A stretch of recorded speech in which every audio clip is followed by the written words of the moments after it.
Our vegan friend tried to steal my therapy dog because she claimed I was abusing him by feeding him regular dog food. So I have this golden retriever named Benny, who's literally saved my life. I got him certified as a therapy dog 2 years ago, after my anxiety got so bad I couldn't leave my apartment for weeks. He's trained to detect when I'm about to have a panic attack and will literally lay on my chest until I calm down.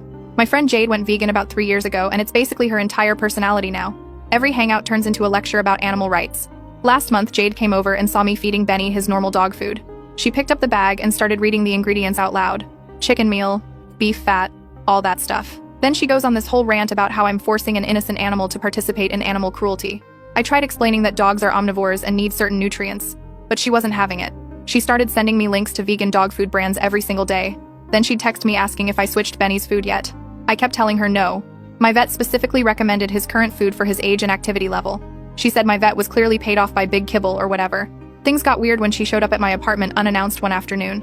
I was at work and my roommate let her in because she said she forgot her sunglasses at our place last week. My roommate went to take a shower, and when she came out, Jade was gone. So was Benny. I got home an hour later and immediately noticed Benny wasn't at the door like usual. I checked every room and he was just gone. His leash was still hanging by the door. His food bowls were still on the kitchen floor. I started freaking out and called my roommate, who told me about Jade coming by. I called Jade like 15 times. She finally answered and said Benny was safe with her. She said she couldn't stand by and watch me abuse him anymore. I told her to bring him back right now or I'm calling the cops. She said, go ahead. She has photos of his food bag as evidence of neglect, and she already contacted 3 animal welfare organizations. I did call the cops. They went to her apartment and she refused to open the door at first. She kept yelling through the door that she was protecting Benny from abuse. The cops had to threaten to break down the door before she finally opened it. Benny came running out and jumped all over me. The cops asked Jade why she took someone else's dog, and she pulled out her phone to show them photos of Benny's food ingredients. She had literally photographed the nutritional label and highlighted every meat product in red marker. The cops just stared at her. One of the officers asked if the dog looked malnourished or injured. Benny was literally wagging his tail and licking everyone. The officer told Jade that feeding a dog regular dog food isn't abuse and she could be charged with theft. Jade started crying and saying she was trying to save him. They let me take Benny home but said I could press charges if I wanted. The next day, I got a call from animal control saying someone filed a report about my dog. I had to schedule an inspection where they came to my apartment, checked Benny's living conditions, looked at his vet records, everything. The inspector said whoever called in the report claimed I was starving my dog and forcing him to eat rotting meat. Everything checked out fine and they closed the case. I texted Jade and told her I know she called animal control. She said yes, she did, because the cops clearly didn't care about animal welfare. I asked her one more time to just stop. She said not until Benny is on a proper vegan diet. 2 days later, I came home and found a box on my doorstep. Inside was like 30 cans of vegan dog food and a note from Jade saying she'd keep sending more until I do the right thing. I took photos of everything and went to the police station to file an official report. I went home and tried to relax. That evening, my phone started blowing up with notifications. My mom called first, then my sister, then people I hadn't talked to in years. They were all asking me about the video. I had no idea what they were talking about. My sister sent me a link. It was Jade's Instagram. She'd posted a 15-minute video titled "Exposing Animal Abuser in Our Community." My face was in the thumbnail. She showed clips of my apartment building, talked about my refusal to feed my dog ethically, and gave out my full name. The video already had 50,000 views. The comments were brutal. People were posting my address. Someone found my workplace. Then I saw a comment that made my heart stop. It said, "I live 2 blocks from her. On my way there now." I locked every door and window in my apartment. My hands were shaking so bad I could barely turn the deadbolt. My roommate Kelsey wasn't home. She'd gone to visit her boyfriend for the weekend. I was alone with Benny, who kept nudging my leg because he could sense my panic spiking. I called the police non-emergency line. The dispatcher sounded bored when I explained the situation. She said unless someone actually showed up and threatened me, there wasn't much they could do about online comments. I asked about the video with my address and she said I'd need to report it to Instagram directly. She did say a patrol car would swing by my building within the hour. Within the hour. Someone could be at my door in 10 minutes. I grabbed my phone and started reporting the video through Instagram's system. The process was slow. Multiple screens asking for details and evidence. My phone kept buzzing with new notifications. The video was getting shared to Facebook groups now. Local community pages.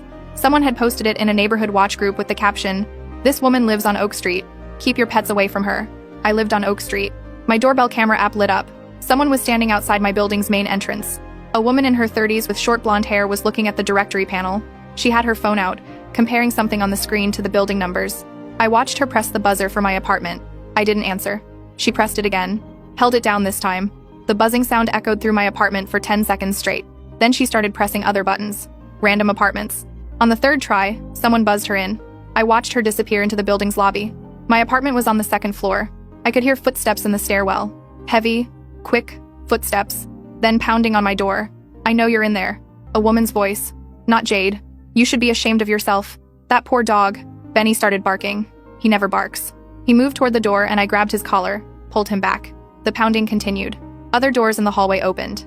I heard my neighbor Cal's voice. "Hey, what's going on out here? This apartment. The woman who lives here is abusing her dog. It's all over Instagram. I live right next door to her. Her dog's fine. You need to leave. Did you see the video? She's feeding him rotting meat. That's regular dog food, you fucking idiot. Leave before I call the cops." More pounding. "Open this door. Let me see the dog." I called 911 this time. Told them someone was trying to break into my apartment. The operator said units were on the way. Asked me to stay on the line. The pounding stopped. I checked my doorbell camera. The woman was still in the hallway, but Cal was standing between her and my door. He's a big guy, probably 6'3", and he'd positioned himself like a bouncer. 2 other neighbors had come out. Mrs. Chen from across the hall and the college kid from 2F whose name I never learned. The woman was filming them on her phone now. "You're all protecting an animal abuser. This is going to be all over the internet." "Cool," Cal said. "Film this too." He turned to face her camera directly. "You just committed trespassing and harassment. The cops are coming. Leave now or get arrested. Your choice." She left. Practically ran down the stairs. I watched through the camera as she burst out of the building and speed-walked to a blue Honda Civic. She drove off before the police arrived 5 minutes later. The officers took statements from me, Cal, Mrs. Chen, and the college kid. I showed them the Instagram video and the comment from the woman. They took screenshots and said they'd file a report. One officer recognized my address from the earlier call about the dog theft. He told me to document everything and consider getting a restraining order. After they left, Cal knocked on my door. "You okay in there?" I opened it slightly, keeping the chain lock on. "Yeah, thank you for that." "No problem. Your dog's not being abused, right? Like that video is bullshit?" "Complete bullshit. She's vegan and lost her mind over regular dog food." He nodded. "Thought so. Your dog always seems happy. I hear him playing sometimes through the wall." He paused. "You might want to stay somewhere else for a few days. That video's getting a lot of attention." He was right. By midnight, the video had 200,000 views. It had been picked up by some animal rights Twitter accounts with hundreds of thousands of followers. Someone made a TikTok reaction video that got even more views. My workplace was being tagged in comments. People were calling for me to be fired. I barely slept. Every sound in the hallway made me jump. Benny stayed pressed against my side all night, doing his job, keeping me grounded when my chest got tight and my breathing went shallow. Sunday morning I woke up to 17 missed calls. My boss had left a voicemail. "Hey, I've been getting calls and emails about you. Something about a dog? Call me back as soon as you can." My mom had called 6 times. My sister 4. My aunt twice. Even my dad, who I hadn't spoken to in 2 years since he remarried, had left a message saying he saw the video and wanted to know if I was okay. I called my boss first. She picked up on the first ring. "What the hell is going on?" she asked. No greeting. She sounded stressed. I explained everything. The dog theft, the harassment, the video. She listened without interrupting. "Is any of it true?" she asked when I finished. "No. I have vet records. Certification papers for Benny as a therapy dog. Documentation from animal control clearing me. Police reports about the theft and harassment. Send me all of it. Our social media manager flagged this yesterday. We've got people threatening to boycott the clinic if we don't fire you." I worked at a physical therapy clinic as a receptionist. We had maybe 30 patients a day. The idea of people boycotting us over this was insane. "I'll send everything now," I said. "Do that. And don't come in tomorrow. Take a few days until this dies down." She hung up. I wasn't sure if I still had a job or not. I spent the next hour gathering documents. Vet records showing Benny's perfect health, his weight charts, vaccination records, the animal control report, the police reports from the theft and the trespassing incident. I scanned everything and emailed it to my boss. Then I made the mistake of reading the comments on Jade's video again. Thousands of new ones. People were dissecting every frame, looking for evidence of abuse. Someone had zoomed in on a shot of my apartment building and claimed the windows looked suspicious. Another person said, "My face looked exactly like someone who would abuse animals." There were debates in the comments about what should happen to me. Some people wanted me arrested. Others wanted me doxxed further. A few said I should have Benny taken away and be put on a registry. A registry for feeding my dog regular dog food. One comment thread made my stomach drop. Someone had found my Facebook profile. They'd scrolled through my photos and found one from 3 years ago where I was eating a hamburger at a BBQ. The caption, "She eats meat and forces her dog to eat meat. Absolutely sick." They'd found my Instagram too. My private Instagram that I barely used. Someone had requested to follow me and I'd accidentally accepted it months ago during an Instagram cleaning spree. Now my personal photos were being screenshot and shared. Pictures of Benny at the park. Benny on my couch. Benny at the vet. Every image was being analyzed for signs of abuse. "Look how skinny he is," one comment said under a picture of Benny running at the dog park. He wasn't skinny. He was a healthy weight, The vet had said so at his last checkup. His eyes look sad, another said. His eyes looked like normal dog eyes. He was literally mid-play in the photo. I made my Instagram private and blocked everyone I didn't personally know. Too late. The screenshots were already circulating. My phone rang. Unknown number. I let it go to voicemail. It rang again immediately. Different, unknown number. Then another. I turned off my phone. Kelsey came home around noon. She'd seen the video. Her boyfriend had sent it to her that morning asking if that was her roommate. "This is insane," she said, sitting on the couch next to me. Benny immediately put his head in her lap. "Is there anything I can do?" "I don't know. I don't know what to do." "Have you talked to a lawyer?" I hadn't. It was Sunday, and I didn't even know where to start. Kelsey pulled out her laptop and started searching for lawyers who handled harassment and defamation cases. She found 3 in our area and emailed all of them, explaining the situation and asking about consultations. One responded within an hour. His name was Philip. He said he could meet me Monday morning. The rest of Sunday was a blur of phone calls. My mom wanted me to come stay with her. My sister wanted to fly out. My aunt offered to pay for the lawyer. Even my dad, in his awkward way, asked if I needed anything. I told him I was fine.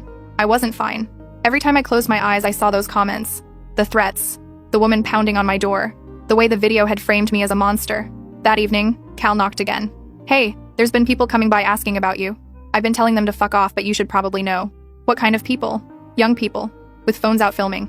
They're taking pictures of the building." One woman tried to follow Mrs. Chen inside, but I stopped her. This was getting worse. "Thank you for watching out," I said. "Yeah. Also, the building group chat is going nuts. Someone leaked that you live here and now half the building is arguing about it. Some people want you evicted. Others are defending you. I didn't even know we had a building group chat. I'll talk to the landlord," I said. "Might want to do that soon.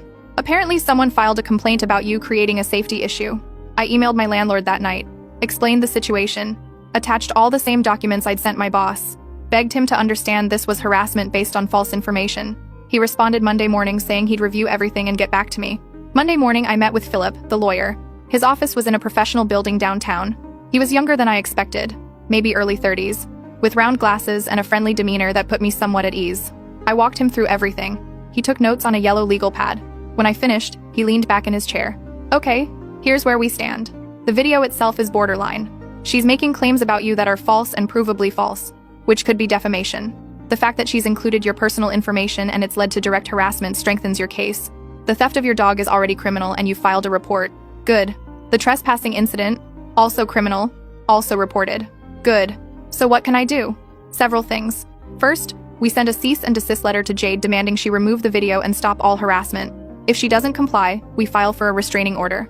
Second, we can pursue a civil suit for defamation, intentional infliction of emotional distress, and possibly conversion related to the dog theft.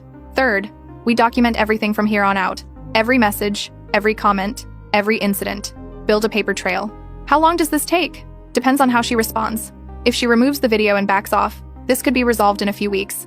If she fights it, we're looking at months. How much is this going to cost?" He quoted me a retainer fee that made my eyes water. My aunt had offered to help, but I hated asking. Philip must have seen my face because he added, "We can also explore filing a police report for cyber harassment and see if the DA wants to pursue charges. That's free but less under your control." I paid the retainer with my credit card and tried not to think about my bank balance. Philip said he'd have the cease and desist letter drafted by end of day. I went home and found 2 more boxes on my doorstep. More vegan dog food. The note this time said, "The truth always comes out. You can't hide forever." I took photos and sent them to Philip. He added them to the file. That afternoon my boss called. "I reviewed everything you sent. I believe you. But corporate is worried about the negative attention. They want you to take the rest of the week off, paid, while this settles down." Am I getting fired? Not right now. But I'm going to be honest. If this doesn't calm down soon, they might not have a choice. We've had patients canceling appointments because they don't want to be associated with the clinic. I wanted to scream. None of this was my fault. But I just said, "Okay, thank you for believing me." Wednesday morning, Philip called. "She's not complying with the cease and desist. In fact, she posted about it. She says you're trying to silence her for exposing the truth." Of course she did. "We're filing for the restraining order today. Hearing should be within 2 weeks. In the meantime, I strongly suggest you stay off social media and avoid any contact with her." That was easy. I hadn't opened Instagram in 2 days. Thursday, the hearing for the restraining order was scheduled. Philip said it was faster than usual because the judge had an opening and saw the urgency. I had to take Benny with me because I didn't trust leaving him alone. Cal agreed to watch him in the parking lot during the hearing. The courthouse was downtown. I'd never been inside before. Security made me empty my pockets and walk through a metal detector. Philip met me in the hallway outside the courtroom. "Jade's here with her own lawyer," he said. "Don't engage with her at all. Don't even look at her." We walked into the courtroom. Jade was sitting on the opposite side with a woman in a dark blue suit. Jade looked different than I remembered. Thinner. Her hair was pulled back tight. She was wearing a dress that looked too formal for her, like she'd borrowed it. She glanced at me when I walked in. No expression. Just a cold stare. The judge was a middle-aged woman with gray hair and reading glasses on a chain. She looked tired. There were 3 other cases before ours. I sat there for 40 minutes watching other people's problems play out. A guy trying to get a restraining order against his neighbor. A woman trying to get one against her ex's new girlfriend. The system was full of people desperately trying to protect themselves from other people. Finally, our case was called. Philip and I stood at one table, Jade and her lawyer at the other. The judge read the petition. Miss Reeves, you're seeking a restraining order against Miss Hathaway based on harassment, theft of property, and cyberstalking. Miss Hathaway, you deny these allegations? Jade's lawyer stood. Yes, Your Honor. Miss Hathaway's actions were motivated by genuine concern for animal welfare. She believed the dog was being mistreated. Based on what evidence? Based on observing the dog being fed food containing animal products, which Miss Hathaway believes constitutes cruelty. The judge looked at her over her glasses. Regular dog food constitutes cruelty? In Miss Hathaway's belief system, yes. Does Miss Hathaway have any veterinary training or expertise in animal nutrition? No, Your Honor, but she has extensively researched. So she has no expertise. Does she have any evidence that the dog was actually being harmed? Malnutrition? Injury? Neglect? The act of feeding animals other animals is inherently harmful in her view. That's not what I asked. Evidence of actual harm to this specific dog. Jade's lawyer shuffled papers. We have photos of the dog food bag showing the ingredients. Photos of dog food. Does Miss Hathaway have any photos of the dog appearing malnourished or injured? No, Your Honor. Philip stood. Your Honor, if I may, we have veterinary records showing the dog is in perfect health. We have animal control records clearing my client of any abuse. We have police reports documenting Miss Hathaway's theft of the dog and subsequent harassment. We have documentation of a trespassing incident where one of Miss Hathaway's social media followers showed up at my client's apartment and attempted to force entry. I'd like to see all of that. The clerk brought our folder to the judge. She spent 5 minutes reading through it. The courtroom was silent except for papers rustling. Finally, she looked up. Miss Hathaway, did you take Miss Reeves' dog from her home without permission? Jade's lawyer nudged her. She stood. Yes, but I was protecting him. Did you refuse to return the dog when she asked? I wanted to make sure he was going to a safe environment. That's not your decision to make. Did you post a video online identifying Miss Reeves by name and location? I posted a video about animal abuse. Did that video include Miss Reeves' name and address? Pause. Yes. Did you know that this video has led to multiple people showing up at her home? I can't control what other people do. You posted her address online. You had to know what might happen. The judge looked back at the documents. Miss Hathaway, I'm granting this restraining order. You are to stay at least 500 feet away from Miss Reeves at all times. You are to have no contact with her directly or indirectly. You are to remove the video from all social media platforms within 24 hours. You are not to post any further content about Miss Reeves or her dog. Violation of this order will result in arrest. Do you understand? Jade's face went red. This is wrong. That dog needs help. Do you understand the order? Her lawyer put a hand on her arm. She understands, Your Honor. Good. This order is effective immediately and will remain in place for 1 year. You'll receive official documentation by mail. The gavel came down. It was over in less than 10 minutes. Outside the courthouse, Cal had Benny on the grass. Benny saw me and went crazy, tail wagging so hard his whole back end was moving. I hugged him and felt some of the tension leave my shoulders. How'd it go? Cal asked. We got it. She has to take down the video and stay away. That's good, right? Yeah, that's good. But it didn't feel good yet. It felt like a band-aid on something that needed stitches. I went home and checked Instagram. The video was still up. I screenshot it with a timestamp and sent it to Philip. He said to wait until the 24-hour deadline passed. Then we'd report her for contempt. That evening, I got a call from my landlord. I've reviewed your situation. I'm not going to evict you, but I need this to stop. The other tenants are complaining about people lurking around the building. Someone spray painted something on the side entrance yesterday. What did they spray paint? Animal abuser lives here, with an arrow pointing to the building. I felt sick. I'm sorry. I'm doing everything I can. I know it's not your fault. But if this continues, I may not have a choice. Building safety is my responsibility. After he hung up, I went downstairs to look at the graffiti. Bright red paint on the brick wall. The words were messy, but readable. I took photos and sent them to Philip and the police. Cal was outside having a cigarette. Yeah, that happened last night around 2 a.m. I heard the spray can, but by the time I got downstairs, they were gone. This is never going to end, I said. It will. These internet things always blow over. Something else will happen and everyone will forget about you. When? He didn't have an answer. That night, I lay in bed with Benny pressed against my side. I thought about how 2 weeks ago my biggest worry was whether I was going to get promoted at work. Now I was worried about keeping my job at all. Keeping my apartment. Keeping myself safe. All because I fed my dog regular dog food. The absurdity of it hit me and I started laughing. Then crying. Then both at the same time. Benny licked my face and did his job, his weight and warmth pulling me back from the edge of a panic attack. Friday morning the video was still up. Philip filed a motion for contempt. The hearing was scheduled for the following Thursday. My boss called again. Corporate made a decision. They're putting you on unpaid leave pending resolution of this situation. How long? Until the harassment stops and we're not getting negative attention anymore. That could be months. I know. I'm sorry. I fought for you, but they're worried about the business. I hung up and stared at my bank account. Rent was due in 2 weeks. I had savings, but not enough to cover months of no income. I called my mom. Come home, she said immediately.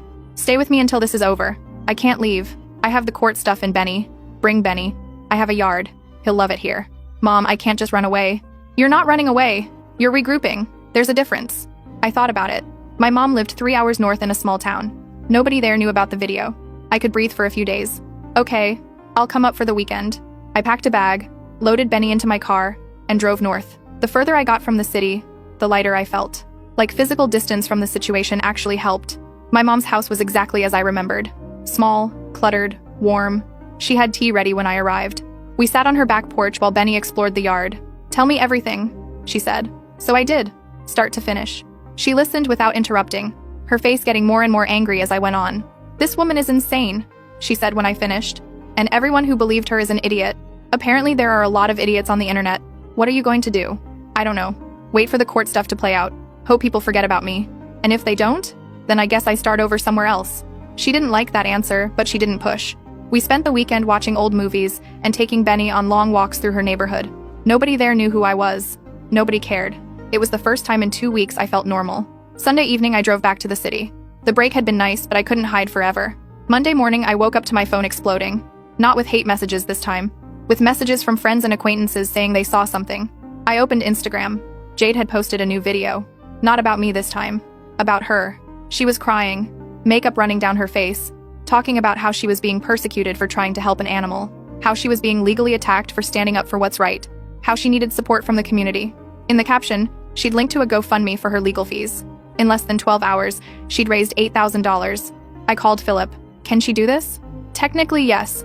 It's scummy as hell, but not illegal. People are paying her for stealing my dog and ruining my life. I know. Document it. We can use it to show she's profiting from this harassment. When is this going to stop? Thursday's hearing.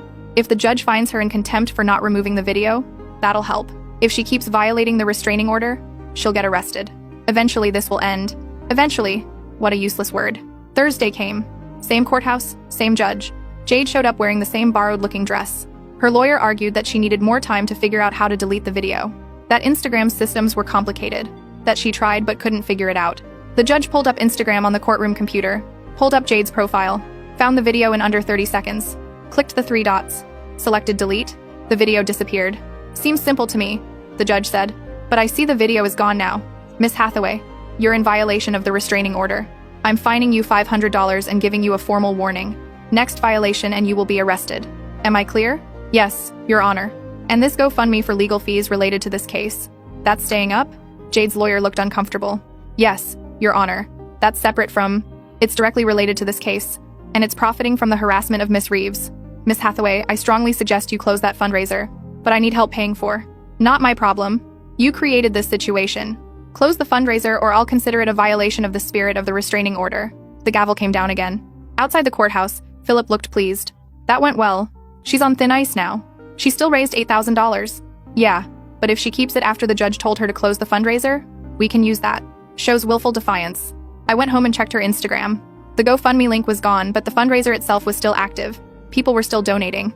In the comments section, people were calling her brave, a hero, someone willing to stand up to corrupt systems. I was the corrupt system, apparently. That night I got an email from corporate at my job. They were sorry, but they had to let me go. The harassment had cost them too much business. Patients were leaving. Online reviews had tanked. They couldn't keep me on staff. I was unemployed. I sat on my bathroom floor and cried. Benny pushed his way in and laid across my lap. His weight helped, but not enough this time. I felt like I was drowning. The next week, I applied for unemployment benefits. Started applying to jobs. Avoided social media completely. Tried to rebuild some kind of normal routine. Jade posted another video. Not about me specifically, but about the corrupt court system that protects animal abusers.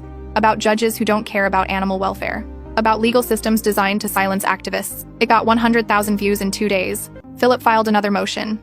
Another hearing. Another appearance in front of the same tired judge. Miss Hathaway, you were ordered not to post content about Miss Reeves. This video, while not naming her directly, is clearly about her and this case. That violates the restraining order. I was talking about the system, Your Honor, not her specifically. Don't insult my intelligence. This is your second violation. I'm ordering you to attend mandatory counseling and increasing the fine to $1,000. Third violation, and you will spend 48 hours in jail. Do you understand? Yes, Your Honor. But her eyes said she didn't care. She'd become a martyr in her own mind. Every consequence was just more evidence of persecution. 2 weeks passed. Quiet weeks. No videos. No boxes of dog food. No people showing up at my apartment. The graffiti got painted over. The building group chat stopped arguing about me. I started to think maybe it was actually over. Then I got a job interview. Small clinic across town. They'd seen my resume and wanted to meet me. I prepared for 3 days, practiced answers to common questions, picked out a professional outfit, felt hopeful for the first time in over a month. The interview went well, really well. The office manager seemed impressed with my experience. Said she'd call me by end of week with a decision. She called 2 days later. I'm sorry, but we've decided to go with another candidate. Can I ask why? Long pause. We did an online search of your name. We saw the video and the articles. We can't have that kind of controversy associated with our clinic. That situation was resolved. There's a restraining order. The video was removed. I'm sure that's true. But it's still the first thing that comes up when we search your name. I'm sorry. She hung up. I searched my own name. She was right. The first page of results was articles about the incident. Local news sites had covered it. Bloggers had written about it. Even though the video was gone, the damage remained. I was unhireable. I called Philip. What can I do about this? We can pursue the defamation suit more aggressively. Try to get a judgment that we can use to force removal of articles and content. But that's expensive and takes time. How much time? 6 months to a year minimum. I couldn't wait that long. I started applying to jobs under my middle name. Jobs outside my field where they were less likely to search too thoroughly. Retail, food service, anything that would pay rent. I got a job at a grocery store stocking shelves overnight. The manager didn't ask many questions. The pay was minimum wage and the hours were terrible, but it was something. Kelsey found me crying on the couch one night after my 3rd shift. This isn't sustainable, she said. I don't have a choice. Yes, you do. File the defamation lawsuit. Make her pay for this. That takes money I don't have. Your aunt offered to help. I can't keep taking money from my family. Pride isn't going to pay your rent. She was right. I called my aunt. She immediately said yes. Sent me a check that covered Philip's fees for the next phase. Philip filed the civil suit. Defamation. Intentional infliction of emotional distress. Conversion for the dog theft. We were asking for damages, legal fees, and a court order forcing Jade to post a public retraction. The process was slow. Discovery. Depositions. Motions. Jade's lawyer tried to get the case dismissed. Failed. Tried to delay. The judge wasn't having it. 6 months into the case, we finally got a trial date. It would be another 4 months out. In the meantime, I worked overnight shifts at the grocery store, came home exhausted, and tried to remember what my life was like before all this. During discovery, we got access to Jade's social media accounts and messages. Philip called me after reviewing them. You need to see this. He sent me a PDF, screenshots of messages between Jade and a group of her vegan activist friends. They'd been planning the video for weeks before she posted it, discussing strategy, how to frame it for maximum impact. They'd known it wasn't actually abuse. They'd known I had vet documentation. They'd done it anyway as an example. To scare other pet owners into switching to vegan diets, there were messages about me specifically, about how I was a good target because I had a therapy dog, which made the story more dramatic, about how single women are easier to bully than families, about how they could use me to spread their message. It was premeditated, calculated, malicious. I felt physically sick reading it. This wasn't a misguided friend who went too far. This was someone who deliberately destroyed my life as a publicity stunt. Philip added the messages to our evidence file. This is huge. Shows clear malicious intent. No way she wins this case now. But winning would take months more. And in the meantime, I was still stocking shelves at 2 a.m. and living off savings. The trial finally happened 14 months after Jade first took Benny. 14 months of my life consumed by this. The courtroom was different this time. Bigger, more formal. There was a jury. 12 people who would decide if Jade had destroyed my life, or if I was overreacting. Philip laid out our case methodically. The theft, the harassment, the video, the job loss, the inability to find work, the emotional distress, the messages showing premeditation. He brought in my former boss who testified about the business impact. My therapist, who I'd started seeing 6 months earlier, who testified about my anxiety and panic attacks getting worse. The animal control inspector who testified that Benny was clearly well cared for. Jade's lawyer tried to paint her as a passionate activist who made some mistakes but meant well. Tried to argue that I'd suffered no real damages because I got another job. Tried to minimize the harassment as just people expressing opinions online. The jury didn't buy it. I could see it in their faces. Especially when Philip showed the messages where Jade and her friends discussed using me as an example. After 3 days of testimony, the jury deliberated for 5 hours. They came back with a verdict in my favor. Awarded me $85,000 in damages. Ordered Jade to post a public retraction stating that I never abused my dog and that her accusations were false. Ordered her to pay my legal fees. $85,000. More than I'd lost in wages, but less than Philip had asked for. He said it was a good result. That juries rarely award huge amounts in cases like this. Jade's face when they read the verdict was blank. No emotion. Her lawyer patted her shoulder, but she didn't react. Outside the courthouse, Philip shook my hand. It's over. You won. Doesn't feel like winning. Give it time. Once she posts the retraction and you start getting the money, it'll feel different. Maybe. But right now, I just felt exhausted. Jade never posted the retraction. Her lawyer filed an appeal. The appeal was denied, but it took another 6 months. By then, I'd been working at the grocery store for almost 2 years. I'd missed out on 2 years of career advancement. 2 years of normal life. When the appeal was denied and she was ordered again to post the retraction, she finally complied. Posted a short statement on Instagram saying that her accusations about me were false and that my dog was never abused. Deleted it after 48 hours. By then, most of her followers had moved on anyway. The post got maybe 1,000 views. The $85,000 came in pieces. Her insurance covered part of it. She paid the rest in monthly installments that took over a year. I used it to pay back my aunt, pay off the credit card debt I'd accumulated, and start rebuilding my savings. I never went back to physical therapy reception work. The Google results never fully went away. Even with the retraction, the old articles remained. Some employers didn't care, but most did. My name was poison in my field. I ended up taking business classes online and starting a dog walking business. Worked for myself. Built my reputation through word of mouth and actual references instead of Google searches. It paid okay. Better than the grocery store at least. Benny's getting older now. He's 8. Still does his job when I need him, but he's slower. Sleeps more. I know I don't have forever with him, and that kills me. He saved my life and then became the excuse for someone to try to ruin it. Jade moved to a different state. Last I heard, she was still doing activism work. Still posting about animal rights. Probably still believing she did nothing wrong. Cal moved out of the building 2 years ago. Got married and bought a house in the suburbs. We still text sometimes. He always asks about Benny. Kelsey and I are still roommates. She's been my rock through all of this. Helped me move forward when I wanted to give up. My mom keeps asking when I'm going to start dating again. I don't have a good answer. Hard to trust people after someone you thought was a friend destroyed your life. Hard to explain my Google results to potential partners. Oh yeah, if you search my name, there are articles about me being an animal abuser. That was all fake. Long story. Some things changed after the case settled. I'm more careful about who I let into my life. I don't use social media anymore except for the business Instagram, and that's just photos of dogs I walk. No personal information, no face pics, nothing anyone can weaponize. I think a lot about how fast it happened, how one video from one person spiraled into job loss, harassment, legal bills, and 2 years of hell.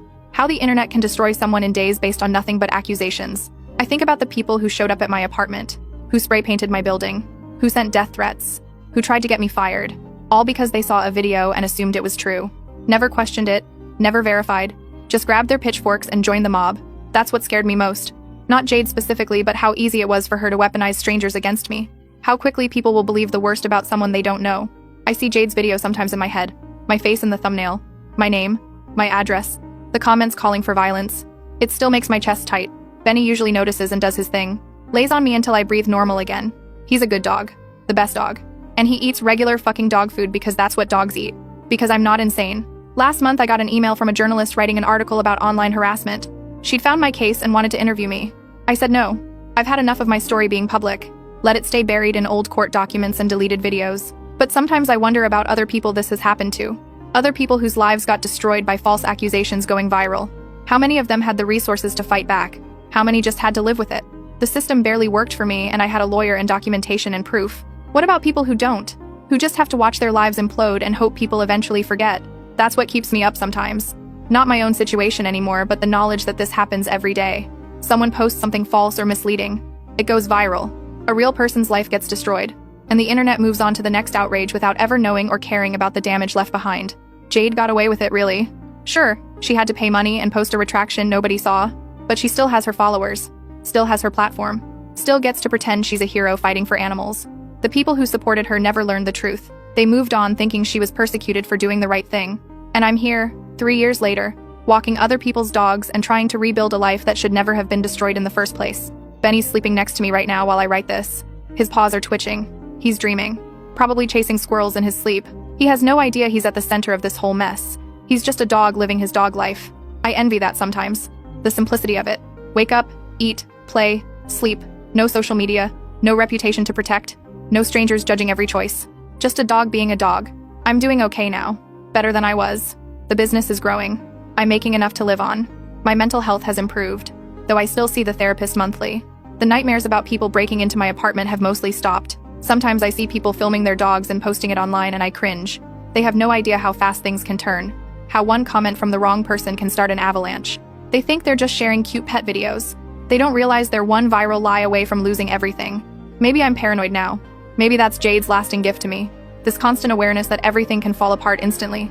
That nothing is safe. That people will believe anything if it's packaged right. Or maybe I'm just realistic now. Maybe everyone else is naive. I don't know. All I know is I survived it. Barely. And Benny's still here. Still doing his job. Still eating his regular dog food. And if anyone has a problem with that, they can take it up with my lawyer. Or better yet, they can mind their own fucking business. My wife is forcing me to sleep with her best friend and get her pregnant. But I found out the secret they've been hiding instead. My wife Haley and I had been married for 6 years and everything was pretty good. We both had decent jobs, bought a small house in the suburbs, and were talking about maybe having kids in a year or two once we saved more money. Her best friend Jade had been around since before we got married. She was always at our house, came on vacations with us, basically like a third person in our marriage, but I didn't mind because Haley was happy. Jade couldn't keep a boyfriend for more than a few months and was always complaining about how her biological clock was ticking since she just turned 35. She'd make these jokes about stealing my sperm that made me uncomfortable, but Haley always said she was just messing around. Then one night after Jade went home from dinner, Haley sat me down for a serious talk. She said Jade really wanted a baby and asked if I would consider helping her out. I thought she meant like going to a clinic or something, but no. Haley wanted me to actually sleep with Jade until she got pregnant. She said it would be cheaper than IVF and Jade trusted me to be the father. I said absolutely not, that was insane. Haley got upset and said I was being selfish, that Jade was like family, and family helps each other. She actually used those exact words. For weeks after that, Haley kept bringing it up. She'd say things like Jade would be such a good mom and didn't I want to help make that happen. She'd point out guys with kids at the park and say that could be me helping raise Jade's baby. It got to the point where she was mentioning it every single day. Jade started acting different too. She'd wear really revealing clothes when she came over and would touch my arm constantly when we talked. She'd make comments about what beautiful babies we'd make. One time she literally sat on my lap at a party and Haley just smiled at me from across the room. I started avoiding being home when Jade was there. Then Haley told me she'd made an appointment for all three of us to meet with a counselor to discuss the arrangement. I refused to go. That's when Haley said if I really loved her, I'd do this one thing to make her happy. She cried and said she promised Jade I'd help, and now I was making her look like a liar. She said maybe we weren't meant to be together if I couldn't support her friend. That night I went to stay at my brother's house to get some space. While I was gone, I remembered Haley had been acting weird with her phone lately, always taking it to the bathroom and turning it face down. I'd backed up her phone to our shared cloud account months ago for safety and still had access. So I checked it. What I found made me sick. Haley and Jade had been planning this for almost a year. They had a whole plan where I'd get Jade pregnant, then Haley would divorce me and claim I cheated. They'd use the baby as proof of the affair. Haley would get the house and alimony, and they'd raise the baby together. There were texts about how they'd been in love since college, but Haley married me for financial stability. They called me their meal ticket and sperm donor. Jade had written that once they had my baby and my money, they could finally be together openly. They'd already consulted with a divorce lawyer about how to make the cheating story stick. The lawyer told them if they could prove adultery with a pregnancy, Haley would get everything. They even discussed recording me with Jade without my knowledge to make it look worse. I screenshot everything and sent it to my divorce lawyer that morning. Then I went back home and acted normal. Told Haley I'd been thinking about it and maybe we should talk more about helping Jade. Both of them got so excited. Haley started planning when it would happen based on Jade's cycle. They wanted to do it the next week when Jade was ovulating. I agreed and said we should have a nice dinner first to make sure everyone was comfortable. That dinner was Friday night. Jade came over in this tiny dress and kept giving me these looks. Haley made my favorite food, and they both kept filling my wine glass. After dinner, Haley suggested we all go to the bedroom to talk more privately. That's when I told them I knew everything. I pulled out my phone and showed them the screenshots. Haley's face went completely white like someone drained all the blood out of her. Her hands started shaking so bad she had to grip the edge of the table. Jade jumped up so fast her chair fell backward and her wine glass tipped over, red wine spreading across the white tablecloth like blood. They both started talking at the same time, their voices getting louder and higher. Haley kept saying the texts were fake, that I must have made them up somehow. Jade was claiming I twisted everything, that I was taking their private conversations out of context. I just sat there with my phone in my hand, completely calm, watching them panic. I let them talk over each other for about 30 seconds before I said I'd already sent everything to my lawyer that morning. The room went quiet except for Haley's breathing, which sounded like she'd been running. Jade moved toward the front door, but I stood up and blocked her path. I told her to sit back down because she was going to listen to exactly what happened next. She tried to push past me, but I didn't move. I explained that my lawyer had copies of every single text message, every email, every detail of their plan. I told them their scheme to fake adultery was documented proof of conspiracy to commit fraud. Haley could either agree to a fair divorce right now, or I would make sure everyone we knew found out what they tried to do. I'd show her parents, her boss, our friends, everyone. Jade's face turned red and she started crying, but they weren't sad tears. She looked furious. Haley just kept staring at me like she didn't recognize who I was. That's when Haley completely broke down. She grabbed my hands and tried to hold them, her fingers cold and shaking. She said she did love me, that it was all Jade's idea from the start. She claimed Jade manipulated her, that she never really wanted to go through with it. Jade's head snapped toward Haley so fast I heard her neck crack. She screamed that Haley was a liar, that Haley was the one who came up with the whole plan. Jade said she only went along with it because Haley convinced her it was the only way they could be together. They started yelling at each other, pointing fingers, each one trying to blame the other. I just watched them turn on each other exactly like I knew they would. It was almost sad how predictable they were. All that planning and scheming, and the second they got caught, their partnership fell apart. I told them both to get out of my house. Haley had until tomorrow morning to pack her essential stuff and leave. Everything else we'd deal with through lawyers. Haley started begging to stay and talk, saying we could work this out if I'd just listen. She reached for me again, but I stepped back. I told her I was done listening to lies. I pulled out my phone and called my brother Troy. Jade tried to leave, but I told her to wait until Troy got here because I didn't trust either of them alone in my house. I thought they might try to delete things off my computer or take important papers. Haley kept crying and saying my name over and over. Jade sat back down at the table and just stared at the spilled wine, not looking at either of us. The 20 minutes until Troy arrived felt like hours. Troy showed up faster than I expected. He must have been speeding the whole way. I opened the door and he took one look at my face, then at Haley crying on the couch and Jade sitting at the table, and he knew something big had happened. I handed him my phone with the screenshots pulled up. His face changed as he read through them. His jaw got tight and his eyes went hard. When he looked up at Haley, I'd never seen him look at anyone like that before. He told her to get whatever she needed for tonight and get out. His voice was scary calm. Haley tried to explain, but Troy cut her off. He said he didn't want to hear it. She grabbed her purse and her coat, still crying, and left without another word. Jade followed her out. Neither of them looked back. Troy locked the door behind them and turned to me. He said we were changing the locks tonight, and I was staying at his place until the divorce was final. He said Haley didn't deserve another second of my time or energy. We went to the hardware store right then, at almost 10 at night. Troy knew which locks to get and how to install them. We got back to the house and he changed both the front and back door locks while I packed a bag. It took him less than an hour. He worked fast and didn't talk much, but I could tell he was angry on my behalf. When we finished, we loaded my stuff into his truck. I took one last look at the house before we left. It didn't feel like home anymore. It felt like a place where I'd been played for a fool for 6 years. Troy's apartment was across town, smaller than my house, but clean and quiet. He set me up in his guest room and told me to get some sleep if I could. I didn't think I would, but I was so exhausted from the adrenaline crash that I passed out almost immediately. The next morning, I woke up to banging on Troy's door. It was barely 8 in the morning. Troy answered it, and I heard Haley's voice, then another woman's voice I recognized as her mother, Olive. I got dressed quick and came out of the guest room. Olive was standing in Troy's living room looking around like she owned the place. She started yelling at me the second she saw me. She said I was cruel and heartless for abandoning my wife, that Haley called her sobbing last night saying I threw her out for no reason. She said whatever problems we had, we should work them out like adults instead of me running away. I didn't say anything. I just pulled out my phone and handed it to her. I told her to read the messages between her daughter and Jade. Olive's face changed as she scrolled through the screenshots. Her mouth opened a little and her hand came up to cover it. She read for what felt like forever, her eyes getting wider. When she finally looked up, she wasn't yelling anymore. She turned to Haley, who was standing behind her looking at the floor. Olive asked if this was real. Haley started to say something, but Olive cut her off. She asked if Haley really planned to trick me into getting Jade pregnant so she could divorce me and take everything. Her voice cracked on the last word. Haley tried to explain, but nothing she said made sense. Olive just kept shaking her head. She asked Haley if this was really who she was, if she raised someone who could do something like this. Haley started crying again. Olive handed my phone back to me and told Haley they were leaving. She didn't apologize to me, but I could see in her face that she was ashamed. They left, and Troy locked the door again. Monday morning, I met with Elena Velasquez at her office downtown. She was the divorce lawyer I'd sent the screenshots to on Saturday morning. Her office was on the 10th floor of a glass building with a view of the whole city. She had the screenshots printed out and spread across her desk when I walked in.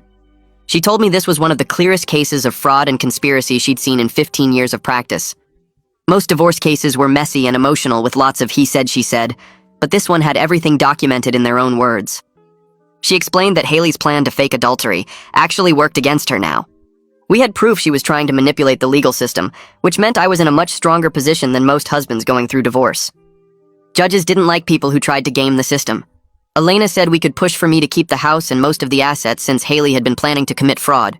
She asked if I wanted to go after Jade too for conspiracy, but I said I just wanted to be done with both of them. 3 days later, Elena got a call from Haley's new lawyer. Elena put it on speaker so I could hear. The lawyer tried to claim the texts were just venting between friends, that they didn't mean anything real. People say things when they're upset that they don't really mean. Elena didn't even pause before responding. She pointed out that Haley and Jade had consulted with a divorce attorney about the specific strategy, which proved intent and planning, not just venting. That consultation was documented. There were emails setting up the appointment. The lawyer on the other end got quiet. Then he said he'd talk to his client and call back. Elena smiled at me after she hung up. She said Haley's lawyer just realized how bad this looked and was probably telling Haley right now that fighting this was a terrible idea. I started telling close friends what happened because I knew Haley would make up her own version of events. I called my best friend Cameron first. We'd known each other since college. I met him at a coffee shop near his work and showed him the screenshots. His face went through about 5 different expressions as he read. When he finished, he said he was horrified but not totally surprised. He admitted he always thought Jade was weirdly possessive of Haley. He said their friendship seemed intense in an uncomfortable way, like Jade was always touching Haley or sitting too close or making comments that seemed more than friendly. But he never imagined they were actually together and planning something like this. He asked if I needed anything, and I said I just needed people to know the truth before Haley started lying about what happened. 2 weeks after the Friday night confrontation, I was going through our bank statements with the financial advisor. I wanted to understand exactly what money we had and how to split things fairly. That's when I found something that made me feel sick all over again. Haley had been secretly sending money to Jade for months, not just small amounts either. She'd been paying Jade's rent, which was $1,200 a month. She'd been making Jade's car payment, another $300. There were Venmo transfers for groceries and gas and other stuff. I added it up and it came to almost $2,000 a month for the past 8 months. $16,000 of our money I thought we were saving for our future and maybe kids someday, had been going to support Jade. Haley had been using my income to take care of her girlfriend while lying to my face about our finances and our future. I sent the bank statements to Elena immediately. She called me back within an hour and said this was even better evidence of fraud than the texts. Haley had been stealing marital funds to support her affair partner while planning to leave me. This was exactly the kind of thing judges hated. Elena filed for divorce the following Monday morning. She called me from her office to confirm she'd submitted everything to the court and that Haley's lawyer would receive the papers by end of day. The petition cited fraud and emotional abuse as grounds for divorce, which felt accurate given everything that happened. But what made me sit up in my chair was when Elena explained she'd also included a financial claim. She wanted Haley to pay back every dollar she'd secretly given to Jade over those 8 months. $16,000 of marital funds used without my knowledge or consent. Haley's lawyer called Elena 3 days later trying to negotiate. He claimed the money transfers were just normal friend-helping-friend situations, nothing unusual or wrong about it. Elena shut that down immediately by reading him specific text messages where Haley and Jade discussed using his money to build their future together. The text made it crystal clear this wasn't innocent friendship support. This was funding their planned life after they destroyed mine. The lawyer got quiet after that and said he'd talk to his client about settlement options. I was at Troy's apartment the following Tuesday around 7 in the evening. Troy had gone to pick up dinner from the Thai place we both liked, leaving me alone in his living room watching some cooking show I wasn't really paying attention to. That's when someone knocked on the door. I looked through the peephole and my stomach dropped. Jade stood in the hallway wearing jeans and a sweater, looking smaller and more nervous than I'd ever seen her. I almost didn't answer, but then I remembered my phone was in my pocket. I pulled it out, opened the voice recorder app and hit record before I opened the door. She started talking immediately, words spilling out fast like she'd practiced this speech. She said she was sorry, that she never meant for things to go this far, that it was all getting out of hand. She claimed if I dropped the financial claims against Haley, she would testify in court that the whole plan was her idea. She'd take full responsibility and say she manipulated Haley into going along with it. I just stood there in the doorway listening to her try to save Haley by throwing herself under the bus. When she finally stopped talking and looked at me with these hopeful eyes, I held up my phone so she could see the recording app running. Her face went completely white. I told her that her showing up here trying to manipulate me again was just more proof of who she really was. That I had evidence of her trying to interfere with legal proceedings now. That she needed to leave and never contact me again. She opened her mouth like she wanted to argue, but nothing came out. She turned and walked down the hallway without another word. I closed the door, stopped the recording, and immediately sent the file to Elena with a text explaining what just happened. Elena responded within 5 minutes saying this was perfect evidence of witness tampering and that Jade was an idiot. My phone rang 2 days later while I was at work. The caller ID showed Olive's number and I almost didn't answer. But something made me pick up. Olive's voice sounded different from it had at my house when she was yelling at me. Quieter, older somehow. She said she needed to apologize for how she reacted when I showed her the screenshots. She'd been thinking about it constantly since that day and realized she'd chosen to believe her daughter without really looking at the evidence. She told me Haley had been calling her every day since the confrontation, crying and claiming I was abusive and controlling, that I'd manipulated the text messages somehow and was trying to destroy her reputation. But Olive said she went back and read through all the screenshots I'd sent her again. Really read them this time instead of just skimming, and she couldn't deny what was right there in her daughter's own words. She said she felt like she didn't know Haley anymore. That the woman who wrote those texts about using me as a meal ticket wasn't the daughter she thought she'd raised. She cried a little on the phone and said she was devastated, but she believed me and she was sorry. I didn't really know what to say to that, so I just thanked her for calling. She told me she'd be willing to testify on my behalf if it came to that, which shocked me. After we hung up, I sat in my car in the parking lot for 20 minutes, just processing the fact that Haley's own mother was on my side. A month into living at Troy's place, I had the worst night since everything exploded. It was a Saturday around 2 in the morning and I couldn't sleep. I kept thinking about all the moments from my marriage that I thought were real. Our wedding day when Haley cried during her vows, and I believed she meant every word. The vacation we took to the beach where she held my hand and talked about growing old together. Every single time she said she loved me while secretly planning to destroy my life.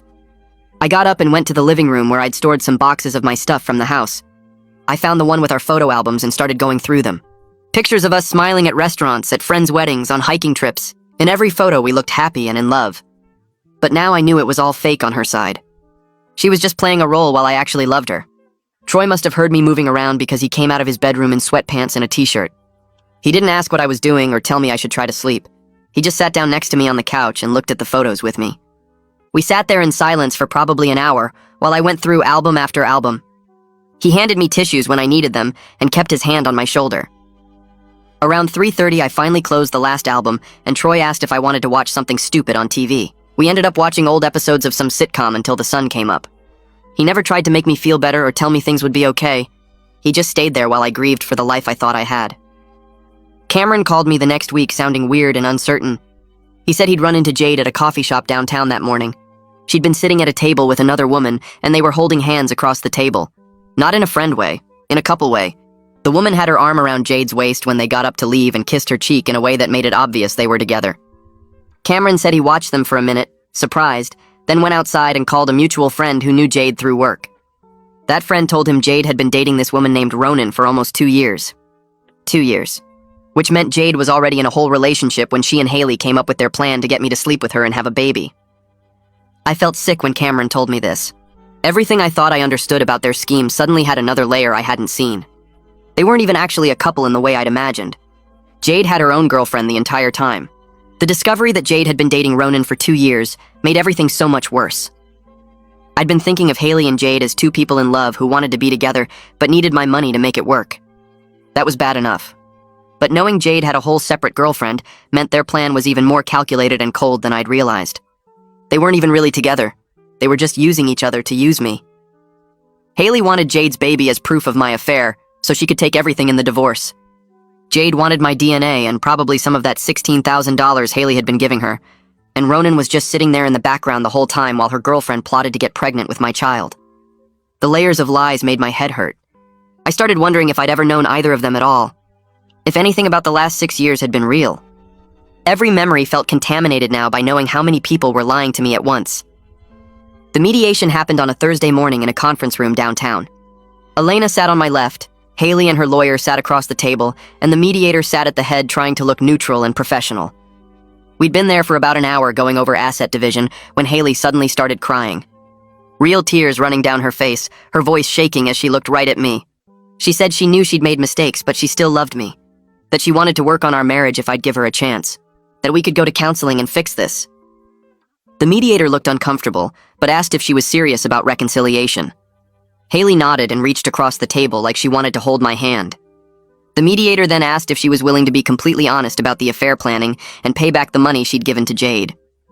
Haley pulled her hand back immediately. Her tears stopped like someone had flipped a switch. She said she wouldn't admit to anything because she didn't do anything wrong. Just like that. No more crying, no more talk about loving me or fixing things. Her lawyer put his hand on her arm like he was trying to stop her from talking, but she ignored him. She said the texts were private conversations that I had no right to read, and that giving money to a friend wasn't a crime. The mediator sat back in his chair, and I saw him write something on his notepad. Even he could see exactly who she was now. Elena looked at me and I gave her a tiny nod. She told the mediator we were done trying to negotiate and would proceed with the divorce as filed. We settled 2 weeks later without going to court. Haley got her personal belongings, her car, and nothing else. No house, no savings, no alimony. She had to agree to pay back half of the $16,000 she'd given to Jade, which came to $8,000 paid out over the next 2 years at $333 per month. Elena told me I could probably fight for more, maybe even get all $16,000 back, but dragging this through court would cost me thousands in legal fees. Plus more months of having Haley in my life through court dates and hearings and depositions. She said sometimes the best revenge was just being done with someone. I agreed to the settlement because I wanted Haley out of my life more than I wanted every dollar back. The lawyer drew up the papers and we both signed. Her lawyer looked relieved. Haley looked angry but trapped. Elena looked satisfied. I just felt tired. The divorce finalized 4 months and 3 days after that Friday night dinner when I showed them the screenshots. Elena called me on a Tuesday morning to say the judge had signed the papers and it was officially done. I went to her office that afternoon to pick up my copies. Troy came with me because he knew I didn't want to be alone for this. Elena handed me the folder with all the final documents and congratulated me on being a free man. I sat in her office looking at the papers that said my marriage was over. 6 years together, gone. Except it had never really been together. It had been Haley using me while I loved someone who didn't exist. I felt relieved that it was finished. Sad that I'd wasted so much time. Angry that she'd done this to me, but mostly I felt free. Like I could finally breathe without wondering what she was planning or who she was texting or what lies she was telling. Troy put his hand on my shoulder and asked if I was okay. I told him I would be. We left Elena's office and went to get lunch because I couldn't think of anything else to do with this strange feeling of being suddenly unmarried. I moved into my own apartment 3 weeks after the divorce finalized. Troy had been amazing letting me stay with him, but I needed space that was completely mine. A place with no memories of Haley or Jade or any of the lies. I found a small one-bedroom place about 20 minutes from work. The rent was reasonable and the building was old but clean. I didn't have much furniture since Haley had kept most of what was in the house as part of her personal belongings. Troy gave me his old couch that he'd been meaning to replace anyway. Cameron brought over a kitchen table and chairs he'd been storing in his garage. Another friend donated a bookshelf and some lamps. My bedroom had a mattress on the floor and a plastic dresser I bought at a discount store. The whole place looked like a college apartment with mismatched furniture and bare walls. But it was honest. Every single item in that apartment was there because someone actually cared about me and wanted to help. Nothing was chosen by Haley to match her fake vision of our fake life together. I sat on Troy's old couch that first night eating pizza straight from the box and looking around at my small, honest, real apartment. It wasn't much, but it was mine. Actually mine. And that felt better than the house with Haley ever had. I found out about a month after moving into my apartment that Cameron had been keeping tabs on what happened to Haley and Jade after everything fell apart. He told me over coffee one Saturday morning that their relationship didn't survive the divorce. They'd turned on each other completely, each one blaming the other for the plan failing and for me finding out. Jade had apparently moved to another state to live with Ronan Austin, the girlfriend she'd been hiding the whole time. Cameron said Jade just packed up and left without even saying goodbye to anyone, which seemed fitting for someone who'd been lying to everyone for years. Haley was living with her mother Olive and working retail at some clothing store in the mall. She couldn't afford her own place because of the debt she owed me and because she'd lost her decent job when word got around about what she'd tried to do. Cameron had seen her once at the grocery store and she'd looked right through him like he wasn't there. He said she looked tired and angry, and he felt bad for about 2 seconds before remembering what she'd tried to do to me. 6 months after I showed them those screenshots, I realized one morning that I was actually doing okay. I'd been seeing the therapist Troy recommended every week, working through all the trust issues and the feeling that everyone around me might be secretly plotting something. The therapist helped me understand that Haley and Jade were specifically terrible people, not proof that everyone in the world was terrible. It sounds obvious when I say it like that, but it took months of talking it through to really believe it. I started being able to meet new people without immediately wondering what they wanted from me or what they were hiding. I could have a normal conversation without analyzing every word for hidden meanings. I went on a few dates and actually enjoyed them instead of spending the whole time waiting for the other shoe to drop. I was honest about my baggage from the start, telling people I was divorced and still working through some trust stuff, and being upfront about it actually made me feel more secure rather than less. Then I got a promotion at work that I hadn't even been thinking about during all the marriage chaos. My boss called me into his office one afternoon and told me they were moving me up to senior analyst with a decent pay raise. He said I'd been more focused and confident in the past few months than I'd been in years, that whatever personal stuff I'd been dealing with seemed to have sharpened me instead of breaking me down. I thanked him and went back to my desk, feeling like maybe losing Haley wasn't the worst thing that could have happened to my career. I'd been so distracted during the marriage, always worried about making her happy and dealing with her constant demands, that I hadn't realized how much mental energy it was taking. Without that weight, I could actually concentrate on my work and do it well. A year after I pulled out my phone and showed them those screenshots, I was sitting in my apartment on a Friday night with Troy and Cameron, eating pizza and watching some terrible action movie, and I realized I was in a genuinely good place. My apartment was small, but it was mine and I loved it. The furniture was still mismatched stuff from friends, but it felt more real than anything in the house with Haley ever had. I had friends who'd proven they were real when things got hard, a brother who'd had my back completely through the worst time of my life. I was dating casually and enjoying it without the pressure of trying to build something permanent right away. I had a job I was good at, and a future that was completely mine to build however I wanted. Haley and Jade had tried to use me as their meal ticket and sperm donor, tried to trap me in their scheme and take everything I'd worked for. Instead, they'd given me the gift of knowing exactly who they were before I wasted any more years on them. I could have spent another decade with Haley, maybe even had kids with her, before finding out she'd never loved me at all. The betrayal had been brutal, but the timing had been lucky. And sitting there with my brother and my best friend, I felt grateful for that luck. The teacher called me and said that she'll punish my son for faking seizures. Mrs. Susan called me during work last Monday. Your son is pretending to have seizures. He's disrupting the class with his attention-seeking behavior. I need you to pick him up immediately. I left a client meeting, drove 40 minutes to Lincoln Elementary, found my 8-year-old son Caleb sitting in the nurse's office, confused and exhausted. The nurse looked worried. He had an episode, lasted about 2 minutes. He's been out of it since. That sounds like a real seizure. Mrs. Susan says he's faking. I've been a nurse for 15 years. That wasn't fake. But I'm not a doctor. Tuesday morning, I kept Caleb home, took him to his pediatrician. She ran basic tests, referred us to a neurologist. First available appointment was 3 weeks away. I called the school, explained the situation, asked them to watch Caleb carefully. On Wednesday, Caleb went back to school. Mrs. Susan called again at noon. He did it again. The fake shaking. I told him to stop. He wouldn't. So I put him in the hallway until he was done. You put my son in the hallway during a medical episode? It wasn't medical. He was perfectly fine after. Even smiled at his friends through the window. Classic attention-seeking. That's called post-seizure confusion. Sometimes people seem happy. They're not fully conscious. Don't make excuses for him. I've taught for 20 years. I know fake seizures when I see them. Thursday, no call. I thought things were better. Then Caleb came home with a note. He'd had another episode. Mrs. Susan made him sit in the corner facing the wall for the rest of the day, for faking. Friday, I went to the principal. Mr. Jeffries barely looked up from his computer. Mrs. Susan is our most experienced teacher. If she says he's pretending, he probably is. My son needs medical attention during these episodes, not punishment. Have you considered that maybe he needs discipline instead of attention? Kids these days will do anything to get out of work. I left furious. The next Monday, Caleb had a seizure at lunch. The cafeteria monitor called 911. Paramedics came. Mrs. Susan told them it was fake. Don't waste your time. He does this for attention. His mother encourages it. The paramedic ignored her, checked Caleb's vitals, recommended immediate neurological evaluation. This child is showing clear signs of temporal lobe seizures. Tuesday, I pulled Caleb from school, told them he was sick. Really, I was scared. What if he had a serious seizure and Mrs. Susan just left him there? Wednesday, I researched.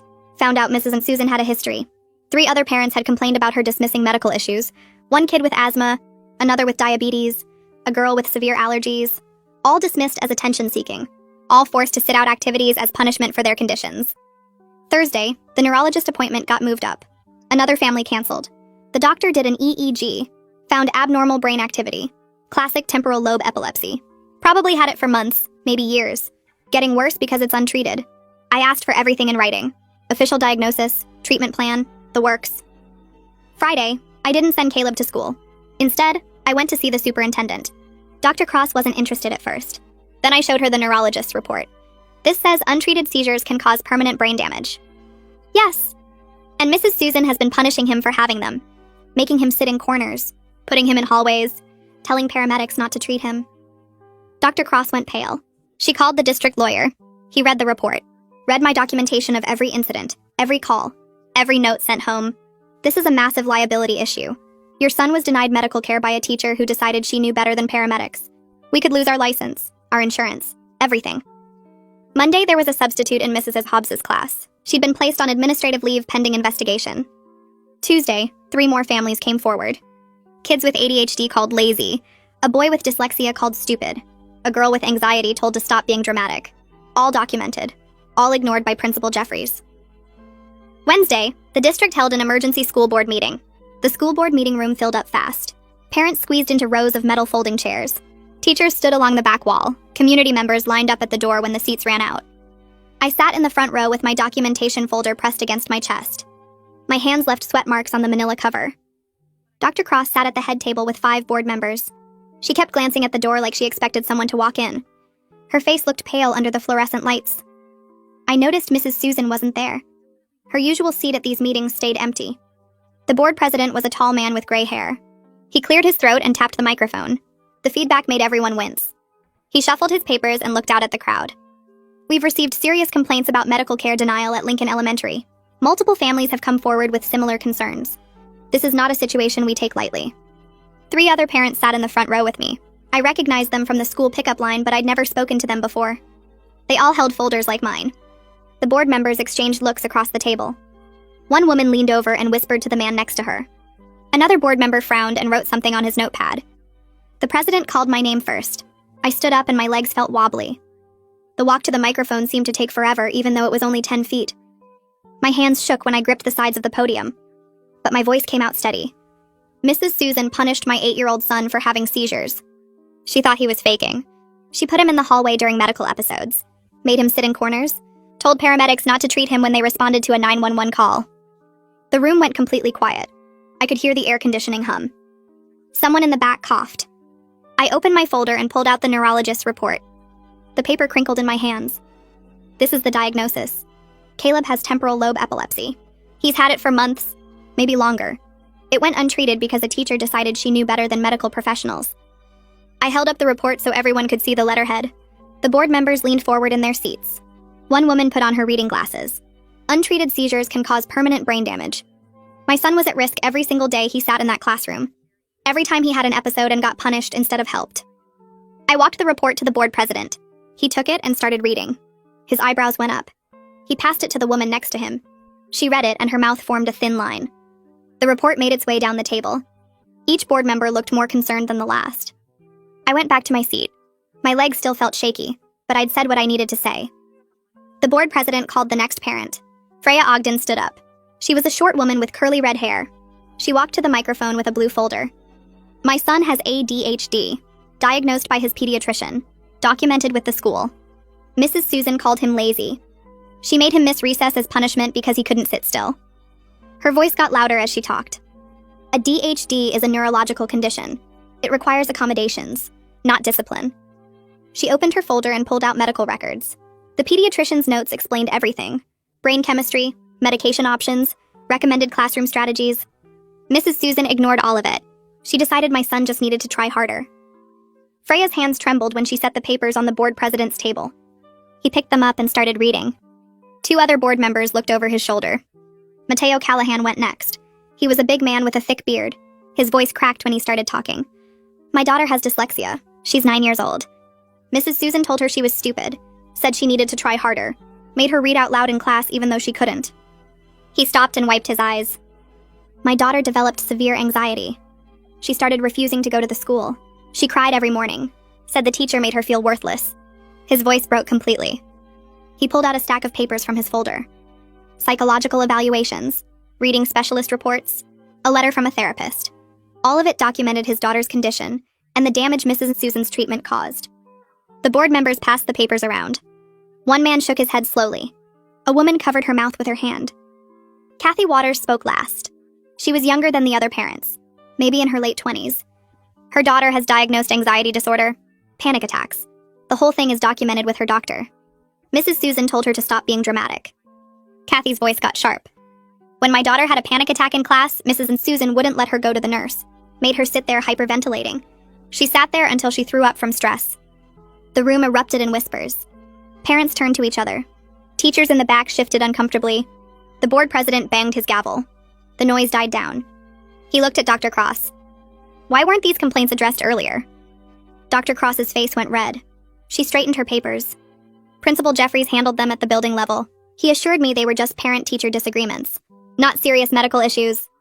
Her voice got quieter. I trusted his judgment. The board president's jaw tightened. Kirk Bailey stood up from his seat at the side table. He was the district lawyer, tall and thin with wire-rimmed glasses. He carried a thick binder to the front. The district violated federal disability laws. Students with documented medical conditions were denied appropriate accommodations. He opened the binder and showed charts, color-coded pages, highlighted sections. The liability exposure is enormous. We could lose federal funding. The state could revoke our license. Our insurance won't cover willful violations. One board member raised her hand. Did anyone report these issues before tonight? I stood up again. I went to Mr. Jeffries first. He dismissed my concerns, said Mrs. Susan was too experienced to be wrong about a child faking seizures. The board member wrote something down. Other board members looked at each other with worried faces. The meeting was just getting started. A woman in the back row stood up. She had gray hair pulled into a tight bun. She wore a business suit. Her hands shook when she gripped the chair in front of her. My daughter had severe allergies, life-threatening. The school nurse kept an EpiPen in her office. Mrs. Susan refused to keep one in the classroom. She said my daughter was exaggerating, said she wanted special treatment. The woman's voice got louder. My daughter had an allergic reaction during art class. Mrs. Susan wouldn't let her go to the nurse, said she could wait until the end of class. Another teacher walked by and saw her face swelling. That teacher ran to get the EpiPen, saved her life. The board president leaned forward. When did this happen? 2 years ago. I filed a complaint with Principal Jeffries. He said Mrs. Susan was just being cautious about letting kids leave class. Said my daughter probably wasn't that allergic. The woman wiped her eyes. I pulled my daughter out of Lincoln Elementary the next week. Couldn't risk her life again. Several board members shifted in their seats. One woman covered her mouth with her hand. Another man shook his head slowly. Dr. Cross's face went pale. She kept glancing at Kirk Bailey. He was writing notes on a yellow legal pad. His pen moved fast across the paper. He filled one page and flipped to the next. The board president looked at the other board members. They looked back at him with worried faces. How many complaints did we miss? How many years has this been happening? A board member with glasses raised his hand. The president nodded at him. What happened when the paramedics came for your son? He looked at me. I stood up again. My legs felt weak, but I made myself talk. Mrs. Susan told them Caleb was faking. She said not to waste their time. Said I encouraged his attention-seeking behavior. The paramedic didn't listen to her.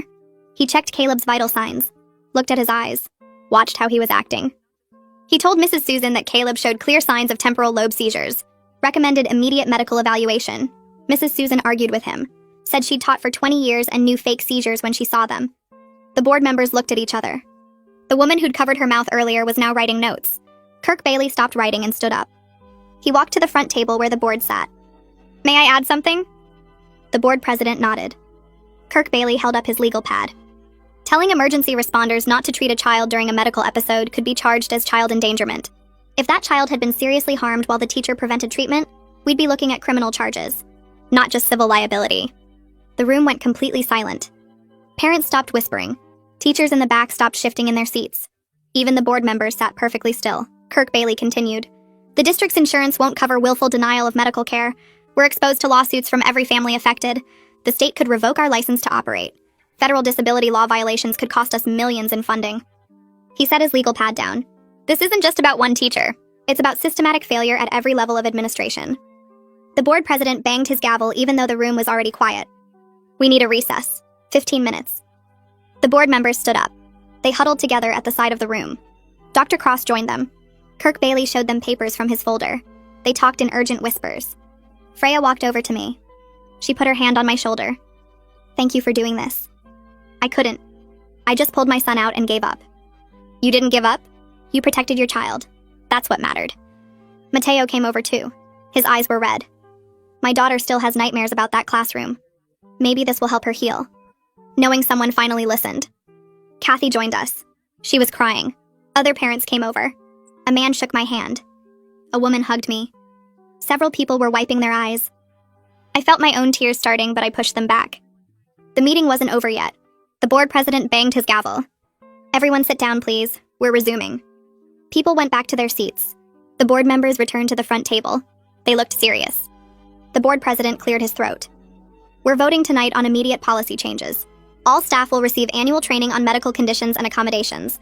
We're also creating a direct reporting system.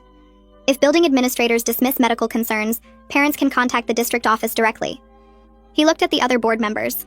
All in favor. Every hand went up. The motion passes unanimously. Dr. Cross stood up. She looked shaken. Mrs. Susan will remain on administrative leave pending the investigation results. She paused. Principal Jeffries is also being placed on administrative leave. He failed to investigate and report serious medical concerns. Multiple complaints came to him over several years. He dismissed them all. The room erupted in whispers again. The board president banged his gavel. Dr. Cross sat down. Kirk Bailey stood up. The board president nodded at him. We're directing a full review of every complaint filed against Mrs. E. Susan during her 20-year career. We need to identify all potential victims. Understand the full scope of this problem. We'll have a complete report within 6 weeks. A board member in the middle raised her hand. I want to propose something. She stood up. We need a student advocacy position. Someone specifically responsible for making sure kids with medical conditions get proper help. Someone parents can go to directly. The board president looked at the other members. Discussion. Another board member spoke up. That's exactly what we need. Someone whose only job is protecting these kids, not someone juggling it with other responsibilities. A third board member nodded. We should have had this years ago. The board president called for a vote, all in favor of creating a student advocacy position. Every hand went up again. Motion passes. Dr. Cross, develop a position description immediately. We want to start hiring within a month.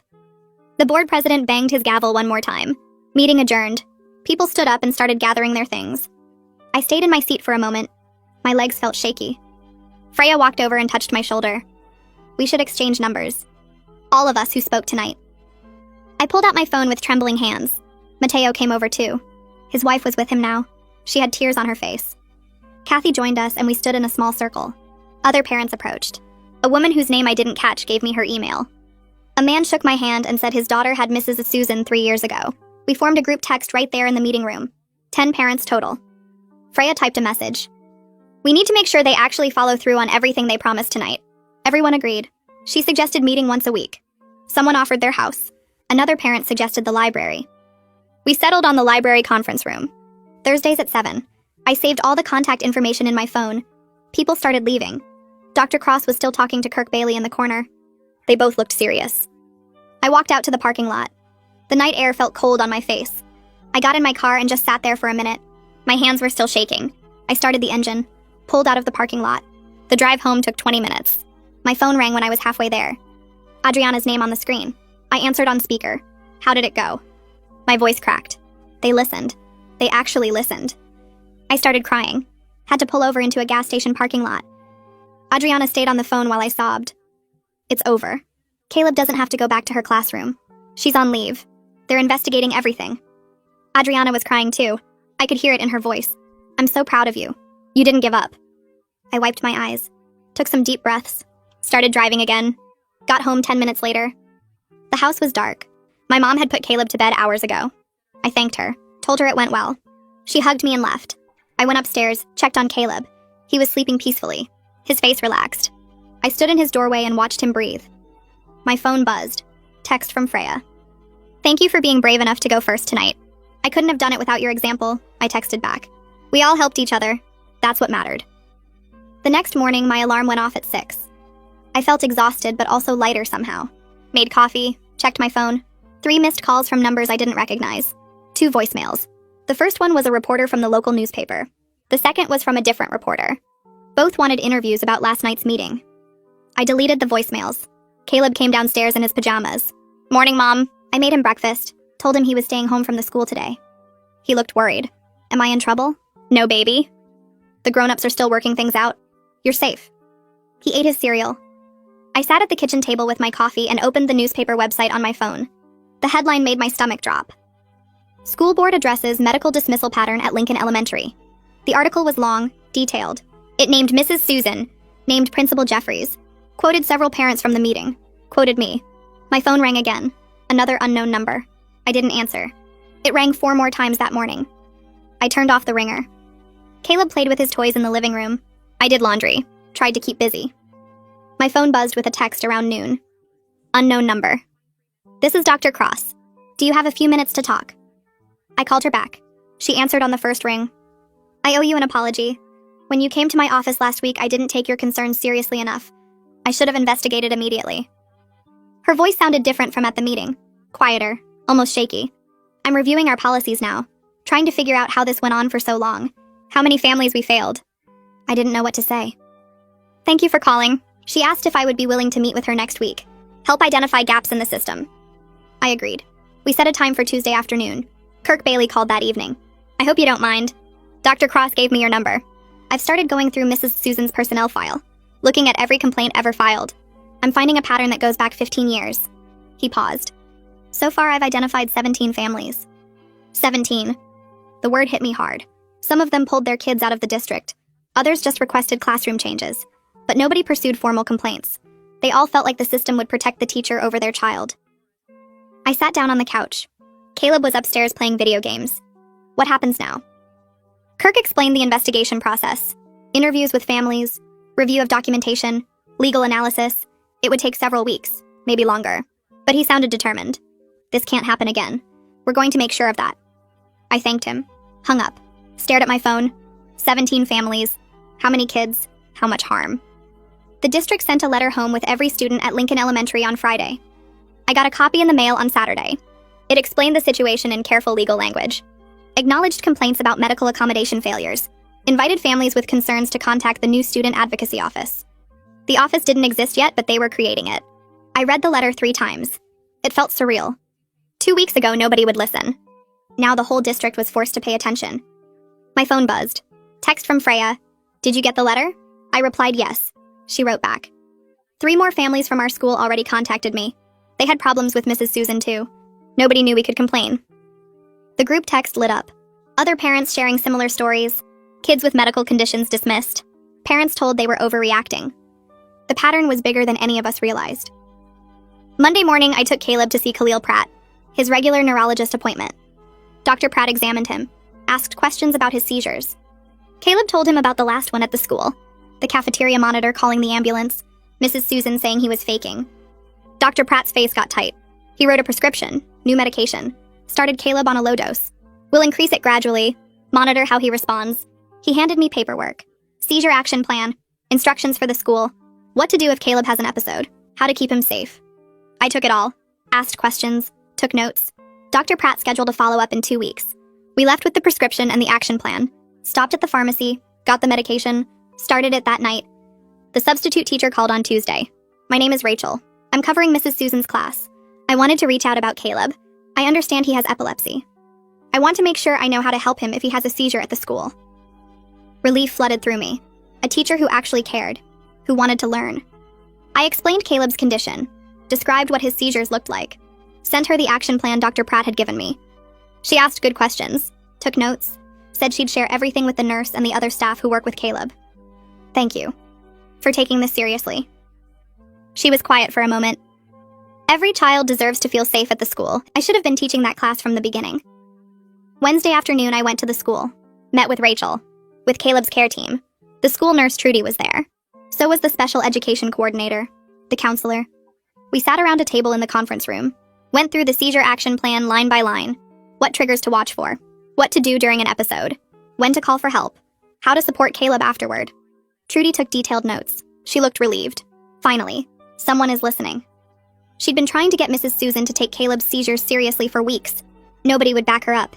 Now we had a plan, written down, signed by everyone, copies for every adult who worked with Caleb. Rachel promised to review it with the whole class. Age-appropriate explanation, so the other kids would understand and not be scared if Caleb had a seizure. Adriana came over for dinner on Friday. Brought Caleb a new video game, something with dinosaurs. He was excited, hugged her, ran upstairs to play it. Adriana and I sat in the kitchen. She poured us both wine. I'm proud of you. You fought for him. You didn't give up even when everyone tried to shut you down. I took a sip. It felt good to hear. The past few weeks had been exhausting, scary, but worth it. Caleb was safe now, getting proper treatment. Had teachers who would protect him instead of punish him? That's what mattered. Adriana raised her glass, to not giving up. We clinked glasses. Caleb called down from upstairs. Mom, come see this level. I smiled, went upstairs to watch him play. 3 weeks passed. The district worked through procedures, legal reviews, policy discussions. I checked my email every morning, waited for updates. Finally, on a Tuesday afternoon, my phone buzzed. Email from the district office. Kirk Bailey had finished his investigation. The report was available for review. I called the district, asked if I could come read it. The secretary said yes, scheduled me for Thursday morning. I took time off work, drove to the district office building, signed in at the front desk, waited in the lobby. Kirk Bailey came out to meet me, brought me to a conference room. The report sat on the table, thick stack of papers, bound with black clips. He pulled out a chair for me, sat across the table. The findings were extensive. 20 separate complaints against Mrs. Susan over 15 years. Parents reporting dismissed medical conditions. Kids punished for symptoms they couldn't control. Asthma attacks called fake. Diabetic episodes ignored. Severe allergies treated as attention-seeking. The pattern was clear, documented, undeniable. Each complaint included dates, parent statements, medical documentation.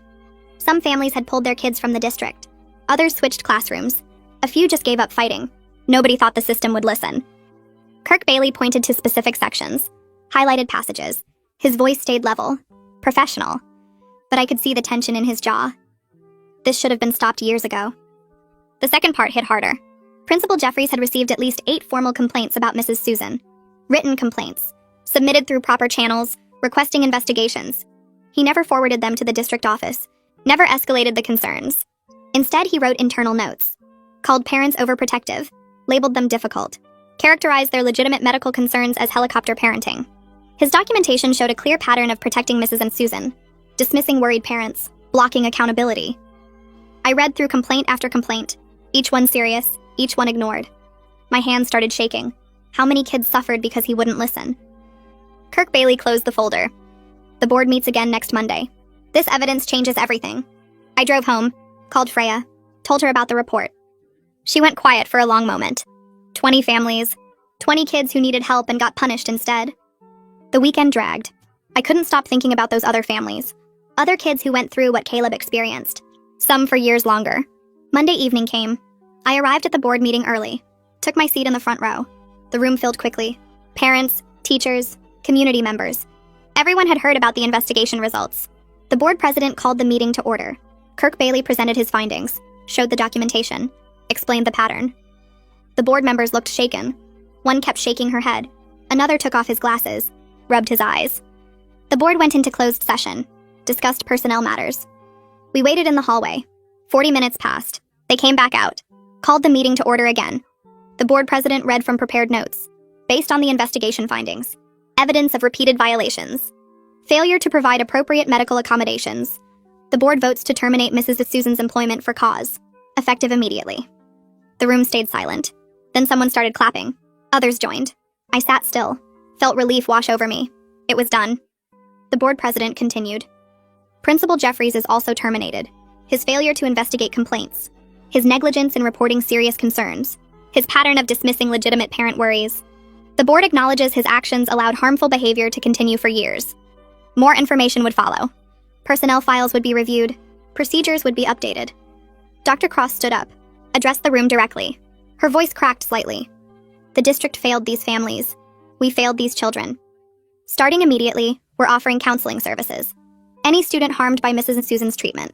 The district will pay, no questions asked. She paused, looked around the room. I'm also committing personally. Any accommodation request denied by building administrators. It comes to my desk. I review it myself. Nobody gets dismissed again. The meeting ended. Parents gathered in small groups, talking quietly, sharing relief, some crying.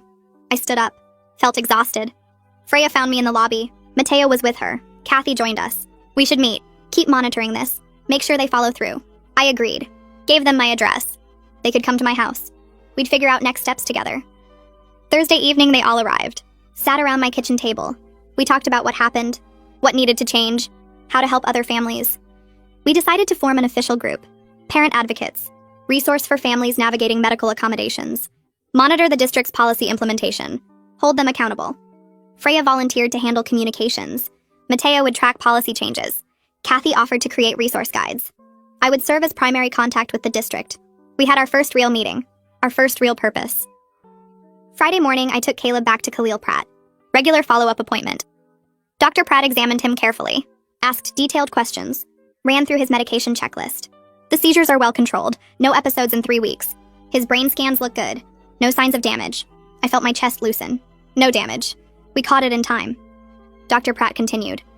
Earlier diagnosis would have been better, but you acted when you realized something was wrong. You pushed until someone listened. That saved him from serious complications. I thanked him, scheduled the next appointment, left with renewed medication prescriptions. That afternoon, my phone rang. Unknown number. I answered cautiously. This is the new principal at Lincoln Elementary. My name is Dr. Gomez. I wanted to introduce myself, explain my background, ask how I can support Caleb. I sat down, listened.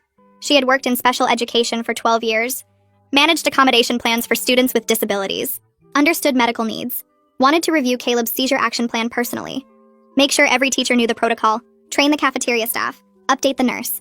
I agreed to meet her. Tuesday after school, went to Lincoln Elementary, met Dr. Gomez in her office. She was younger than I expected. Warm smile, genuine eye contact, actually listened when I talked. We went through Caleb's needs, his triggers, his medication schedule, what to watch for, how to respond. She took detailed notes, asked smart questions, already knew medical terminology, understood seizure protocols. She'd already reviewed his action plan with every teacher, shared it with cafeteria staff, met with Trudy Horn twice. I'm cautiously hopeful. She seemed different, actually cared, actually understood. Before I left, my phone buzzed. Email from the local parent-teacher organization. They wanted me to speak at their next meeting, share my experience, help other parents understand their rights, talk about advocating for kids with medical needs. I stared at the email. Public speaking terrified me. Standing in front of strangers, sharing personal details, being vulnerable. But I thought about those 20 families, kids who suffered because parents didn't know they could push back, didn't realize they had rights. I replied yes. I'd speak at their meeting. The meeting room felt packed. Maybe 40 people showed up, parents mostly, a few teachers I didn't know. I sat near the front with my folder of notes. My hands shook a little when they called my name. I walked to the microphone, took a breath, started talking about Caleb's seizures, how Mrs. Susan punished him instead of helping him, how she told paramedics not to treat my son.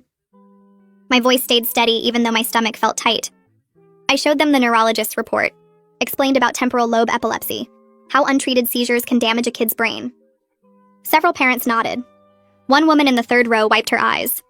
When I finished, people clapped, not loud or long, just enough to show they heard me. Afterward, 2 moms came over. The first one had a daughter with diabetes. Her teacher kept saying she was faking low blood sugar to get out of tests. Made her sit through gym class even when she felt dizzy. The second mom's son had asthma. His teacher thought he used his inhaler for attention. Told him to toughen up during recess. I gave them both my phone number.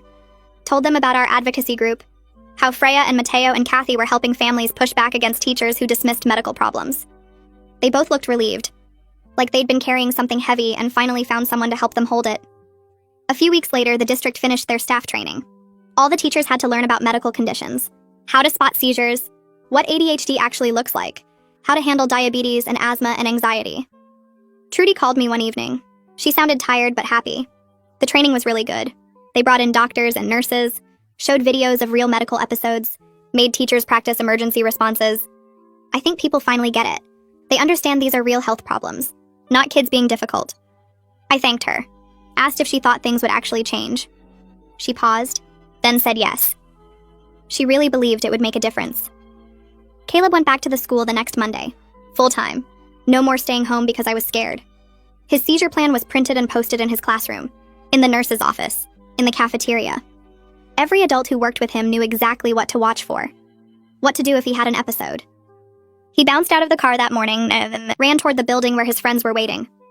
I watched him high-five 2 boys near the door. Saw him laugh at something one of them said. The substitute teacher sent me an email that afternoon.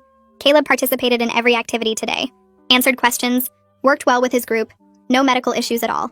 He seems really happy to be back. I read it 3 times, felt my shoulders drop. He was safe. He was learning. He was just being a regular kid again. 4 months after everything started, I got a letter in the mail. District letterhead. But the return address was an insurance company. I opened it carefully, read it twice to make sure I understood. They were thanking me, saying my documentation and quick action prevented a serious injury. Maybe even saved a child's life. They explained that if Caleb had suffered brain damage from untreated seizures while under the school's care, the district would have faced massive lawsuits. Their insurance rates would have gone up. Maybe they would have lost coverage completely. My records of every incident, every call, every dismissal. That paperwork proved the district needed to change their policies before something terrible happened. The letter ended with a line that stuck with me. Your advocacy protected not just your son, but potentially dozens of other children. I folded it carefully, put it in my documentation folder, proof that speaking up mattered. Kirk called me a week later. His voice sounded serious. The state education board suspended Mrs. Susan's teaching license. She couldn't teach anywhere while they did their own investigation. I asked if that was normal. He said no. Usually the state waits for the district to finish everything first. But this case was different. The pattern was so clear. So many kids harmed over so many years. They felt they had to act fast. Make sure she couldn't hurt anyone else while they looked into everything. I didn't know what to say. Part of me felt relieved. Part of me felt sad that it took this long. That so many families had to suffer before anyone stopped her. My phone rang on a Tuesday afternoon. Unknown number again. I almost didn't answer. A woman's voice introduced herself. She'd just been hired for the new student advocacy position. Used to be a special education teacher. Had a daughter with cerebral palsy. Spent years fighting for proper accommodations. She understood what families went through. Wanted to make the system better. She asked if I'd join an advisory committee. Help create policies that actually worked. I said yes immediately. The first committee meeting happened 2 weeks later. 6 parents, 3 district staff members. The new advocate led the discussion. We talked about how to report problems without being scared of punishment. How to make sure complaints actually got investigated. How to track whether schools followed through on accommodation plans. I shared my experience. How Mr. Jeffries dismissed my concerns. How I had to go all the way to the superintendent before anyone listened. Other parents nodded. They'd hit the same walls. The advocate took pages of notes. Promised to turn our ideas into real procedures. Ones that protected families instead of protecting bad teachers. Caleb's teacher sent home a progress report in his backpack. I opened it while making dinner. He'd caught up on everything he missed. Reading at grade level. Math scores were good. Science project got an A. The teacher wrote a note at the bottom. Caleb is thriving now that he has proper medical care and support. He's engaged in class, works well with others. His seizures are well controlled and he knows how to advocate for himself if he needs help. I showed Adriana when she came over. She hugged me. Told me I did good. Really good. Our parent advocacy group kept growing. Started with 4 of us around my kitchen table. Now we had 12 families. We met at the library once a month. Shared information about new policies. Talked about challenges we were facing. Helped each other figure out how to get schools to follow accommodation plans. Freya brought snacks. Mateo made copies of useful documents. Kathy created a resource guide about different medical conditions. What teachers needed to know. What parents should ask for. We handed them out to anyone who needed them. Dr. Cross sent an email to all parents in the district. New policy starting immediately. Anytime a building principal denied a medical accommodation request, they had to forward it to her office within 1 day. She would review it personally, make the final decision. No more complaints getting buried at the school level. She also set up quarterly reviews. Every school had to report on how they were handling accommodation plans, whether kids were getting what they needed, if problems came up. The email ended with her direct phone number. Call me if your child's medical needs aren't being met. I will handle it. I printed it out, added it to my documentation folder. Things were really changing. I grabbed milk and bread at the grocery store on a Tuesday afternoon when someone called my name from the produce section. Trudy Horn stood by the lettuce with her cart half full. She smiled and walked over to me. I wanted to thank you for what you did.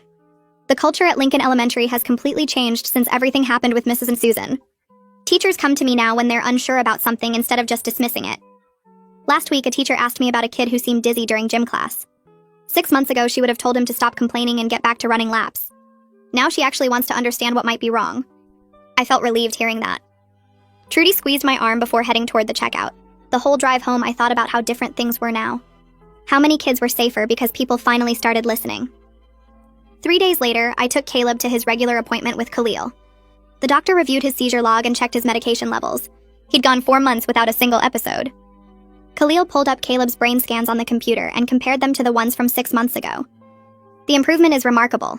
His seizures are so well controlled that I'm comfortable reducing his medication dosage. We'll cut it by 20% and monitor him closely. If he stays stable, we might be able to get him on even less medication eventually. Some patients with temporal lobe epilepsy manage very well on minimal doses once we find the right treatment approach. Caleb grinned when Khalil told him the good news. He'd been worried about taking medicine every day for the rest of his life. The doctor explained that his brain was responding beautifully to treatment, and his prognosis was excellent. I scheduled his next appointment for 3 months out instead of the usual 6 weeks. Progress. The envelope arrived from the State Education Board 2 weeks later. I opened it standing in my kitchen. The investigation report was 30 pages long. I skipped to the conclusion section. The board had permanently revoked Mrs. Susan's teaching license. They cited her pattern of medical dismissal spanning 15 years. The report documented harm to multiple students and noted that her behavior showed no indication she understood the severity of her actions. She would never teach in any public or private school in the state again. I set the letter on the counter and stared at it. Part of me felt vindicated. Part of me felt sad that it took so long for anyone to stop her. I called Kirk Bailey to let him know. He'd been waiting for the state's decision. This is the right outcome. She can't hurt any more kids. I agreed with him even though the whole situation still made me angry. Kirk called me back the next afternoon with more news. Principal Jeffries had accepted a settlement from the district rather than fighting his termination. The settlement included a clause that prevented him from working in education administration anywhere in the state. Kirk explained that this was better than a drawn-out legal battle that might have let Jeffries find work in another district. He won't be able to go to another school and do the same thing. This way there's a permanent record of why he was terminated, and he can't just move to a different county and start over. I thanked Kirk for keeping me updated. He'd been helpful throughout the entire process, even though I knew dealing with this situation had been complicated for the district. Accountability mattered. Both Mrs. Susan and Mr. Jeffries had failed the kids in their care, and now they faced real consequences for those failures. Our parent advocacy group met at the library on a Thursday night. 12 families showed up. We'd been working on a proposal to present to the school board about hiring requirements for administrative positions. Mrs. Freya had drafted language requiring medical accommodation expertise as part of the job qualifications. Mateo added sections about mandatory training and ongoing education. Kathy researched what other districts were doing successfully. We polished the proposal until it felt solid. The school board meeting was scheduled for the following week. I volunteered to present our recommendations. We divided up the other speaking slots so that multiple parents could share why these changes mattered. Freya would talk about ADHD accommodations. Mateo would discuss learning disabilities. Kathy would address mental health concerns. We practiced our presentations and gave each other feedback. By the time we left the library, I felt confident we had a strong case.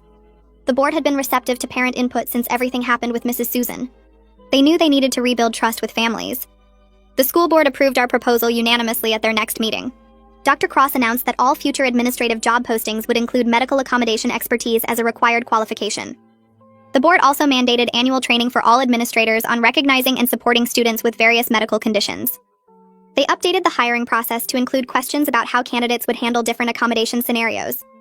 I watched the board members vote one by one. Each yes felt like another layer of protection for kids who needed medical support at the school. After the meeting ended, 3 board members came over to thank us for the proposal. One told me that our advocacy work had helped the district avoid similar problems in the future.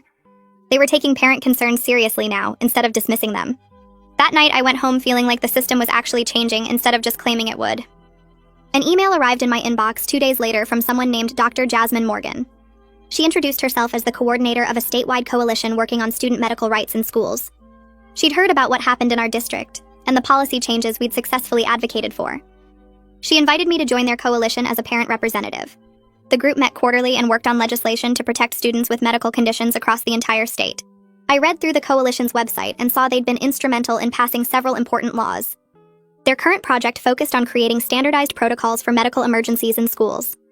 I replied to Dr. Morgan and agreed to join. The work felt meaningful. If I could help create systemic change that protected kids beyond just our district, then everything we'd been through with Caleb would serve a larger purpose. Maybe other families wouldn't have to fight as hard as we did. Caleb came home from the school on a Friday afternoon and found me making dinner. He dropped his backpack by the door and climbed onto a kitchen stool. "Mom, I think I want to be a doctor when I grow up." I asked him what made him think about that. He explained that his class had been learning about different careers, and when the teacher asked what he might want to do, being a doctor felt right. I want to help other kids who have seizures like me, so they don't have to be scared, and so people understand what's really happening. His teacher had sent home a note that week mentioning how Caleb had been sharing information about epilepsy with his classmates. He'd explained what seizures were and what to do if someone had one. Several kids had asked him questions and he'd answered them confidently. The teacher wrote that Caleb was helping reduce the stigma around medical conditions in their classroom. I hugged him and told him he'd make an excellent doctor. He already understood what it felt like to need medical help and to have people not believe you. That empathy would make him good at taking care of patients. The district received a state award 3 months later for their improved medical accommodation policies and practices. Dr. Cross invited our parent advocacy group to the ceremony. We sat in the front row while she accepted the award on behalf of the district. During her speech, she credited the parent advocacy group for driving the changes. She specifically mentioned how parent voices had transformed the way the district approached medical accommodations. She talked about the failures that had occurred and how the district had committed to doing better. She named me directly and thanked me for refusing to accept dismissive responses when my son needed help. The audience applauded. Several other districts had sent representatives to learn about our policies. Dr. Cross handed out copies of our accommodation protocols and offered to share resources. After the ceremony, parents from other districts approached me asking how we'd organized our advocacy group. I exchanged contact information with 4 different families who wanted to start similar groups in their areas. Adriana picked up Caleb on a Saturday morning to take him to a science museum exhibit about the brain and neurology. They spent 3 hours looking at displays and interactive demonstrations. When they got back to my house, Caleb ran inside talking nonstop about everything he'd learned. They had this huge model of a brain and you could see all the different parts. Adriana helped me find the temporal lobe where my seizures come from. There was a video showing how electrical signals work and why sometimes they get mixed up and cause seizures. I understand my condition so much better now. He showed me a booklet the museum had given him with information about different neurological conditions. He'd already read through half of it. Adriana smiled at me over his head. She'd taken photos of him at the exhibits looking excited and engaged. He's proud of understanding what's happening in his own brain instead of being scared of it. That's huge. I agreed with her. Knowledge replaced fear. Caleb wasn't just a kid with epilepsy anymore. He was a kid who understood epilepsy and could explain it to others. The parent-teacher conference happened on a Tuesday evening exactly 1 year after Mrs. Susan first called me about Caleb's seizures. His current teacher asked me to sit down at the small table in her classroom. She pulled out Caleb's progress reports and work samples. I want you to know that Caleb is doing exceptionally well. His seizures are managed and he never hesitates to tell me if he needs help. He's confident in class and participates actively in discussions. His reading and math scores are above grade level. But what really stands out is how he's become a leader in creating an inclusive classroom environment. When another student was diagnosed with diabetes last month, Caleb was the first one to welcome him and explain that having a medical condition doesn't make you different in a bad way. He's teaching the other kids empathy and acceptance just by being himself. I felt tears starting but blinked them back. A year ago, my son was punished for having seizures. Now he was thriving and helping other kids feel accepted. The teacher showed me a drawing Caleb had made showing different kids with different needs all working together. He'd written across the top that everyone deserves help when they need it. I thanked the teacher for supporting him and left the conference feeling grateful that we'd fought hard enough to change things. Caleb was safe now, and so were all the other kids who came after him. The parent advocacy group met at Freya's house on a Saturday afternoon exactly 1 year after that first school board meeting. 12 families crowded into her living room and kitchen, bringing food and stories about kids who were doing better now. We set up tables with pasta salad and sandwiches and cookies that someone's daughter had decorated. Freya stood up and tapped her glass to get everyone's attention. She talked about how we'd helped 23 families navigate medical accommodation requests this year. She mentioned 3 situations where parents came to us early, and we helped them document everything properly, so things never escalated like mine did. Everyone clapped, and I felt proud that something good had come from all that fighting. We spent the afternoon sharing updates about our kids and discussing how the new district policies were working. Some schools were following the rules better than others, but at least now parents knew they could report problems directly to the district office without going through building administrators first. 2 days later, I found a card in my mailbox with no return address. Inside was a handwritten note from a family Kirk Bailey had identified during his investigation. They explained that their daughter had been in Mrs. and Susan's class 4 years ago, and the teacher had dismissed her migraines as attention-seeking behavior. They'd pulled her from Lincoln Elementary and enrolled her somewhere else rather than fight the system. Reading about what happened to Caleb and seeing justice for other families helped them process their own experience. They said they were grateful someone finally held the system accountable, even though it came too late for their daughter. I saved the card in the folder with all my documentation from Caleb's case. Their words reminded me why speaking up mattered even when it felt impossible. Caleb had his annual checkup with the neurologist on a Thursday morning. I took him out of school and we sat in the waiting room looking at the fish tank until they called his name. The doctor did all the standard tests and then pulled up his brain scans on the computer screen. She pointed to different areas and explained what she was looking at. The scans showed no damage from the months his seizures went untreated. His brain development was right on track for his age, and his seizure control remained excellent on the current medication dosage. She told us the early intervention after diagnosis made all the difference. If he'd gone longer without treatment, the outcome might have been very different. I thanked her and scheduled our next appointment for 6 months out. Caleb asked if he could stop taking medicine someday, and she said maybe when he was older. But for now, the medication was keeping him healthy and safe. Friday afternoon, I stood outside the chain-link fence surrounding Lincoln Elementary's playground and watched Caleb play soccer with his classmates during recess. He ran after the ball with confidence, laughing when he scored a goal. His friends high-fived him, and nobody treated him differently because he had epilepsy. The substitute who'd replaced Mrs. Susan stood nearby watching all the kids carefully. She knew Caleb's seizure action plan, and she'd never once suggested his medical condition was fake or attention-seeking. I watched him play for 10 more minutes before heading back to my car. The fight had been exhausting, and I wished I'd never had to wage it. But standing there watching my healthy, safe, thriving son, I felt proud that speaking up protected not just Caleb, but dozens of other children who deserved better from the adults responsible for their care. My sister-in-law demanded I give up my beach house reservation for her family. I changed the locks instead. Let me explain how we got here, because this wasn't just about a vacation rental. This was about 15 years of boundaries being trampled and me finally learning to say no. When my brother married Veronica, she seemed charming. Sweet smile, polite manners, the kind of person who brought homemade cookies to family dinners. Then they had kids and something shifted. Suddenly, every family gathering became about her needs, her schedule, her children's comfort. My parents enabled it completely. If Veronica wanted Christmas moved to accommodate her in-laws, we moved Christmas. If her kids needed the quiet guest room, whoever was staying there got bumped to the couch. I watched this pattern for over a decade, staying quiet to keep the peace. Then last year, I inherited my grandfather's beach cottage. He'd left it specifically to me in his will with a handwritten note saying I'd always appreciated it most. It needed work, so I spent 6 months and $40,000 renovating it myself, learning to tile and paint and fix plumbing. Every weekend driving 3 hours each way, every vacation day spent sanding floors. It became my sanctuary. This summer, I blocked off the first 2 weeks of August for myself. I'd planned it for months, requested the time off from work, and told everyone in the family I'd be unreachable. I needed this. My job as a middle school counselor had been brutal, endless crisis intervention with zero support. I was burned out completely. 3 days before I was supposed to leave, Veronica called. Her usual vacation rental had fallen through and she needed somewhere to take the kids. Could I just give her my reservation? She'd make it up to me. I politely declined, explaining I'd been planning this for months. She laughed like I was joking. When I didn't budge, her voice turned cold. Family helps family, she said. What kind of aunt prioritizes herself over her nieces and nephews? I held firm. She hung up and immediately called my mother, who called me in tears. How could I be so selfish? Those poor children deserved a beach vacation. Couldn't I reschedule? My brother sent a long text about how stressed Veronica was. The family group chat exploded with messages about my selfishness. That night, Veronica posted on social media about terrible family members who abandoned children in need. She didn't name me, but everyone knew. My phone wouldn't stop buzzing. I drove to the beach house that weekend just to clear my head. When I arrived, Veronica's van was in the driveway. She'd somehow gotten a key from my parents, who still had my spare from the renovation. Her kids' toys were scattered across my newly refinished deck. She was inside making lunch in my kitchen, acting like she owned the place. Oh good, you're here, she said casually. Can you grab more towels from town? We're running low. Something inside me snapped. I'd spent 15 years swallowing my anger,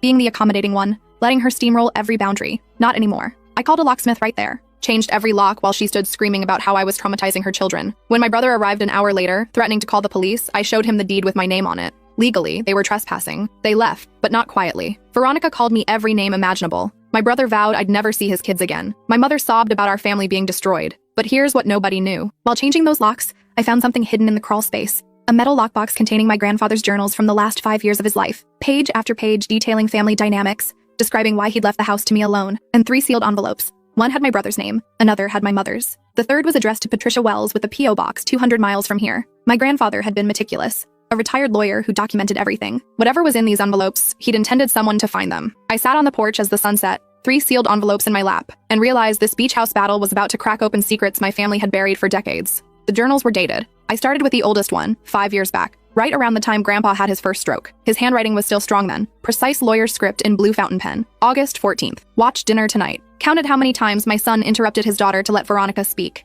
17 times in 1 hour. She's learned to go quiet. Used to be such a bright girl, always asking questions. Now she just nods and smiles. I remembered that dinner. I'd brought a new boyfriend, someone I'd been excited about. Veronica had monopolized the entire conversation talking about potty training. By dessert, he looked ready to bolt. We broke up 2 weeks later. September 3rd. Called my son to discuss the beach house. Asked if he'd be interested in it when I pass. He said Veronica thinks it should be sold and split between them and their sister. I haven't even died yet, and she's already dividing my assets. October 12th. Lunch with my daughter. She cried about how lonely she is. Her husband left last year, but she hasn't told the family because Veronica turns everything into a production. She can't even grieve her own marriage without it becoming about someone else's feelings. My mother, divorced. I'd had no idea. She'd kept showing up to family events alone, making excuses about dad working late. We'd all just accepted it because Veronica was always having some crisis that needed attention. I flipped ahead, my hands shaking. January 28th. My granddaughter turns 10 today. Called to wish her happy birthday. Veronica answered. Said the party was family only. I'm her grandfather. Apparently family now means whoever Veronica approves of. March 15th. Revised my will today. Thompson thought I was being harsh, but I explained the pattern I've observed. Everything goes to my granddaughter. The beach house, the investments, all of it. She's the only one who hasn't been corrupted by this toxic dynamic. She deserves a sanctuary. Thompson was his longtime attorney. I'd met him at the funeral, a kind man in his 70s who'd squeezed my hand and said Grandpa had talked about me constantly. April 2nd, Veronica called asking to borrow $15,000 for a kitchen renovation. My son makes $180,000 a year. When I asked why they didn't have savings, she got defensive, said family is supposed to help each other. I said no, she hasn't called since. May 30th, stroke number 2 hit today. Doctors say I'm lucky to be alive. Thompson visited the hospital, brought the lockbox I'd prepared, told him to hide it in the beach house crawl space. If I die and my granddaughter gets the house, she'll find it eventually. She's thorough like that. Always was. The entry ended there. 3 months later, he was gone. I opened the journal from his final year. The handwriting was shakier now, words slanting unevenly across the page. January 9th, my son visited today. Barely spoke to me. Spent the whole time on his phone texting Veronica about whether I seemed lucid enough to change my will. I could see his screen reflected in the window. They're worried I left everything to charity. February 14th, Patricia called. First time in 40 years. She'd heard about my health, asked if I'd told the family about her yet. I said no. I'm a coward who's kept her secret all this time. She said it's not too late. I told her I'd think about it. Patricia Wells, the name on the 3rd envelope. March 8th, hired a private investigator to update me on Patricia's life. She's done well for herself. Opened a bakery in Portland. Never married, no kids. The investigator asked why I wanted to find her if I wasn't planning contact. I didn't have a good answer. April 23rd. Thompson thinks I should tell them before I die. Give everyone a chance to process. But I've kept this secret for 4 decades. What's a few more months? My granddaughter will handle it better than my son anyway. She has my sense of justice. May 17th. Final stroke warning today. Doctor says the next one will likely kill me. Wrote 3 letters tonight. One for my son explaining why he doesn't get the house. One for my daughter apologizing for enabling her loneliness. One for Patricia with information she deserves to have. May 18th. Thompson took the letters. Made him promise not to open them himself. Just seal them in the lockbox with the journals. My granddaughter is smart. She'll figure it out. That was the last entry. He died 6 days later. I sat on the porch until midnight, rereading passages, trying to piece together what Patricia Wells had to do with our family. The name was familiar somehow, hovering at the edge of memory. Then I remembered. When I was 8,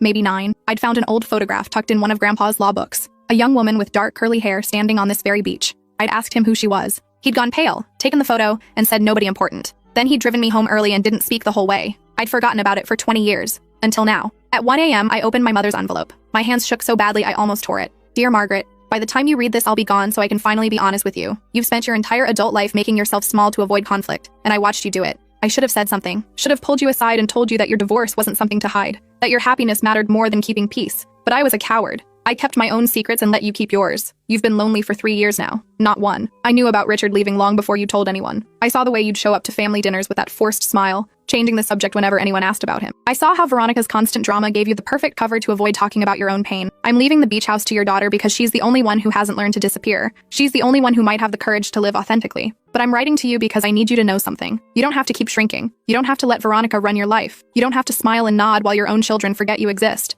You're 56 years old. You could have 20, 30 good years left. Don't waste them being quiet. I loved you. I'm sorry I didn't show it better. Dad? I read it 3 times. Then I called my mother. It was 1:30 in the morning, but I didn't care. She answered on the 5th ring, voice thick with sleep. Hello? When were you going to tell me about Dad? I asked. Silence. Then, what? Richard, your ex-husband. My father who apparently left 3 years ago. Not last year, like you finally admitted. More silence. I could hear her breathing, uneven and shallow. How did you know? She whispered finally. Grandpa wrote you a letter. I found it tonight, along with his journals. He knew, Mom. He knew everything, and you never told him how bad it had gotten. She started crying. Not the delicate tears she used at family gatherings. Huge, gulping sobs that sounded like they were tearing her apart. I couldn't, she managed between breaths. Every time I tried to talk about it, Veronica would have some emergency. One of the kids would be sick, or she'd be fighting with your brother, or she'd need help planning something. There was never room for my problems. So you just swallowed it. For 3 years. I swallowed it for longer than that, she said, her voice steadying. Your father was having an affair for 5 years before he left. I knew about it. Everyone at his office knew about it. But I couldn't tell you or your brother because what would people think? What would it do to family dinners? I closed my eyes. Mom. And after he left, it got easier to just pretend he was busy, working late, traveling. Because if I admitted he was gone, I'd have to admit I'd wasted 32 years on a man who'd checked out of our marriage before you even graduated high school. Grandpa wanted you to stop hiding. Your grandfather kept his own secrets, she said, and there was an edge to her voice I'd never heard before. He's not exactly one to talk about living authentically. What secrets? She laughed, but it wasn't a happy sound. If you found the journals, you found the 3rd envelope, the one for Patricia Wells. Who is she? Ask your grandfather. Oh wait, you can't. He took that truth to his grave and left us to clean up the mess. Mom, I need to go, she said. It's late. We'll talk later. She hung up before I could respond. I looked at the remaining 2 envelopes. My brother's name, Patricia Wells. I chose my brother's next, ripped it open before I could change my mind. Dear Eric, I'm leaving the beach house to your sister because you don't deserve it. That's the simple truth. You've become a man I don't recognize, and I blame myself for not stopping it sooner. When you married Veronica, I thought she was good for you. Organized, social, the kind of wife who'd plan nice parties and keep you on track. Then I watched what she actually did. I watched her isolate you from your friends. I watched her monopolize every family gathering. I watched her train you to put her wants above everyone else's needs, including your own children's. Do you even know your daughters? Their actual personalities, not the performed versions Veronica orchestrates for social media? Do you know what they're afraid of? What they dream about? I spent 5 years documenting the patterns I observed. The way Veronica would manufacture crises to control situations. The way you'd immediately abandon your own mother or sister the second she called. The way your entire family orbits around her emotional state. You've become her enabler. And I've watched your sister suffer for it. She spent $40,000 of her own money renovating my beach house. She drove 6 hours round trip every weekend for 6 months. She sanded every floor, painted every wall, fixed every pipe. She did this while working a job that's destroying her mental health, while dealing with your wife's constant demands for her time and attention. And your first response when she wanted 2 weeks to herself was to try to guilt her into giving it away. I'm leaving her the house because she's the only person in this family who understands the value of sanctuary, the only one who hasn't learned to steamroll other people's boundaries. I'm also leaving her this letter because I want her to know she's not crazy. The pattern she's been experiencing is real. It's documented. And it stops now. You have a choice, son. You can wake up and see what your marriage has become. You can start putting your daughters first instead of managing your wife's feelings. You can rebuild relationships with people you've abandoned, or you can keep living the way you are and wonder why your sister wants nothing to do with you. I know which one I think you'll choose. But I hope I'm wrong. Dad, I read it twice. Then I texted my brother. Found Grandpa's letters. Need to talk. Call me. He responded immediately, which told me he wasn't sleeping either. What letters? The ones he left in the beach house explaining why I got it and you didn't. Along with 5 years of journals documenting everything. Call me. My phone rang within seconds. What the hell are you talking about? His voice was tight with anger. Grandpa kept journals, I said calmly. 5 years worth. Documenting family dynamics. How Veronica acts. How you enable her. How mom's been hiding her divorce. All of it. That's insane. He would never. He died 6 days after writing your letter. Thompson sealed everything in a lockbox and hid it in the crawl space. I found it tonight when I changed the locks. Silent. I could hear him breathing. What did his letter say? He asked finally. That you don't deserve the beach house. That you've become someone he doesn't recognize. That you've abandoned your own family to manage Veronica's emotional state. That's bullshit. He documented it, Eric. Dates, times, specific conversations, like when Veronica asked him for $15,000 for a kitchen renovation and you make $180,000 a year, but somehow don't have savings. More silence. Or when you interrupted me 17 times in 1 hour at dinner to let Veronica talk. Or when Veronica told him your daughter's birthday party was family only and he wasn't invited even though he's her grandfather. He wrote all that down. Every word. 5 years of it. Want me to read you more?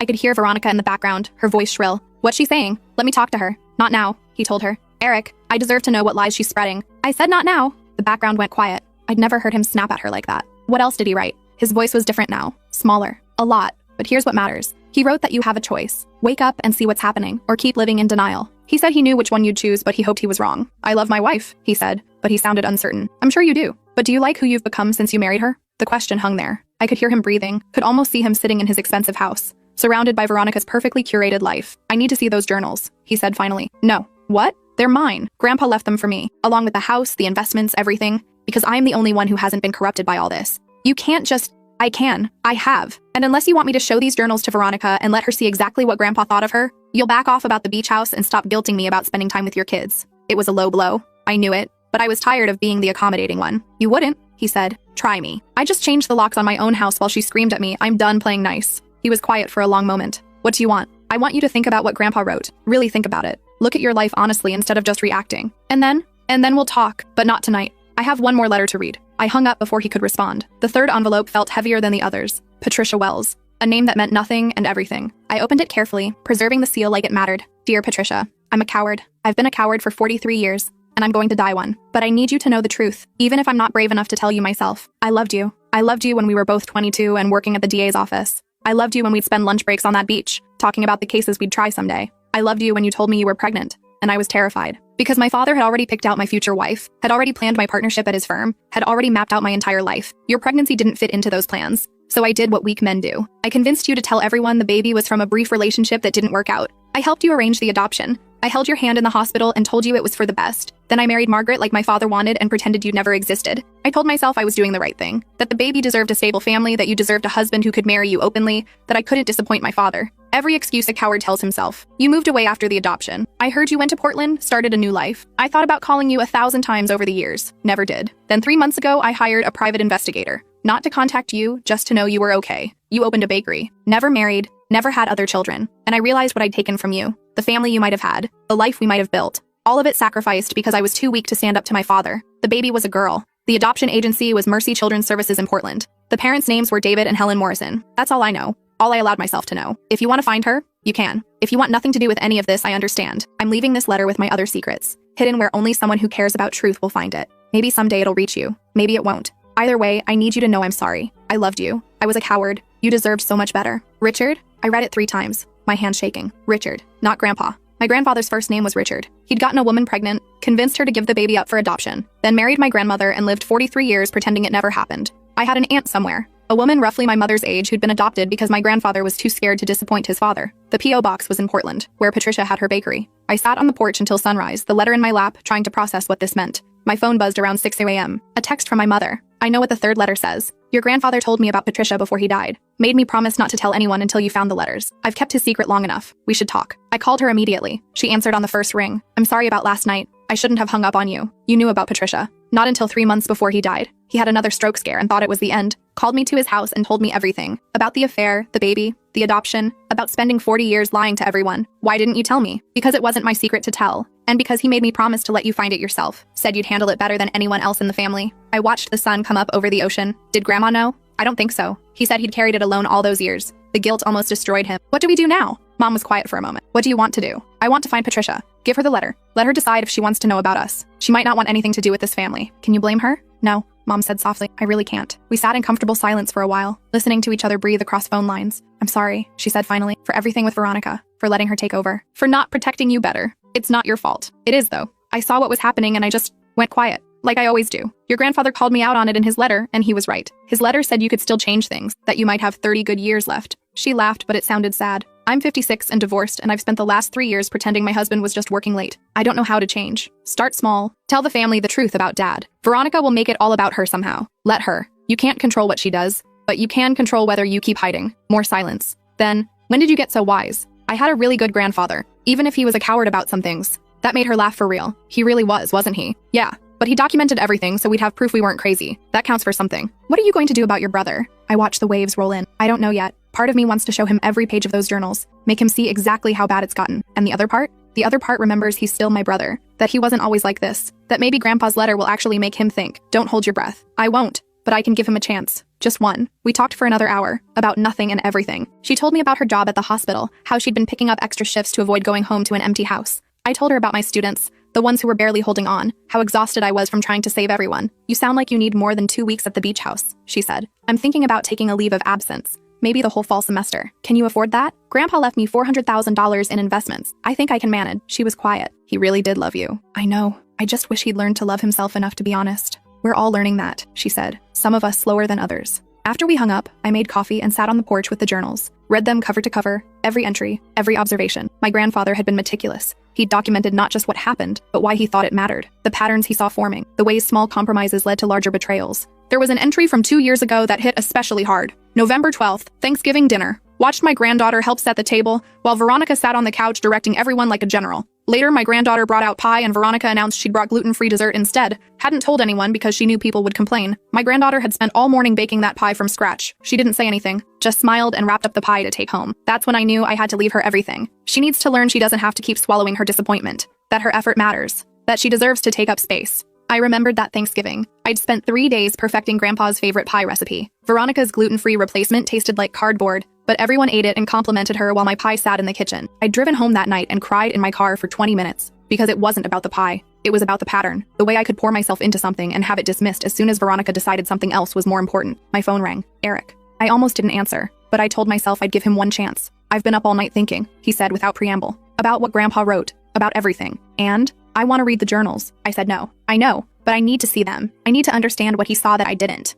I thought about it. Why? Because I've spent the last 6 hours looking at my life, and I don't recognize it anymore. Because my daughters are asleep upstairs, and I realized I don't actually know them. Because Veronica's been rage cleaning the house since our call, and I'm sitting in my car in the driveway because I can't face going back inside. His voice cracked on the last part. What happened after we talked? I asked. I told her what you said, about the journals. She went ballistic, started screaming about how Grandpa was a manipulative old man who poisoned everyone against her, how you've always been jealous of our family, how I'm weak for even listening to you. What did you say? Nothing at first. Then she said she was going to call a lawyer, contest the will, prove Grandpa wasn't in his right mind when he wrote it. Said we deserved that house more than you because we had children to provide for. Jesus. And I just snapped. Told her she couldn't contest the will because Grandpa had documented everything, that he'd been keeping records for 5 years specifically because he knew she'd pull something like this, that maybe if she'd spent less time manipulating people and more time being a decent human being, he might have left us something. I couldn't breathe. You said that? I said a lot more than that. About how she treats my family, how she monopolizes every gathering, how she's isolated me from everyone I used to care about. about how I can't remember the last time I made a decision without clearing it with her first. How did she react? She threw a vase at my head, an expensive one. Then she locked herself in our bedroom and hasn't come out. Eric, I'm not asking you to feel sorry for me. I did this to myself. I let it happen for 15 years. But I need to see what Grandpa saw. I need to understand how bad it got. I looked at the journals stacked on the porch table. 5 years of observations. Hundreds of pages documenting the slow erosion of my brother's autonomy. Okay, I said finally, but not yet. I need to deal with the Patricia situation first. After that, we'll talk. Who's Patricia? Grandpa's other secret. The one even Mom didn't know about until 3 months before he died. There's more? There's always more. That's what happens when people keep secrets for 40 years. He was quiet for a moment. I'm sorry. For everything. For letting Veronica treat you like that. For not standing up for you. Don't apologize yet. I interrupted. Words are easy. I need to see if you actually change anything. Fair enough. After we hung up, I Googled Patricia Wells Portland Bakery. Found it immediately. Patty's Place, a small bakery in the Pearl District. The website showed a cheerful woman in her mid-60s, silver hair in a bun, covered in flour. Her smile looked genuine. I called the number listed. A woman answered on the third ring. Patty's Place, this is Patricia. My breath caught. Hi. This is going to sound strange, but my name is Claire Morrison. My grandfather was Richard Morrison. He passed away last year. Silence. Complete silence. Patricia? I'm here. Her voice had changed, gotten smaller. How did you find me? He left letters in his beach house. One of them was addressed to you. Oh God, I'm sorry to call out of the blue like this, but I think you should have the letter. I can mail it, or if you'd rather I just read it over the phone. Don't read it, she said quickly. Please don't. I can't hear it secondhand. Okay, I'll mail it then. No, wait. She was quiet for a long moment. I could hear her breathing, could almost feel her making a decision. Where are you calling from? The beach house. The one in Seabrook. I know where it is. I haven't been there in 43 years, but I know where it is. Did you want to come here? To read the letter? Another long pause. Yes, I think I do. Would tomorrow be too soon? Tomorrow is perfect. We arranged a time and she hung up. I sat there holding the phone, wondering what I'd just set in motion. The rest of the day passed in a blur. I cleaned the beach house, made up the guest room in case Patricia wanted to stay, drove to town for groceries, kept myself busy so I wouldn't think too hard about what was coming. That night, my mother called again. Eric told me what happened with Veronica. That was fast. He called me at 3 a.m., crying. Said his marriage might be over and he didn't know if he cared. What did you tell him? That marriage counseling exists for a reason. That he needs to figure out what he actually wants before he makes any big decisions. That his daughters need him to be present regardless of what happens with Veronica. Good advice. I've learned a few things in 32 years of a terrible marriage.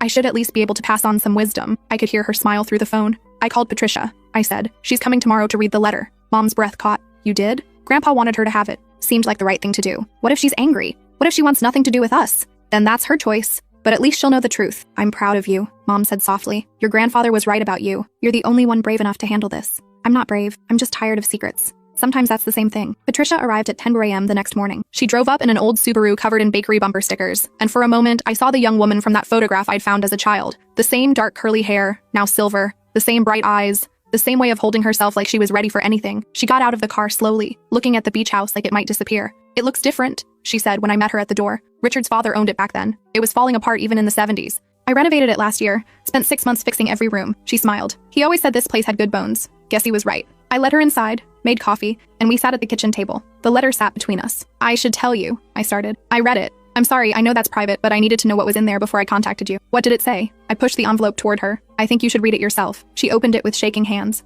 Read silently, her face unreadable. When she finished, she folded it carefully and set it back on the table. 43 years, she said quietly. He kept this secret for 43 years. Did you know he'd passed away? I saw the obituary, considered going to the funeral, then decided it would cause more harm than good. I didn't want to hurt his family. His family spent decades lying to each other. I don't think you showing up would have made it worse. She laughed, but it sounded sad. You sound like him. That same blunt honesty. He used to do that. Say exactly what he thought without sugarcoating it. What happened after the adoption? She looked out the window at the ocean. I moved to Portland, started over. Told myself it was better this way, that the baby deserved parents who could give her a real family. I opened the bakery 15 years later, poured everything into making it successful. Never married because no one could measure up to the memory of Richard Morrison, even though I knew he was a coward who'd abandoned me. Did you ever try to find her? The baby? Every day for 30 years. Then I stopped. Decided it was selfish to disrupt her life just because I wanted closure. Grandpa included the adoption information in the letter. She nodded. Mercy Children's Services. David and Helen Morrison. I know, I've known for 20 years. Found them through a private investigator, same as Richard apparently did. The baby's name is Rachel. She's a veterinarian in Seattle. She has 2 kids and a husband who teaches high school English. She looks happy in her Facebook photos.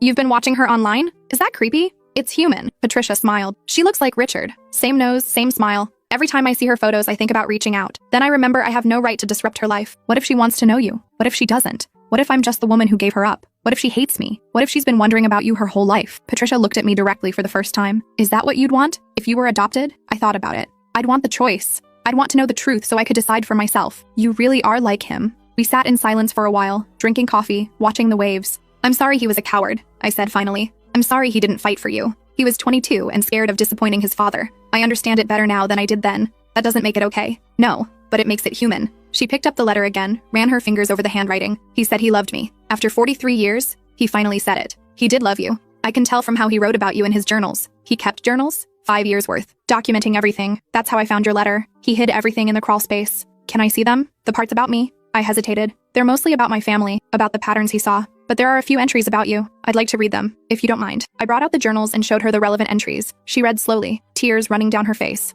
April 23rd. Thompson thinks I should tell them before I die. Give everyone a chance to process. But I've kept this secret for 4 decades. What's a few more months? My granddaughter will handle it better than my son anyway. She has my sense of justice. He was right, Patricia said. You are handling it. I'm trying, but it's a lot. What are you going to do about your brother? He asked about the journals. I told her everything during coffee. The beach house fight, Veronica's manipulation, Eric's late-night epiphany. I'm going to let him read them, eventually. Once I figure out the Patricia situation. I'm not a situation. You know what I mean, she smiled. I do, and I appreciate you caring enough to find me. She looked back at the journal. Richard was documenting this for you. He wanted you to know you weren't imagining things. Yeah, that's love too, in its own way. Not romantic love, but the kind that sees you clearly and wants better for you. I wish he'd been brave enough to be honest while he was alive. Me too. But we don't get to choose how people love us, only whether we accept it. We talked for hours. About Grandpa, about her bakery, about the family she'd built for herself through friends and employees, about Rachel, the daughter she'd never met but watched from a distance. I think I'm going to write to her, Patricia said finally. Not show up or call, just a letter. Let her decide if she wants contact. That seems fair. Would you help me? I don't know what to say. I'm a middle school counselor, not a therapist. You found me. You handled all this with grace. I trust you. So we spent the rest of the afternoon drafting a letter to Rachel Morrison. Patricia's words, my editing. It took 11 tries before we got it right. Dear Rachel, my name is Patricia Wells. I'm writing to you because 43 years ago, I made an impossible choice, and I've thought about you every single day since. I was your birth mother. I gave you up for adoption through Mercy Children's Services in 1981. Your father was a man named Richard Morrison who passed away last year. We were both young and scared and convinced we were doing the right thing. I'm not writing to disrupt your life or to ask for anything. I'm writing because Richard's granddaughter recently found a letter he wrote to me before he died. In it, he gave me the information needed to find you. He said if I wanted to, I could. I've known where you were for 20 years. I've watched from a distance, seen your success, your family, the beautiful life you've built. I've been so proud of you, even though I have no right to be. I'm writing now because I realized I was being selfish by not giving you the choice. Maybe you've wondered about me. Maybe you haven't. Maybe you're angry I gave you up. Maybe you're grateful. I don't know, but you deserve to know you were loved. That giving you up was the hardest thing I've ever done. That there hasn't been a birthday or holiday or ordinary Tuesday when I didn't think about you. I'm enclosing my contact information. If you want to meet, I'd love that. If you want nothing to do with me, I understand completely. If you need time to process this, take all the time you need. Whatever you decide, I hope you know you're wanted. Patricia. She sealed the envelope with shaking hands. What if she doesn't respond? Then at least you tried. That's more than Grandpa did. He tried, he just ran out of time. We all run out of time eventually. The question is what we do with the time we have. Patricia looked at me. You're wise for 29. I'm 31. But thank you. Still young enough to fix things before they break. Don't waste that. She left an hour later, promising to let me know if Rachel responded. I watched her drive away, then went back inside to call my mother. How did it go? Mom asked. Good. Sad. Complicated. She's going to write to Rachel, the daughter, Grandpa's daughter, our aunt, your half-sister. That's going to take some getting used to. Everything about this is going to take getting used to. What's next? I looked at the stack of journals. I'm going to let Eric read these. Then we're going to figure out what kind of family we want to be. What if he doesn't change? Then at least I gave him the chance. That's all I can do. Eric arrived the next day. He looked terrible, like he hadn't slept in a week. He probably hadn't. Veronica filed for divorce, he said when I opened the door. Served me papers yesterday. She's asking for full custody and half my assets. I'm sorry. Don't be. I think I've been hoping for this for years. I made coffee and we sat on the porch. I gave him the journals and watched him read. His face went through every emotion. Shame, anger, recognition, grief. He documented everything, Eric said finally. Everything. The $15,000 loan, the birthday party, the dinner where I interrupted you 17 times, and a lot more. He kept reading, page after page, seeing himself through our grandfather's eyes, seeing what he'd become. When he finally finished, the sun was setting. I don't recognize this person, he whispered. This man who abandoned his mother, who let his wife bully his sister, who forgot his own daughters existed unless Veronica told him what to do with them. You can change, can I? After 15 years of this, Patricia gave up a daughter and spent 43 years regretting it. Grandpa kept secrets until the day he died. Mom hid her divorce for 3 years. We're all messed up, Eric. The question is whether you're willing to do the work to fix it. He looked at me. I want my daughters to know me. The real me, not the version Veronica created. Then fight for custody. Go to therapy. Figure out who you actually are underneath all this. Will you help me? I'll help you do the work, but I won't do it for you. That's fair. We sat there watching the sunset, and for the first time in 15 years, I felt like I had my brother back. The next 3 months were chaos. Eric fought Veronica for custody. My mother filed for divorce officially and started going to therapy. Patricia sent her letter to Rachel and waited for a response. And I stayed at the beach house, taking a leave of absence from work, learning how to rest. Patricia called in October. She wrote back, she said, her voice shaking. Rachel wrote back. What did she say? She wants to meet. This weekend. She's driving down from Seattle with her family. That's wonderful. I'm terrified. Of course you are. But you'll regret it if you don't go. Will you come with me? For moral support? Really? You started all this. Seems only fair you see it through. So that Saturday, I drove to Patricia's bakery. Rachel was already there when I arrived, standing outside with her husband and 2 kids. She looked exactly like the photo from Grandpa's law books. Same dark hair, same bright smile. I watched through the window as Patricia opened the door, watched them stare at each other, watched Rachel's face crumple as she said something, watched Patricia pull her into a hug. They stayed like that for a long time. I left them alone, drove to my mother's house instead. She was packing up the home she'd shared with my father, getting ready to move into something smaller. How did it go? She asked. They met. They hugged. I think it's going to be okay. Good. That's good. I helped her pack for a while. We found old photo albums, pictures of family dinners where everyone looked happy but nobody was, pictures of holidays where Veronica monopolized every frame, pictures of Grandpa watching it all, documenting it in his mind. Do you think he'd be proud of us? Mom asked, for finally dealing with all this. I think he'd be relieved we're not keeping secrets anymore. Even the hard ones? Especially the hard ones. Eric called that night. I got joint custody. Veronica's furious, but the judge saw the pattern. All her manipulation, all her controlling behavior. He gave me every other week with the girls. That's great. They're coming this weekend. I have no idea what to do with them. Start by asking them what they like. Actually listening to the answer. Building from there. That simple? That simple. That hard. Will you come to dinner? Help me break the ice? No. You need to do this yourself. Fair enough. But Eric? Yeah? I'm proud of you. For fighting for them. For choosing different. His voice cracked. Thanks. That means a lot. Patricia called the next week. Rachel wants to meet the rest of the family. She wants to know where she came from. Are you ready for that? No, but I'm doing it anyway. So we planned a dinner. Me, Mom, Eric, his daughters, Patricia, and Rachel with her family. The beach house seemed like the right place. Where it all started. Where Grandpa had loved and lost and documented everything. I spent 2 days cleaning, cooking, preparing, making Grandpa's favorite dishes from recipes Mom provided, setting the table for 12. They arrived at 6 p.m. on a Saturday. Rachel and Patricia came together, already comfortable with each other after weeks of phone calls. Eric brought his daughters, who looked nervous but curious. Mom brought wine and homemade bread. We sat around the table, this strange combination of people brought together by secrets and truth. I want to propose a toast, Mom said, standing up. To my father, Richard Morrison. He was a coward and a liar, and he kept secrets that hurt people. But he also documented everything so we'd have proof we weren't crazy. So we'd have the courage to choose different. To Grandpa, I added, who loved imperfectly but left us a roadmap. We drank to that. Then Rachel stood. I want to thank you all. For telling me the truth. For letting me be part of this family even though I wasn't raised in it. For making room. Patricia was crying. I want to thank Claire. For finding me. For giving me the chance I'd convinced myself I didn't deserve. Eric cleared his throat. I want to apologize. To my mother for abandoning her. To my sister for enabling Veronica's behavior. To my daughters for not seeing them clearly. I'm going to do better. His oldest daughter, 12 years old, spoke up. Can I say something? Of course, Eric said. Grandpa left journals? He did. Can I read them someday? I want to know what he saw. I looked at Eric, who nodded. When you're older, I said. When you're ready to understand complicated family dynamics. I'm ready now. Mom's been teaching me about manipulation tactics in therapy. Everyone went quiet. She has? Eric asked. Yeah. She says I need to recognize patterns so I don't repeat them. She says therapy is where we break generational trauma. I laughed. I couldn't help it. This 12-year-old had more insight than most adults I knew. Then yes, I said. You can read them. We'll go through them together. We ate dinner, told stories. Rachel shared photos of her adoptive parents, both passed now, who'd given her a good life. Patricia talked about her bakery, how she'd built something from nothing after losing everything. Mom talked about her divorce, how she'd stayed silent for years before finally finding her voice. Eric talked about therapy, about learning to make decisions without Veronica's input, about building relationships with his daughters. And I talked about the beach house, about renovating it alone, about finding the journals, about learning that sanctuary matters. What are you going to do with this place? Rachel asked. Keep it, use it. Maybe rent it to family members who need space to think. That's what Grandpa would want, Mom said. A place where people can be honest. We stayed up late, talking and laughing. The girls fell asleep on the couch. Patricia and Rachel sat close together, years of distance slowly closing. Eric and Mom had a long conversation about their childhoods, patterns they'd never noticed before. Around midnight, everyone headed home or to guest rooms. I sat on the porch alone, listening to the waves. My phone buzzed. A text from Veronica. You destroyed my family. I stared at it for a long moment, then deleted it without responding. She was wrong.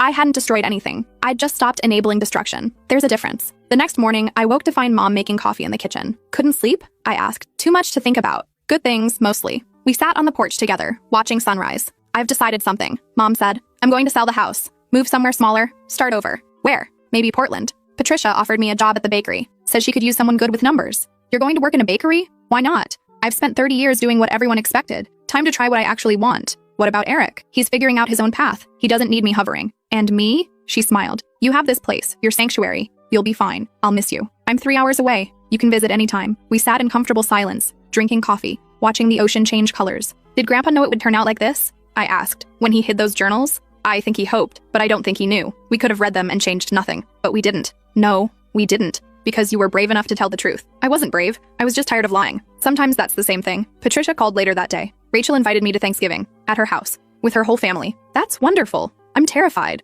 You keep saying that. I keep being terrified, but I keep doing the things anyway. That's called courage, or stupidity. Same thing, really. She laughed. Will you come? To Thanksgiving? Rachel specifically asked for you. Said you're part of this too. I'm not family. You found the letters? You brought us together. That makes you family. So I went to Thanksgiving in Seattle. Met Rachel's husband, her kids, her in-laws. Watched Patricia fit seamlessly into this life she might have had if Grandpa hadn't been a coward. Eric came too, with his daughters. Mom drove up from Portland, where she'd already started working at the bakery. We were a strange collection of people, broken and rebuilding, but we were there. Rachel gave a toast before dinner. To absent family members who left us the tools to heal. To new family members who had the courage to reach out. To all of us, figuring out how to love each other honestly. We drank to that. After dinner, Rachel pulled me aside. I want to show you something. She led me to her office, pulled out a photo album. These are pictures of my adoptive parents, the people who raised me. I looked at them. An ordinary couple smiling at the camera, happy. They were good people, Rachel said. I had a good childhood. I don't want anyone thinking I was abandoned or unloved. I don't think that. Patricia does. She carries so much guilt. She loved you enough to let you go. That takes strength. Rachel smiled. That's what I tell her, but I thought you should know. This story doesn't have a villain, just people making impossible choices. Grandpa was still a coward.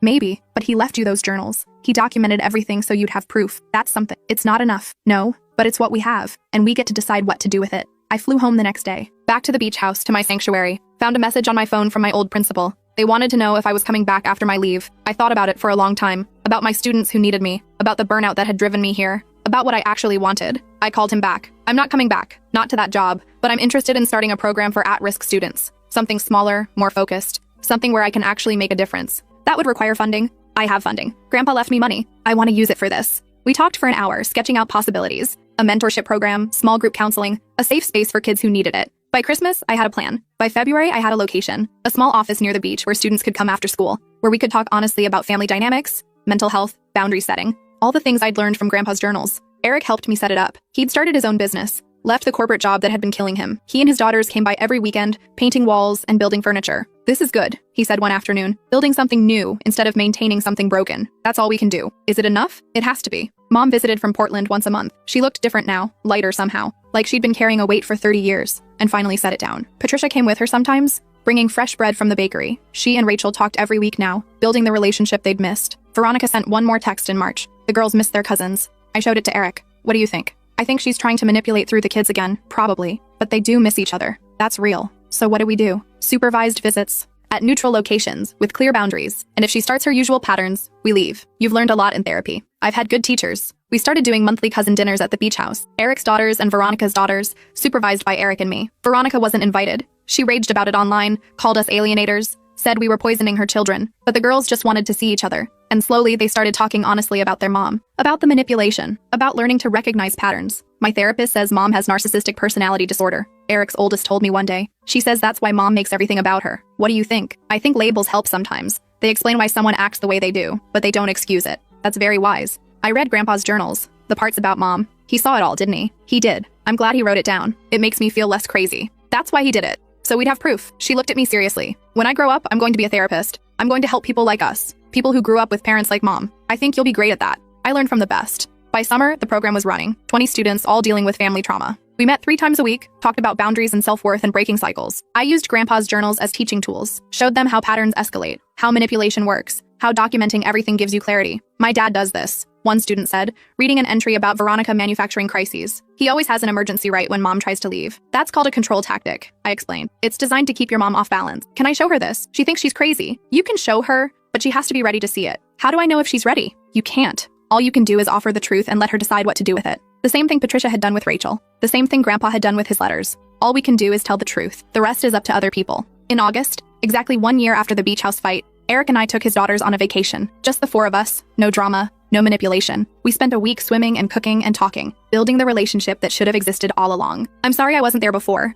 Eric told them one night. I let mom control everything. I stopped seeing you clearly. We know, his oldest said, but you're here now. That's what matters. Is it enough? It's a start. We stayed up late, talking about everything. Their hopes, their fears, their plans. Eric actually listened, asked follow-up questions, didn't check his phone once. This is what family should be, his youngest said. Just talking, no drama. Grandpa would be proud, I said. Do you think he knew? The oldest asked. That his journals would change everything? I think he hoped, but I don't think he knew how brave you'd all be. We learned from you, she said. You changed the locks. You started everything. I just stopped enabling bad behavior. That's everything. Mom and Patricia visited that week, brought Rachel and her family. We had a big dinner at the beach house, all of us together. 1 year ago, I said, raising my glass, I changed the locks on this house and started a war. I thought I was just setting boundaries. Turns out I was starting a revolution. 2 revolutions, Eric said. To truth, Mom added. To family, Patricia said, looking at Rachel. The kind we choose. We drank to all of it. Later, after everyone had gone to bed, I sat on the porch alone, thought about Grandpa, documenting everything in his journals, about how his cowardice in some areas led to courage in others, about how we're all complicated,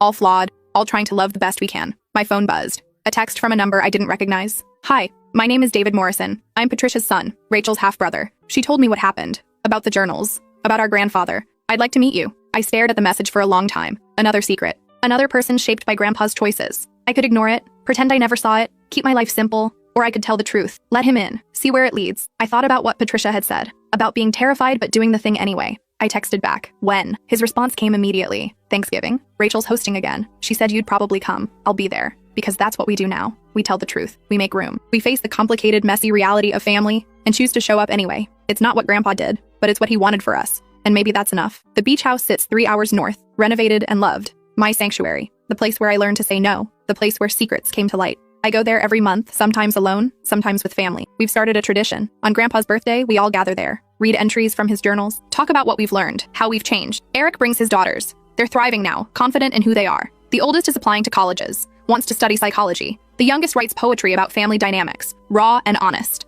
Mom brings Patricia, and Patricia brings Rachel. They're inseparable now, making up for lost time. Rachel's teaching Patricia to surf. Patricia's teaching Rachel to bake. And I bring my students sometimes. The ones who need to see that family can heal, that patterns can break, that documentation matters. Why did your grandfather write everything down, they ask. Because he knew we'd need proof. He knew someday we'd be ready to face the truth. What if we're not ready? Then you wait. But you keep the journal safe. You document what you see. And when the time comes, you'll have what you need. They understand. These kids who grow up in chaos, who question their own reality, who need someone to say, you're not crazy. This is real. Here's the proof. Grandpa's greatest gift wasn't the beach house or the money. It was the journals, the documentation, the proof that our pain was valid, that we deserved better, that we could choose different. I still have the 3 letters in a safe deposit box. Sometimes I take them out and reread them. Reminders of who we were, who we are, who we're becoming. Veronica still sends occasional messages, threats, manipulations, attempts to regain control. I delete them without reading. Eric does the same. She tried to sue for more custody last month. The judge read Eric's documentation of her behavior patterns, denied her request. She started therapy according to the girls. Whether it'll help remains to be seen. But it's not my problem anymore.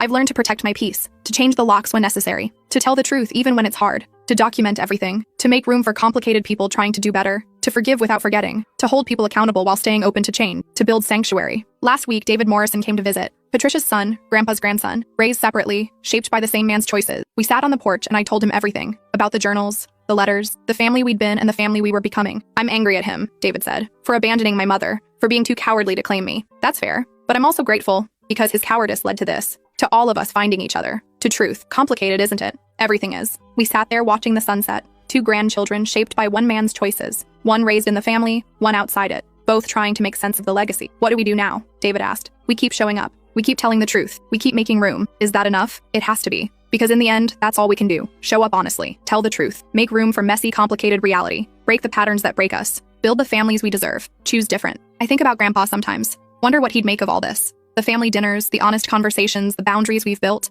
I think he'd be relieved, maybe even proud, but mostly I think he'd be grateful that we had the courage he didn't, that we finished what he started, that we changed the locks, that we told the truth, that we chose different. The beach house stands strong, renovated and loved. My sanctuary, our sanctuary, the place where secrets came to light and families were reborn. I'm keeping it forever, for the next generation. For the nieces who'll need space to think, for the children David might have someday, for anyone in our family who needs proof that healing is possible. Because that's what Grandpa wanted. Not perfection, not easy answers, just proof, documentation, truth, and the courage to face it. I'm 32 now, single, building a program that matters, surrounded by chosen family and biological family all mixed together. It's messy and complicated and honest. It's nothing like what I imagined my life would be. It's better, because I learned to say no, to change the locks, to tell the truth. I learned that family isn't about obligation or guilt or keeping the peace. It's about showing up honestly, making room, choosing each other again and again, even when it's hard, especially when it's hard. Grandpa's journals sit in my office now. I've digitized them, created backups, ensured they'll survive. They're teaching tools, proof, documentation, evidence that patterns can be broken, that truth matters,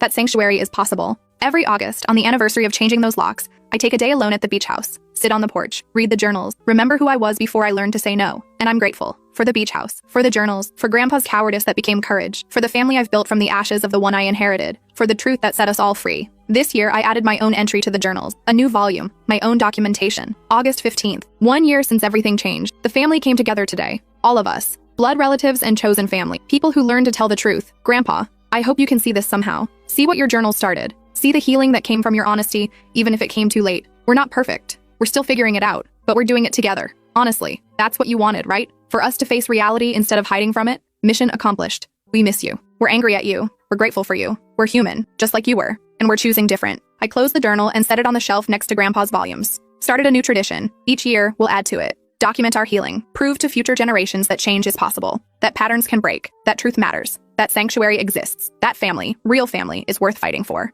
My phone buzzed. Eric, girls want to know if we can come up next weekend. They're feeling stressed about school starting. Of course. Doors always open. Thanks. For everything. For not giving up on me. Thanks for showing up. For doing the work. I sat on the porch as the sun set, thinking about the year that had passed. The locks I'd changed. The truth I'd told. The family I'd reclaimed. It started with me saying no. With refusing to give up my sanctuary. With changing the locks on my own house. Such a small thing. Such a huge thing. Because sometimes the bravest thing you can do is protect your own peace. Set a boundary. Say no. Even when everyone tells you you're wrong. Even when you're called selfish. Even when you're breaking the family apart. Sometimes breaking things apart is the only way to rebuild them correctly. Sometimes destruction is necessary for creation. Sometimes you have to change the locks to open new doors. I learned that from Grandpa, from his journals, from his cowardice that became courage, his secrets that became truth. I learned that documentation matters, that proof is powerful, that telling the truth is terrifying and necessary and worth it. I learned that family isn't about keeping the peace. It's about telling the truth and seeing if people choose to stay. The good ones always do. The beach house sits quiet now, waiting for the next gathering, the next conversation, the next truth. My sanctuary. Our sanctuary. The place where everything changed, where I learned to say no,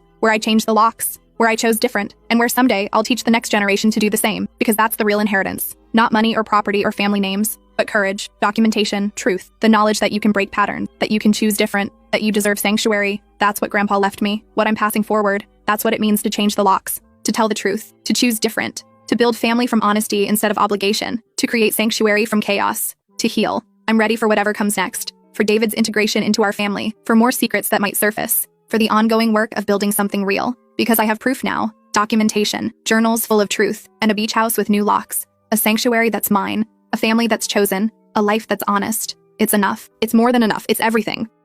My mother-in-law used her emergency key to move her things into our guest room while we were on our honeymoon. We returned from Bali to find her makeup scattered across the bathroom counter, her clothes hanging in the closet, and her orthopedic pillow on the bed. The guest room we'd just finished painting, the room that was supposed to become a nursery someday. Just temporary, she said cheerfully when we confronted her, not even looking up from arranging her prescription bottles on our kitchen table. My condo flooded. You wouldn't want me in a hotel, would you? The flood was real. I'd seen the photos. But her sister lived 20 minutes away with a spare bedroom. My parents had offered their guest house. She had options. She chose us. Week 1, I tried being understanding. Flooded homes are traumatic. Insurance paperwork takes time. But Diane wasn't looking at apartments or calling contractors. She was reorganizing our kitchen, rearranging our furniture, and asking when we'd be giving her grandchildren. My eggs are still fresh from the honeymoon, I joked to my husband Trevor one night. He didn't laugh. She'll be gone soon, he promised. Just be patient. Week 3, Diane started cooking dinner every night. Sounds nice until you realize she'd throw out the groceries I'd bought, insisting her recipes were better. She'd wait up for Trevor to come home from work, patting the couch beside her like he was still 12. One evening, I found her in our bedroom, holding the lingerie I'd bought for the honeymoon. These seem awfully impractical, she said, shaking her head. No wonder you're not pregnant yet. Get out, I said quietly. Excuse me? Get out of my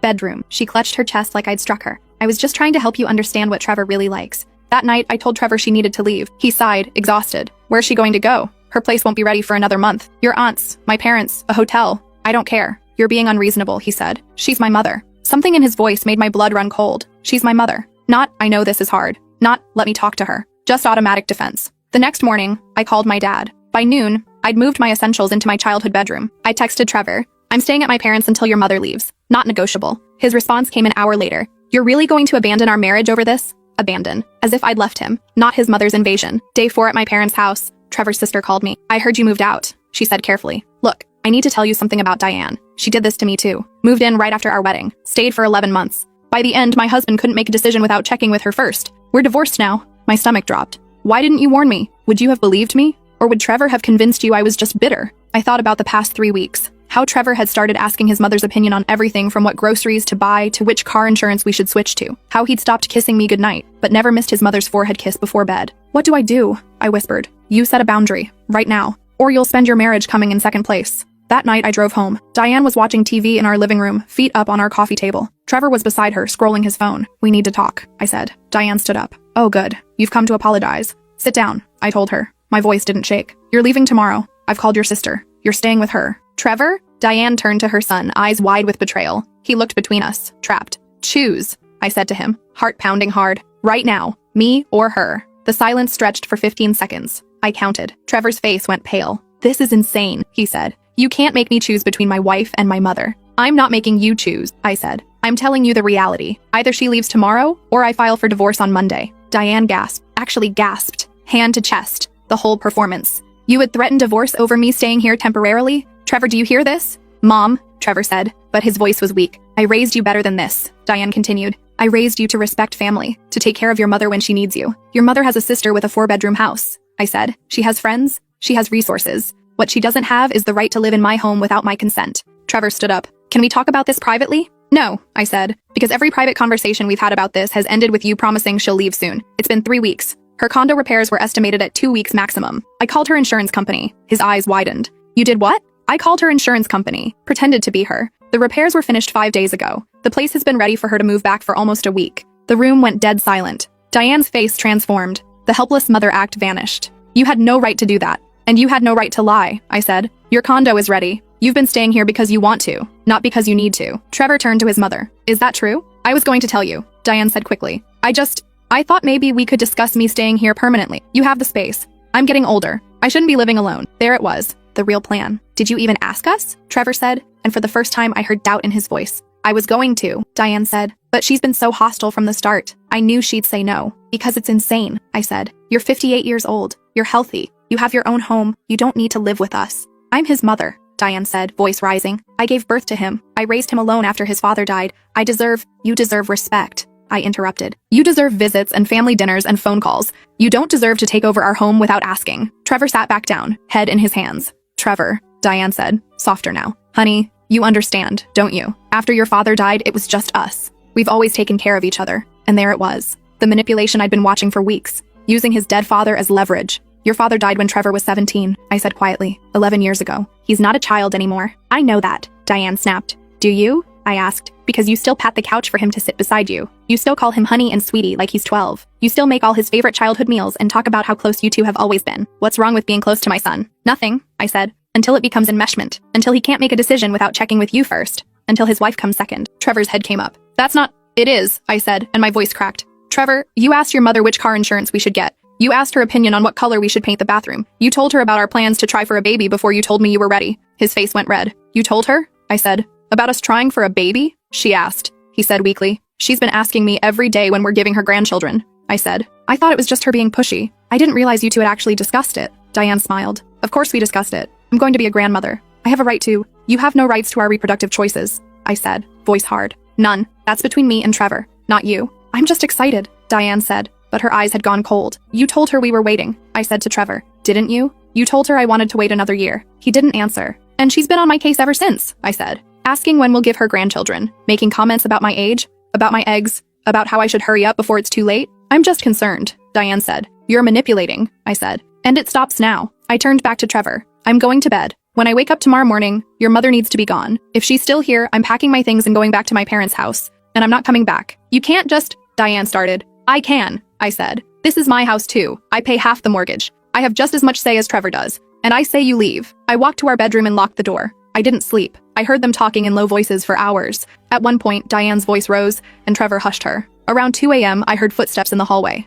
The guest room door closed. At 6 a.m., I heard movement, suitcases being zipped, the front door opening and closing, a car starting. I waited another hour before unlocking the bedroom door. The house was quiet. Trevor sat at the kitchen table, coffee mug in his hands, looking like he hadn't slept either. She's gone, he said. Good. She's staying with my aunt. For now. Okay. She's really upset. I imagine so. He looked up at me. That was brutal. What you said to her. It was honest. You made her sound like some kind of villain. She lied about her condo being ready, I said. She threw out my groceries. She went through my underwear drawer. She tried to control when we have children. What would you call that? She's just— He trailed off. Overbearing? Controlling? Boundary crossing? She's lonely, he said. Since Dad died, she's been alone. I'm all she has. That's not your fault, I said. And it's not your responsibility to fill the void your father left. I know that. Do you? He stood up, angry now. What do you want me to say? That my mother is a terrible person? That she's been trying to ruin our marriage? I want you to say that you see what she's been doing, I said. I want you to say that you understand why I couldn't live like that. I get that it was hard. Hard? I laughed, and it came out bitter. Trevor, I moved out.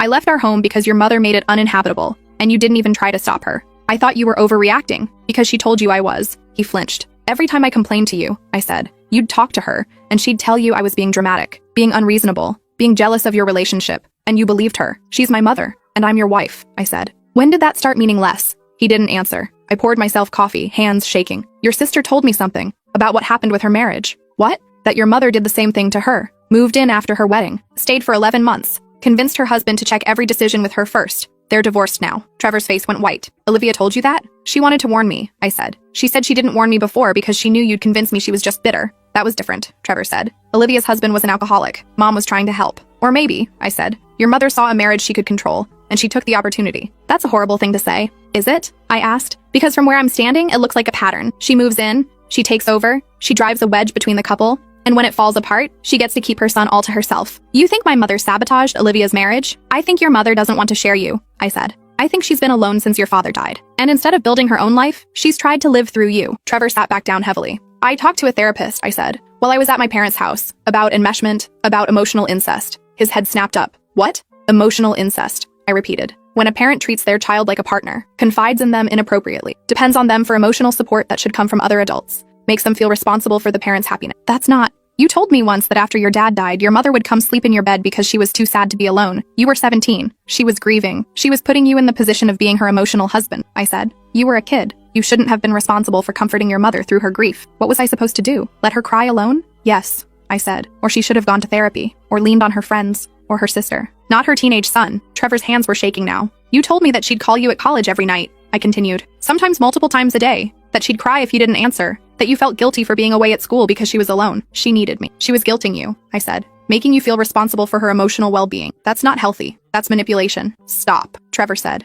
Just stop. I can't, I said. Because this is our marriage. And if we don't talk about this now, we're going to end up like Olivia and her husband. Divorced. Because your mother will always come first. That's not fair. Isn't it? I asked. Last night, when I asked you to choose, you hesitated. You actually hesitated. It's not that simple. It is that simple, I said. When you get married, your spouse becomes your primary family. Your parents become secondary. That's how it works. That's how healthy marriages work. I can't just abandon my mother. I'm not asking you to, I said. I'm asking you to set boundaries. To put our marriage first. To stop letting her control our lives. He stared into his coffee. Your mother has her own life, I said. Her own home, her own friends. She doesn't need to live with us. She doesn't need to be involved in every decision we make. She doesn't need daily updates on our marriage, our plans, our lives. She's going to be upset if I pull back. Probably, I said. And that's okay. Her being upset doesn't mean you're doing something wrong. It means you're doing something different than what she wants. Trevor was quiet for a long time. I don't know how to do this, he finally said. Do what? Set boundaries with her. She'll cry. She'll say I'm abandoning her, that I don't love her anymore. And you'll tell her that's not true, I said.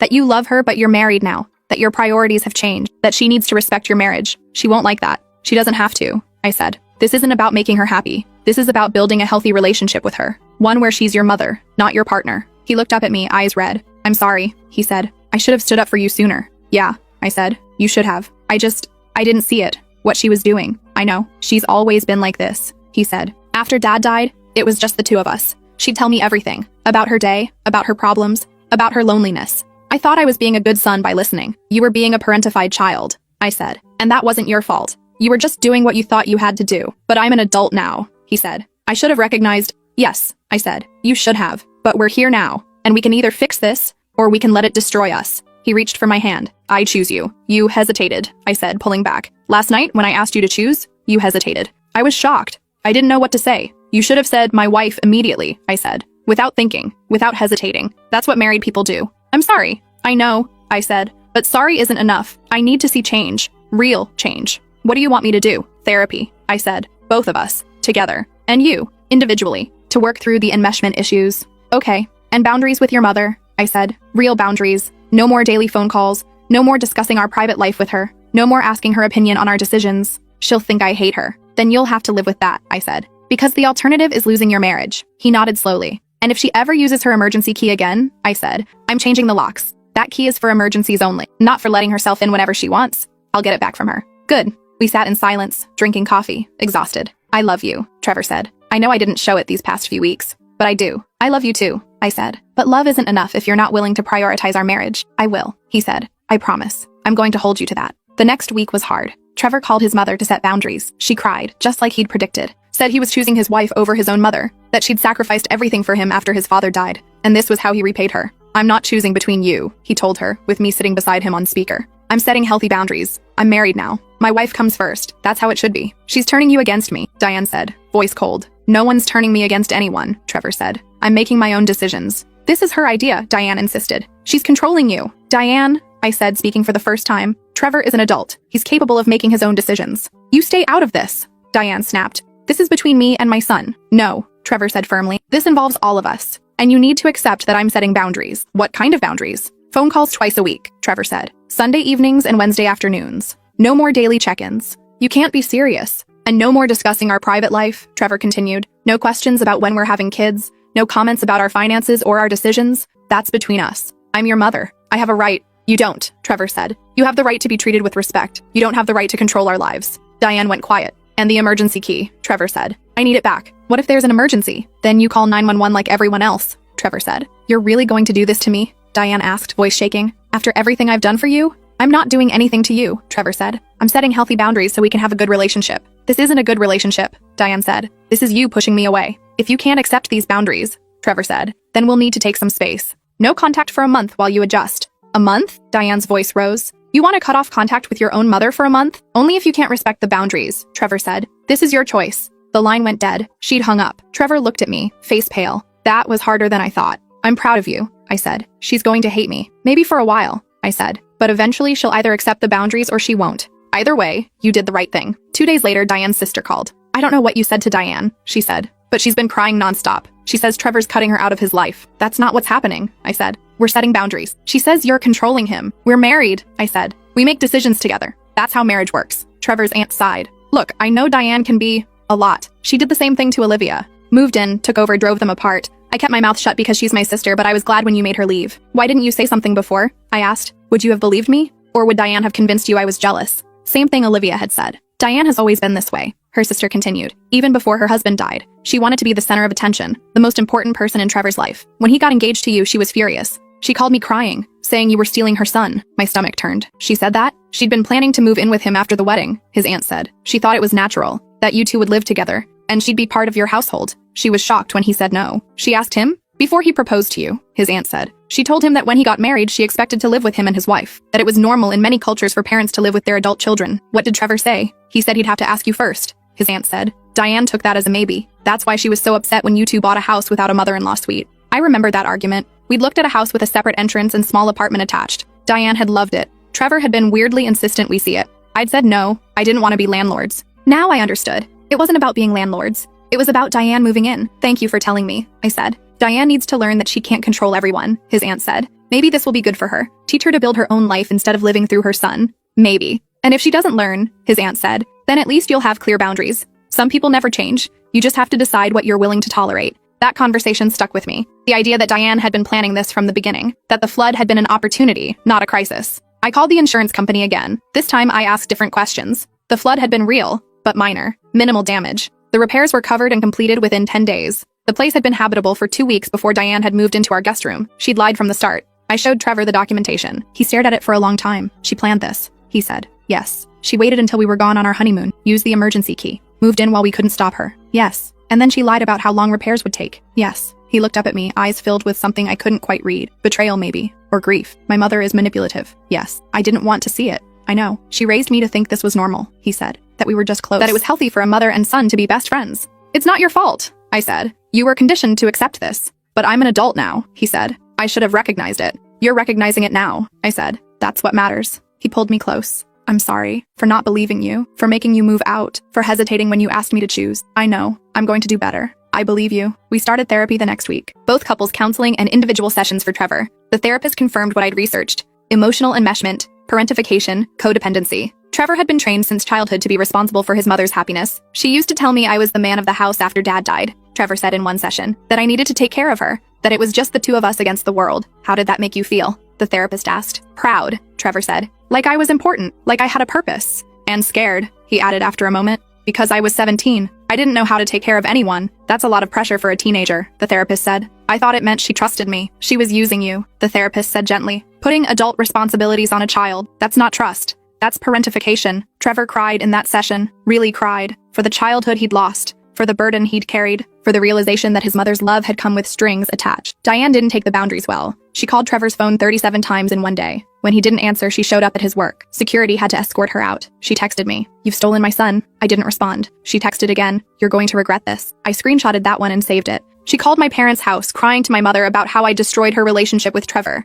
My mother, bless her, said, "If your son chose his wife over you, maybe you should ask yourself why." Diane showed up at our house one evening. Trevor had been prepared. He didn't let her in. They talked on the front porch while I watched from the living room window. "Why are you doing this to me?" Diane asked. "I'm not doing anything to you," Trevor said. "I'm setting boundaries." "You never needed boundaries before." "Because I didn't know I was allowed to have them," Trevor said. "I'm your mother, and I love you," Trevor said. "But I'm married now. My wife is my priority. She's controlling you." "She's not," Trevor said. "I'm making my own choices. Choices I should have made years ago. You're breaking my heart." "I'm sorry you feel that way," Trevor said. "But these boundaries aren't negotiable." Diane tried a different approach. "I'm lonely, Trevor. So lonely. Can't you just call me more often? Just to talk?" "Twice a week," Trevor said. "Sundays and Wednesdays. That's the boundary." "What if I need you?" "Then you call your sister, or your friends, or your therapist." "I'm not going to therapy." "Then you're choosing to stay stuck," Trevor said. "That's your decision. But I can't fix your loneliness. That's not my job." She stared at him. "You've changed." "I've grown up," Trevor said. "She's changed you." "No," Trevor said. "She helped me see what was wrong, but I'm the one choosing to change." Diane left without another word.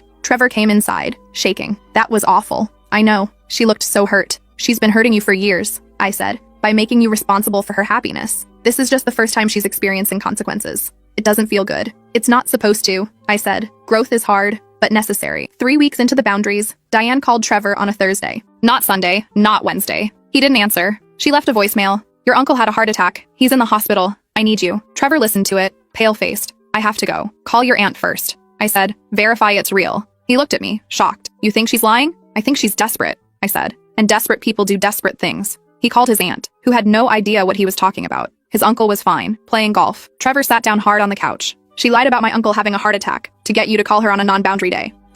He couldn't finish. "Manipulative," I said. "Cruel. Wrong." He called his mother. "Uncle David is fine," he said. I called his wife. "He's playing golf." Silence on the other end. "You lied about him having a heart attack," Trevor said, "to get me to call you." "I just wanted to talk to you," Diane said quietly. "So you lied about a medical emergency. You won't talk to me otherwise." "Because you won't respect the boundaries," Trevor said. "And now you've proven that I was right to set them. This is manipulation. This is wrong." "Trevor, please." "I'm hanging up now," Trevor said. "And I'm blocking your number for a month. When I unblock it, if you can respect the boundaries, we'll try again. If not, I'm done. You can't do this to me." "I can," Trevor said. "And I am. Goodbye." He hung up, blocked her number, then burst into tears. I held him while he sobbed. For his mother, for himself, for the relationship they'd never really had because she'd never let him grow up. The next month was peaceful, quiet. We had dinner together without anyone calling multiple times. We made decisions without outside input. We painted the guest room blue, preparing for the future we wanted. When the month ended, Trevor unblocked his mother's number. She called immediately. "Are you ready to respect my boundaries?" Trevor asked. "Yes," Diane said, small voice, defeated. "Twice a week. No discussing our private life. No emergency key. No unannounced visits." "I understand. If you break these boundaries," Trevor said, "I'll cut contact again. For longer next time."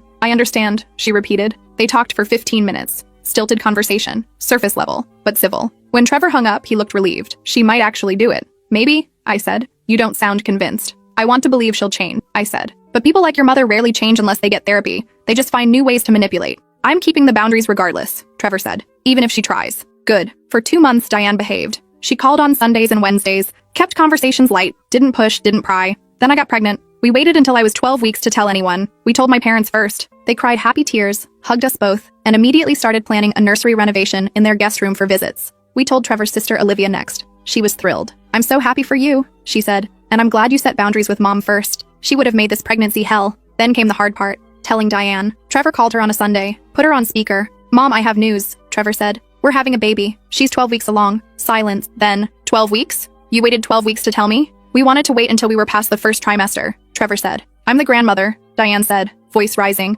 "I should have been the first to know. Our parents were the first to know," Trevor said. "I'm your mother. And you're the third person we told," Trevor said. "Right after both sets of parents." "I should have been first," Diane said. "Before anyone. That's not how we chose to do it," Trevor said. "When is she due?" Diane asked, switching tactics. "November. I'll move in before the due date," Diane said, "to help with the baby. New mothers need their mother-in-law there for support." My blood ran cold. "No," Trevor said firmly. "You won't be moving in, but you'll need help." "We'll figure it out," Trevor said. "Just us." "That's ridiculous. I can help with night feedings, cooking, cleaning." "No," Trevor repeated. "We appreciate the offer, but we want to do this as a family, just the 3 of us." "I'm family," Diane said, voice hard now. "You're extended family," Trevor said. You can visit, but you're not living here. You're making a mistake. It's our mistake to make, Trevor said. She's controlling you again, Diane said. She doesn't want me around the baby. This was my decision, Trevor said. Not hers, mine. I don't believe that. Believe what you want, Trevor said. But the decision stands. You're not moving in. Diane started crying. I just want to be a grandmother, to know my grandchild. You're going to keep me away. We're not keeping you away, Trevor said. You can visit. You can babysit. You can be as involved as you want, within our boundaries. But you're not living here. This isn't fair. Life isn't fair, Trevor said. But these are our boundaries. Accept them or don't. Your choice. She hung up on him. That went well, I said dryly. She'll get over it, Trevor said. But he didn't sound convinced. She didn't get over it. Diane started a campaign. She called Trevor's aunt, his sister, my parents, our friends, told everyone that I was keeping her from her grandchild, that I was controlling Trevor, that she was being unfairly excluded from the pregnancy. Most people saw through it. My mother told her to stop calling. Trevor's aunt told her she was embarrassing herself. Olivia blocked her number. But some people believed her. Trevor's cousin called, concerned. Is everything okay? Mom said you're not letting Diane see the baby. That's not true, Trevor said. We're just not letting her move in. Oh, his cousin said. Wow. She's telling everyone you're cutting her out completely. She's lying. I figured, his cousin said. She did the same thing with Olivia. But other people are believing her. Great. Now we had to deal with extended family thinking we were cruel. Trevor posted on social media. A simple statement. We're excited about our growing family. My mother is welcome to visit and be involved within healthy boundaries. Anyone who claims otherwise is spreading misinformation. Diane lost her mind. Called him immediately. Boundaries forgotten. How dare you call me a liar publicly, she said. You are a liar, Trevor said calmly. You told people we're cutting you out. That's not true. You won't let me live with you. That's a boundary, not cutting you out, Trevor said. You're welcome to visit, to be a grandmother, just not to live here. It's the same thing. It's really not. She hung up again. The harassment got worse. She started driving by our house. Sometimes she'd sit in her car outside just watching. Trevor called the police for a wellness check. They talked to her, told her to stop. She cried, told them she was worried about her pregnant daughter-in-law, just wanted to make sure we were okay. The police officer looked at Trevor. Is your mother a danger to anyone? Not physically, Trevor said, but she's not respecting our boundaries. Tell her to stop coming by, the officer said.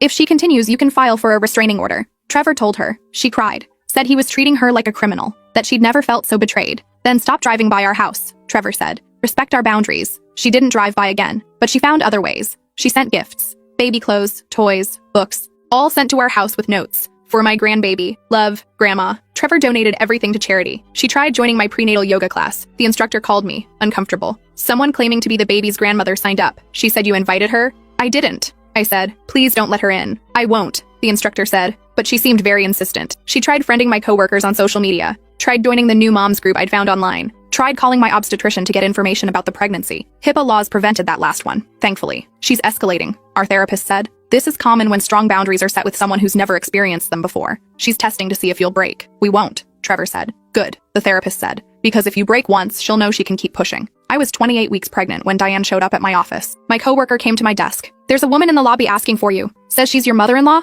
My heart sank. Tell her I'm in a meeting. She says she'll wait. I called Trevor. Your mother is at my office. I'm coming, he said. Trevor, you're an hour away. I'm coming, he repeated. Don't go down there. Stay in your office. Lock the door if you have to. I locked my office door. Watched the clock. My coworker texted. She's still waiting. She's been asking questions about you, about the pregnancy. I didn't tell her anything. 45 minutes later, Trevor arrived. I watched from my office window as he approached his mother in the parking lot. They argued. I couldn't hear words, but I saw gestures. Diane crying. Trevor standing firm. Finally, she got in her car and drove away. Trevor came up to my office.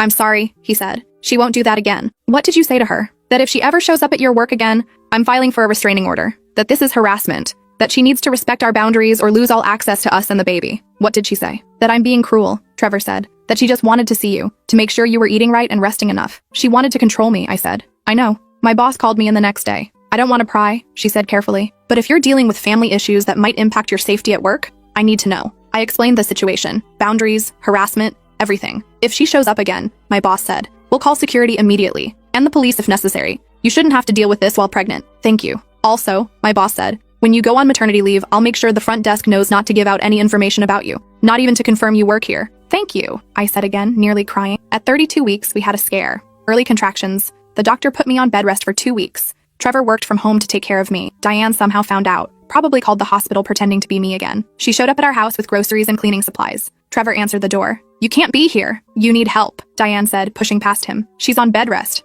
You're working. Who's taking care of things? We are, Trevor said. Let me just get out, Trevor said. Now. Diane looked past him to where I was lying on the couch. Sweetheart, you need someone to take care of you. Trevor can't do it all. My mother is coming tomorrow, I called out. We have help. I'm the grandmother, Diane said. I should be helping. You should be respecting our boundaries, Trevor said, which means leaving. Now. Trevor, please. I'm calling the police, Trevor said, pulling out his phone. If you're not gone in 30 seconds, I'm filing a report for harassment and trespassing. Diane stared at him. You would really call the police on your own mother? Try me. She left. Trevor filed for a restraining order the next day. Temporary protection order while the court date was scheduled. Diane was served papers at work. She called Trevor, screaming, "A restraining order? Against your own mother? You wouldn't respect our boundaries," Trevor said. You showed up at my wife's work, at our home after being told not to. You're harassing us. I was trying to help. Help would be respecting what we've asked for, Trevor said. This is harassment. It stops now. The court date was set for 2 weeks later. We hired a lawyer, documented everything, the drive-bys, the showing up at my work, the attempts to access my medical records, the unwanted gifts, the harassment of our friends and family. Diane hired a lawyer too, showed up to court in black, like she was in mourning. The judge reviewed the evidence. Mrs. Diane, he said, can you explain why you went to your daughter-in-law's workplace after being asked not to contact her? I wanted to see her, Diane said, to make sure she was okay. She's pregnant with my grandchild. And when they asked you to stop driving by their house, I was just checking on them. And when they asked you not to send gifts? I'm the grandmother. I should be able to send gifts to my grandchild. The judge looked at her over his glasses. Ma'am, when someone sets a boundary, you respect it. You don't get to decide what boundaries are reasonable. The people setting them do. But I'm granting the restraining order, the judge said. 1 year. No contact with the petitioners unless they initiate it. No going within 500 feet of their home or workplaces. No attempts to contact them through third parties. Do you understand? Diane burst into tears. You're taking my son from me. Your son is an adult who set boundaries. The judge said. You refuse to respect them. This is the consequence. Court adjourned. Diane tried to approach Trevor in the hallway. Her lawyer stopped her, reminded her the order was already in effect. She stood there crying as we walked away. In the car, Trevor was quiet. You okay? I asked. I just got a restraining order against my mother, he said. You protected your family, I said. It doesn't feel good. It's not supposed to, I said. But it was necessary. Our daughter was born on November 12th, 8 pounds, 3 ounces. Perfect in every way. We named her Iris, after my grandmother. We didn't tell anyone for the first week. Just us, learning to be parents. Exhausted and overwhelmed and completely in love. When we finally announced her birth, we sent a group text to family. Iris Rose arrived safely. Everyone is healthy. We'll let you know when we're ready for visitors. My parents respected it. Sent congratulations, said to take our time. Trevor's aunt sent a lovely text. Congratulations. Can't wait to meet her when you're ready. Olivia sent flowers and a gift card for meal delivery. For when you're too tired to cook. Love you both. Diane didn't respond to the group text. But an hour later, she showed up at the hospital. The nurse came to our room. There's a woman claiming to be the grandmother. I told her you weren't accepting visitors yet, but she's insisting. She has a restraining order, Trevor said. Call security. The nurse's eyes widened. Oh, okay. Security escorted Diane out. She was crying, making a scene, telling everyone that her son was keeping her from meeting her granddaughter. The hospital security called the police. Diane was arrested for violating the restraining order.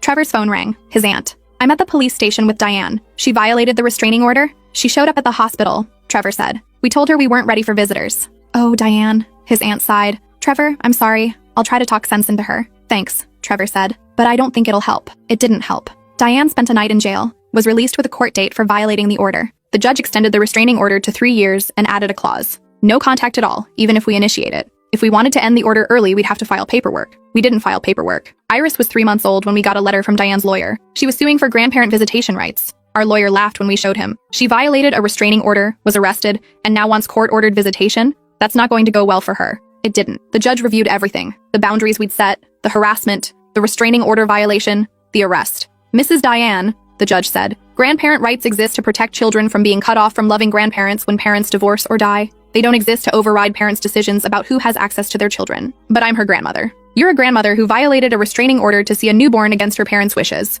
the judge said. You've demonstrated a pattern of not respecting boundaries. Why would I grant you access to a child when you can't even respect her parents' basic requests? I love her. Love respects boundaries, the judge said. Petition denied. And Mrs. Diane, if you file this again, I'll consider it harassment and extend the restraining order further. Diane's lawyer looked embarrassed. Diane looked destroyed, but we were free. Iris is 2 now. Happy, healthy, thriving. She knows she has 2 grandmothers. My mother, who babysits every Friday, and Diane, who she's never met. Sometimes people ask about Trevor's mother. We say it's complicated. Most people don't push. Trevor's still in therapy, working through the guilt, the grief, the complicated feelings about cutting off his mother. Some days are harder than others. Do you think she'll ever change? He asked me once. I don't know, I said honestly. Maybe. If she gets help. If she does the work. And if she does, he asked, would you ever let her back in? I thought about it. With very strict boundaries, supervised visits only, and the first time she breaks a boundary, she's out again. That's fair, Trevor said. But honestly, I said, I don't think she will change. People like her rarely do. She'd have to admit she was wrong, that she hurt people, that she needs help, and I don't think she's capable of that. Yeah, Trevor said quietly. Me neither. Last month, Diane sent a letter. Not to us, to Trevor's aunt, asking her to pass it along. The aunt called first. Diane sent a letter for you. Do you want it? What does it say? Trevor asked. I didn't read it, his aunt said. It's sealed, but she asked me to give it to you. Said it's important. Okay, Trevor said. Send it. The letter arrived a week later. Trevor held it for 3 days before opening it. It was long, 6 pages, handwritten. It started with, I've been in therapy. I sat beside Trevor while he read, watched his face change, surprise, hope, doubt. When he finished, he handed it to me. Diane's letter was something. She acknowledged that she'd been overbearing, that she'd crossed boundaries, that she'd made mistakes. But there's always a but. But I was only trying to help. But I was scared of losing my son. But I didn't understand what I was doing wrong. But you never explained it to me properly. Excuses, justifications, minimizing. She doesn't get it, I said. Parts of it sound good, Trevor said. She says she's been in therapy, that she's learning about boundaries. But she's still making excuses, I said. Still blaming us for not explaining things better. Still acting like her actions were justified because she meant well. Yeah, Trevor said. Has she apologized? I asked. Actually apologized without excuses? He read through the letter again. No, she says she's sorry I felt hurt, but not that she's sorry for what she did. Because she still doesn't think she did anything wrong, I said. Trevor crumpled the letter slowly. I wanted to believe she'd changed. I know, but she hasn't. No, I said. She's just learned therapy language. How to sound like she's self-aware without actually being self-aware. He threw the letter away. We didn't respond. Diane sent another letter a month later, this one angrier, saying we were cruel for ignoring her, that she'd done the work, gone to therapy, written that letter, and we couldn't even respond? The mask slipped, Trevor said. Yeah, he threw that letter away too. Now it's been 6 months since the last letter. Diane's been quiet. Trevor's aunt says she's dating someone, joined a book club, started volunteering at a senior center. Maybe she's actually building her own life, Trevor said. Maybe, I said. Do you think we'll ever reconcile? I don't know, I said honestly. That's up to her. If she can actually respect boundaries, if she can apologize without excuses, if she can put in the work to change, then maybe. And if she can't, then Iris grows up without a grandmother on your side, I said. And that's sad, but it's better than growing up watching her grandmother disrespect her parents. Kids learn from what they see. I don't want Iris to grow up thinking it's normal to let people cross boundaries. Then we're doing the right thing, I said. Trevor pulled me close. Thank you. For what? For seeing what I couldn't see, he said. For setting the boundary when I was too scared to. For standing firm even when it was hard. We're a team, I said. Yeah, he said. We are. Last week, Iris said her first sentence. Mama, up. We celebrated. Called my parents, called Trevor's aunt. Posted a video on social media. Diane commented, beautiful granddaughter. I wish I could be there. Trevor deleted the comment, blocked her account. She's never going to stop trying, I said. No, Trevor agreed. But she's never going to succeed either. Not until she actually changes. And if she never changes, then she chose this, Trevor said. She chose control over connection. She chose manipulation over honesty. She chose to lose us rather than respect us. That's sad. Yeah, Trevor said, it is. But here's the thing about setting boundaries with toxic people. It's not about punishment. It's not about revenge. It's not even about making them understand what they did wrong. It's about protecting yourself, your marriage, your family, your peace. Diane had every opportunity to be part of our lives, to be a grandmother, to have a relationship with her son and daughter-in-law and granddaughter. All she had to do was respect our boundaries. She couldn't do it. That's not our fault. That's not our failure. That's hers. And we're not going to sacrifice our happiness, our marriage, or our daughter's well-being just because Diane can't or won't change. Some people will call us cruel, say we're keeping a grandmother from her granddaughter, say family should forgive, say blood is thicker than water. Those people haven't lived with a mother-in-law who used her emergency key to move into their home without permission, who threw out their groceries, who went through their underwear drawer, who lied about floods and heart attacks and anything else she could think of to maintain control. Those people haven't had to get a restraining order against family, haven't been arrested for trying to see their newborn, haven't stood in a courtroom while a judge explained that love doesn't override boundaries. We did everything right. We communicated clearly. We set fair boundaries. We gave chances. We tried therapy. We offered paths to reconciliation. Diane chose not to take them. Trevor's sister called last week. How are you guys doing? Good, Trevor said. Really good. I'm glad, Olivia said. You sound lighter. I feel lighter, Trevor said. It's like, I didn't realize how much space Mom's drama was taking up in my head until it was gone. That's how I felt after my divorce, Olivia said. Like I could finally breathe. I'm sorry I didn't believe you before, Trevor said. When you tried to warn me, you weren't ready to hear it,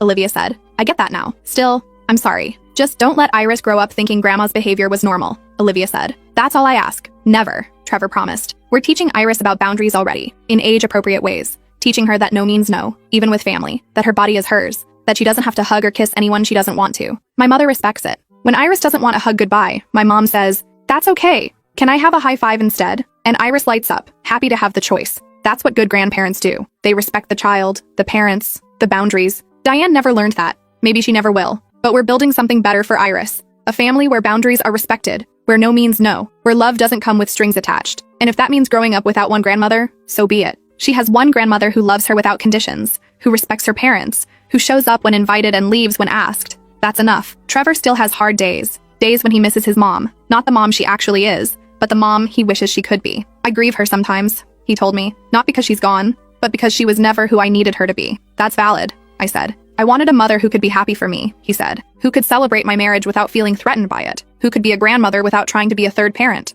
You deserve that. But I didn't get it. No, I said. You didn't. And that's not your fault. Some people are born into families that love them well. Some people have to build their own families, find their people, create the love they needed but never received. Trevor's building that now. With me, with Iris, with my parents who've adopted him as their own, with his aunt and his sister who understand boundaries and respect them. We're building something good, something healthy, something worth protecting, even if it means keeping Diane out. Iris will grow up knowing she's loved, knowing she's valued, knowing that boundaries are important and should be respected. She'll know that love isn't about control. It's about freedom, about choosing to stay, not being forced to. And maybe someday, if Diane ever does the work, we can revisit things. Can consider supervised visits with strict boundaries. Can give her one more chance. But that's a distant maybe, a far-off possibility. For now, we're happy, healthy, safe, and that's what matters. My mother-in-law used her emergency key to move into our guest room while we were on our honeymoon. It ended with a restraining order, therapy, and the healthiest boundaries I've ever set in my life. Was it worth it? Every single day. Because I'd rather have a small family that respects me than a large family that doesn't.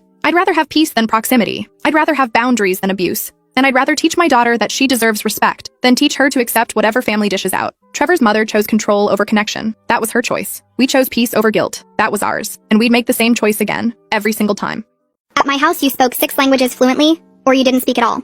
When I was 8 and accidentally used a French word when I was supposed to be speaking Spanish, my mom slapped me across the face so hard I fell off my chair. You see, neither of my parents spoke anything except English, but they were both completely obsessed with this idea that multilingual people were superior, and that they'd ruined their own lives by only knowing one language. They'd watch videos of people switching between languages, and Mom would literally cry about how beautiful it was and how stupid she felt. Dad would get drunk and rant about how if he'd learned languages as a kid, he could have been someone important instead of working at a warehouse. So when my older sister Louise was born, they decided their kids would be different. Every day of the week was assigned a different language, and we had to only speak that language all day long. Monday was French, Tuesday was German, Wednesday was Mandarin, Thursday was Arabic, Friday was Russian, Saturday was Japanese, Sunday was review day where we practiced all of them. If you accidentally spoke English or mixed up languages, you got punished immediately. It was either no dinner, locked in your room for hours, or sometimes Mom would make you write lines in the language you messed up. We had tutors coming to the house every single day after school. My parents couldn't understand anything the tutors were teaching us, but they'd sit there watching us like hawks to make sure we looked like we were learning. My brother Wyatt was 11 and already having panic attacks before his lessons because the tutors would report to our parents if we weren't progressing fast enough.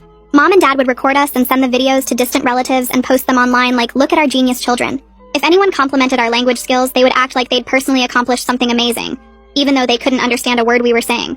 When I turned 13, Mom and Dad sat me down and told me I had exactly 2 years to become fluent in all 6 languages. Or they were sending me to a boarding school in Europe that specialized in intensive language learning. They showed me the brochure and it looked like a prison. Kids in uniform sitting in silent classrooms with no phone calls home and no visits for the first year. Dad said, "We've already contacted them and they're expecting you unless you prove you can do this." I was already studying like 4 hours a day after school, and I was exhausted all the time. My grades in regular school were tanking because I was too tired to focus on anything except languages. Wyatt was falling apart too, and he'd started having nightmares about the tutors. One day I just snapped. During my Mandarin lesson, I started making up complete gibberish that sounded vaguely like Mandarin, and told the tutor I'd been practicing with some advanced materials. The tutor looked confused and asked me to repeat myself. I just kept going with the fake language, stringing together sounds that meant nothing. When my parents asked how the lesson went, the tutor said I'd been speaking something he didn't recognize. I told my parents it was a regional dialect I'd learned from videos online, and that the tutor clearly wasn't educated enough to understand it. For like 2 weeks I got away with it. I'd just speak nonsense during my lessons and tell my parents the tutors weren't qualified to test me properly. Wyatt caught on and started doing it too. We were finally getting some relief. Then Mom and Dad brought in experts. Real linguistics professors from the university who spoke all 6 languages fluently. They tested us for hours and figured out immediately that we'd been faking. When the experts told my parents we'd been speaking gibberish, Dad went absolutely insane. He grabbed all our language books and threw them at us one by one. Mom was screaming about how embarrassed she was and how we'd made them look like fools. They grounded us for 2 months and doubled our study time. Now we had tutors in the morning before school and at night after school and all weekend. I was getting maybe 3 hours of sleep and I started falling asleep in class. I couldn't take it anymore. I went to my school counselor and showed her the bruises on my arms from where Dad had thrown books at me. She called Child Protective Services and they removed me and Wyatt that same day. We stayed with a foster family for 2 months and it was the first time in my life I could just speak English whenever I wanted. I didn't have to think about conjugating verbs or remembering tones. Wyatt started sleeping through the night and I actually started enjoying school again. Then Mom and Dad showed up at family court with their lawyer and all 6 of our tutors. The tutors testified that we were actually making good progress and that multilingual education was beneficial for children. They brought in the linguistics professors who said that while our parents' methods were strict, we were genuinely learning, and that removing us from that environment would waste years of progress. Louise testified that she was grateful for her upbringing, and that Wyatt and I were just being lazy. The judge ruled that we had to go back home. That night, Dad sat us down at the kitchen table and said, "From now on, there is no more English in this house. You speak the 6 languages, or you don't speak at all." I sit there frozen, my hands pressed flat against the kitchen table to stop them from shaking. Dad's eyes move from me to Wyatt and back again, waiting for one of us to mess up, to say something in English so he can prove his point. Wyatt stares down at his lap, and I can see his chest moving too fast, like he's trying not to cry. The silence stretches out so long my ears start ringing. Finally, Dad pushes back from the table and walks out, and Mom follows him without looking at us. I grab Wyatt's hand under the table and squeeze it once before letting go, because even that feels dangerous now. We sit there for maybe 10 more minutes not moving, and then I get up and go to my room where the language schedule is already taped to my door. Monday French, Tuesday German, Wednesday Mandarin, Thursday Arabic, Friday Russian, Saturday Japanese, Sunday review. The same schedule that's been controlling my life since I was little, except now there's no escape at all. I change into pajamas and get into bed even though it's only 8 o'clock because I don't know what else to do. Through the wall I can hear Wyatt moving around in his room, and I press my palm against the wall wishing I could tell him we'll figure something out, but I don't even believe it myself. The next morning Mom wakes us up at 6 instead of 7, and when I stumble into the kitchen there are new schedules taped to every single wall. Kitchen, living room, hallway, bathroom, even inside the pantry. Everywhere I look I see those 6 languages staring at me. Mom points to the Monday French schedule and says something in French that I'm pretty sure means we're starting now. I force my brain to switch over and respond in French that I understand, and she nods and hands me a bowl for cereal. Wyatt comes in looking half asleep, and Mom snaps at him in French to wake up, and he flinches but answers back in French. We eat breakfast in French, get ready for school in French, and even though I've been doing this for years, it feels different now. Heavier. Like the words are made of rocks I have to carry around. At the school I can finally speak English again, and it's such a relief I almost cry in homeroom. But by Tuesday night I'm so tired I can barely think. The German tutor leaves at 7, and I still have 2 hours of homework in German, and I'm staring at verb conjugations that keep blurring together. My head drops forward and I jerk awake. Then it happens again. The third time I don't wake up until Mom is shaking my shoulder hard enough to hurt. She's yelling at me in German, and I try to focus on what she's saying, but my brain feels like mud. She makes me sit at the table and finish every single problem, standing over me the whole time to make sure I don't fall asleep again. When I finally finish, it's almost midnight, and I have to be up in 6 hours. I drag myself to bed and pass out immediately, and then the alarm is going off and I feel like I haven't slept at all. At the school the next day, I can barely keep my eyes open during math class, and my teacher asks if I'm feeling okay, but I just nod and try to sit up straighter. Wednesday night, I wait until everyone is asleep, and then I sneak into the kitchen where our backpacks hang by the door. My hands shake as I tear a tiny piece of paper from my notebook and write in English, "We'll get through this together." Just seeing English words that I chose to write, not because someone forced me, makes my throat tight. I fold the paper as small as it will go and slip it into the front pocket of Wyatt's backpack, then hurry back to my room before anyone catches me.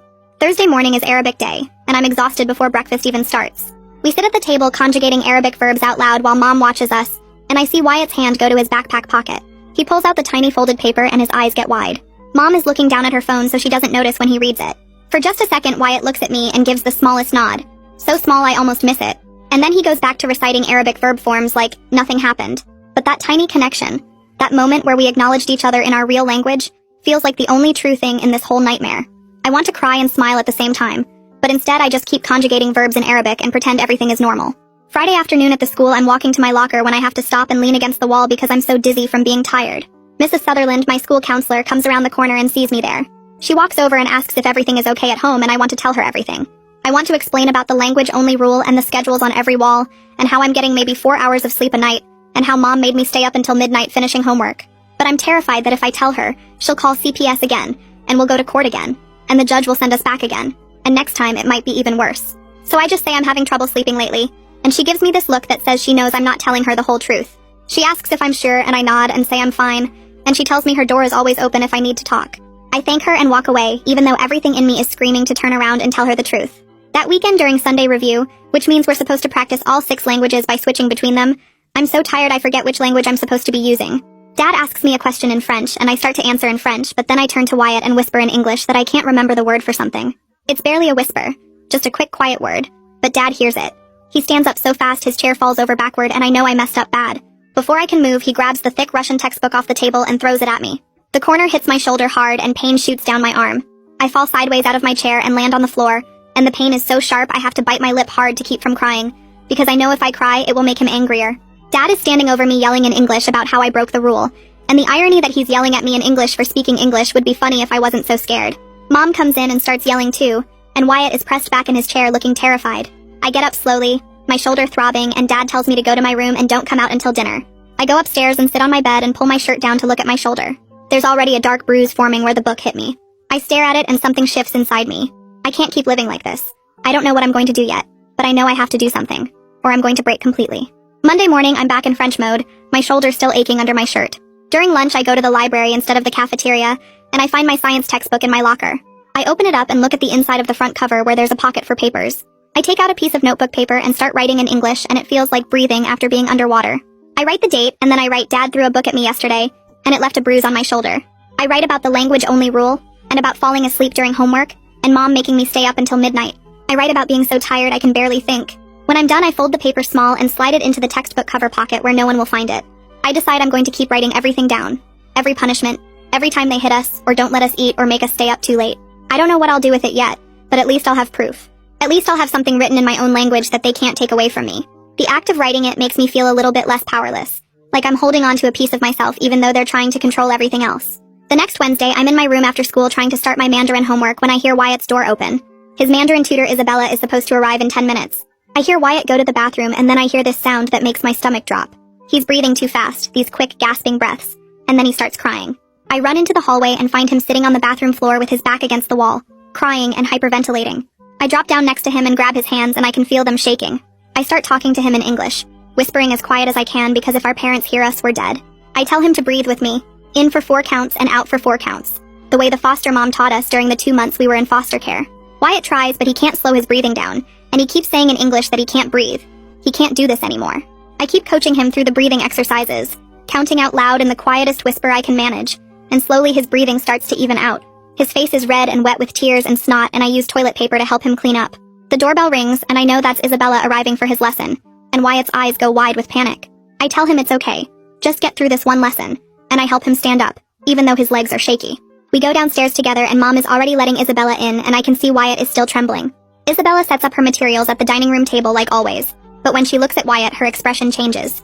His eyes are still red and puffy, and his hands won't stop shaking. Mom and Dad are standing in the doorway watching the lesson like they always do, but I see Isabella glance at them and something shifts in her face. She starts the lesson in Mandarin, asking Wyatt simple questions, but she keeps looking at him with this concerned expression.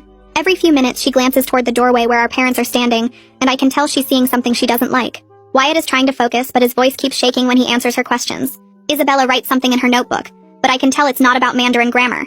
She keeps the lesson shorter than usual, only 45 minutes instead of an hour, and when she packs up her materials, she looks at Wyatt one more time with worry in her eyes. After she leaves, I wonder if she might actually help us, if she might be someone who would do something instead of just looking away like most adults do. But I don't let myself hope too much because hoping just makes it hurt worse when nothing changes. That weekend, Mom and Dad call Wyatt and me into the living room and tell us they have an announcement. Dad pulls out his laptop and shows us the router logs. All these pages of every website anyone in the house has visited.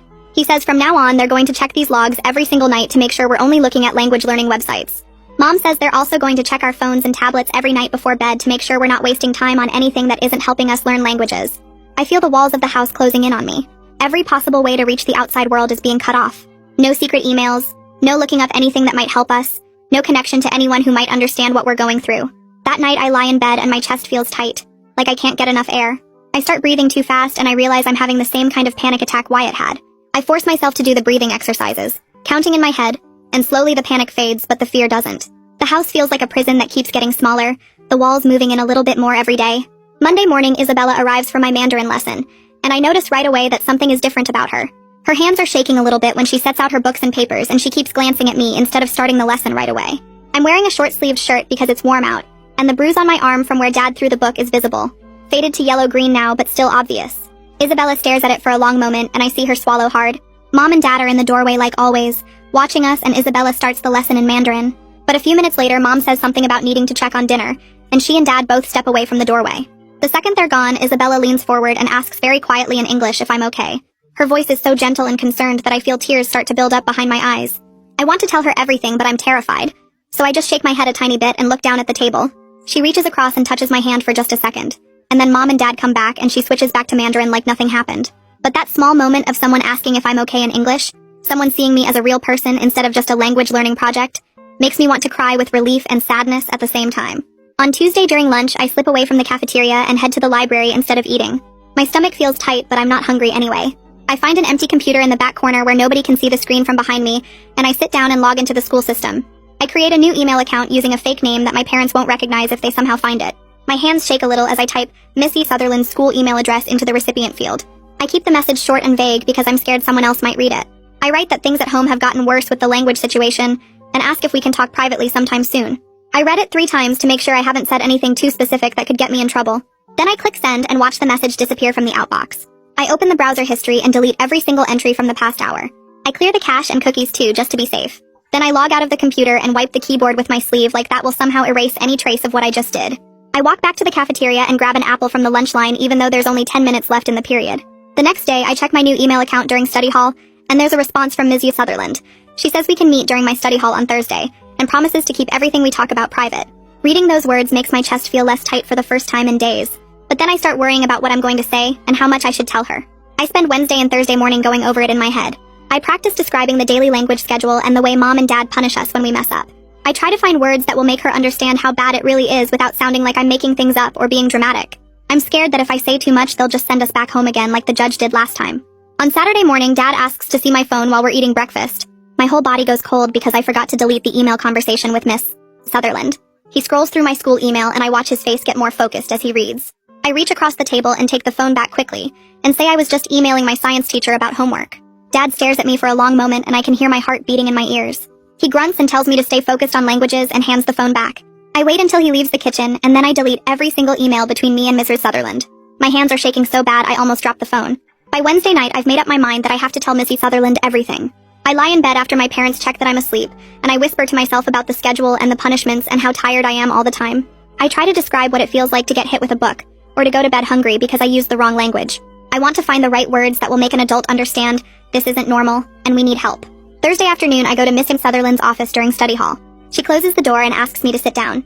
I roll up my sleeves and show her the bruises on my arms from where Dad grabbed me last week. Then I turn around and lift up the back of my shirt to show her the bruise on my shoulder blade from where a textbook hit me. Her face goes really pale and she asks if she can take pictures. I nod and she uses her phone to photograph each bruise. Then I tell her about the language-only rule and how we can't speak English at all anymore. I describe how Dad throws books at us when we make mistakes, and how Mom makes us go without dinner. Mrs. Sutherland writes everything down in a notebook and her hand is shaking a little. When I finish talking, she looks right at me and says she's going to help us. She promises that this time will be different. I feel something crack open inside my chest and I have to blink really fast so I don't cry. Before I leave, Missy Sutherland opens a drawer and pulls out a small MP3 recorder. She says it's from the Lost and Found and nobody has claimed it in over a year. She shows me how to turn it on and how to hide it in my pocket so the microphone still works. She says if I can record what happens at home, it will help prove what I'm telling her is true. I put the recorder in my jeans pocket and practice walking around to make sure it doesn't show. It feels scary to have it, but also like I'm finally doing something real instead of just trying to survive. The next week, I fail my science quiz because I'm so tired I can barely remember what the questions are asking. I stare at the paper and try to focus, but the words just blur together. My teacher emails my parents that same day about my declining grades. That night, Dad explodes. He yells at me in English about how I'm wasting all the money they've spent on tutors, and how I'm throwing away my future. I notice he's breaking his own language rule by yelling at me in English, but I don't say anything because that would just make him angrier. He says if I can't do better in the school and with languages, then I'm worthless. On Wednesday, Mom announces a new rule. She hands me and Wyatt each a pair of earbuds and says we have to wear them all the time except during tutoring sessions and when we're sleeping. She's loaded them with language lesson recordings that play on a loop. I put them in and immediately hear a woman's voice speaking French vocabulary words. The voice doesn't stop. It just keeps going and going with words and grammar rules. I try to do my homework, but the constant stream of French in my ears makes it impossible to think. I start hiding in the bathroom just to pull the earbuds out for 60 seconds and hear silence. Thursday afternoon, I'm doing my homework in the kitchen when Wyatt has his Mandarin lesson with Isabella in the dining room. I can hear them through the doorway. Wyatt is reciting something in Chinese and then suddenly he just stops. I look up and see him staring at the wall with his mouth slightly open. He's not blinking or moving at all. Isabella leans forward and says his name, but he doesn't respond. She looks really worried and glances toward the hallway where Mom and Dad are standing and watching. Then she picks up her pen and writes something in her notebook, and I can tell it's not about Chinese grammar. She's writing about what she just saw. On Friday, Dad is yelling at us about our progress reports, and I remember the MP3 recorder in my pocket. I reach down and press the record button through the fabric. Dad's voice gets louder and meaner as he talks about sending us to that boarding school in Europe if we don't improve. He describes how we'll be there for a whole year with no phone calls home and no visits. His voice fills the kitchen and I keep my hand near my pocket to make sure the recorder is still running. When he finally stops yelling, I wait until I'm alone, and then I stop the recording. The next day at the school, I go to the library and log into a cloud storage account I created. I upload the audio file with shaking hands. The progress bar moves slowly across the screen and I keep looking over my shoulder to make sure nobody is watching. When the file finishes uploading, I feel like I've just done something that might actually matter this time. The next Wednesday, Mom and Dad call us into the living room after dinner, and Dad has this weird, excited look on his face that makes my stomach twist. He explains they've arranged for a special immersion weekend where one of our tutors will stay at the house the entire time to make sure we're only speaking our assigned languages even at night. Mom adds that we'll sleep in shifts so we can maximize our learning time, and my throat gets tight because that means there won't be any escape at all, not even when everyone else is asleep. I glance at Wyatt and watch all the color drain from his face until he looks almost gray, and his hands start shaking on the armrest of the couch. Dad keeps talking about how this will really push us to the next level, and Mom nods along like this is the most reasonable plan in the world, but all I can think about is how I won't even have my bed as a safe space anymore. That Saturday morning, the tutor arrives with an overnight bag and sets up camp in our dining room where he can monitor both of our study areas. The hours blur together with Russian vocabulary drills and grammar exercises, and I can feel my brain getting fuzzy from exhaustion.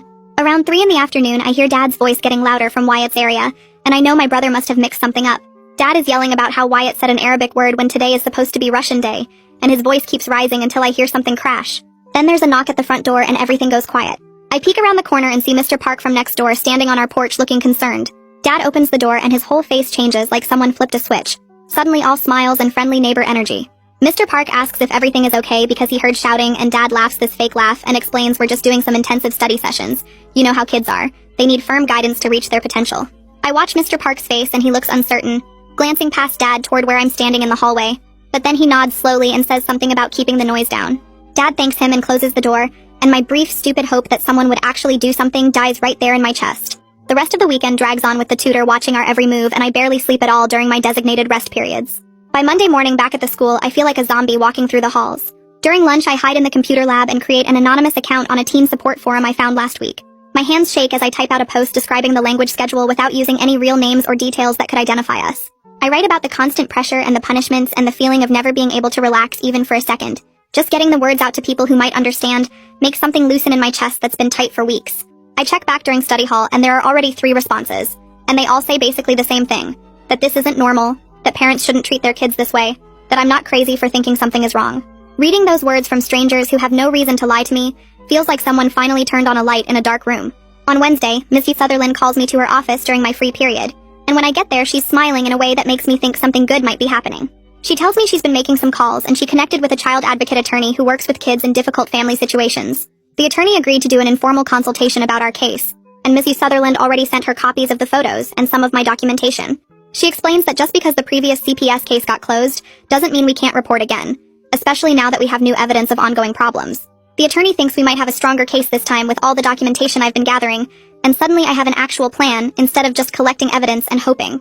Mrs. Sutherland gives me the attorney's contact information written on a sticky note, and I fold it up small and hide it in my phone case. By Thursday morning, I wake up with a slight fever and my head feels heavy and achy.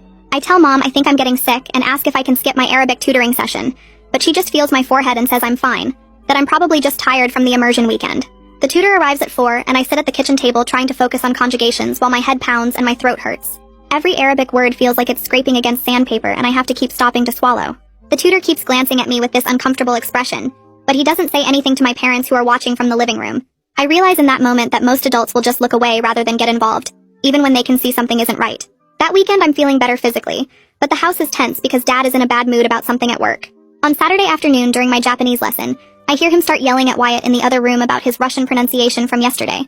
I reach into my pocket and press record on my phone just as something crashes against the wall. Dad's voice gets louder and I can hear him threatening to send Wyatt to that boarding school in Europe if he doesn't start taking this seriously. There's the sound of another crash and I realize he's throwing things. When it finally goes quiet, I wait until I'm alone in my room that night and listen to the recording with my earbuds in. Hearing Dad's voice that angry and out of control makes me shake, but I save the file carefully because this is exactly the kind of evidence that might actually make a difference to people who have the power to help us. On Tuesday of week 8, I'm in math class when the intercom crackles and asks for Wyatt to report to the nurse's office. I spend the rest of the period worried about what happened, and at lunch I find out from a kid in his grade that Wyatt had some kind of panic attack during science. Apparently he just started hyperventilating and couldn't calm down, and the teacher had to walk him to the nurse. The nurse called our parents to come pick him up, and I watch through the front office windows as Mom arrives looking annoyed. Later I learn from Missy Sutherland that the school nurse documented everything in Wyatt's file, and filed a report with CPS about concerns for his mental health, which means the system is finally starting to pay attention again, even if it's moving slowly. 2 days later on Thursday afternoon, I'm doing homework at the kitchen table when there's a knock at the door. Mom answers it and I hear her voice go high and fake pleasant as she greets someone. I look up and see a woman in business clothes with a CPS badge clipped to her belt, and my heart starts racing. This is an unannounced visit, which means they're actually taking things seriously. I watch mom and dad transform right in front of my eyes into concerned, reasonable parents who just want the best for their children. They invite the caseworker in and show her our study schedules posted on the walls, explaining their philosophy about the importance of multilingual education in today's global society. Dad pulls out the tutor's contact information and credentials like he's presenting evidence of their dedication to our future. Mom talks about high academic standards and how sometimes kids need structure and discipline to reach their full potential. The caseworker nods and takes notes and asks us a few questions, but with our parents standing right there, I can't say anything real. I watch the whole performance feeling hopeless because they're so good at this, at looking like normal parents who maybe push a little hard but only because they care. After the caseworker leaves and says she'll be in touch, I wait until I'm alone and text Mrs. Sutherland using the code phrase we agreed on. I write that I need to discuss my science project, which is our signal that something happened, and she should request another surprise welfare check. It feels good to have some control over the situation, even if it's just small moves in a bigger game where the adults hold all the real power. The next Monday, Isabella arrives for my Mandarin session and she seems nervous, fidgeting with her teaching materials more than usual. Halfway through the lesson when Mom steps into the kitchen to take a phone call, Isabella does something brave. She tears a tiny piece of paper from her notebook and writes something on it quickly, then slides it across the table while whispering in Mandarin that if I ever need help to contact her. I glance down and see a phone number written in small, neat digits. I palm the paper and slip it into my shoe while nodding slightly to show I understand. When the lesson ends and Isabella packs up to leave, I feel this surge of gratitude that at least one adult is willing to stick their neck out for us, even in this small, quiet way that my parents hopefully won't notice. Thursday morning, I'm in the kitchen doing my Arabic homework when the MP3 recorder slips out of my hoodie pocket and hits the floor with a plastic clatter. Dad's head snaps up from his coffee and he stares at the little black device lying there between us. I watch his face change as he realizes what it is, and my whole body goes cold. He grabs it before I can move and turns it over in his hands, pressing buttons until he hears his own voice yelling from 2 nights ago. The recorder explodes against the kitchen counter and pieces of plastic scatter across the floor like shrapnel. Dad's screaming about betrayal and spying and how dare I record my own family. His face turning red as he picks up chunks of the broken device and throws them at me. One piece hits my cheek and I feel a sharp sting, but I don't move or speak. I just stand there watching my evidence plan fall apart in front of me. All those hours of careful documentation destroyed in seconds. Mom comes running and demands to know what's happening, and Dad shows her the broken pieces, explaining what I've been doing. She starts crying about trust and how they've given us everything, and this is how we repay them. I keep my mouth shut about the cloud backups and the school Chromebook, because if they knew about those, they'd take everything away. I let them think they've won, that they've destroyed my only way of gathering proof. Dad grounds me for a month and takes my phone right there, going through it to delete anything suspicious. But he doesn't find the cloud account because I used a different login. That night, I lie in bed thinking about all the recordings that are still safe online, all the evidence they don't know exists. By Friday, I've completely changed my strategy, and I'm using the school Chromebook during study hall to record conversations through its built-in microphone. The technology teacher showed us how to use the recording software for a project last month, and now I'm putting that knowledge to work. I create a new folder with an innocent name like History Research, and save all my audio files there with timestamps. Every day, I upload everything to the cloud before I leave school, so even if they take the Chromebook away, the evidence is preserved somewhere they can't reach. The whole system feels like a lifeline, the only way to prove what happens behind our closed doors when no one else is watching. I become really methodical about it, keeping a spreadsheet of what I've recorded and when, making sure I capture different types of incidents so there's a pattern. During lunch, I sit in the library and organize my files, creating a timeline of abuse that someone official might actually believe. The librarian asks what I'm working on, and I tell her it's a family history project, which isn't exactly a lie. I test the microphone quality and figure out how to reduce background noise so the voices come through clearly. It's like I'm building a case against my own parents, and the thought makes me feel guilty and powerful at the same time. That weekend, Mom and Dad set up a live stream for distant relatives who want to see how much we've progressed with our languages. They position a camera in the living room and make us sit on the couch in nice clothes while cousins and aunts and uncles log in from different time zones. For 2 hours we perform, switching between French and German and Mandarin on command, answering questions about grammar and pronunciation. I can see the viewer count climbing and Mom and Dad beaming like they've created something amazing. During a break when they think the camera is off, Mom pulls me aside and hisses in English that I used a French word during the Spanish section. Her hand comes up fast and connects with my face before I can react, the sound sharp in the quiet room. My cheek burns, and I blink back tears while she adjusts the camera and calls everyone back for more demonstrations. What I don't know until later is that one of my online forum friends is watching the live stream and catches the whole thing. She screen captures the moment with Mom's hand in motion, and my face twisted in pain, then another shot showing the red mark on my cheek. She sends me the images through a private message with a note saying she's sorry this is happening and asking if I'm safe. The evidence I didn't even plan for lands in my inbox like a gift, proof that someone outside our house witnessed what goes on here. On Monday morning before school, Wyatt corners me in the hallway and whispers that he's been thinking about running away. His eyes are red like he's been crying, and he tells me he can't take it anymore, that he'd rather live on the streets than spend another day in this house. I pull him into the bathroom and lock the door, trying to talk sense into him while keeping my voice down.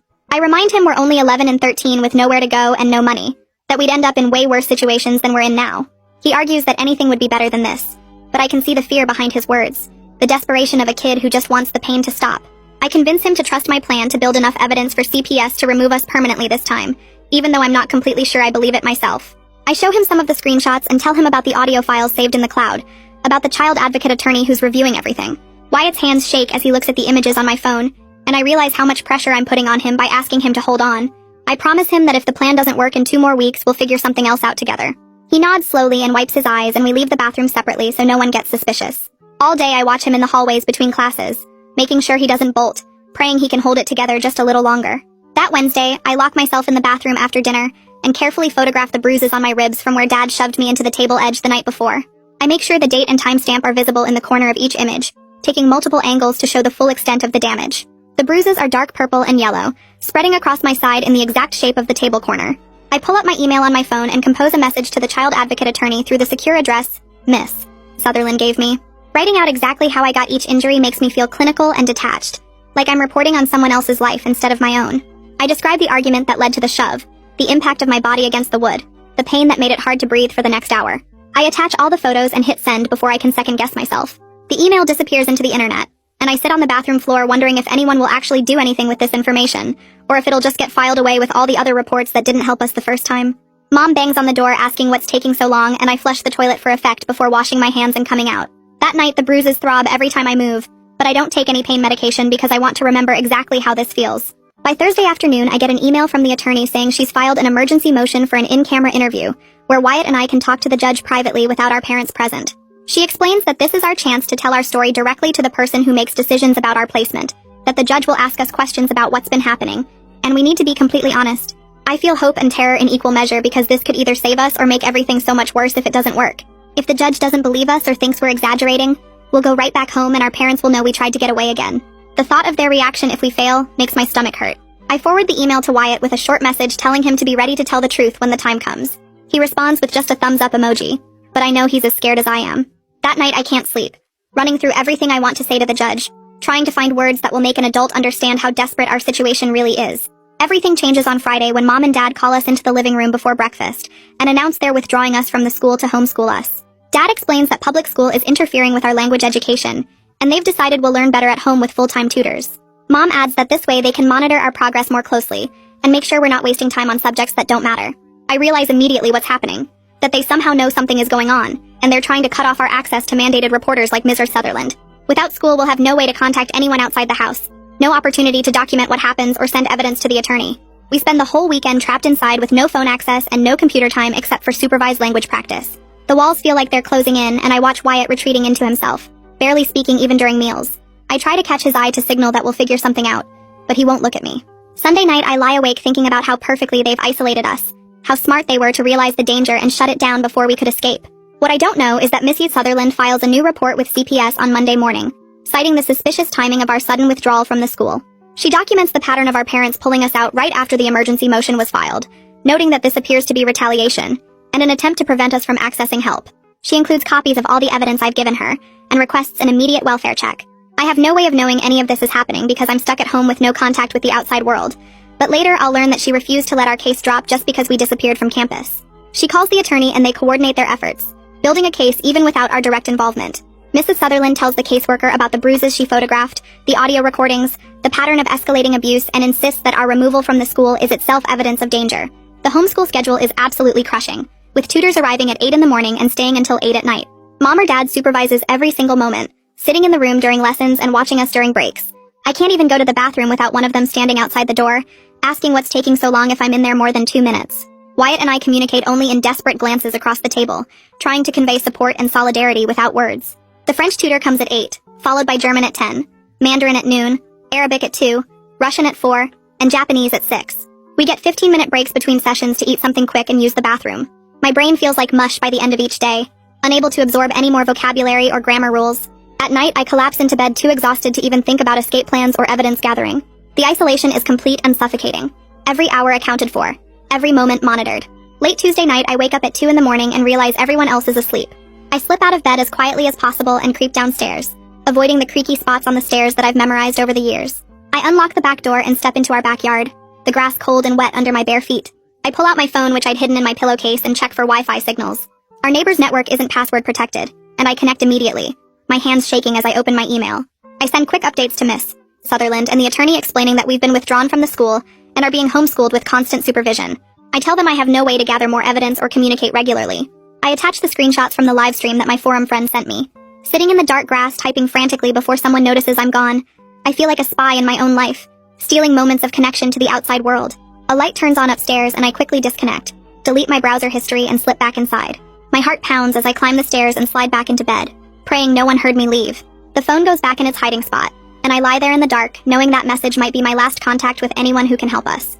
On Wednesday, I wait until everyone is at lunch and slip into the hallway bathroom with my phone. My hands shake as I open the camera app and switch it to video mode. I walk back to the dining room where the dent in the wall is still visible from where Dad threw that book at Wyatt last week. I grab a ruler from the kitchen drawer and hold it up next to the dent, making sure both are clearly in frame. I hit record and speak quietly but clearly into the phone. I say the date, the time, and explain what caused the damage. My voice sounds weird and formal like I'm giving a report, but I figure that's what you're supposed to do for evidence. The ruler shows the dent is about 3 inches deep and the paint is cracked around the edges. I film for maybe 30 seconds, then stop and watch it back to make sure everything is visible. The video feels like insurance, like proof that this is really happening and I'm not making it up or exaggerating. I upload it to the cloud account immediately and delete it from my phone just in case Dad checks my device again. My heart pounds the whole time I'm doing this because if they catch me gathering evidence like this, I don't know what they'll do. Thursday evening, I'm in the middle of my Russian lesson when I hear a car pull into the driveway. The tutor keeps going, but I can see Mom and Dad both get up and look out the window. Their faces change in a way that makes my stomach drop. Mom walks to the front door and I hear her voice go high and fake polite. Dad joins her and I catch the words police officers through the doorway. The tutor stops mid-sentence and we all just sit there frozen. A woman's voice asks if she can come in and speak with the children. That's the CPS caseworker from before. I recognize her tone.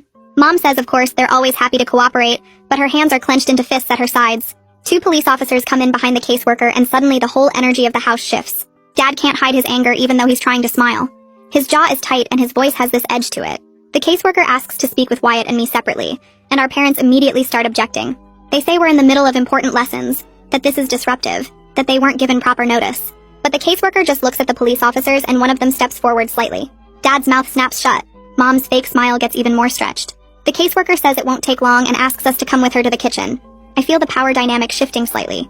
Like maybe this time they can't just perform their way out of it. During the interview, the caseworker sits across from us at the kitchen table while one officer stands by the door. She asks Wyatt how he's doing and he just stares at his hands for a long moment. Then he starts crying. Not quiet tears, but full sobbing that makes his whole body shake. He tells her about waking up every night from nightmares about the tutors. He describes the panic attacks before lessons where he can't breathe and feels like he's dying. He admits he's scared all the time now. Scared of making mistakes, scared of our parents, scared of the languages themselves. The caseworker listens without interrupting and writes notes in her folder. She asks if he's seen a doctor about the panic attacks and he shakes his head. She asks if our parents know how bad it's gotten and he says they just tell him to work harder. I watch my little brother finally tell the truth about how much he's suffering, and I feel proud of him, and heartbroken at the same time. The caseworker closes her folder and says she's recommending an immediate medical evaluation. She says a doctor needs to assess his mental health and that our parents will be required to take him within 48 hours. Wyatt looks at me with this mix of relief and terror on his face. Our parents are forced to take us to the pediatrician the next Monday. We sit in the waiting room and Mom keeps coaching us in whispered French about what to say if the doctor asks questions. Dad reads a magazine but his leg bounces up and down the whole time. When we finally get called back, the doctor examines Wyatt first while I wait outside with our parents. The appointment takes almost an hour. When Wyatt comes out, his eyes are red but he looks calmer. Then it's my turn and the doctor asks me questions about sleep, appetite, stress levels. She's nice but professional, taking notes on her computer. She doesn't directly accuse our parents of anything, but she documents everything carefully. At the end, she tells Mom and Dad that Wyatt shows elevated anxiety symptoms consistent with chronic stress. She recommends therapy and possibly medication if the symptoms continue. She notes it all in his chart with today's date. It's not enough to trigger immediate action, but it adds to the growing documentation of harm, another piece of evidence in the case we're building. On the drive home, Dad grips the steering wheel so hard his knuckles turn white. By Wednesday, the attorney has secured an appointment at the Child Advocacy Center for forensic interviews, scheduled for the following week. The caseworker calls to tell us and explains what will happen. Someone specially trained will talk to us about our home situation in a comfortable room with recording equipment. She says to just tell the truth and that the interview will be used to help the court understand what we're experiencing. After she hangs up, I spend days preparing myself mentally to tell everything to a stranger. I practice in my head what I'll say about the language schedule, the punishments, the fear that's constant now. I think about which recordings to play and which photos to show. Knowing this might be our last real chance to escape makes every moment feel heavy. Wyatt asks me what he should say, and I tell him just to be honest about the panic attacks and nightmares. At night, I lie in bed going over every detail I need to remember, every piece of evidence I've collected, every moment that proves this isn't normal. My mind won't shut off because I'm terrified of forgetting something important. Early Monday morning before anyone else is awake, I sneak out of the house and walk to the school to retrieve a flash drive I'd hidden in my locker with copies of all my evidence. The sun is just coming up and the streets are empty and quiet.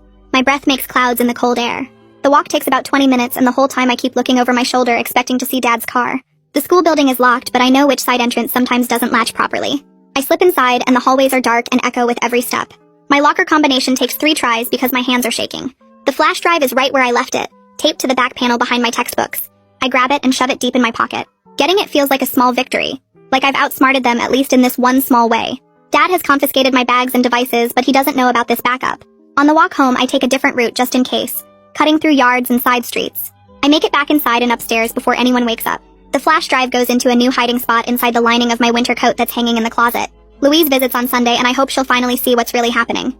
She arrives around noon and brings groceries like she's trying to be helpful.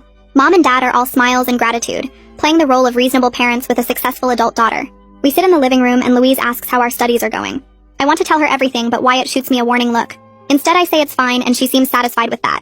Then she launches into this speech about how grateful she is for her upbringing. She talks about how the language skills have helped her career and made her stand out in job interviews.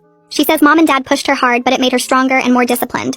She looks right at me and Wyatt and tells us we're ungrateful for not appreciating what they're trying to do for us. I feel something break inside my chest. She admits she felt the same pressure growing up, that there were times she wanted to quit, but she pushed through and now she's glad she did.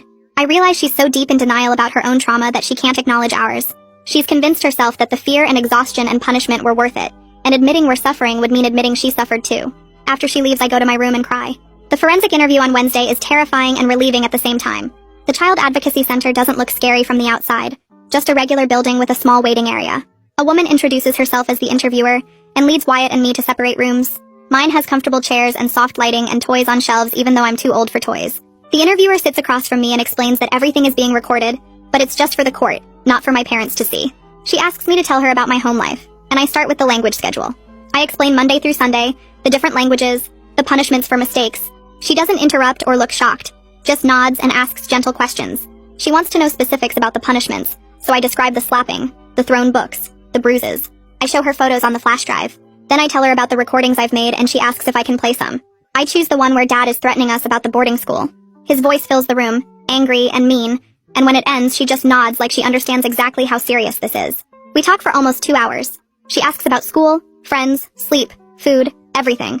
By the end, I feel wrung out, but also lighter somehow, like I finally told someone who actually listened. 2 days later, Isabella submits a formal affidavit to CPS detailing the directives she received from our parents and her concerns about our welfare. I don't know this is happening until the caseworker mentions it during a phone call. She says the tutor provided a detailed statement about what she observed during her time in our home.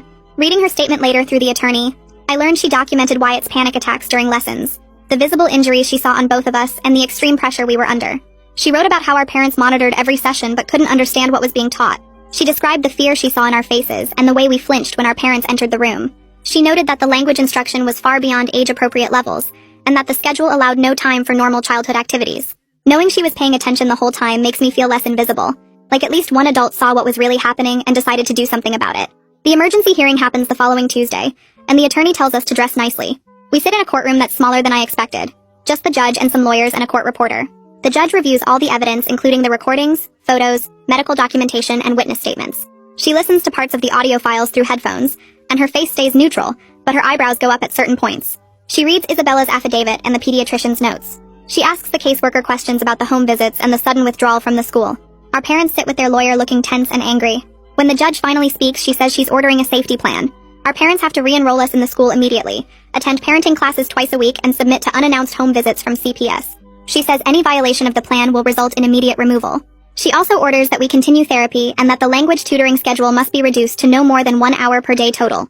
It's not removal, and part of me is disappointed, but it's more protection than we had before. Mom and Dad have to sign the plan right there in front of the judge.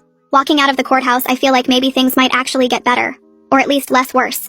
That night at home, Mom and Dad barely speak to us except to say the schedule resumes tomorrow, and we better not give them any reason to violate the plan. I can see the anger in their faces, the way Dad's jaw clenches when he looks at me, the way Mom slams dishes in the kitchen. After they go to their room, I pull out my phone and search for safety alert apps like the caseworker mentioned. I find one that connects directly to the local police dispatch and lets you trigger an emergency response with just 2 taps. Setting it up takes maybe 10 minutes, but my hands shake the whole time because this feels huge. The app sits on my home screen now, a little red button that means I have power I never had before. I can call for help instantly if Dad throws something or Mom locks us in our rooms. The thought makes my chest feel less tight, like I can actually breathe properly for the first time since we came back from foster care. Wyatt asks what I'm doing, and I show him the app, explaining how it works. His eyes go wide and he nods slowly, and I can tell he feels the same relief I do. We're not completely helpless anymore. The safety plan the judge ordered means our parents have to be careful now, and this app means we can prove it if they're not. The court paperwork includes a referral to a trauma therapist, and by Wednesday I'm sitting in her office for my first session. The therapist is maybe 40 with glasses and a calm voice, and her office has soft lighting and comfortable chairs that don't feel like a doctor's office. She asks me to tell her about what's been happening, and I give her the short version about the languages and the punishments and the removal, and having to go back. She listens without interrupting, and when I'm done, she explains that what I'm experiencing is a normal response to ongoing stress and fear. She teaches me this grounding exercise where you name 5 things you can see, 4 things you can touch, 3 things you can hear, 2 things you can feel, can smell, and 1 thing you can taste. We practice it together, and by the end, I feel more present in my body instead of floating somewhere above it. She says my racing heart and trouble sleeping and constant anxiety aren't signs that I'm broken or weak. They're my body trying to protect me from danger that's actually real. Hearing that helps somehow. Like maybe I'm not as messed up as I thought. Maybe if I get away from the danger, my body will calm down eventually. She gives me a worksheet with more exercises to practice at home, and we schedule another session for next week. Everything falls apart the following Saturday during Wyatt's morning tutoring session. I'm in my room doing homework when I hear Dad's voice getting louder downstairs. That particular tone that means he's about to lose control. I grab my phone and open the safety alert app just in case, then creep to the top of the stairs to listen. Dad is yelling at Wyatt for messing up a grammar structure in Mandarin, saying he's not trying hard enough and wasting everyone's time. The tutor tries to calm him down, but Dad ignores her. Then I hear the sound of something hitting the wall and Wyatt crying out. I don't even think. Just hit the emergency button on my phone twice like the app showed me. A message pops up saying police have been notified and my location has been sent. I run downstairs and find Wyatt on the floor holding his arm, and Dad standing over him with a textbook in his hand. The tutor looks shocked and scared. Mom comes running from the kitchen asking what happened. I step between Dad and Wyatt and tell him I called the police and they're coming right now. Dad's face goes from red to pale in about 2 seconds. He starts saying it was an accident and Wyatt is fine and I need to call them back and cancel. I don't move. Wyatt is still crying and I can see a red mark forming on his shoulder where the book hit him. The tutor quietly packs up her materials and says she needs to leave. Mom begs her to stay and explain that this was just a misunderstanding, but the tutor walks out without looking back. We wait in horrible silence for maybe 15 minutes until 2 police officers knock on the door. They come in and ask what happened, and I show them the safety alert I triggered. They ask to speak with Wyatt alone, and he tells them Dad threw the book at him during his lesson. The officers take photos of the mark on his shoulder and the book on the floor. They write down the tutor's name and contact information. One officer tells Dad that throwing objects at a child violates the safety plan, and they're documenting this incident for the court. Dad tries to argue that it barely touched Wyatt and he was just frustrated, but the officer cuts him off and says the judge will decide what happens next. Watching Dad's face as he realizes the rules really have changed feels satisfying in a way I didn't expect. He can't just do whatever he wants anymore. There are actual consequences now. By Monday morning, I'm back at regular school for the first time in weeks, and it feels strange and wonderful at the same time. Mrs. Sutherland meets me at the office before first period and hands me a folder with my 504 plan inside. She explains that both Wyatt and I now have accommodations including extra time on tests and assignments, permission to take breaks when we need them, and a pass to come see her anytime. She's also arranged for me to eat lunch in her office if the cafeteria gets too overwhelming. Walking through the halls toward my first class, I hear students speaking English all around me, and nobody is monitoring what language I use or timing my responses. I answer a friend's question about homework in plain English and don't have to translate it in my head first, or worry about using the wrong day's language. The relief is so strong I almost start crying right there by the lockers. In English class, the teacher hands back an essay I wrote before all this happened, and I got a B-, which normally would stress me out but today just feels manageable. During lunch, I sit with some kids from my science class and they ask where I've been, and I give a vague answer about family stuff. Nobody pushes for details. The normalcy of it all, the boring everyday routine of school, feels like the best thing that's ever happened to me. Wednesday at lunch, Wyatt is sitting with some kids from his grade in the cafeteria, when I see him suddenly stand up and start breathing too fast. I drop my sandwich and run over as he grabs the edge of the table looking pale and scared. A few kids back away looking uncomfortable, but 2 girls from his class move closer asking if he's okay. I get down next to him and use the grounding exercise my therapist taught me, talking him through naming things he can see and touch. One of the girls gets the school nurse and she arrives with a paper bag for him to breathe into. It takes maybe 10 minutes before Wyatt calms down enough to talk, and by then half the cafeteria is staring. The nurse walks him to her office and I follow, feeling embarrassed and protective at the same time. After school, some kids whisper when I pass them in the hall and I know they're talking about us. But that night I check my messages and 3 different students have sent me supportive texts, saying they hope Wyatt is okay, and asking if there's anything they can do to help. One girl writes that her cousin has panic attacks too and shares some resources her family found helpful. It's weird having people know our business, but also kind of nice not carrying this huge secret alone anymore. Maybe having witnesses means we're safer somehow.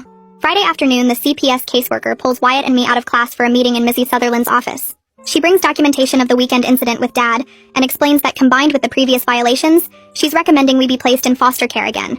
She says our parents have shown they can't follow the safety plan, and our welfare is at risk if we stay in their home. The recommendation will go to the judge next week. I feel this weird mix of guilt and relief washing over me. Part of me wants to be safe and away from the constant fear of what Dad might do next. But another part feels like I'm abandoning my parents, even though logically I know they created this whole situation themselves. Wyatt looks scared when the caseworker mentions foster care, and I reach over and squeeze his hand. The caseworker says we'll likely go back to the same foster parent who had us before since she's already familiar with our case. That makes it slightly less terrifying. At least we know her, and she was kind to us. Mrs. Sutherland says she'll help us get our belongings from home and make sure the transition goes smoothly. Walking back to class afterward, I feel like I'm in a dream. Like this is happening to someone else and I'm just watching from outside my body.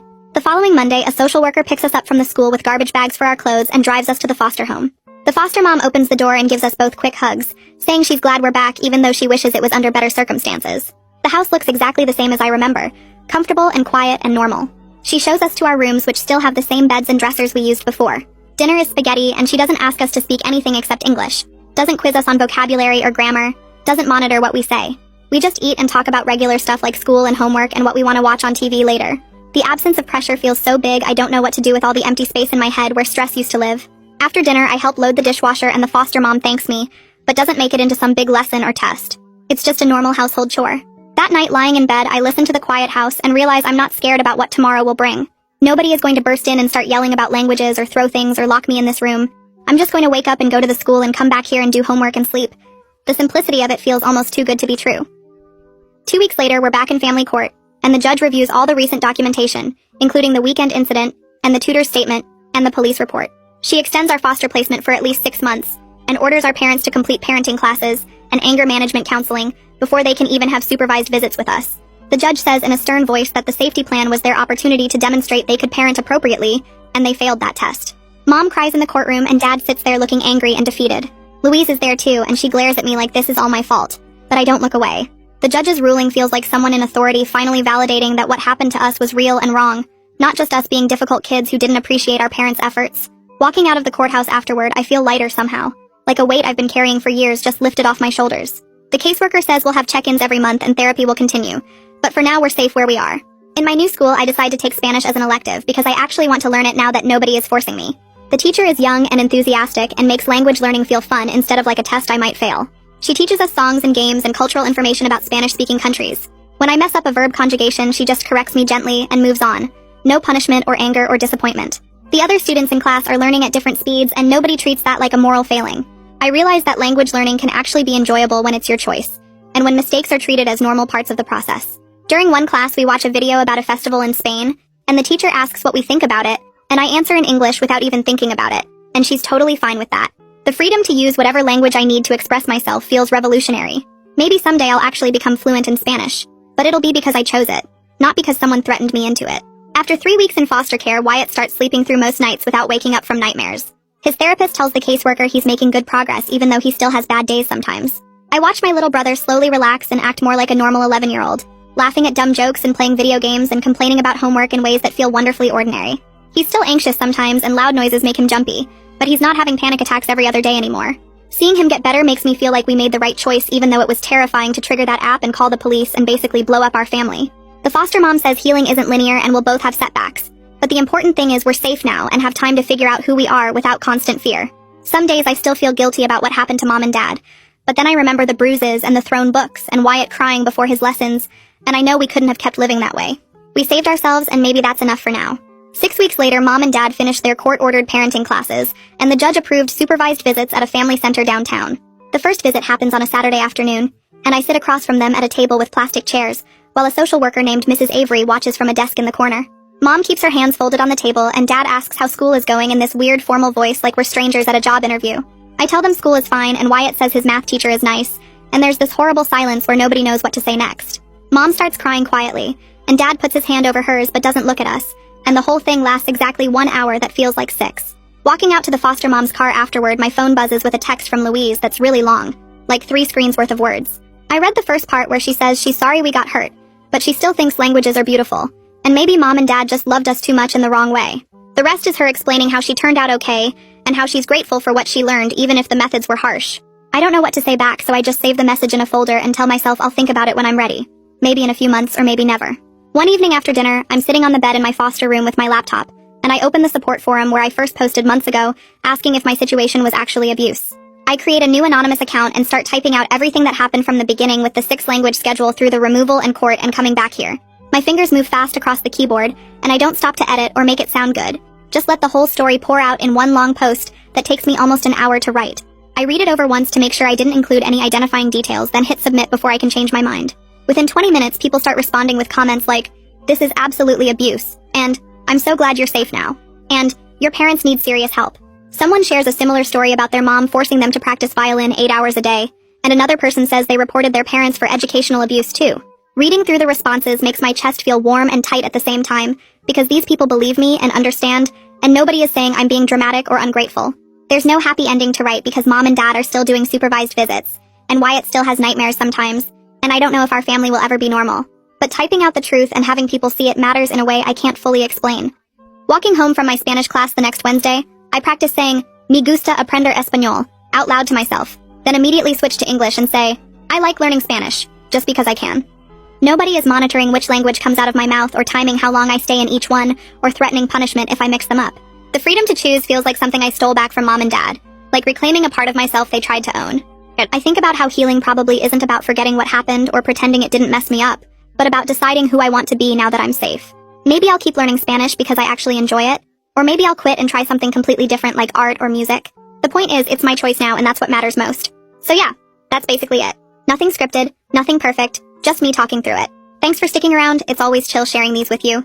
Catch you again if you swing back by. My fiancé said medical school was too complex for my female brain, and demands I take hospitality instead. I proved him wrong at his own workplace. Me and Ryan had been together for 4 years and engaged for 6 months when I got accepted into medical school.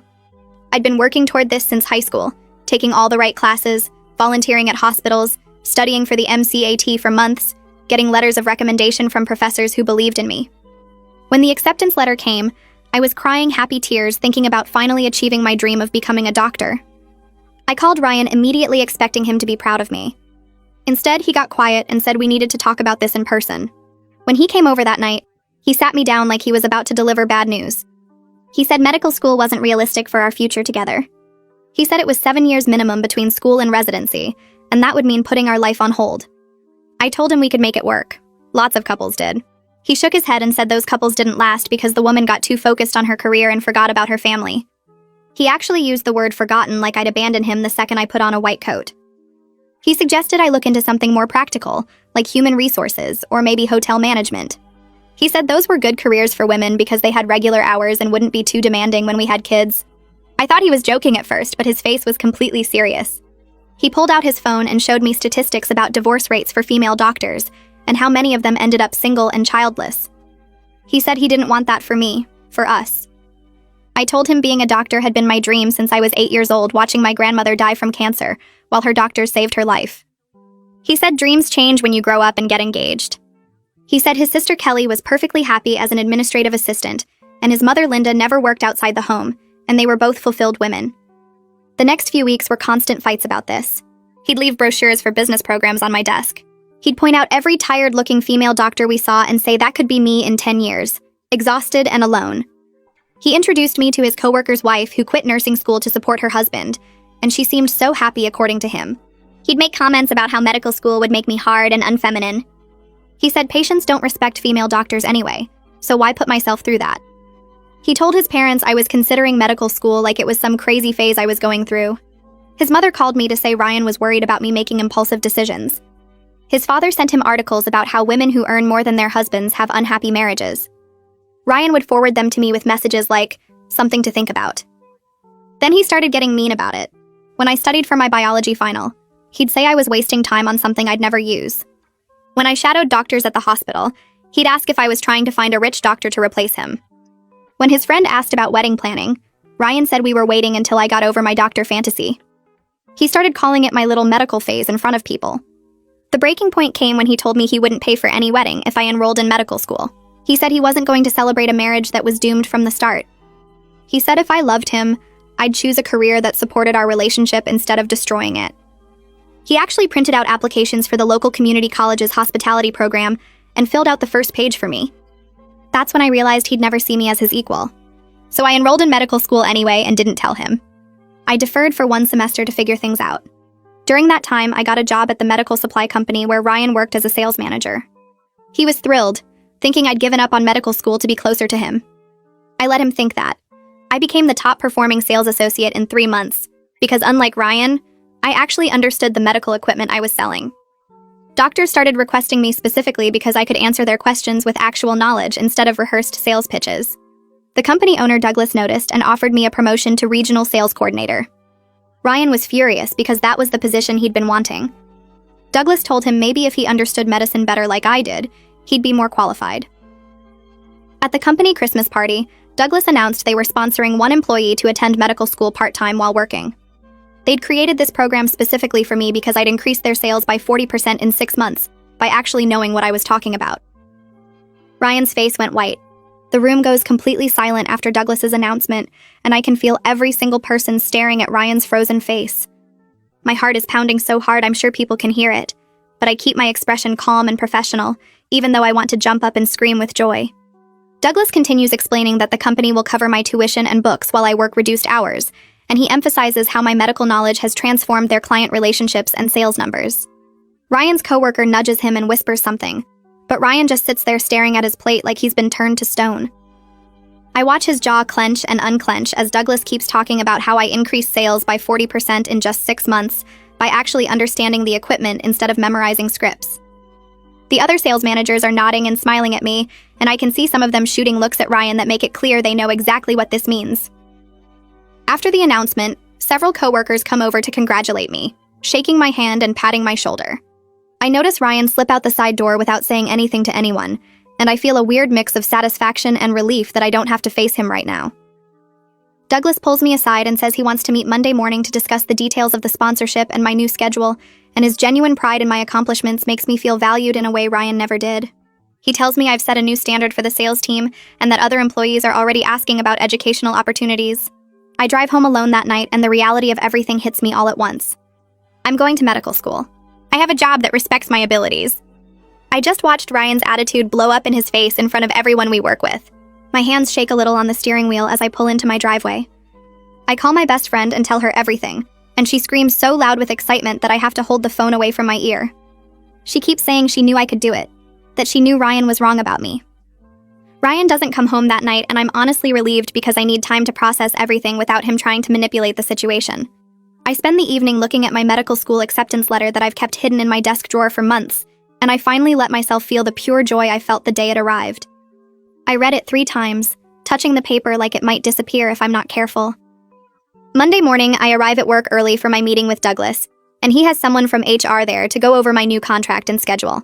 They've worked out a plan where I'll work 3 days a week handling major accounts and training new sales staff, which will cover my salary while leaving time for classes and studying. The HR person explains my benefits will continue, and I'll even get a small raise because of my new training responsibilities. I sign the papers and feel like I'm signing my way into a completely different life. Ryan shows up late to work looking like he didn't sleep, and he avoids making eye contact with me or anyone else. The office atmosphere is awkward because everyone knows what happened at the party, and I can hear people whispering about how he tried to hold me back from medical school. 2 of the younger sales associates stop by my desk to ask questions about the sponsorship program, and I notice Ryan watching from across the room with this dark expression on his face. During lunch, Kelly calls me, and I'm surprised because we've never been particularly close despite her being Ryan's sister. She tells me she heard what happened and that she's proud of me for not letting Ryan talk me out of my dreams. Her voice sounds different from usual, less careful and more honest. She admits she sometimes regrets not finishing her own degree when Ryan's parents pressured her to take the administrative job instead. She says watching me stand up to Ryan made her realize she'd been making excuses for years about why she couldn't go back to school. Ryan finally corners me in the break room that afternoon, and his face is a mixture of anger and embarrassment. He demands to know how long I've been planning this betrayal, his voice low and tight. I calmly tell him I didn't betray anyone. I just stopped letting him make my life decisions for me. He tries to turn it around and claim he was protecting me from making a mistake, that medical school will ruin my life just like he warned. I point out that I've already proven I can handle medical knowledge better than he can, and that his concern was never about me. It was about his own ego and control. His face goes red and he steps closer and I can smell coffee on his breath. He says I'm being selfish and throwing away our future together for some stupid degree. I tell him the only future we had was one where I made myself smaller so he could feel bigger, and I'm done with that. He steps back when I finish speaking, and his hands clench into fists at his sides. The break room suddenly feels too small, and the fluorescent lights are buzzing too loud, and I can smell the burnt coffee someone left on the burner for too long. He opens his mouth like he's about to yell, but then closes it again and looks around like he's just remembered we're at work where anyone could walk in. His voice drops to an angry whisper, and he tells me we need couples counseling to work through this. He says we can't throw away 4 years together over a career disagreement. I feel something cold settle in my chest because he still doesn't get it. I tell him this isn't about the career. This is about him spending months telling me my brain is too female to handle complex subjects. I tell him that's not something counseling can fix because it's not a communication problem. It's a respect problem. He starts to argue, but I walk past him and go back to my desk and spend the rest of the afternoon responding to client emails while my hands shake slightly on the keyboard.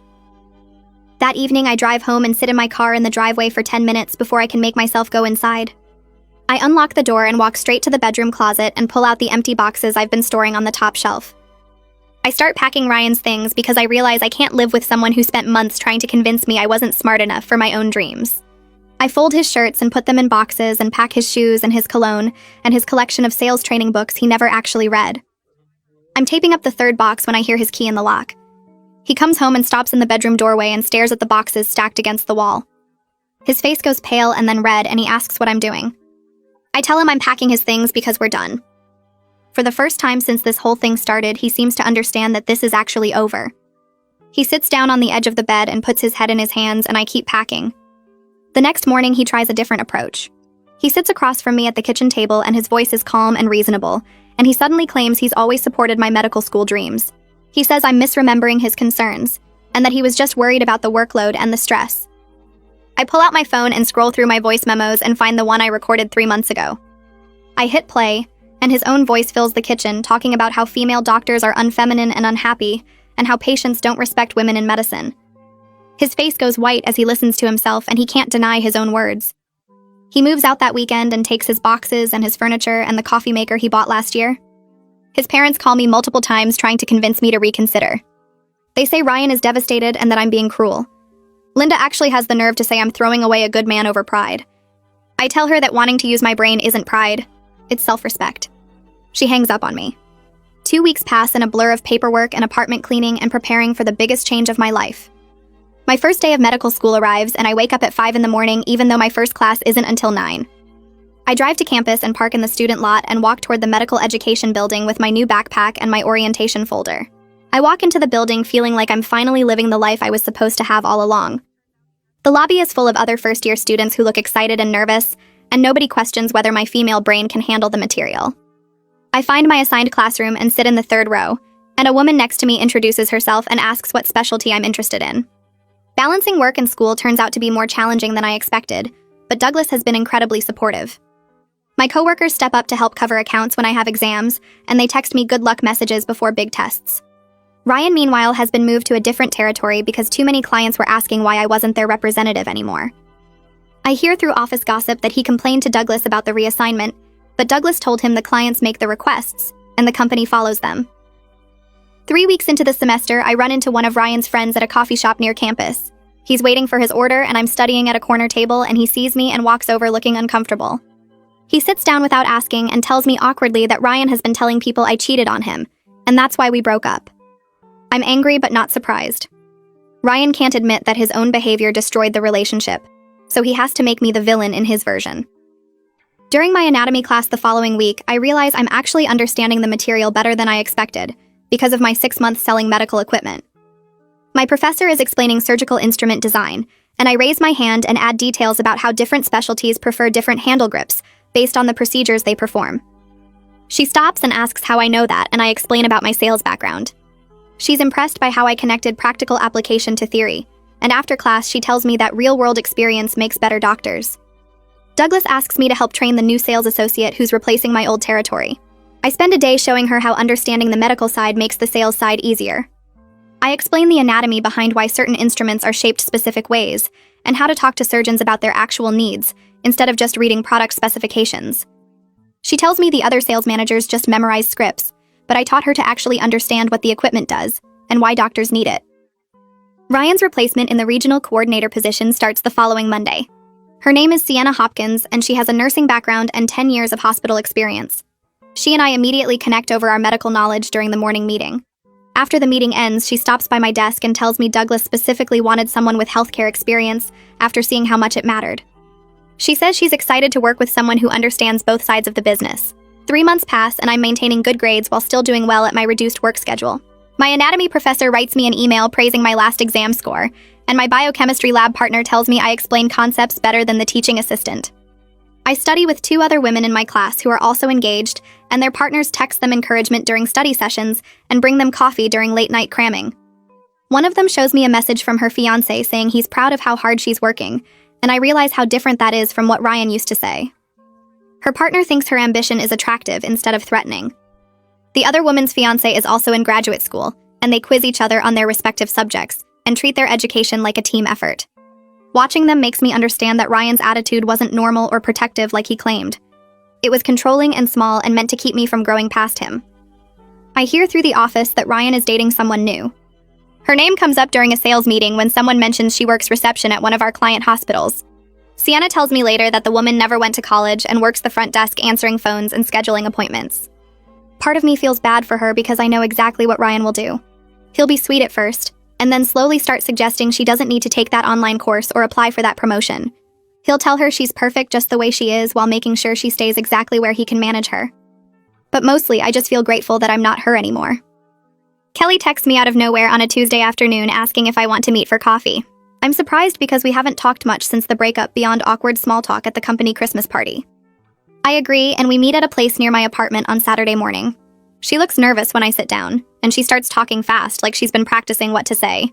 She tells me she's been thinking about our last conversation and about how I didn't let Ryan stop me from medical school. She admits she's been working as an administrative assistant for 10 years, but she actually wants to be an accountant. She says she's good with numbers and always has been, but Ryan's parents convinced her that administrative work was more appropriate and stable. She enrolled in night classes 2 weeks ago to finish her degree, and she wanted to tell me because watching me stand up to Ryan gave her the courage to do it. I'm shocked and proud and a little sad that she spent a decade in a job she settled for. We talk for 2 hours about her classes and her goals, and I realize Ryan's whole family has these weird ideas about what women should and shouldn't do. His mother never worked, and his father thinks that's the ideal. Kelly says she used to want to go to business school, but Linda told her that accounting was too much math for most women to handle. The same garbage Ryan told me about medical school being too complex for my female brain. It's a family pattern of keeping women small and manageable. During my biochemistry unit on metabolic pathways, I hit a wall. The material is dense and complicated, and I spend 3 nights in a row studying the same chapter without it clicking. I sit at my desk at 2 in the morning staring at diagrams of the Krebs cycle, and I think about Ryan saying medical school would be too hard for me. I wonder if maybe he was right and I'm just too stubborn to admit it. Then I remember that 6 months ago, I didn't know anything about medical equipment beyond basic first aid. I taught myself enough about surgical tools and diagnostic machines and patient monitoring systems to outsell people who'd been doing it for years. I learned complex medical terminology and anatomy and how different specialties use different equipment. If I could teach myself that in half a year while working full-time, then I can learn biochemistry. I make flashcards and watch video tutorials and ask my lab partner to explain it differently, and by the end of the week, it clicks. I ace the exam, and my professor writes excellent work on the top of my paper. Douglas emails me asking if I can present at the next company-wide meeting about how medical knowledge improves client relationships. He wants me to show the sales team specific examples of how understanding the science helped me solve problems and close deals. I spend a week putting together a presentation with real cases from my time in sales. I include the time a surgeon was frustrated with a laparoscopic tool, and I was able to suggest an alternative based on the specific procedure he was doing. I show how knowing anatomy helped me demonstrate equipment more effectively than just reading specifications. I explain how understanding sterilization processes helped me address a hospital's concerns about infection control. Ryan is required to attend the meeting because it's mandatory for all sales staff. I watch him walk in and sit in the back row with his arms crossed. Douglas introduces me and I start presenting, and I can see Ryan's face getting tighter as I go through each example. I'm demonstrating expertise he never developed because he relied on memorized scripts instead of actual understanding. Requested Reads is on Spotify now. Check out link in the description or comments. Other salespeople are taking notes and asking questions, and Ryan just sits there looking like he wants to disappear. After my presentation, 2 other employees approach Douglas about educational opportunities. One wants to take nursing classes, and another wants to study medical technology. Douglas is thrilled and tells the whole room he's considering making the sponsorship program permanent because of how much it's improved the company's performance. He says I changed the culture around professional development and made everyone think about growing their skills. He thanks me in front of everyone, and I realize my impact goes beyond just my own success. I'm changing how the whole company thinks about education and expertise. My medical school advisor calls me into her office during my 4th month and asks about my background. I explain about the medical supply sales and how I got into it, and she listens carefully, taking notes. She tells me she says most doctors don't understand the business side of medical equipment, and most salespeople don't understand the medical side, but I have both. She thinks I could have a career designing or improving surgical tools or working with companies to develop better equipment. The idea excites me because it would combine everything I've learned into something I never thought about before. It's a path I wouldn't have found if Ryan had convinced me to take hospitality management. Ryan's new girlfriend sends me a friend request on social media, and I accept it because I'm curious. Her profile is public, and I can see her posts about taking online business courses through a community college program. She seems excited about it in her posts, but then I see Ryan's comments underneath. He writes things like, "Don't stress yourself out with this," and "You're already perfect without a degree," and "Make sure you're not neglecting us for homework." The same controlling garbage he used to say to me. I think about messaging her to warn her, but I know she won't believe me. She probably thinks he's being protective and caring. She has to figure it out herself like I did. 6 months into medical school, I get an email asking if I want to speak at a prospective student event about balancing work and education. They want me to share my experience for people considering medical school while working. I agree and spend the evening talking to a room full of nervous potential students about my journey. I tell them honestly that I almost gave up my dreams because someone convinced me I wasn't capable. I explain about working at the medical supply company and how that knowledge helped me in school. I talk about the challenges of balancing everything and how support from my employer made it possible. After my talk, several young women come up to thank me for sharing my story. One of them pulls me aside and tells me her boyfriend has been saying similar things about her nursing school plans. He keeps telling her it's too hard and she should do something easier, and she was starting to believe him. She says hearing my story reminded her that his doubts are about him, not about her. I give her my email and tell her to reach out if she needs encouragement. The company Christmas party arrives again exactly 1 year after Douglas announced the medical school sponsorship. I walk into the same event space wearing a dress I bought with my first scholarship check. Douglas finds me right away and pulls me aside before the official program starts. He tells me he's going to acknowledge my successful first semester publicly, and he wants to make sure I'm comfortable with that. I tell him I am, and I mean it. When he gets up to give his annual speech, he talks about company growth and client satisfaction, and then he mentions the educational sponsorship program. He says I completed my first semester of medical school with excellent grades while still performing well at work. He says I proved that investing in employees who want to grow is good for everyone. The room applauds, and several coworkers come over to congratulate me afterward. Ryan doesn't attend this year's party. I heard through Sienna that he told Douglas he had a family obligation, but everyone knows he just didn't want to be there. I don't miss his presence at all. Last year at this party, I was nervous and excited and watching his face go white with shock. This year, I'm just proud and grateful and looking forward to what comes next. The grades arrive in my student portal 3 weeks after final exams end. I'm sitting at my kitchen table with my laptop open and my hands shake when I click on the link to view my results. The page loads slowly, and then I see them listed one by one. Anatomy and Physiology. A. Medical Terminology. A. Introduction to Clinical Practice. A. Biochemistry. A minus. My overall grade point average puts me on the dean's list for academic excellence. I stare at the screen for a full minute because part of me still can't believe I actually did this. I print out the official certificate that comes with the dean's list recognition, and I take it to the frame shop that same afternoon. The woman behind the counter asks if it's for my daughter, and I tell her no, it's mine, and she congratulates me with genuine excitement. I hang the framed certificate in my home office, right above my desk where I used to sit and listen to Ryan tell me I was wasting my time studying subjects my female brain couldn't handle. Every time I look at it now, I remember his face going white at that Christmas party. My parents drive up the following weekend to take me out for a celebration dinner.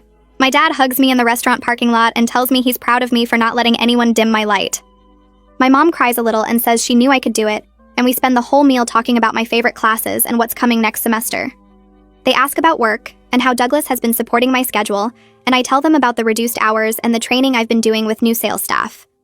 My dad raises his glass and makes a toast to his daughter, the future doctor, and I feel a warmth in my chest that I never felt during all those months with Ryan. Sienna and I start having lunch together every Thursday at the cafe near the office. She's easy to talk to and doesn't make me feel like I have to prove myself the way Ryan always did. During one of these lunches, she tells me something I didn't know. Douglas consulted with her before creating the medical school sponsorship program because he wanted to make sure the work and school balance was actually possible. She looked at my sales numbers and my client feedback and told him I was worth the investment. She shares that she quit a previous job where her boss made comments about women in healthcare similar to Ryan's attitude. He used to say things like women were too emotional to make good medical decisions and that nursing was fine for women, but anything beyond that was pushing it. She says she appreciates working somewhere that values expertise over gender, and she thanks me for proving that medical knowledge makes better salespeople regardless of who has it. I realize that her friendship means more to me than Ryan's support ever did, because she actually sees me as capable, instead of someone who needs to be protected from my own ambitions. My clinical observation day at the hospital happens on a Tuesday morning in late January. I'm wearing scrubs for the first time, and I feel like I'm finally becoming the person I always wanted to be. I'm walking through the cardiology wing when I hear someone call my name. I turn around and see Dr. Reeves, one of the doctors who used to request me specifically when I was selling equipment. He's delighted when I tell him I'm in medical school now, and he says he always knew I had the mind for it. He offers to let me shadow him during his surgeries over the next few months, and he tells me I was the only sales rep who ever actually understood what they needed and why. He says most reps just read from spec sheets, but I could explain how the equipment would integrate with their existing systems and what the practical benefits would be for patient outcomes.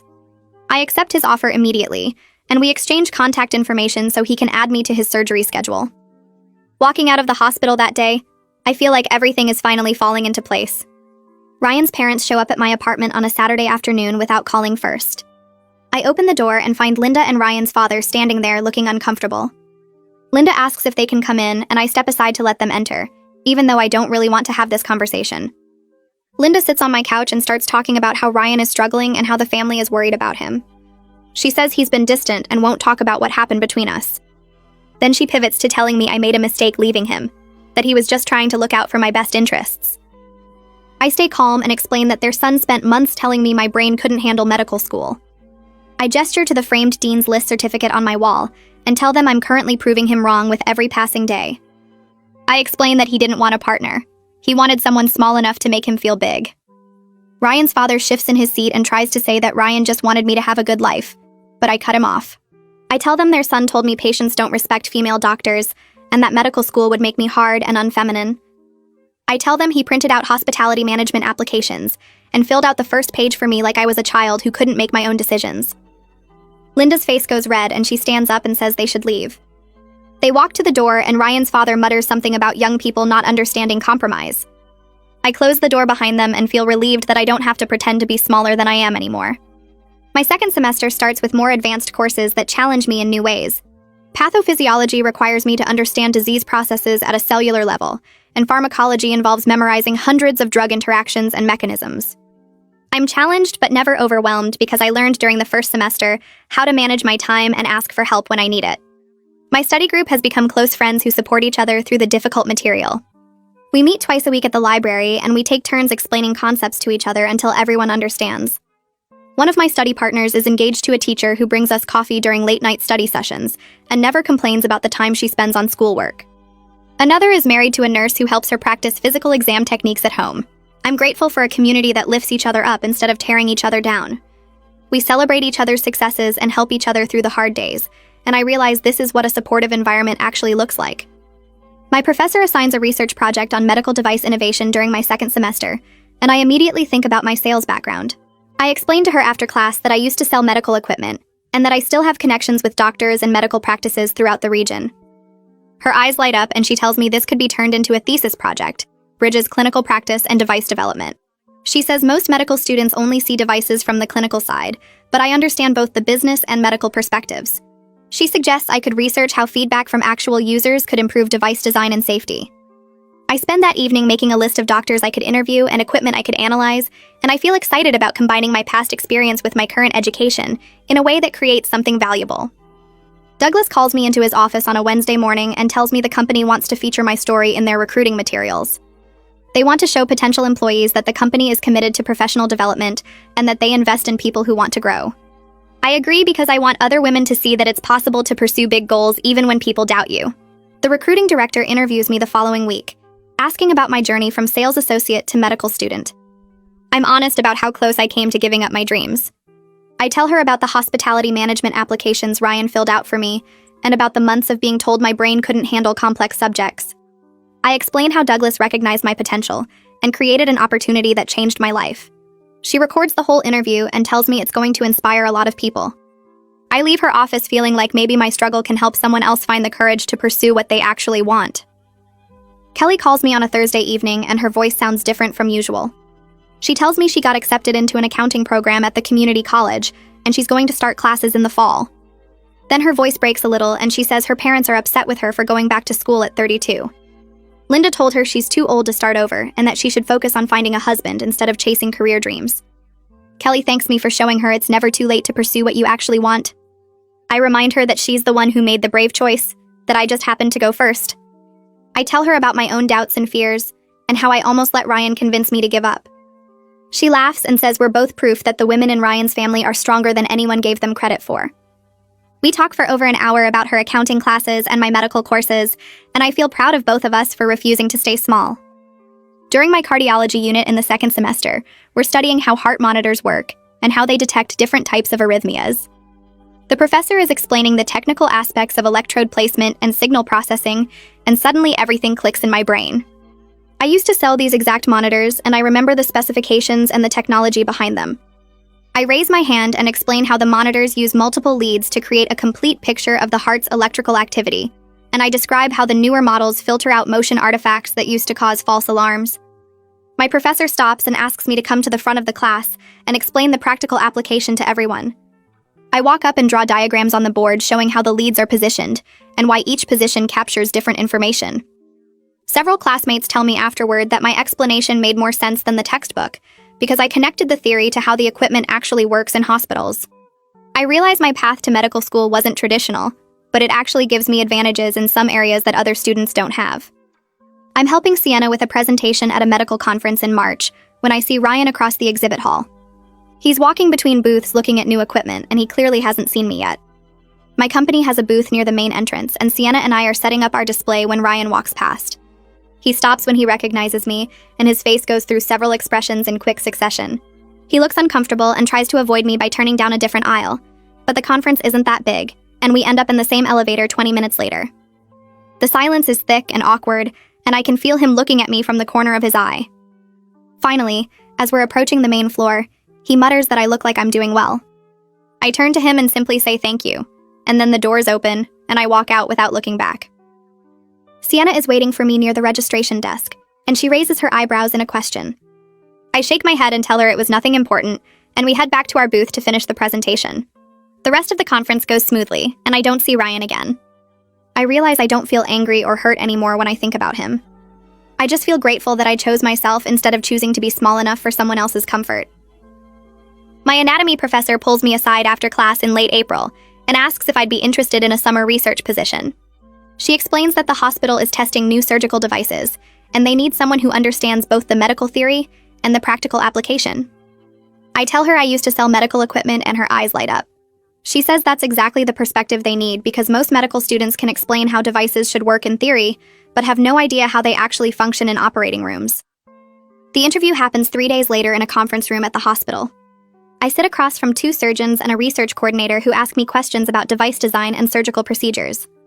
When they bring out a sample laparoscopic tool, I explain not just what it does, but also the common technical issues surgeons face with that particular model and how the manufacturer tried to fix them in the newer version. One of the surgeons leans back in his chair and says they've interviewed 8 candidates and nobody else could discuss the practical sales perspective like I just did. They offer me the position right there with a stipend that will let me cut my work hours almost in half next year. I walk out of that hospital feeling like everything is finally coming together the way it was supposed to.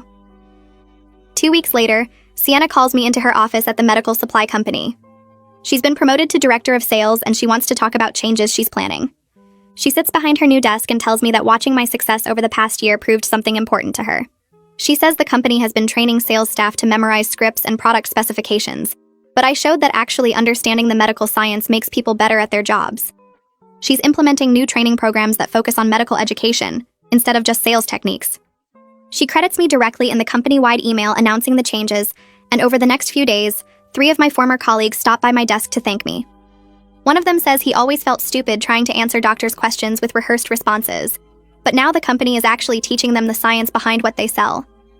The medical school invites me to speak on a Women in Medicine panel in early May. I stand at a podium in front of a packed auditorium and tell my story about almost giving up because someone convinced me my brain couldn't handle the complexity. I talk about the brochures left on my desk and the statistics about divorce rates and the printed application for hospitality management with the first page already filled out. The room is completely silent while I speak. During the question and answer session, a first-year student raises her hand and says her father told her medical school would make her unmarriageable. Another woman stands up and shares that her husband said she was being selfish for prioritizing school over starting a family. A professor in the back row talks about colleagues who questioned whether she belonged in academic medicine. We spend an extra 30 minutes past the scheduled end time because so many people want to share their experiences. Afterward, at least a dozen students come up to thank me for being honest about how close I came to choosing the smaller life someone else wanted for me. My research position starts in June, and within 2 months we've collected enough data for a paper. I spend nights after work analyzing surgeon feedback about device design flaws and writing up our findings. The lead researcher adds my name as second author on the paper about improving surgical device design based on real-world usage patterns. When the article gets accepted to a medical journal in September, I stare at my name in print and think about how I'm not even done with my second year of medical school yet. Douglas asks for a copy of the article, and he frames it and hangs it in the company lobby next to the photos of top sales performers. I stand in front of that frame one morning before work and remember the girl who almost enrolled in hospitality management to save a relationship with someone who thought she wasn't smart enough for anything more challenging. Kelly sends me a text in October inviting me to her graduation from the accounting certificate program. I take the afternoon off and sit in the audience of a hotel conference room watching her walk across the small stage to receive her certificate. She's beaming, and I cheer louder than anyone else there. Afterward, she introduces me to her new boyfriend, who teaches math at the local high school. He shakes my hand and tells me Kelly talks about me all the time. He says he thinks it's attractive that she's ambitious and wants to keep learning and growing. I watch them together and see how he looks at her with genuine pride and respect, and I feel so happy that she found someone who appreciates her for being smart instead of someone who wants her to stay small. The workplace gossip reaches me in November through one of my former colleagues. Ryan's girlfriend broke up with him. She apparently told several people at the office that he was controlling and dismissive whenever she talked about her career goals. She worked as a receptionist at one of our client offices, and she'd mentioned wanting to get her real estate license, and Ryan kept telling her it was a waste of money, and she wouldn't be good at sales anyway. My colleague says the girlfriend told her friend who told someone else that Ryan made her feel stupid for having ambitions. I feel this wave of relief wash over me because it confirms what I already knew. His behavior wasn't about me specifically, or about medical school being too demanding. It's a pattern of how he treats women who want more than he thinks they should have. He needs to keep his partners smaller than him because he can't handle being with someone who might outgrow him or become more successful. My third year of medical school starts in August, and I begin clinical rotations at the hospital, where I used to shadow doctors during my sales days. I'm assigned to the cardiology unit for my first rotation, and on my second day, one of the attending physicians stops mid-rounds and stares at me. He asks if I used to sell heart monitors, and when I confirm it, his whole face breaks into a smile. He tells the other residents that I was the only sales rep who actually understood what they needed and why they needed it. Another doctor recognizes me during lunch and says he always knew I had the mind of a doctor, not a salesperson. He says he could tell from the questions I asked and the way I explained equipment functions that I was thinking like a clinician even back then. Douglas announces his retirement at a company meeting in September. He's 72 and ready to spend time with his grandchildren. He names Sienna as the new company president, and everyone applauds. At her first official meeting as president, Sienna announces that she's expanding the educational sponsorship program from 1 employee per year to 5. She stands at the front of the conference room and tells everyone that investing in people's growth isn't just good ethics, it's good business. She says I proved that educated employees bring more value to the company and to their clients. She credits me with inspiring the change in company culture, from a place that valued sales numbers to a place that values knowledge and expertise. During my surgery rotation in October, I assist with a procedure using laparoscopic equipment I used to sell. The surgeon is working to remove a gallbladder when the camera starts showing a weird flickering pattern on the monitor. The scrub nurse is about to call for a replacement when I mention that this particular model has a known issue with the connection port. I explain how to reset it by unplugging the cable and reconnecting it in a specific sequence. The surgeon follows my instructions and the image clears immediately. After the surgery, he pulls me aside in the hallway and asks about my background. When I explain about my sales experience, he says my path is unusual, but it makes me a more well-rounded doctor. He says most medical students only see equipment as tools, but I understand the engineering and the business side too. My Step 1 medical board exam scores arrive in November, I'm sitting at my kitchen table when I open the email and see that I scored in the 90th percentile. I think about Ryan telling me medical school was too complex for my female brain. I think about him saying I'd never make it through and that I was wasting my time studying subjects I'd never use. I print out the score report and frame it. I hang it on my wall next to my Dean's List certificate from first semester, creating this visual record of everything I was always capable of achieving. The wall becomes proof that the only thing holding me back was believing someone else's limited vision of what I could accomplish. My advisor calls me into her office in early March, and she closes the door behind me with this excited look on her face. She pulls up a document on her computer and turns the screen toward me. She explains that there's a new residency program starting next year, focused on surgical device innovation, which is basically a specialty that combines surgery with engineering and device development. She says my name came up in discussions with the program directors because of my published research and my background in medical sales. She tells me my combination of clinical skills, research experience, and real-world understanding of how medical devices actually get used makes me an ideal candidate for this program. I feel my stomach flip because this sounds like exactly the kind of career path I never knew existed, but now can't imagine doing anything else. She says the program is extremely competitive with only 4 spots nationwide, but she thinks I have a strong chance if I apply. I leave her office and immediately start researching the program, reading about how residents work with engineers and surgeons to improve existing devices and develop new ones. I think about how Ryan wanted me to give up medicine entirely, and now I'm being considered for a program that uses every single part of my journey, including the sales work he thought was settling. The graduation ceremony for the 4th-year medical students happens in May, and I attend even though I still have 2 more years left. I sit in the auditorium watching them walk across the stage in their white coats, and I imagine myself standing up there in 2 years receiving my own diploma. The ceremony feels long, but I don't mind, because I keep thinking about how close I came to never experiencing this at all. After the ceremony ends, I'm standing in the lobby when a woman approaches me. She's wearing her new white coat and holding her diploma, and she tells me her name is Amanda. She says she heard me speak at the Women in Medicine panel 2 years ago, the one where I talked about almost giving up medical school because someone told me I wasn't capable. She says she was struggling that semester and seriously considering dropping out because her own family kept telling her she was wasting her time. She says hearing my story about proving Ryan wrong gave her the courage to keep going, and now she's graduating and starting her residency in pediatrics. I feel tears starting and I hug her and she thanks me for being honest about how hard it was. She says knowing that someone else fought through the doubt and made it gave her permission to fight too. Sienna calls me in June and asks if I have time to meet for coffee, and when we sit down she tells me something happened at work. She explains that Ryan got demoted from his sales manager position after multiple women filed complaints about his attitude and comments. She says the complaints weren't about anything he did to me specifically, but about how he treats female colleagues in general. One woman reported that he told her she should focus on getting married instead of trying for a promotion. Another said he made comments about women being too emotional for leadership roles. Sienna says she reviewed all the complaints and talked to HR, and they decided he needed to step back from management. He's been moved to a regular sales position with no direct reports. She tells me she's implemented mandatory training for all managers about respect and workplace equality, and several women have told her they feel more comfortable speaking up now. I tell Sienna I don't take pleasure in Ryan's struggles, which is mostly true. But I also feel this satisfaction knowing that his behavior finally caught up with him. I think about all the times he told me I was being too sensitive or overreacting, and now other women are saying the same things I experienced. Sienna says the company culture has changed significantly since I started, and she credits me with showing them that expertise matters more than gender. My research mentor emails me in July asking me to come to her lab, and when I arrive she offers me a position for my entire 4th year. She explains that she's received a grant to study medical device safety based on real-world usage data, which is exactly the kind of work I've been doing in my research. She says the position comes with enough funding that I can quit my sales job completely and focus entirely on school and research. I feel this weight lift off my shoulders because balancing work and school has been manageable but exhausting. She tells me the research will strengthen my residency applications and give me more publications. I accept immediately, and then go tell Douglas that I need to resign from the company. He's not surprised and actually seems happy for me. He insists on throwing me a goodbye party and the entire sales team shows up. People take turns sharing stories about things I taught them, and one guy says, I'm the reason he went back to school to get his nursing degree. Another woman says watching me balance everything made her realize she could go back for her MBA. Douglas gives a speech about how I changed the company's approach to sales and professional development, and he says hiring me was one of the best decisions he ever made.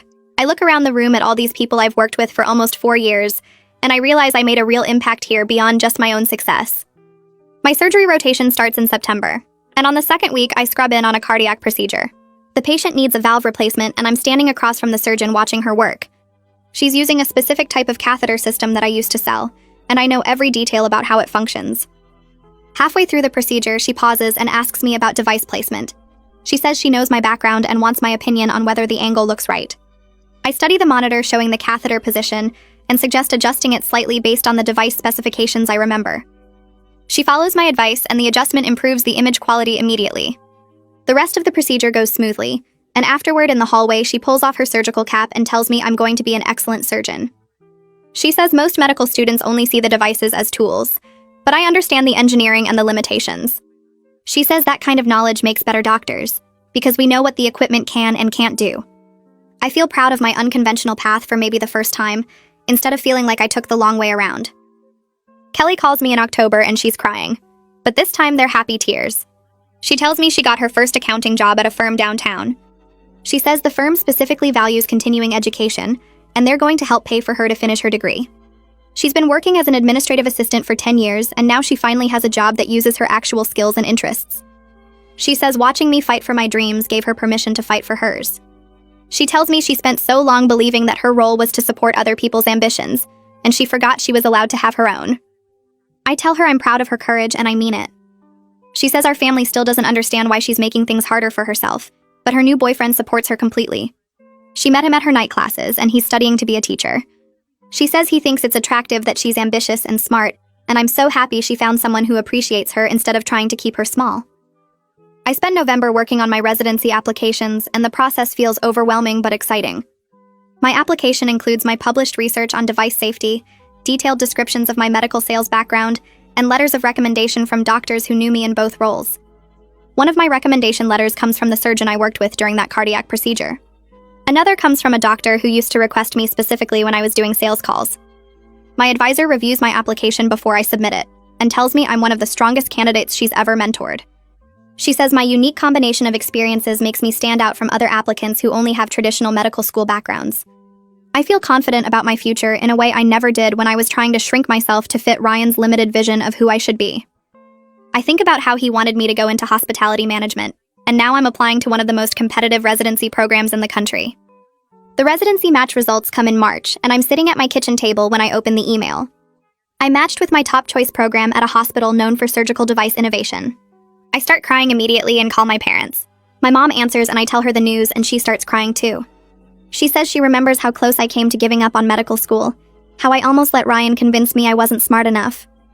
My dad gets on the phone and tells me he's proud of me, and hearing him say that makes me cry harder. The program director emails me later that day and says they were impressed by my unique background and perspective.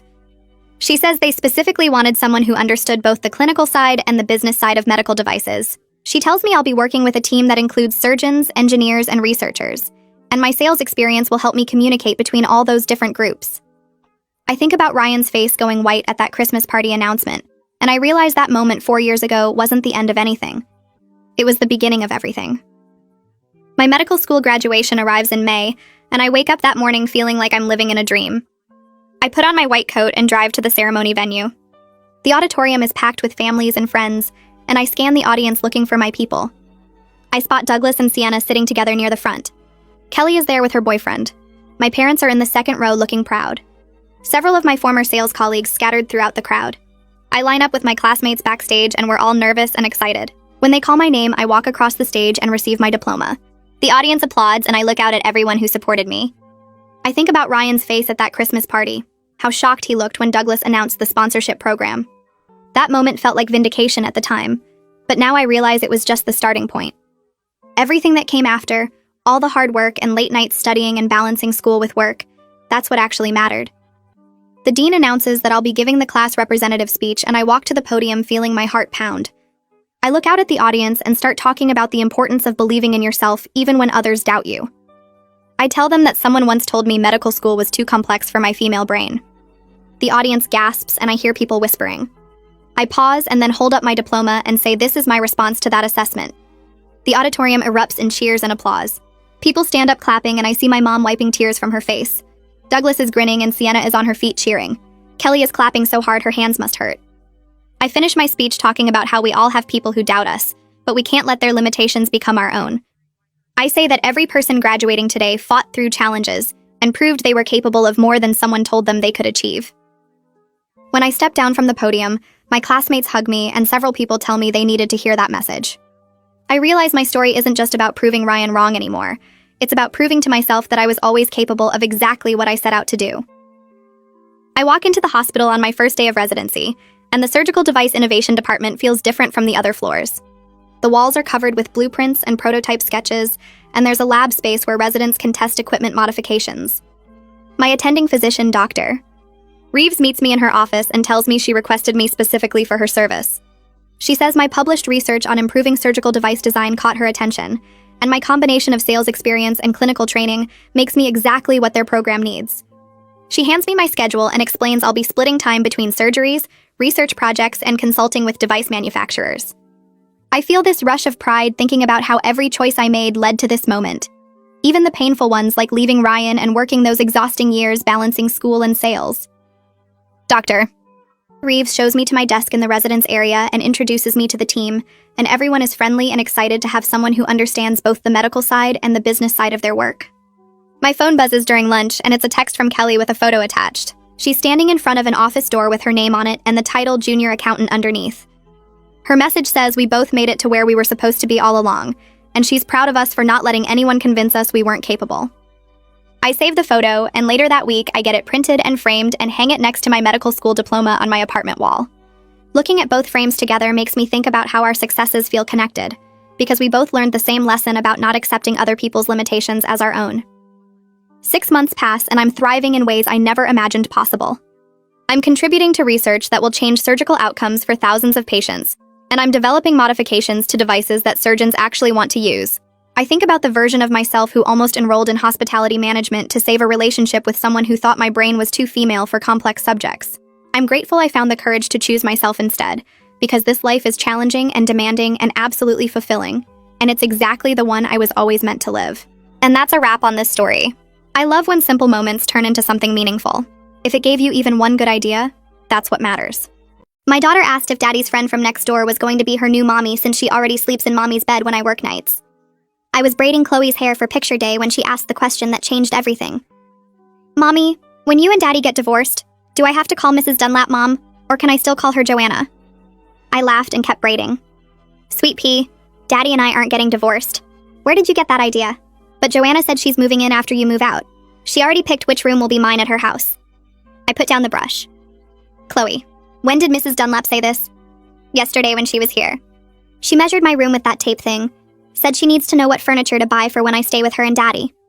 Daddy said not to tell you because it's a surprise. Honey, I think you misunderstood. Joanna was probably just being silly. No, Mommy, she was serious. She already sleeps here when you work nights, in your bed. She leaves before you get home, but sometimes I see her. The hospital had me working 3 night shifts a week. Richard stayed home with Chloe those nights. When does Joanna come over? Right after you leave for work. Daddy tells me to go to bed early on your work nights, but I can hear them talking. Sometimes Joanna reads me stories if I can't sleep. She says she's practicing for when I'm her real daughter. I felt my chest tighten. What kind of stories? The ones she writes. About a princess whose mommy has to go away so a better mommy can take care of her. She says they're just pretend, but the princess looks like me in the pictures she draws. My hand stilled in Chloe's hair. Does Daddy know about these stories? He helped write them. He told Joanna what my favorite things are so the princess would be just like me. They have a whole notebook. I finished the braid mechanically. Chloe, I need you to tell me everything about when Joanna visits. She counted on her fingers. She comes over Monday, Wednesday, and Thursday nights. Those were my shift nights. She brings dinner sometimes. Last week she brought her overnight bag. She keeps clothes in Mommy's closet now. The left side where you keep your dresses. What? She moved your dresses to the guest room closet, said she needs space for her work clothes since she'll be here more. Daddy helped her carry them. I dropped Chloe at school and went straight home. Richard was in the kitchen on his laptop. He looked up and smiled. Hey, thought you were doing groceries after drop-off. I went to our bedroom closet. The left side was full of clothes I didn't recognize. Blouses with tags still on them, dresses in Joanna's size. Richard stood in the doorway. I can explain. Chloe says Joanna's been telling her she's going to be her new mom. Kids misunderstand things. You know how Chloe is. She has an active imagination. I pulled out one of Joanna's dresses. This isn't imagination. This is her clothes in my closet. She needed somewhere to store some things. Her apartment is being renovated. For how long? A few weeks, maybe a month. I walked to the bathroom. Her toothbrush was in the holder, her makeup bag on the counter, face cream, shampoo, all arranged like she lived here. I came back out. She's not storing things. She's moving in. You're being dramatic. She stays over sometimes when you work. It's convenient. 3 nights a week isn't sometimes. It's half the week. You work those nights anyway. What difference does it make who sleeps here? I went to Chloe's room, found the notebook in her desk, pages of stories in Joanna's handwriting. Princess Chloe's mother gets a job in another kingdom, has to leave forever. The beautiful neighbor becomes the new queen. They live happily ever after. At the bottom of one page, in Richard's writing, perfect. Chloe will love this when we tell her. I brought the notebook downstairs. When exactly were you planning to tell our daughter I was leaving? Richard looked at the notebook. Those are just stories. Joanna likes creative writing. Stories about me disappearing and her replacing me. With notes from you about timing. Lisa, you're never here. You work constantly. Even when you're home, you're exhausted. Chloe barely sees you. She needs stability. A mother figure who's present. Joanna's here. She's been more of a mother these past months than you have. I work night shifts to pay for this house. Our life. While you build your consulting business from home. That's the arrangement we made. Arrangements change. Joanna understands what Chloe needs. What I need. She doesn't have to work. Her divorce settlement was generous. She can be here full time. So you're planning to replace me with someone who doesn't need to work. Who can play house while I pay the bills. No one's replacing you. You're choosing to be absent. I'm choosing to find someone who can be present. I looked at him. My husband of 9 years. Planning my erasure while I work to support us. I'm going to make you regret doing this to me. I picked up my phone and called the hospital. My supervisor answered on the second ring. I need to take a sick day. My voice stayed steady even though my hands were shaking. She asked if I was okay and I said yes, just a personal emergency. She told me to take care of myself and not to worry about coverage. I hung up and looked at Richard still standing in the kitchen doorway. I'm going to document everything before you make it disappear. He started to speak, but I walked past him to the bedroom. I pulled out my phone and started taking pictures. Every blouse hanging in my closet with the tag still attached. Every dress in Joanna's size taking up space where my clothes used to be. I opened each item and photographed the price tags, the brand labels, the size markers. I moved to the bathroom and photographed her toothbrush in the holder next to mine. Her makeup bag sitting on the counter like she lived here. Her face cream, her shampoo, her hair products all lined up on my shelf. I went to Chloe's room and found the measuring tape on her dresser, photographed it with the timestamp visible. Went back and took more pictures of the notebook, every page of those stories about the princess whose mother disappears. I photographed Richard's handwriting at the bottom of the pages. Perfect. Chloe will love this when we tell her. I backed up every photo to 3 different cloud accounts. Richard followed me around the house asking what I was doing. I ignored him and kept taking pictures. Evidence of a woman moving into my house while I worked to pay for it. Proof that my husband was planning to erase me from my daughter's life. When I finished, I sat down at the kitchen table and pulled up my work email on my phone. I typed a message to Nora asking if she could meet with me privately after her shift ended. Personal emergency that might affect my schedule. She responded within 5 minutes saying she'd meet me in the staff break room at 7. I looked at the clock. 4 hours. I spent those hours sitting at the kitchen table going through my phone, organizing the photos into folders. Richard stayed in his office. I could hear him on the phone but couldn't make out the words. Probably calling Joanna to warn her. At 6:30, I drove to the hospital. Nora was already in the break room when I got there. She closed the door and sat down across from me. I showed her everything. The photos of Joanna's belongings in my house. The notebook with the stories about making me disappear. Richard's notes about timing. Nora listened without interrupting. When I finished, she reached across the table and squeezed my hand. I've been a nurse for 30 years. I've seen men try this before. They paint the working mother as absent while they play house with someone new. She pulled out her tablet and started typing. I'm documenting your work performance right now. Your attendance records. The fact that you've never shown any signs of the neglectful parenting he described. You're one of our best nurses. You show up on time, you're professional, you care about your patients. If he tries to claim you're unstable or neglecting your job, we'll have documentation that proves otherwise. She saved the file and sent it to her personal email. This is off the record, but on the record if you need it. I thanked her and she hugged me before I left. I sat in my car in the hospital parking lot and pulled up my phone. Searched for divorce attorneys in my area. Found 3 that specialized in custody cases. The third one was Grace Schaefer. Her website showed case results where she'd won custody for parents whose ex-partners tried to erase them. Parental alienation cases. I read through her bio. 20 years of family law experience. Former child psychologist before law school. I called her office. The receptionist said they were closed, but I could leave a message. I started explaining and she interrupted me. Hold on. Let me see if Grace is still here. Music played for 30 seconds. Then a woman's voice came on the line. This is Grace Schaefer. My receptionist said you have an emergency custody situation. I told her everything. The notebooks. Joanna's belongings in my house. Richard's plan to replace me. The stories they wrote together preparing my daughter for my disappearance. Grace listened and I could hear her typing. Can you come to my office right now? I'll wait. I drove straight there. Her office was downtown in a building with other law firms. She met me in the lobby and took me back to her office, sat me down and pulled out a recorder. I'm going to record everything you tell me. Then I need to see all the evidence on your phone. She recorded my entire story. 40 minutes of me explaining how I discovered my husband was planning to erase me from my daughter's life. When I finished, she had me email her all the photos. She pulled them up on her computer and went through each one. This shows premeditation. He's been planning this for months. That's going to work against him in custody proceedings.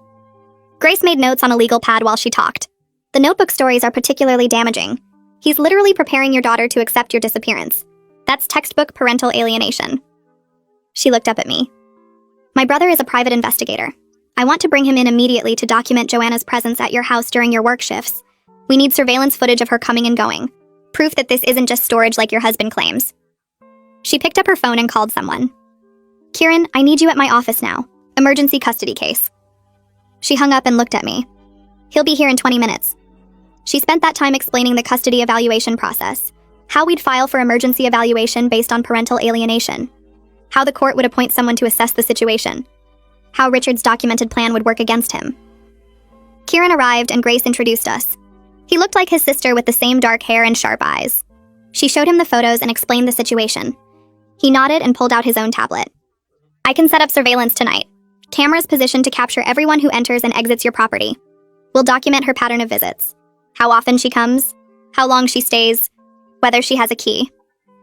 I gave him my address and my work schedule. He said he'd have cameras in place before my next shift. Grace walked me out and told me not to go home yet. Give Kieran time to set up without your husband noticing. I sat in a coffee shop for 2 hours before driving home. Richard was in the living room when I got back. He looked up from his laptop. Where were you? I told him I went for a drive to clear my head. He said we needed to talk about this situation. I told him I was tired and going to bed. Chloe was already asleep. I checked on her and then went to our bedroom. Got ready for bed like it was a normal night. Richard came in an hour later and got into bed beside me. We lay there in the dark, not speaking. I thought about Kieran's cameras outside capturing everything. Thought about Grace's plan to file for emergency custody evaluation. Thought about the notebook stories and Joanna's clothes in my closet. Richard's breathing eventually evened out into sleep. I stayed awake staring at the ceiling. The next night was one of my scheduled shifts. I got ready for work like always. Made dinner for Chloe. Helped her with her homework. Kissed her goodbye and told Richard I'd see him in the morning. Drove to the hospital and changed into my scrubs. Kieran texted me 30 minutes into my shift. She just arrived. Overnight bag. Let herself in with a key. I put my phone away and focused on my patients. Tried not to think about Joanna in my house. In my bed. Reading stories to my daughter about how I was going away forever. The week passed and Kieran sent me updates after each shift. Joanna arrived like clockwork 30 minutes after I left. Stayed until an hour before I was due home.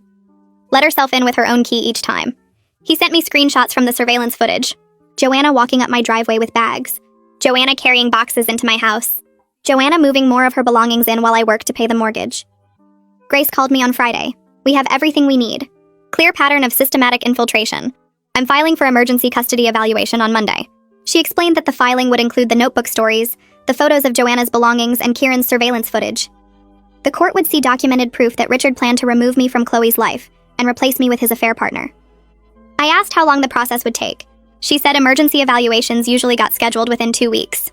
The evaluator would interview both of us, interview Chloe, review all the evidence, then make a recommendation to the court about custody arrangements. I thanked her and hung up. Went through the motions of my shift, checked vitals, administered medications, comforted patients, all while knowing that on Monday everything would change. Grace filed the paperwork first thing Monday morning. Emergency custody evaluation based on parental alienation and documented plan to remove mother from child's life. She called me at lunch to confirm it was done. Now we wait for Richard to get served. That happened Tuesday afternoon. I was at work when my phone rang. Richard screaming so loud I had to hold the phone away from my ear. What did you do? You filed for divorce? For custody evaluation? You're overreacting to a simple friendship. I stayed calm. My attorney will handle all communication from now on. He kept screaming about how I was ruining everything. How Joanna was just helping out. How I was being dramatic and making something out of nothing. I told him to have his attorney contact Grace, and then I hung up. He called back immediately.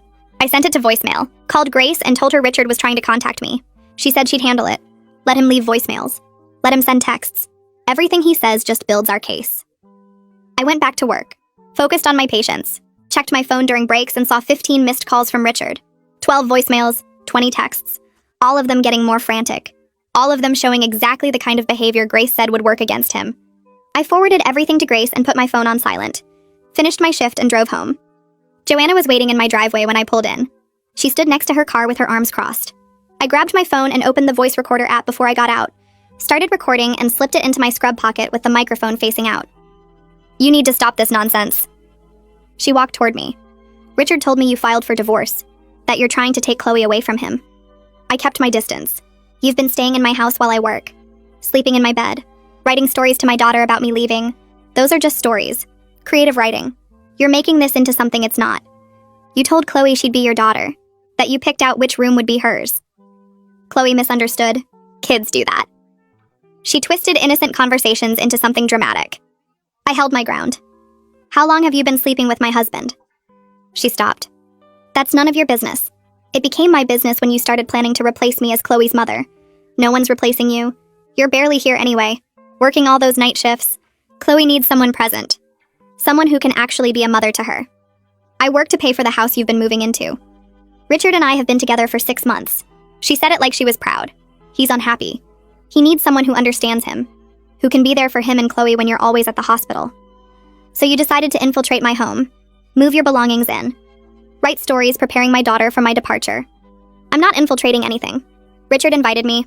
He wants me there. Chloe likes me. She talks to me about things she can't talk to you about because you're never around." I pulled out my phone, showed her I'd been recording. Every word she just said was captured. Her face went white. "You can't record me without permission." "Actually, I can.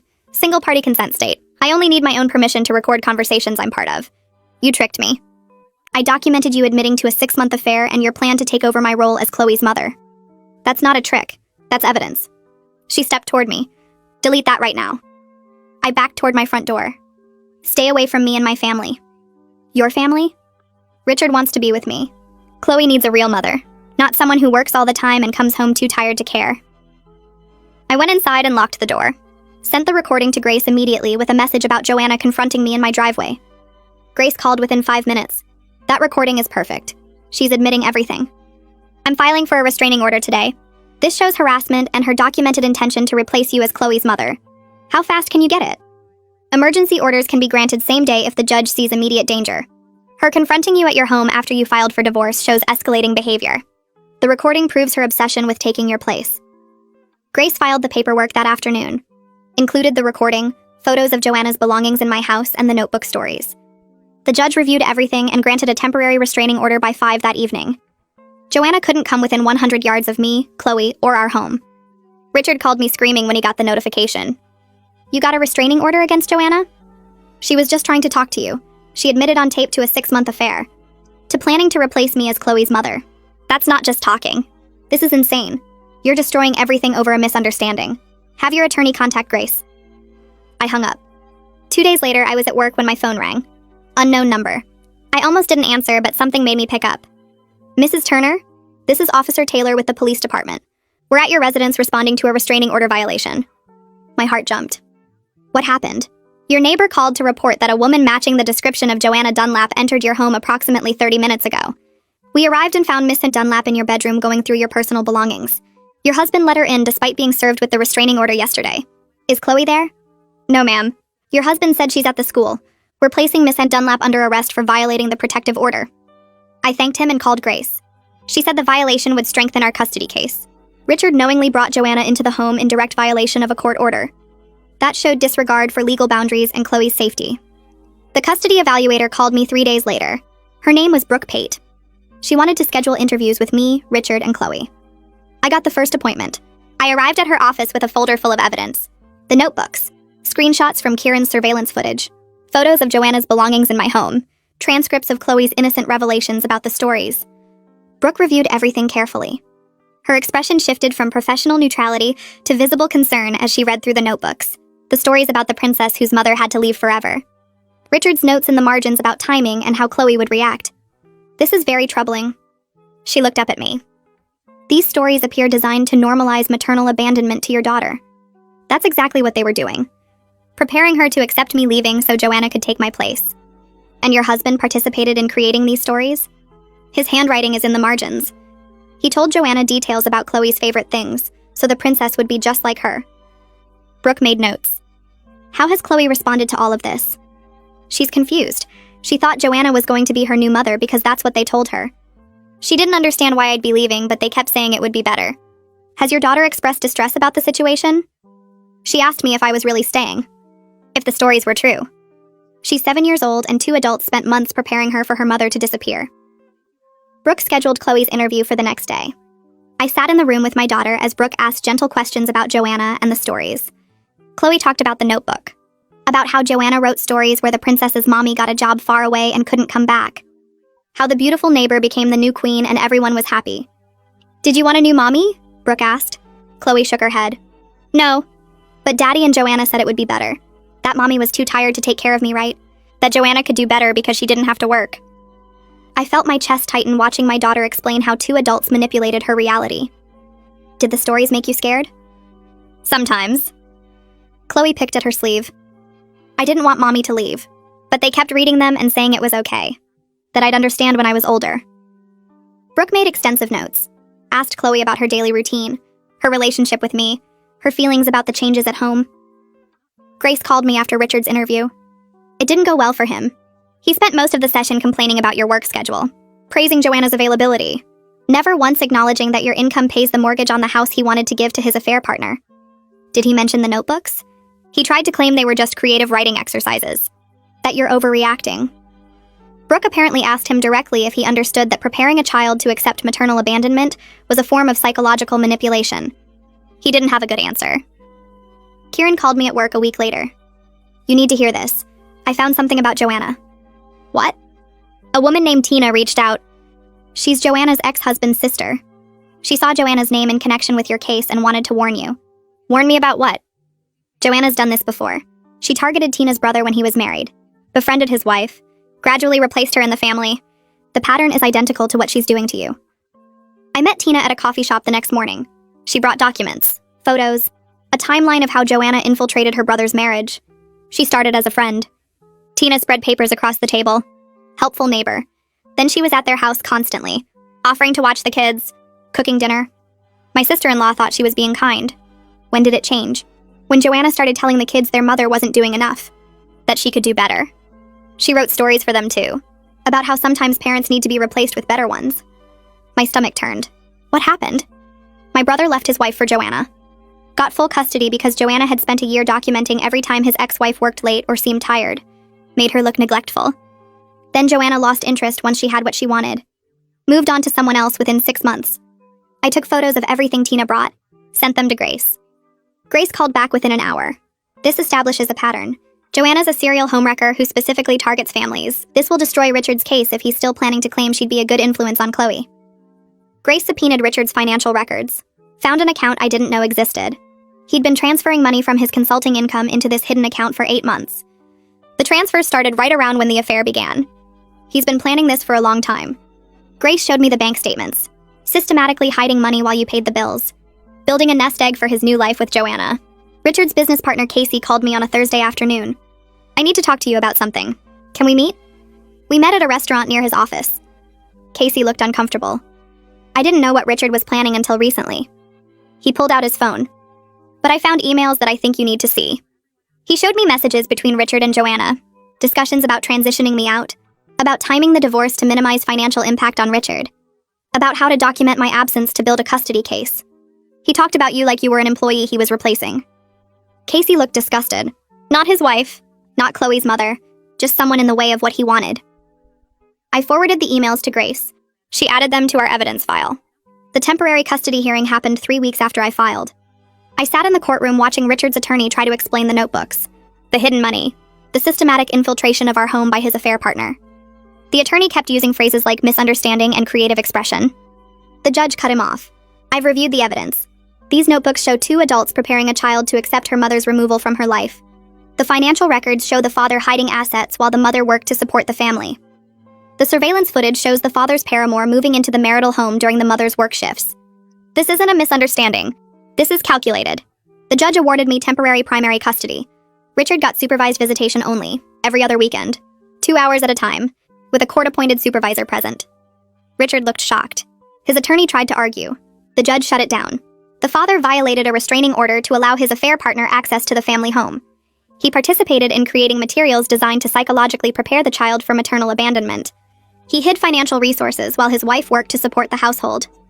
These actions demonstrate poor judgment and concerning disregard for the child's emotional well-being.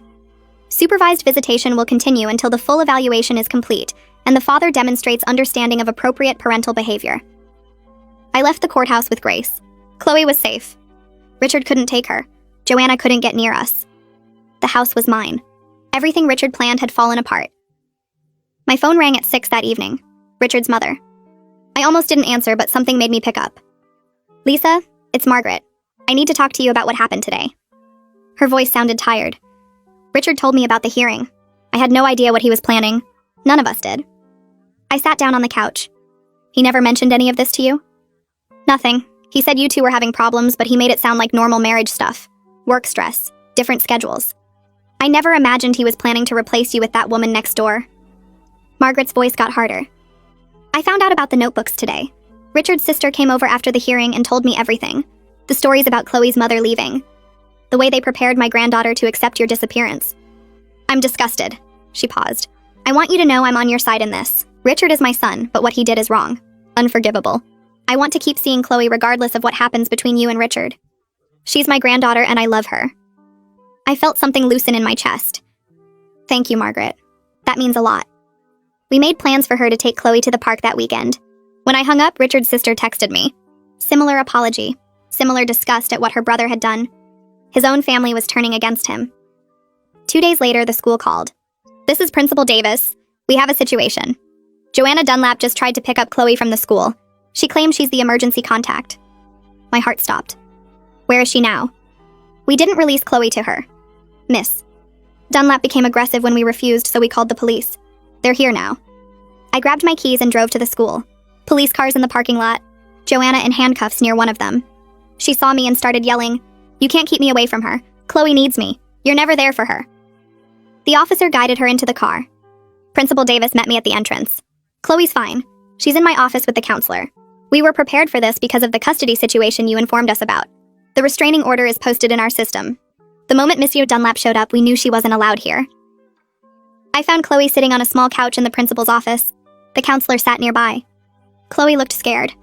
Mommy, why was Joanna here? Why was she yelling? I knelt down and hugged her. Joanna made some bad choices, honey. The police are handling it. You're safe. The officer who arrested Joanna came in to get my statement. Second violation in a month. The judge won't be happy about this. I drove Chloe home and called Grace immediately. She arrested again, at the school. Grace swore softly. That's perfect for us. Terrible for her, but perfect for our case. I'm filing a motion tomorrow. Grace's motion arrived at the courthouse the next morning. I got a copy by email. She laid out every violation. Every attempt Joanna made to insert herself into Chloe's life. Every piece of evidence showing obsessive behavior. The motion argued that Richard's plan to make this woman Chloe's primary caregiver showed dangerous judgment. That any man who would choose someone this unstable to raise his daughter shouldn't have unsupervised access. The hearing happened fast. Emergency motion. The judge who'd granted the temporary custody order presided. Grace presented the evidence. The restraining order violations, the arrest reports, Joanna's attempt to take Chloe from the school. Richard's attorney tried to argue that Joanna's behavior wasn't Richard's fault, that he couldn't control what she did. The judge cut him off. Your client planned to move this woman into his home as his daughter's primary caregiver. He spent months preparing his daughter to accept this woman as her mother. Her behavior demonstrates exactly why the mother's concerns about this arrangement were valid. The judge looked at Richard. As a condition of maintaining even supervised visitation, you will have zero contact with Joanna Dunlap. No calls, no texts, no meetings. If I find out you've violated this order, your visitation will be terminated entirely. Do you understand? Richard nodded. He looked smaller somehow. Defeated. Grace smiled as we left the courthouse. That went better than expected. Brooke called me the following week. The custody evaluation is complete. I'd like you to come by my office to review it before I submit it to the court. Grace came with me. We sat in Brooke's office while she walked us through her findings. The report was 30 pages long. Detailed interviews with me, Richard, Chloe, home visits, psychological assessments. Brooke's conclusion took up the last 5 pages. Mr. Richard's plan to systematically replace the child's mother with his affair partner shows concerning disregard for the child's attachment to her mother and disturbing willingness to manipulate the child's reality through fictional stories normalizing maternal abandonment. The father's behavior suggests he views parenting as a role that can be filled by any available woman, rather than understanding the specific and irreplaceable bond between this child and her mother. Brooke looked at me. I'm recommending primary physical custody to you with supervised visitation for the father. The evidence is overwhelming that he prioritized his relationship with his affair partner over his daughter's emotional well-being. Grace squeezed my hand. This is exactly what we needed. Richard's attorney called Grace 2 days later requesting a meeting. Settlement negotiation. We met at Grace's office. Richard's attorney looked tired. My client is willing to agree to primary custody for Lisa if she'll accept unsupervised visitation and joint decision-making on major issues. Education, medical care, religious upbringing. Grace looked at me. We stepped into the hallway. This is a good offer.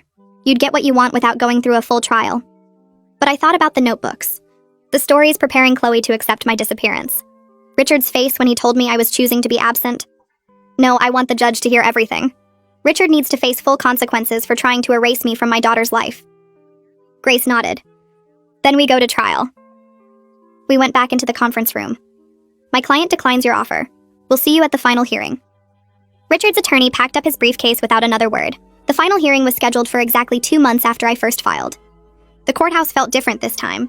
More permanent, more serious. I wore my best suit. Grace had prepared me for days. We'd practiced my testimony until I could recite it without crying.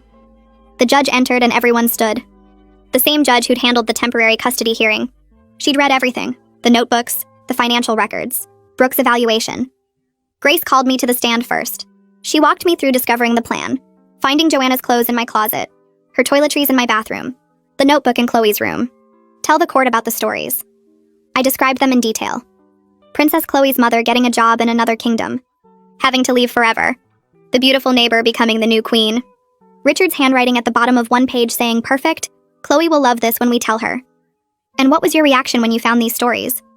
I felt like my husband had been preparing our daughter to accept my death while I was still alive, like he was erasing me while I worked to support our family. The judge's expression got harder as I spoke. She took notes constantly. When did you first learn about Joanna staying in your home? When my daughter told me the morning I was braiding her hair for picture day. Chloe said Joanna already picked which room would be hers at Joanna's house. That Joanna measured her room to know what furniture to buy. I described coming home, finding the clothes, the toothbrush, the systematic infiltration of my home while I worked night shifts to pay our mortgage. Grace showed the surveillance footage Kieran had captured. Joanna arriving after I left for work. Staying until just before I came home, letting herself in with her own key. The judge watched without expression, but her jaw was tight. Richard took the stand after lunch. His attorney tried to make the stories sound innocent. Creative writing, harmless fiction, just helping a friend with a project. The judge let him talk for maybe 5 minutes before she interrupted. Mr. Richard, did you plan to divorce your wife and move Joanna Dunlap into her role as your daughter's primary caregiver? Richard's attorney objected. The judge overruled. Answer the question, Mr. Richard. Richard opened his mouth, closed it, looked at his attorney, looked back at the judge. The silence stretched out. That silence said everything. The judge made another note. Let me rephrase. Did you participate in writing stories with Miss Dunlap that depicted your daughter's mother leaving permanently? Yes, but they were just stories. Did you allow Miss Dunlap to move her belongings into the marital home while your wife worked to support the family? She needed somewhere to store things temporarily. Did you hide income and accounts your wife didn't know about while planning to end your marriage? I was protecting my business assets. The judge held up her hand. That's enough. She looked at the courtroom. I've reviewed all the evidence in this case. The notebooks, the financial records, the surveillance footage, the custody evaluator's report. This is one of the most calculated attempts at parental replacement I've seen in my years on the bench. She looked directly at Richard. You spent months systematically preparing your daughter to accept her mother's removal from her life. You allowed your affair partner to infiltrate the family home. You hid financial resources while your wife worked to support the household. Your behavior shows profound disregard for your daughter's emotional well-being and disturbing willingness to manipulate a child's understanding of reality. The judge's ruling came immediately. No recess for deliberation. Primary physical custody is awarded to Lisa. Richard will have supervised visitation every other weekend. 2 hours per visit. with a court-appointed supervisor present. Child support will be calculated based on Richard's full income, including the previously hidden accounts. Richard is ordered to attend co-parenting classes focused on respecting the child's relationship with both parents. She paused and looked at Richard again. Any further attempts to interfere with the mother's relationship with the child will result in termination of parental rights. This court takes parental alienation seriously, and your behavior constitutes a clear attempt to alienate this child from her mother. Richard's face went white. His attorney put a hand on his shoulder, but Richard shook it off. Grace and I left the courthouse together. You did it. Full custody, child support, supervised visitation, everything you wanted. I felt lighter than I had in months. Chloe was safe. Richard couldn't take her. The house was mine. The divorce proceedings moved faster after the custody ruling. Grace negotiated from a position of strength. I keep the house since my income pays the mortgage and Chloe needs stability. Richard has to buy out my share of his consulting business. The hidden accounts get split 50-50. Richard's attorney barely fought any of it. His client had no leverage left. The judge had made it clear what she thought of Richard's behavior. Fighting would only make things worse. We finalized everything in 6 weeks. The house deed transferred to my name alone. Richard's business buyout payment hit my account. The hidden money he'd been stashing for his new life with Joanna got divided. Grace called when the final papers were signed. You're officially divorced, and you got everything. The house, primary custody, child support, full financial settlement. I hung up and looked around my living room, legally mine. No more Richard, no more Joanna, just me and Chloe building our life. Joanna's sentencing hearing happened a week later. Grace went with me even though I wasn't testifying. The prosecutor had enough evidence without my testimony. 2 restraining order violations, 1 arrest at my home, 1 arrest at Chloe's school. The prosecutor laid out a pattern of obsessive behavior, attempts to insert herself into a child's life, refusal to respect court orders. The judge looked through the file. Miss Dunlap, you've been arrested twice in 1 month for violating a restraining order. You attempted to remove a child from the school without authorization. You entered a home you were explicitly ordered to stay away from. Your behavior demonstrates an obsession that warrants serious consequences. 6 months in county jail. No early release. No contact with the family after release. Joanna started crying. Her attorney tried to argue. The judge wasn't interested. This sentence reflects the seriousness of your actions and the need to protect this family from further harassment. Joanna got led away in handcuffs. Grace and I walked out into the sunshine. 6 months. She'll be gone while you and Chloe rebuild. I felt relief wash over me. No more looking over my shoulder. No more worrying about Joanna showing up. 6 months of peace to help Chloe heal. I found a therapist for Chloe the week after Joanna's sentencing. Dr. Miller specialized in helping kids recover from parental alienation. Her office had toys and books scattered around, making it feel safe instead of clinical. I sat in the waiting room during that first session, flipping through magazines without reading them. When Dr. Miller brought Chloe out 45 minutes later, my daughter looked lighter somehow. Over the next weeks, I watched Chloe slowly unpack everything Richard and Joanna had planted in her mind. Dr. Miller used play therapy, letting Chloe act out scenarios with dolls.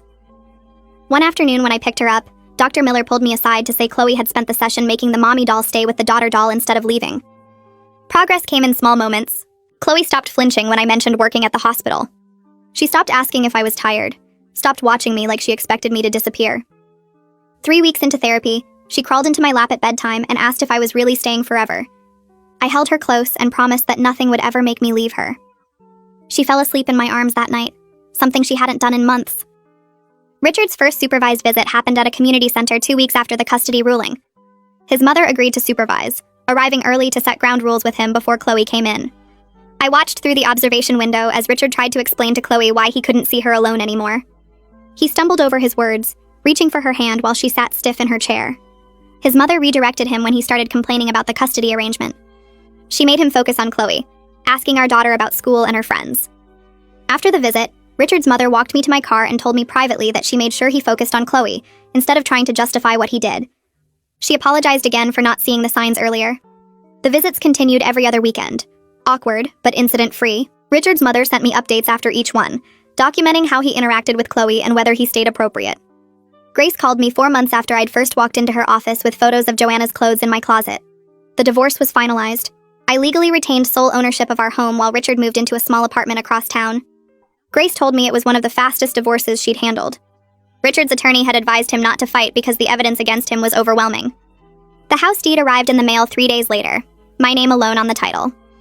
I hung it in my home office, a reminder that I'd fought for this and won. Richard's buyout payment for his share of the consulting business hit my account the same week. The hidden money he'd been stashing got split down the middle. I put half in Chloe's college fund and used the rest to refinish the hardwood floors he'd always refused to fix. I met with Nora in her office at the hospital to discuss my schedule. I needed to reduce my night shifts to just 2 per week, picking up day shifts instead. I wanted to be home more in the evenings as Chloe adjusted to our new reality. Nora listened without interrupting, then pulled up the schedule on her computer and started moving shifts around. She told me she was proud of how I fought for my daughter while maintaining my professional responsibilities. She'd watched me handle the worst crisis of my life without letting it affect my patient care. The new schedule started the following week. I worked Tuesday and Friday nights, with day shifts filling out the rest. Coming home before dinner felt strange at first, but Chloe's face when I walked through the door made every adjustment worth it. Dr. Miller gave me updates after each of Chloe's therapy sessions. Real progress showed in how my daughter talked about our future. She stopped asking about Joanna, stopped mentioning the stories about the princess whose mother leaves. Instead, she talked about what we'd do together, plans that stretched months and years ahead. Dr. Miller told me during one of our parent consultations that children are resilient when they have one stable, loving parent. Chloe clearly had that in me. The notebook full of stories stayed locked in my safe, evidence I hoped never to need again, but refused to destroy. Chloe drew her own stories now, pictures of the two of us doing ordinary things like grocery shopping and watching movies. No princesses whose mothers disappeared, no beautiful neighbors taking over, just us, together and staying that way. Casey dissolved his partnership with Richard 6 weeks after the custody hearing. He called me to explain, saying he couldn't be associated with someone who tried to replace his wife like an employee. The business they'd built together split down the middle, leaving Richard scrambling to maintain clients on his own. I felt grim satisfaction knowing that Richard's plan to have Joanna support him while he pushed me out had collapsed. He was alone now, struggling financially in his small apartment, paying child support from a business that barely survived without Casey's connections. His consulting income dropped by half according to the financial disclosures his attorney had to provide.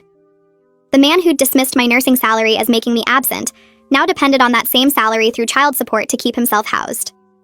6 months after finding Joanna's clothes in my closet, I sat in my living room watching Chloe play with toys scattered across the floor. My living room, legally and fully mine. The room Joanna had once measured, planning which furniture to replace. My daughter was happy, secure, building elaborate scenarios with her dolls where families stayed together. She knew without doubt that her mother would always be here. The guest room closet still held some of my dresses that Joanna had moved, but I'd slowly been bringing them back to the main bedroom, reclaiming space that had been mine all along. The left side of my closet filled with my clothes again, tags removed, worn, and lived in. No more blouses waiting for someone else to claim my life. Richard's supervised visitation continued without incident through the fall and into winter. His relationship with Chloe slowly rebuilt around the reality that I was her primary parent, and always would be. He stopped trying to explain himself during visits, focusing instead on being present for the 2 hours every other weekend. He started being civil in our necessary communications about Chloe's schedule and school events. Perhaps he finally understood that his plan didn't just fail, it cost him everything he actually had. His mother told me he'd started therapy himself, working through whatever had made him think replacing his wife was a reasonable solution to marital problems. I didn't care about his healing process. I cared that he showed up for Chloe on time and treated our daughter with the attention she deserved. Tina called me in early spring with news about Joanna. She'd been released from jail and immediately moved to another state. Tina had been tracking her because Joanna's ex-husband got a restraining order to keep her away from their children. The pattern I'd disrupted by fighting back had been exposed. Court records from Joanna's divorce showed she'd tried the same replacement scheme with her ex-husband's girlfriend, writing stories about the children's mother leaving. Other families were now protected from her obsessive schemes because I'd documented everything and pressed charges. Tina thanked me for being brave enough to fight back when her own family hadn't known how. I hung up feeling lighter, knowing Joanna was gone and legally barred from coming near us ever again. Nora called me into her office 8 months after I'd first asked to adjust my schedule. The promotion committee wanted to offer me a charge nurse position with better pay and more day shifts. Nora told me the committee was impressed by my grace under pressure during my personal crisis. They'd reviewed my performance records and found I'd maintained excellent patient care scores even while dealing with divorce and custody proceedings. My professional competence that Richard had dismissed as absence was now recognized and rewarded. The promotion came with a significant raise and a schedule that had me home every evening by 6. I accepted immediately, thinking about how I'd use the extra money to take Chloe on a real vacation, somewhere she'd never been, making new memories that had nothing to do with Richard or Joanna or notebooks full of lies. The parent conference happened 2 weeks later on a Tuesday afternoon. I sat across from Mrs. Henderson at one of those tiny desks meant for kids, my knees bumping the underside while she pulled out a folder with Chloe's name on it. She smiled before she even opened it. "Your daughter is doing wonderfully this year," She's engaged, participates in class discussions, and her reading comprehension has improved significantly. I felt myself relax slightly, grateful for good news after so many months of fighting. Mrs. Henderson flipped through some papers. But what I really wanted to tell you is how much Chloe talks about you. She beamed. Every time we have sharing time, she mentions that her mom is a nurse who helps people. Last week during our community helpers unit, she brought in a picture of you in your scrubs and told the whole class about how you take care of sick patients at night. I felt my throat tighten. She talks about me? All the time. Mrs. Henderson leaned forward. She's clearly so proud of you. When we read stories about families, she always wants to share something about what you do together. Baking cookies, reading before bed, your weekend trips to the park. She feels very secure and loved. I thought about Richard's words during our confrontation. His claims that Chloe barely saw me, that my work schedule was damaging her, that she needed a more present mother figure. All of it had been lies designed to justify what he wanted to do. Mrs. Henderson closed the folder. I've been teaching for 15 years and I can tell when a child feels neglected or insecure. Chloe is neither of those things. Whatever you're doing, it's working. I thanked her and left the school with something loosening in my chest. Richard's guilt had made him project his own failures onto me, twisting reality to excuse his betrayal. Richard's mother started coming by every Saturday morning 3 weeks after that conference. She'd knock on the door at 10, always bringing something for Chloe. Books, art supplies, her homemade cookies that my daughter loved. I'm so sorry I didn't see what he was planning. She said it the first time and kept saying it every visit. I should have known something was wrong. I told her she couldn't have known, that Richard had hidden it well. But she shook her head. I raised him better than that. What he did to you, trying to replace you like you were nothing. She took Chloe to the Children's Museum one Saturday, then to the aquarium the next. My daughter came home happy and tired, telling me about the sharks they saw and the paintings they made together. Richard's mother always returned her right on time and stayed for a few minutes at the door. You're a wonderful mother. She'd say it while Chloe ran inside to put away her things. I'm grateful you fought to keep her from being manipulated. She told me about calling Richard after the custody hearing, telling him he'd shamed the family and broken something that might never be fixed. He's my son and I love him, but what he did was unforgivable. She became a regular part of our lives, the grandmother Chloe needed, apologizing with actions instead of just words.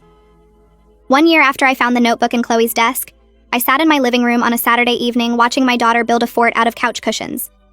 The house was quiet except for her humming while she worked. My promotion had been official for 4 months now, the pay increase making everything easier. I'd paid down the credit card debt from the divorce attorney fees and started saving for the vacation I'd promised Chloe. We were going to the beach in summer, just the two of us, making memories in a place Richard and his plans had never touched.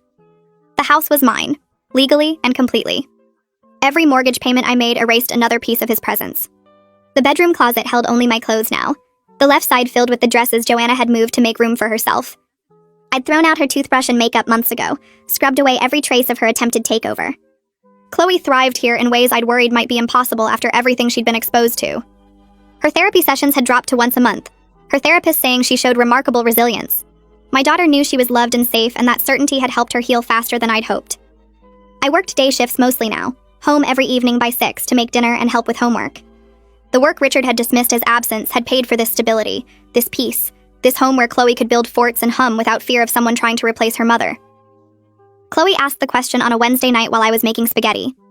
Why did Daddy try to bring Joanna into our family? She stood in the kitchen doorway holding her math homework, looking at me with those serious eyes that meant she'd been thinking about this for a while. I turned down the heat on the stove and sat at the table, patting the chair next to me. She climbed up and waited. Daddy made a mistake. I chose my words carefully, keeping them age-appropriate like her therapist had coached me. He hurt people because he wasn't thinking about how his choices would affect others. But he's learning to be better now. Is that why we don't live with him anymore? Chloe traced patterns on the table with her finger. Yes, sometimes when people make big mistakes, they need to live separately so everyone can heal and be safe. She nodded, accepting this with the straightforward logic of children who know they're loved. Do you still love him?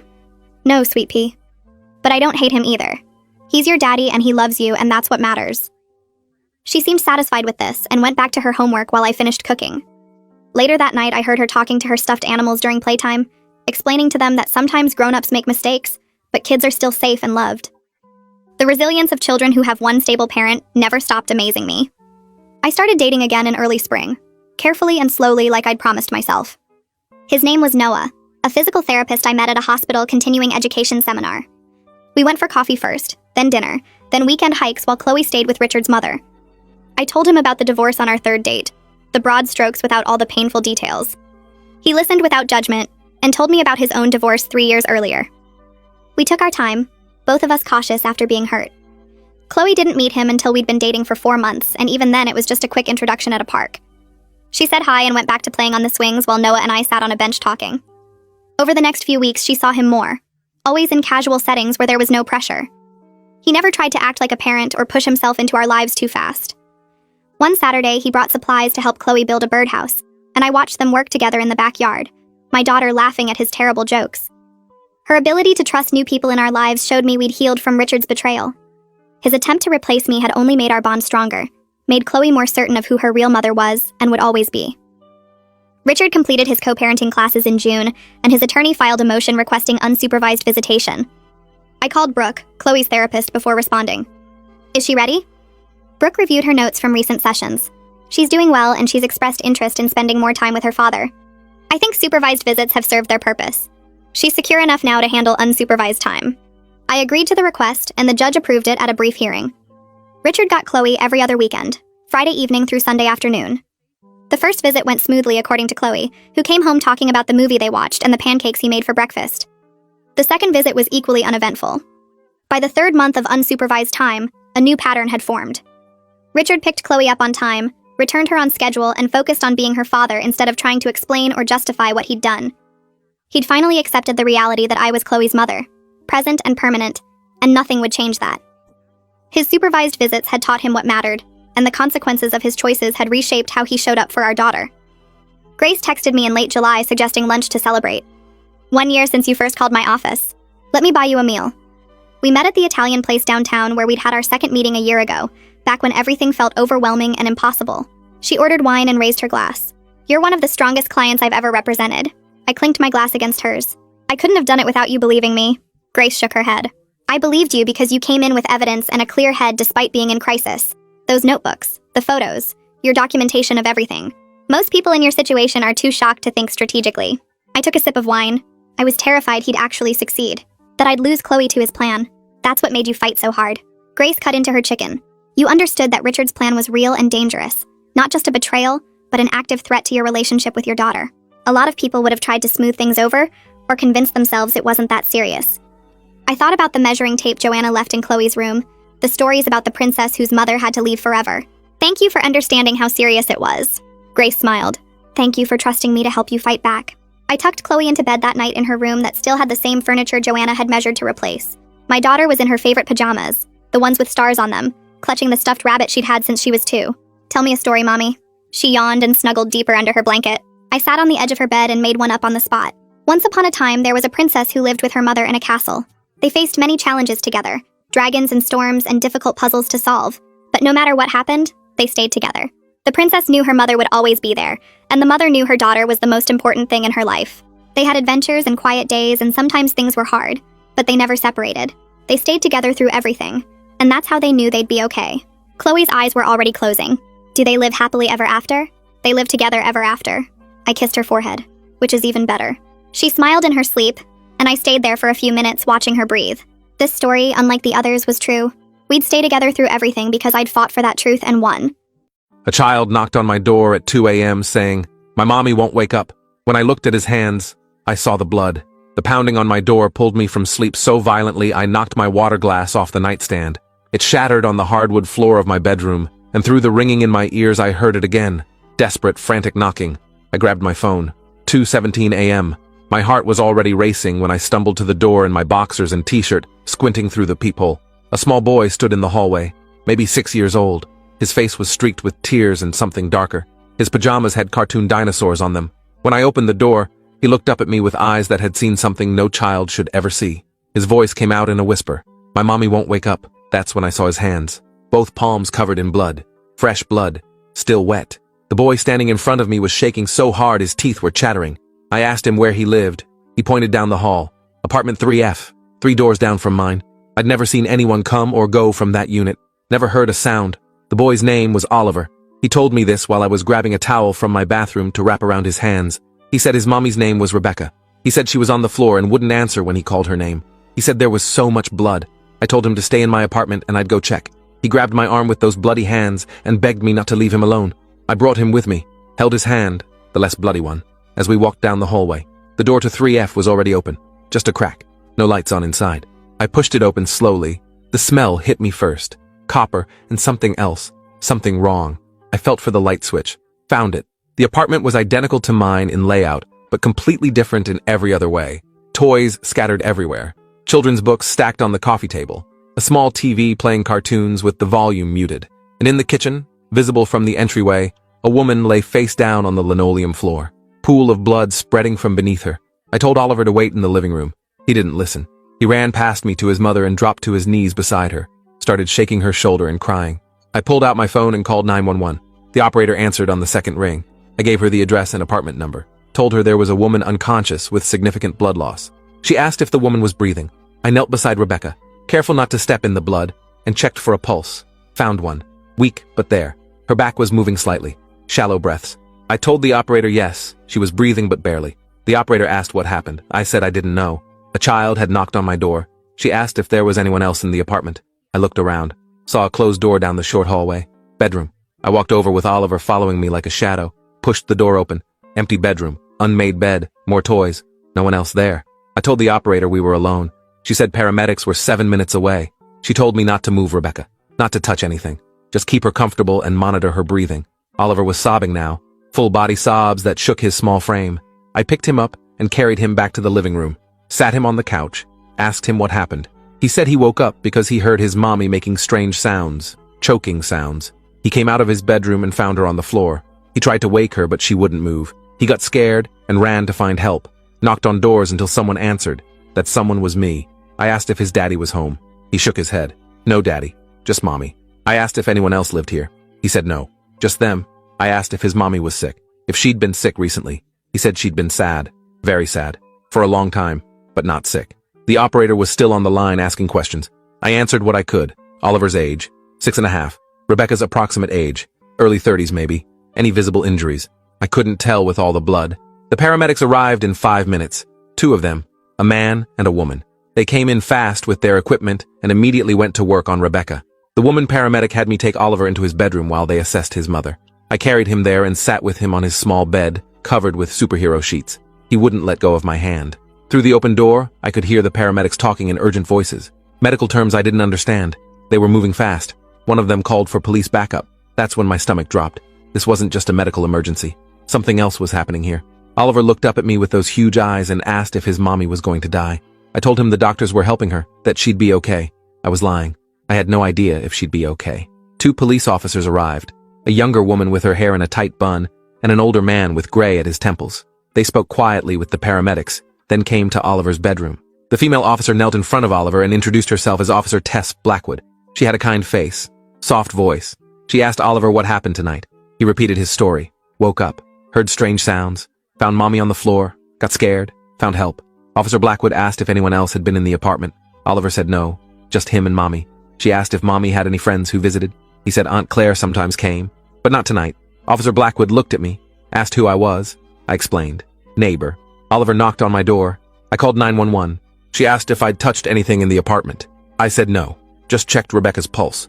She nodded, asked if I'd seen or heard anything unusual tonight before Oliver knocked. I said no, I'd been asleep. The paramedics were loading Rebecca onto a stretcher.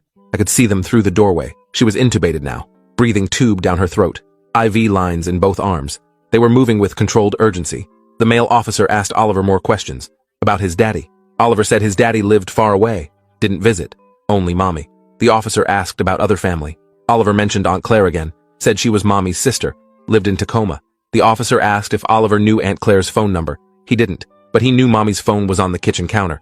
Officer Blackwood went to get it. Came back with a phone in an evidence bag. She'd need a warrant to access it. Standard procedure. She asked Oliver if he knew his mommy's passcode. He said it was his birthday, February 18th. She wrote that down. The paramedics were leaving with Rebecca, moving fast toward the elevators. One of them called back that they were taking her to Harborview Medical Center, trauma unit. Officer Blackwood asked Oliver if he had any other family nearby. Grandparents, friends' parents, anyone who could take care of him tonight. Oliver started crying again, said he wanted his mommy. Officer Blackwood looked at her partner. They had a quiet conversation in the hallway.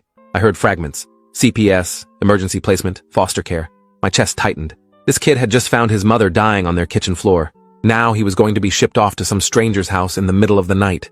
I spoke up before thinking it through, told them I could keep Oliver for tonight, just until they found his family. Both officers looked at me like I'd suggested something insane. Officer Blackwood asked if I had any prior relationship with the family. I said no, just neighbors. She said that wasn't how it worked. They needed to follow protocol. But her partner pulled her aside. More quiet conversation. They were looking at Oliver, who was still clinging to my hand, looking at the alternative of dragging a traumatized 6-year-old to a CPS facility at 3 a.m. Officer Blackwood came back, said they'd need to run a background check on me. Full criminal history. I gave them my information. Adrian Cole, social security number, driver's license. They called it in, waited. The background check came back clean. No arrests, no warrants, no red flags. Officer Blackwood made a decision. She said I could keep Oliver for the rest of the night. They'd contact CPS in the morning. But I needed to bring Oliver to the station by 9 a.m., and I couldn't leave the city, and they'd need my full statement about everything I'd seen tonight. I agreed. Signed some papers. The officers took photos of Oliver's hands. The blood was drying now, brown and flaky. They swabbed under his fingernails, collected his pajamas as evidence, gave me a paper bag with his clothes inside, said CPS would need them. They were treating this like a crime scene, which meant they thought someone had hurt Rebecca, on purpose. After the officers left, I cleaned Oliver's hands in my bathroom sink. The water ran pink, then clear. His small hands were shaking under the warm water. I found him clean clothes from my dresser, a t-shirt that hung to his knees, sweatpants with the drawstring pulled tight. He looked tiny in my clothes. I made him hot chocolate from a packet I found in my kitchen. He held the mug with both hands and stared at nothing. I asked if he wanted to sleep. He said he couldn't. Every time he closed his eyes, he saw his mommy on the floor. I turned on my TV, found a cartoon channel. We sat on my couch together. Oliver eventually leaned against me and fell asleep around 4 a.m. I stayed awake, watched the sky lighten through my window, thought about Rebecca lying in a hospital bed somewhere, thought about what had happened in that apartment, the blood, the way she'd been positioned, face down, like she'd collapsed while standing at the kitchen counter. At 6 a.m., I called Harborview, asked about Rebecca's condition. They wouldn't tell me anything. Patient privacy laws. I wasn't family. I asked if I could at least know if she was alive. The nurse said she couldn't confirm or deny the presence of any patient. I hung up frustrated. Oliver woke up around 7 a.m., looked confused about where he was, then remembered, started crying again. I made him breakfast. Scrambled eggs, toast. He picked at it, barely ate. I tried to think of what to say to a traumatized 6-year-old. Came up empty. Around 8 a.m. my phone rang. Unknown number. I answered. It was a woman who introduced herself as Diana Shepard from Child Protective Services. She'd been contacted by the Seattle PD about Oliver. She needed to speak with both of us. Could I bring him to the CPS office downtown instead of the police station? I said yes. She gave me the address, told me to be there by 10 a.m. I got Oliver dressed in his own clothes from the evidence bag. The pajamas were gone, but there was a day outfit underneath. Jeans, a striped shirt, sneakers. We took an Uber to the CPS office, a gray building that looked like every other government building. Fluorescent lights, linoleum floors, plastic chairs in the waiting room.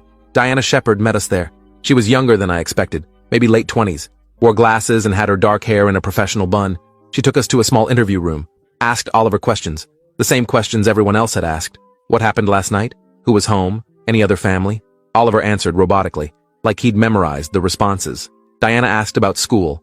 Oliver said he went to Madison Elementary, 2nd grade, Mrs. Frost's class. Diana wrote everything down. Then she asked me questions. How I knew the family. I explained again. Neighbors. Never met before last night. She asked why I'd offered to keep Oliver overnight. I said because he was terrified and needed stability. She said that was kind, but also outside protocol. Diana explained what would happen next. Oliver would be placed in emergency foster care while CPS investigated the situation. They'd try to locate his father, find other relatives, determine if Rebecca would recover and what her condition was. They'd need to assess whether Oliver was safe to return home, whether there had been any abuse or neglect, whether Rebecca's injuries were self-inflicted or caused by someone else. The police were investigating, treating it as a potential crime scene. Diana said this process could take days or weeks depending on what they found. Oliver started crying when he heard foster care, said he wanted to stay with me. Diana looked uncomfortable, said that wasn't possible. I wasn't a licensed foster parent, didn't have clearance. Oliver grabbed my hand and wouldn't let go. Diana tried to gently separate us. Oliver screamed, full panic attack, hyperventilating. I knelt down and told him it would be okay, that these people would take care of him, that his mommy would get better and they'd be together again soon. More lies. I had no idea if any of that was true. Diana called in another social worker, a man named Gerald who looked like he'd been doing this job too long. He had a gentle way with Oliver, convinced him to let go of my hand, promised Oliver he'd be staying with a nice family who had other kids, that he could bring his favorite toys, that they'd visit his mommy in the hospital soon. Oliver finally relented, walked away with Gerald, looked back at me once before disappearing down the hallway. I felt like I'd just abandoned him. Diana said I could go, but she'd be in touch if they needed anything else. She thanked me for helping Oliver, said not everyone would have gotten involved. I left the building feeling hollowed out, got an Uber back to my apartment, stood in the hallway outside 3F. Yellow police tape across the door. Crime scene. Do not enter.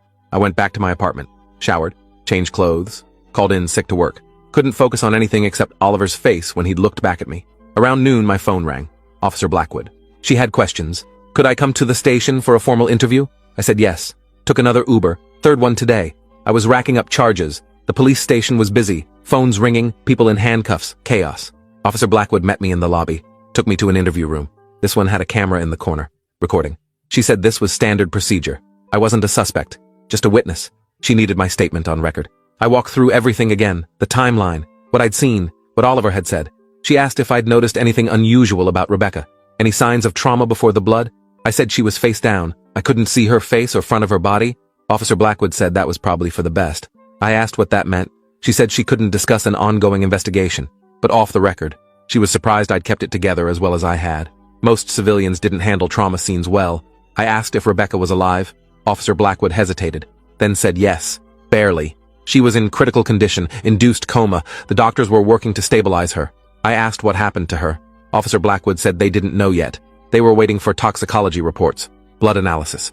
Crime scene investigation was still processing the apartment, but early indicators suggested it wasn't an accident. Someone had hurt her, or she'd hurt herself. Either way, it was bad. I asked about Oliver. She said CPS had him in a safe placement. I asked if they'd found his father. She said they were working on it. Rebecca's phone had been accessed. They'd found contact information for a Claire Brennan in Tacoma, Rebecca's sister. She was on her way to Seattle now, should arrive by evening. I felt some relief at that. Oliver would have family, someone who knew him, loved him. Officer Blackwood asked if Rebecca or Oliver had ever mentioned anything to me. Any problems, threats, suspicious people? I said no, we'd never spoken. I didn't even know they lived there until last night. She asked if I'd heard any arguments, loud noises, anything unusual in the past few weeks. I thought about it, realized I had heard something, about a week ago, late at night, shouting, a man's voice, then silence. I'd assumed it was from a different apartment. Sound carried weird in this building. Officer Blackwood wrote this down, asked if I could identify the voice. I said no, just knew it was male, angry. She asked what time. I said around 11 p.m. maybe. She asked what day. I tried to remember. Last Wednesday, 6 days ago. She made a note, asked if I'd heard anything else, any other disturbances. I said no, that was it. She thanked me, said I could go but I should remain available. They might need to ask more questions. I went home, sat in my apartment, stared at the wall, couldn't stop thinking about Oliver, about Rebecca, about that pool of blood.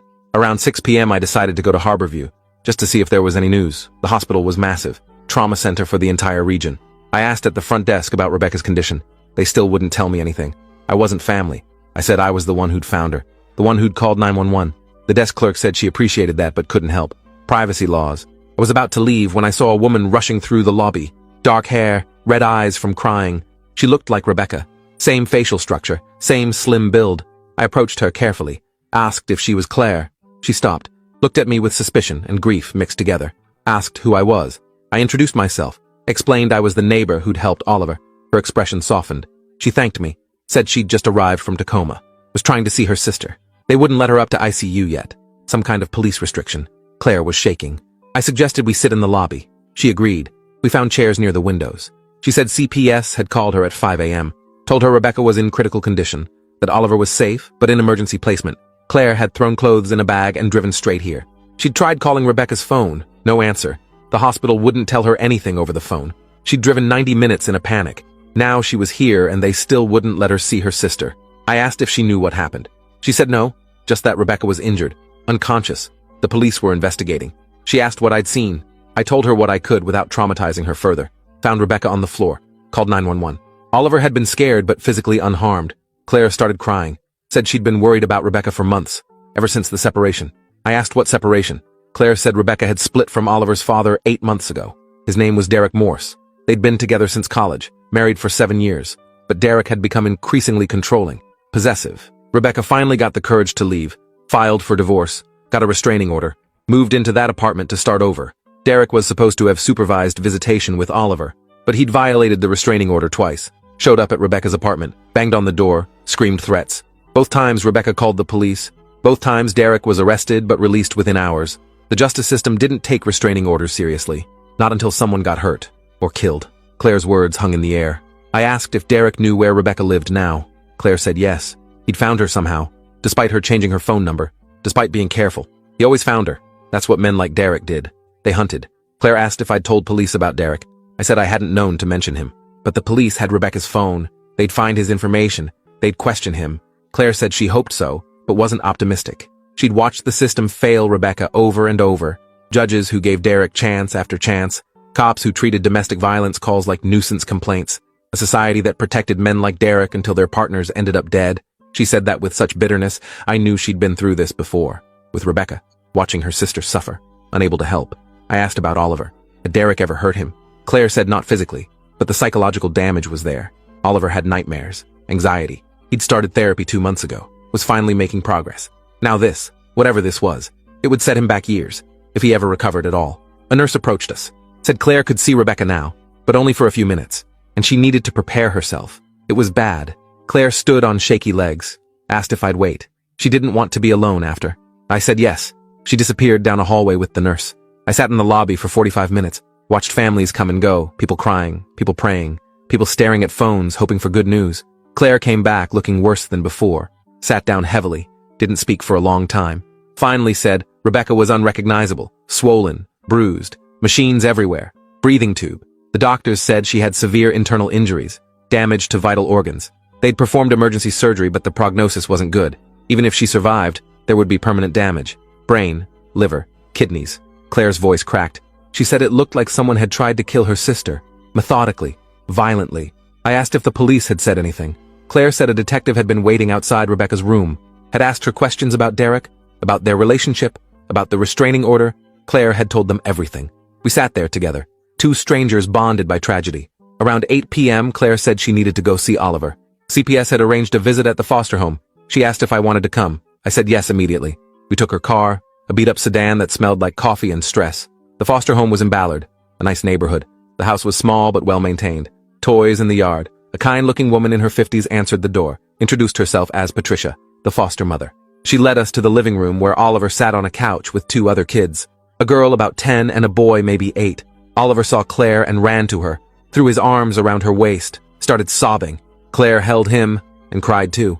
Patricia ushered the other kids out, gave us privacy. Oliver asked where his mommy was. Claire knelt down, told him mommy was very sick. The doctors were helping her, but she might be sick for a long time. Oliver asked if mommy was going to die. Claire couldn't answer, just held him tighter.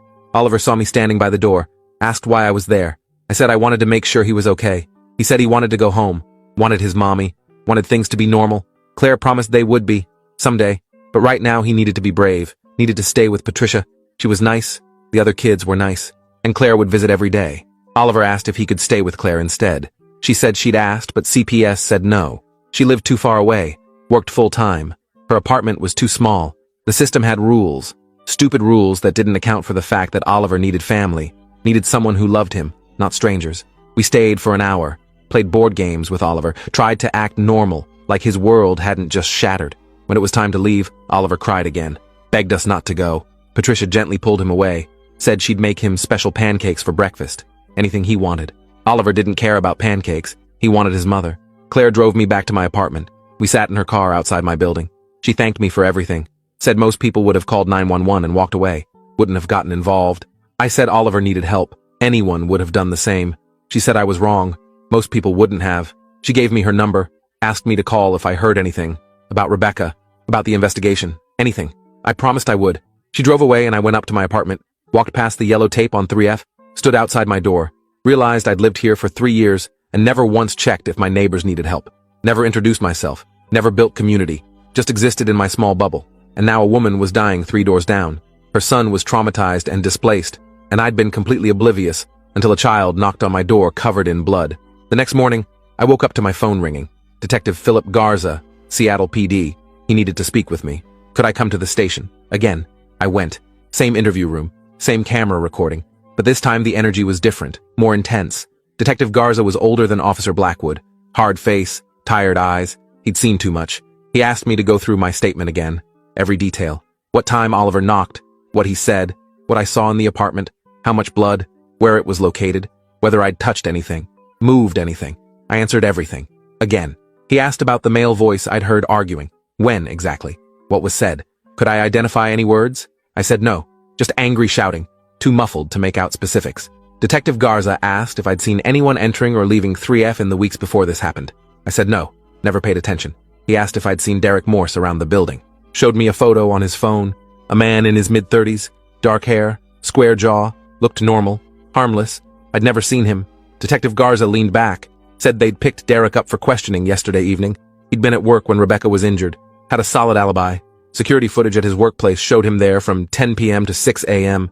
He worked third shift at a warehouse in Tacoma, 35 miles from Rebecca's apartment. No way he could have been there. Derek claimed he hadn't seen Rebecca in weeks, was respecting the restraining order, had no idea she was hurt until police showed up at his job. He'd seemed genuinely shocked, concerned even. But something wasn't right. Derek's demeanor shifted when asked about the divorce, about custody. He'd become defensive, angry, said Rebecca was trying to poison Oliver against him, that she was unstable, had mental health issues, was probably doing this for attention, trying to frame him. Detective Garza said Derek had a history, 2 previous domestic violence complaints from former girlfriends before Rebecca. Charges dropped both times, women too scared to testify, but the pattern was there. I asked if Derek was in custody. Detective Garza said no, couldn't hold him without evidence. His alibi was solid. Unless forensics found something connecting him to the scene, they had to let him go. He'd been released this morning, was already back in Tacoma. Free. I felt anger rising. Asked how that was possible. Rebecca was barely alive, Oliver was traumatized, and Derek was just walking free. Detective Garza said that's how the system worked. Innocent until proven guilty, even when everyone knew better. He said the crime scene unit had found something interesting, though. Couldn't tell me details. But there were elements that didn't add up. Rebecca's injuries suggested a sustained attack, but there were no signs of forced entry, no defensive wounds on her hands, no evidence of a struggle. It was like she'd just stood there and let someone hurt her, or hurt herself. But the injury pattern didn't match self-infliction either. It was a puzzle. And they were missing pieces. Detective Garza asked if I'd be willing to testify if this went to trial. I said yes. Absolutely. He said good, because something was very wrong with this case. And they needed all the help they could get. I left the station feeling frustrated, got an Uber home. My phone rang on the way, Claire. She'd just gotten a call from the hospital. Rebecca had taken a turn for the worse. Multiple organ failure. They were doing everything they could, but it wasn't looking good. Claire was heading back to Harborview now. Asked if I could meet her. I redirected the Uber. Met Claire in the same lobby where we'd sat yesterday. She looked destroyed. Said the doctors had given Rebecca 48 hours. Maybe less. They'd asked about organ donation. About advance directives. Rebecca had never discussed what she'd want. Never imagined she'd be in this position at 32 years old. Claire had to make impossible decisions. I asked about Oliver. Did he know? Claire said no. How do you tell a 6-year-old his mother is dying? We sat in the hospital chapel. Empty, except for us. Claire talked. Said Rebecca had been the strong one growing up. Always confident, independent, had big dreams, became a nurse, loved helping people, met Derek in college. He'd seemed perfect at first. Charming, attentive. But after they got married, things changed. He became jealous, controlling, wouldn't let her see friends, monitored her phone, accused her of cheating constantly. Rebecca kept it hidden for years, ashamed, thinking she could fix him, thinking it was her fault. When Oliver was born, Derek got worse. Saw Oliver as competition for Rebecca's attention. Would fly into rages over nothing, break things, punch walls, never hit Rebecca or Oliver directly, but the threat was always there, hanging in the air. Rebecca finally left after Derek pushed her down the stairs. She'd been pregnant, miscarried. That was the breaking point. She filed for divorce, got the restraining order, tried to build a new life, and now this. Claire said she blamed herself, should have helped Rebecca leave sooner, should have reported Derek, should have done something. I told her this wasn't her fault, this was on Derek, and on a system that failed to protect Rebecca. Claire said the system was designed to fail women, to give men infinite chances, to prioritize fathers' rights over mothers' safety, to treat domestic violence like a private family matter instead of the crime it was. She said Rebecca had done everything right, documented everything, called police, got a restraining order, left, built a new life, and still ended up here, dying at 32, leaving behind a 6-year-old son. Claire's phone rang. The hospital. She answered. Her face went white. She stood up. Said they needed to come now. Rebecca was crashing. We ran through the hallways, made it to ICU. A team of doctors was surrounding Rebecca's bed. Code blue, alarms blaring. They were doing chest compressions, pumping medication, shocking her heart, trying to bring her back. Claire and I stood outside the room watching through glass, helpless. After 20 minutes, the doctors stopped. One of them walked out, pulled off his mask, said he was sorry. Rebecca was gone. Claire collapsed. I caught her, held her up. She was screaming, "No, no." No. Nurses came, tried to comfort her, lead her to a private room. I followed, sat with her while she called family, her mother, Rebecca's friends, everyone who needed to know. Each call was agony, repeating the news, hearing people break down. Claire eventually asked about Oliver. How would they tell him? The hospital social worker said CPS would handle it. They had counselors trained for this. But Claire insisted on being there. He needed family, needed to hear it from someone who loved him. The social worker agreed to arrange it for tomorrow morning at the foster home. Claire needed tonight to process, to figure out what to say, how to tell a 6-year-old that his mother was never coming home. I stayed with Claire at the hospital until midnight, helped with paperwork, arrangements, the practical, horrible details that come with death. When we finally left, I drove her to a hotel near the hospital. She couldn't drive herself, couldn't be alone. I got her checked in, made sure she had food, my number, said I'd come with her tomorrow to tell Oliver. She didn't argue, just nodded. I went home, lay in bed, stared at the ceiling, thought about Rebecca, about Oliver, about Derek walking free, about justice that would never come. I called Detective Garza, left a voicemail, asked what happened now that Rebecca was dead. Was this murder? Would Derek be charged? I needed to know this wouldn't be swept away. Another statistic, another woman dead at the hands of someone who claimed to love her. Detective Garza called back at 7 a.m., said Rebecca's death changed everything. This was now a homicide investigation. Medical examiner was performing an autopsy. Toxicology was rushed. They'd know more in 48 hours. He said Derek had an alibi, but that didn't mean he wasn't involved. Could have hired someone, could have orchestrated it remotely. They were looking into his finances, phone records, known associates, building a case. But he needed me to understand. This would take time, months maybe. And even then, conviction wasn't guaranteed, especially with Derek's alibi. I asked about Oliver. What happened to him now? Detective Garza said CPS would determine placement, probably with Claire since she was next of kin, unless Derek fought for custody, which he might, out of spite, out of control. The system would have to consider his rights as the father, even if everyone suspected he'd killed Oliver's mother. I picked up Claire at 9 a.m. We drove to the foster home in Ballard. Patricia met us at the door. Her expression said she already knew. CPS had informed her. Oliver was in the living room, playing with toy cars, innocent, unaware. Claire sat beside him. I stood in the doorway. She started gently, said Mommy had been very, very sick. The doctors tried very hard to help her, but sometimes, even doctors can't fix everything. Sometimes people are too sick to get better. Oliver looked confused, asked when he could see Mommy. Claire took his small hands, said Oliver wouldn't be able to see Mommy anymore. Mommy had died. She was gone. Heaven now, with the angels. Oliver stared at her, processed, then started shaking his head. No, Mommy's not dead. She's at the hospital, getting better. Claire tried to hug him. He pushed her away, screamed that she was lying, that Mommy was fine, that he wanted to see her, that everyone was lying. Patricia tried to help. Oliver threw a toy car at the wall. It shattered. He ran to his temporary bedroom, slammed the door. We heard him sobbing through the walls. Claire started to follow. Patricia stopped her, said Oliver needed space. This was normal grief, denial, anger. He'd cycle through it all. They needed to let him process, give him time. Claire was crying, said this was wrong.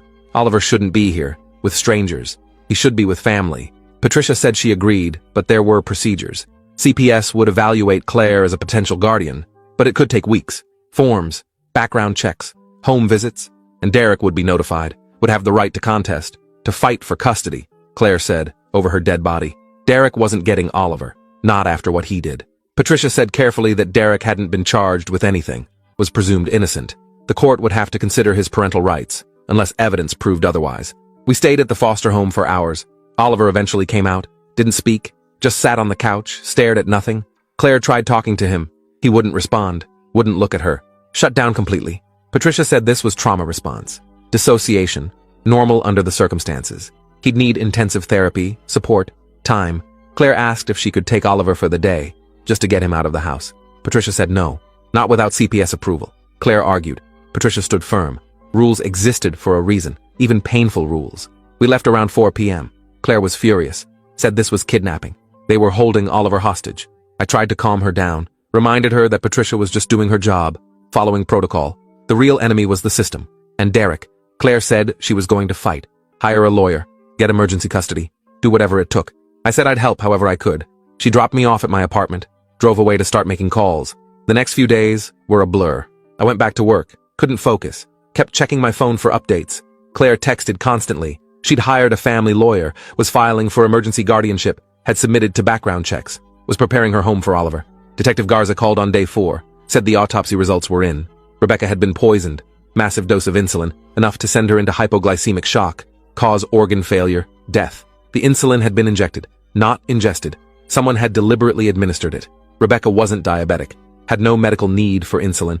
Someone had injected her with intent to kill, but there was something else. The injection site was on Rebecca's inner thigh. Hard to reach yourself, not impossible, but unlikely. And there were no other injection marks. No evidence of previous attempts. Just one massive lethal dose, administered precisely, professionally, like someone knew exactly what they were doing. Detective Garza said they'd searched Rebecca's apartment again, found an insulin vial in the back of the bathroom cabinet, behind cleaning supplies, wrapped in a plastic bag. Fingerprints on the vial belonged to Rebecca. Only Rebecca. No one else. They'd checked. Derek's prints weren't there. No other person's prints. Just hers. Which meant either Rebecca had injected herself, suicide, or someone had been incredibly careful, wore gloves, made it look like suicide. Detective Garza said Rebecca's medical records showed no history of mental illness, no suicidal ideation, no previous attempts. She'd been in therapy after leaving Derek, working through trauma, but her therapist said she was making progress, planning for the future, excited about Oliver starting second grade. This wasn't consistent with someone planning to die, but they had to consider all possibilities. The investigation was ongoing. They were looking into where the insulin came from, who had access. But without physical evidence connecting Derek or anyone else, this might be ruled as suicide. Case closed. I asked about Oliver.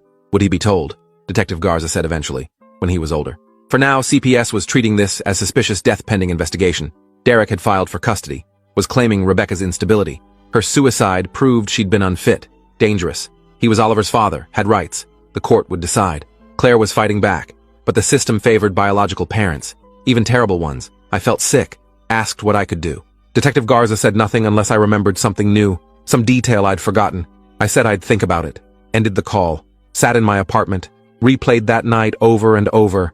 Oliver knocking, the blood on his hands, Rebecca on the floor, the pool spreading, the smell.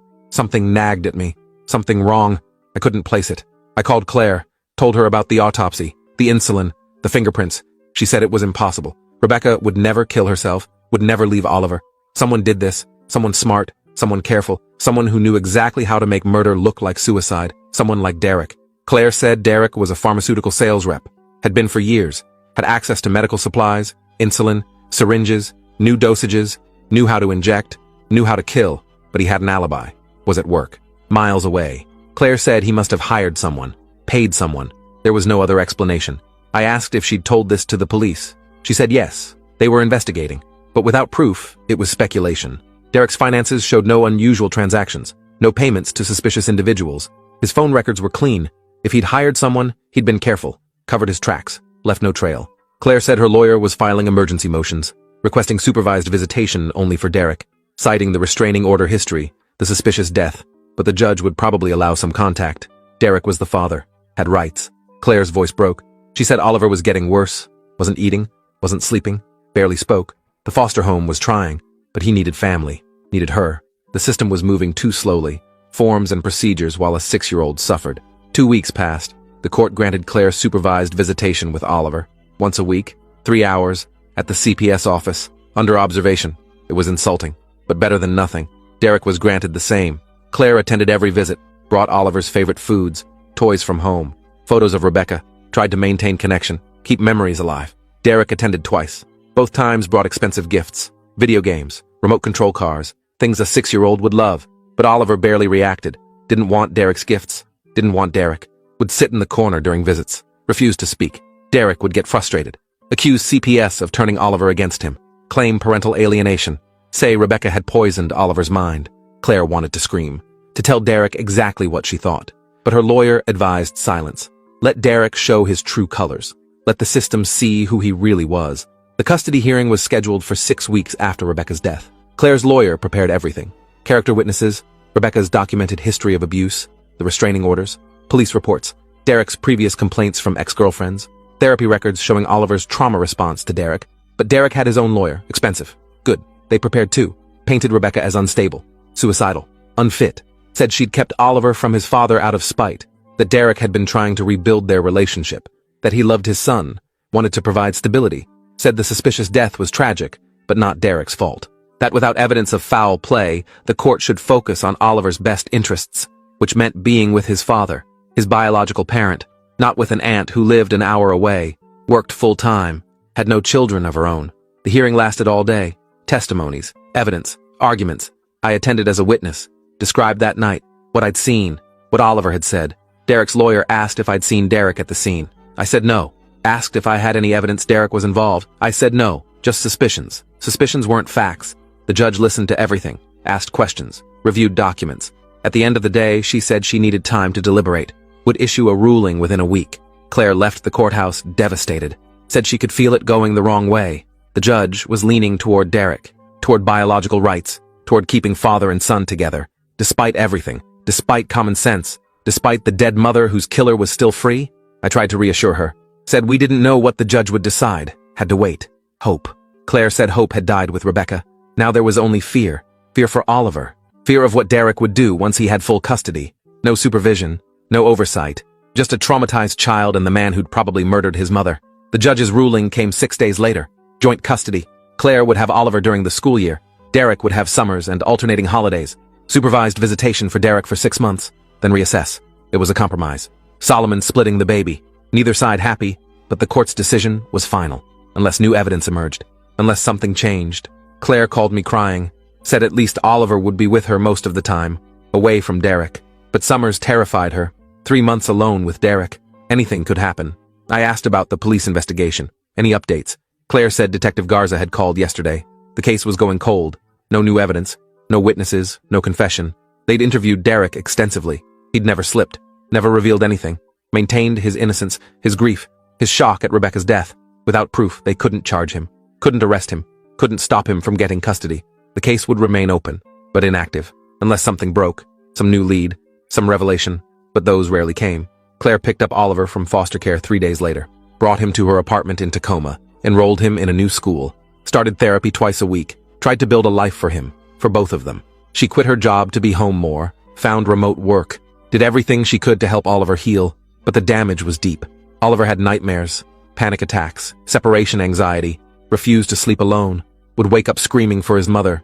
Claire would hold him until he cried himself back to sleep, then lie awake, wondering how to help a child process this kind of trauma, how to explain that his mother was gone, that the man who'd probably killed her was his father, that the world was unfair and cruel, and justice was a myth we told ourselves to feel safe. 6 months passed. Oliver was doing better, slowly. His therapist said he was processing, beginning to accept. Still had a long way to go, but progress was real. Claire called me occasionally, updated me, said Derek's supervised visits had ended. Judge granted unsupervised, 2 weekends a month. Claire had to hand Oliver over, watch Derek drive away with her nephew, not know if he'd come back, live with that terror every time. So far, Derek had been model father, picked up and dropped off on time, called Oliver between visits, sent cards, acted like nothing had ever happened, like Rebecca had never existed, like the restraining orders and arrests and suspicious death were all misunderstandings. Claire said Oliver came back from Derek's quiet, withdrawn, would take days to open up again, to feel safe. Then it was time to go back. The cycle repeated, breaking him a little more each time. I went on with my life, work, apartment, routine, but couldn't forget. Would pass 3F in the hallway. New tenant moved in last month. Young couple. No idea what happened there. Probably better that way. I'd think about Rebecca sometimes, about Oliver, about the blood on his hands, about how close he'd come to losing both parents in one night, how he'd still might. Summer was approaching. Derek would have Oliver for 3 months, unsupervised, unmonitored. Claire was terrified. Her lawyer filed motions to limit the summer custody. Judge denied. Court order was clear. Derek had rights. The calendar marched forward. June 1st. Summer custody began. Claire dropped Oliver off at Derek's apartment, cried the whole drive home, called me from her car, said she didn't know if she'd ever see Oliver alive again. I told her Derek wouldn't hurt his own son. She said Derek had probably killed Oliver's mother. Why would Oliver be safe? 2 weeks into summer, Claire stopped hearing from Oliver. Derek wasn't answering calls, wasn't responding to texts, was within his rights to limit contact during his custody time, but Claire was panicking. She drove to Derek's apartment in Tacoma, knocked, no answer, looked through windows, no one home. She called Derek's work. They said he'd taken vacation time, 3 weeks, didn't say where he was going. Claire called police, reported Oliver missing. They said he wasn't missing, was with his father, legal custody. Unless there was evidence of danger, they couldn't intervene. Claire called her lawyer. Lawyer filed emergency motions. Judge wouldn't hear it for a week. Scheduled court time. Couldn't bump other cases. Claire called me sobbing. Said Oliver was gone. Derek had taken him. Disappeared. She'd been right to be afraid. I called Detective Garza. Asked if he could do anything. He said his hands were tied. Derek hadn't broken any laws, was allowed to travel with his son. Unless Claire had proof of danger, police couldn't act. 3 days later, Claire got a call. Unknown number. She answered. It was Oliver, crying, whispering. Said Daddy was acting scary. They were at a cabin somewhere. No other people. Just woods. Derek kept talking about Mommy, about how she'd tried to keep them apart, how she'd deserved what happened, how they'd be together now. Just the two of them. Forever. Oliver said he was scared, wanted to come home. The line went dead. Claire tried calling back. Number blocked. She called police immediately, played them the recording. They took it seriously now. Put out alerts, tracked the phone number. Burner phone, purchased with cash, no way to trace. But the call had pinged off a cell tower in North Cascades National Park. Remote area, hundreds of cabins. Forest Service started searching. Police helicopters, ground teams, looking for Derek's car. A gray sedan, plates registered to Derek Morse. Claire and I drove up there, joined the search. Spent 3 days hiking trails, checking cabins, finding nothing. On day 4, a ranger found Derek's car, abandoned at a trailhead, empty. No sign of Derek or Oliver. K9 units tracked their scent into the forest, deep, miles from any road. They were on foot, running, or hiding. Police called it a manhunt now. Amber Alert issued. Derek's photo everywhere, described as armed and dangerous. Flight risk, possible parental abduction. Media picked it up. National news. The story had everything. Dead mother, suspicious circumstances, custody battle, missing child. Claire did interviews, begged Derek to bring Oliver back, said he'd get help, treatment. Just please don't hurt Oliver. Detective Garza led the investigation, said they'd found evidence in Derek's apartment, a journal, detailed plans. Derek had been planning this for months, since losing primary custody. Wrote about taking Oliver somewhere they'd never be found, starting over, becoming new people. The journal also contained confessions, about Rebecca, about the insulin, about making it look like suicide. He'd done it, killed her, admitted it in writing, but only to himself. Probably never meant for anyone to read it, but now police had it, had proof, had a murder case, if they found Derek alive. 6 days into the search, a hiker called 911, found a body, adult male, Derek's description, remote area, near a cliff. Police recovered the body, confirmed identity, Derek Morse, dead. Appeared to be a fall, trauma consistent with hitting rocks, but no Oliver. Search intensified. Where was he? Had Derek hurt him before falling? Had Oliver witnessed it? Was he alive out there, scared, alone, or worse? Claire was beside herself, screaming, couldn't breathe. I stayed with her, held her up. Police brought in more teams, searched a 5-mile radius from Derek's body, used thermal imaging, drones, dogs, nothing. Days passed. Hope faded. They were searching for a body now. No child could survive this long in the wilderness. No food, no water, no shelter. If Derek had hurt him, if he'd fallen somewhere, if animals had... Claire couldn't finish the thoughts. Just prayed, begged, bargained with God, universe, anyone listening. On day 9, a search dog alerted near a stream. 2 miles from Derek's body, different direction. Police found a small cave, really just an overhang. Inside was Oliver, alive, barely, dehydrated, hypothermic, unconscious, but alive. They rushed him to hospital, called Claire. She met them there. Oliver was in ICU, critical condition, but stable. Doctors said another day and he'd have died. He'd been drinking stream water, eating berries, trying to survive, waiting for rescue. When he woke up, he told police what happened. Derek had brought him to the cabin, kept him there, talked about Mommy, about staying together forever. Oliver got scared, tried to call Aunt Claire. Derek caught him, got angry, said they had to leave. They started hiking. Derek was talking crazy, about Mommy deserving it, about how he'd made it look perfect. Nobody would ever know. They walked for hours. Oliver was tired, scared. Then, Derek slipped, near the cliff edge, fell, screamed. Oliver watched him disappear, heard the impact far below. Oliver ran, didn't know where, just away, found the cave, hid, waited, thought rescue would come. Days passed. He got weaker, hungrier, thought he'd die like Daddy, like Mommy, alone, but kept hoping, kept waiting, until the dog found him. Claire held Oliver in that hospital bed and sobbed. Relief, grief, rage, everything at once. Oliver was safe, alive, but scarred forever. Had watched his father confess to killing his mother, then watched him die. 6 years old, and he'd experienced more trauma than most people face in a lifetime. The therapists said recovery was possible, but it would take years, maybe decades. Oliver would need intensive treatment, support, love. Claire said she'd give him everything, whatever he needed, for as long as he needed it. She'd make sure he knew he was wanted, loved, safe, that what happened wasn't his fault, that he'd survived, that he was brave. Detective Garza closed Rebecca's case, ruled homicide. Derek Morse identified as perpetrator. Case cleared by death of suspect. Justice served. Sort of. Derek was dead. would never stand trial, never face Rebecca's family, never be held accountable in any real way. But at least everyone knew the truth. Rebecca hadn't killed herself, had been murdered by the man she'd tried to escape, the man the system had protected, the man who'd gotten chance after chance until he'd killed. Claire filed wrongful death suits against Derek's estate, against the court system that had ignored Rebecca's pleas, against the police who'd treated restraining orders like suggestions. Some settled, some were dismissed. Money didn't matter, wouldn't bring Rebecca back, but maybe it would change policies, protect the next woman, save the next life. Claire established a foundation in Rebecca's name, advocated for domestic violence victims, pushed for better laws, stricter enforcement, real consequences for abusers. She turned her rage into purpose, her grief into action.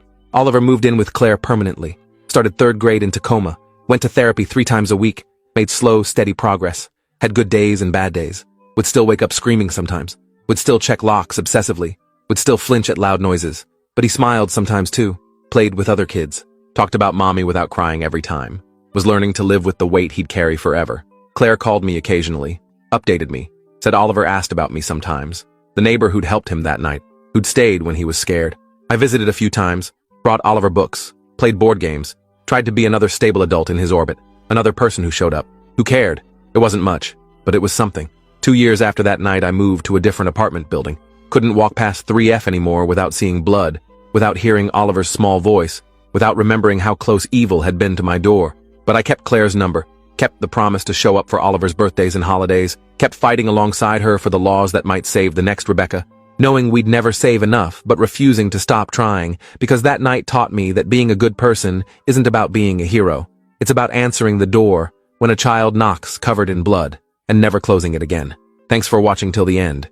Make sure to subscribe and like to not miss the next story. I'm glad my sister slept with my boyfriend.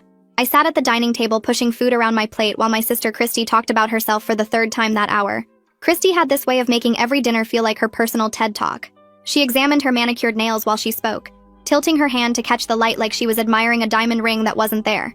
My boyfriend Leon sat next to me scrolling through his phone under the table. Lately, he'd been checking out mentally while I sat right next to him.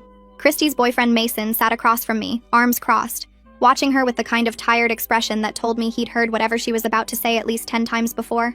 "So I've been thinking," Christy said. She looked around at all of us like she was about to deliver a keynote speech. "I have this idea. It's kind of crazy, but hear me out." Mason muttered, "Here we go," under his breath, and Christy shot him a look that could curdle milk. He didn't flinch, just leaned back in his chair and waited. I'd always thought Mason was quiet because he was boring. Now I was starting to think he was quiet because he'd learned that speaking up around Christy was pointless. "I think you and I should swap boyfriends," Christy announced. I blinked, then laughed out loud because there was no way she was serious. I looked at Leon expecting him to be laughing too. He wasn't. He had finally looked up from his phone and was watching Christy with more interest than he'd shown me in months. "I'm serious," Christy continued. She smiled the way she always did when she wanted something, the one that made her look sweet, but felt like a threat. "Think about it. Mason is so boring. No offense, babe." She waved her hand in Mason's direction without actually looking at him. He never wants to do anything spontaneous. He just wants to stay home and watch movies and cook dinner. It's like dating a retirement home. Mason snorted quietly. "Better than dating a tornado that destroys everything and calls it excitement," he said. His voice was calm, but there was an edge underneath it. Christy ignored him completely, like she hadn't even heard him speak. "And Leon?" Christy said, leaning forward with her chin in her hand. "He's adventurous. He's fun. He's always down to try new things. I just feel like we'd be way more compatible. It makes sense if you think about it." I stared at her. "You're insane," I said flatly. "I'm practical," she replied. "Why should we both be stuck in relationships that don't fit when we could just trade? It's not like any of us are married, Bailey." "Christy, that is genuinely the dumbest thing I've ever heard you say.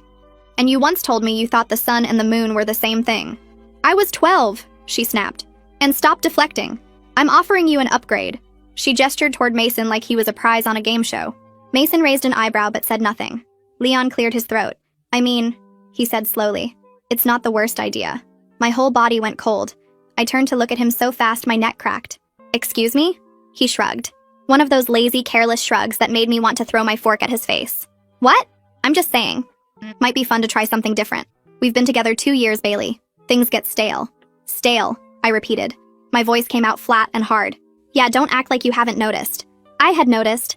I just thought it was something we'd fix together, not something he'd use as an excuse to trade me in for my sister. Christy clapped her hands together. "See? Leon gets it. Come on, Bailey. 1 month. That's all I'm asking. If it doesn't work out, we switch back and forget it ever happened. No harm done. No, I said. Why not? Because it's crazy. Because you're my sister. Because this isn't a Netflix movie. Pick a reason. She rolled her eyes so hard I thought they might get stuck. God, you're so dramatic. It's not that serious. Mason doesn't care. She looked at him expectantly. Right, babe? Tell her you don't care. Mason looked directly at me. His expression was unreadable, but something flickered behind his eyes. Exhaustion. Maybe amusement. Maybe pity. Whatever makes this dinner end faster. Christy beamed like he'd just proposed.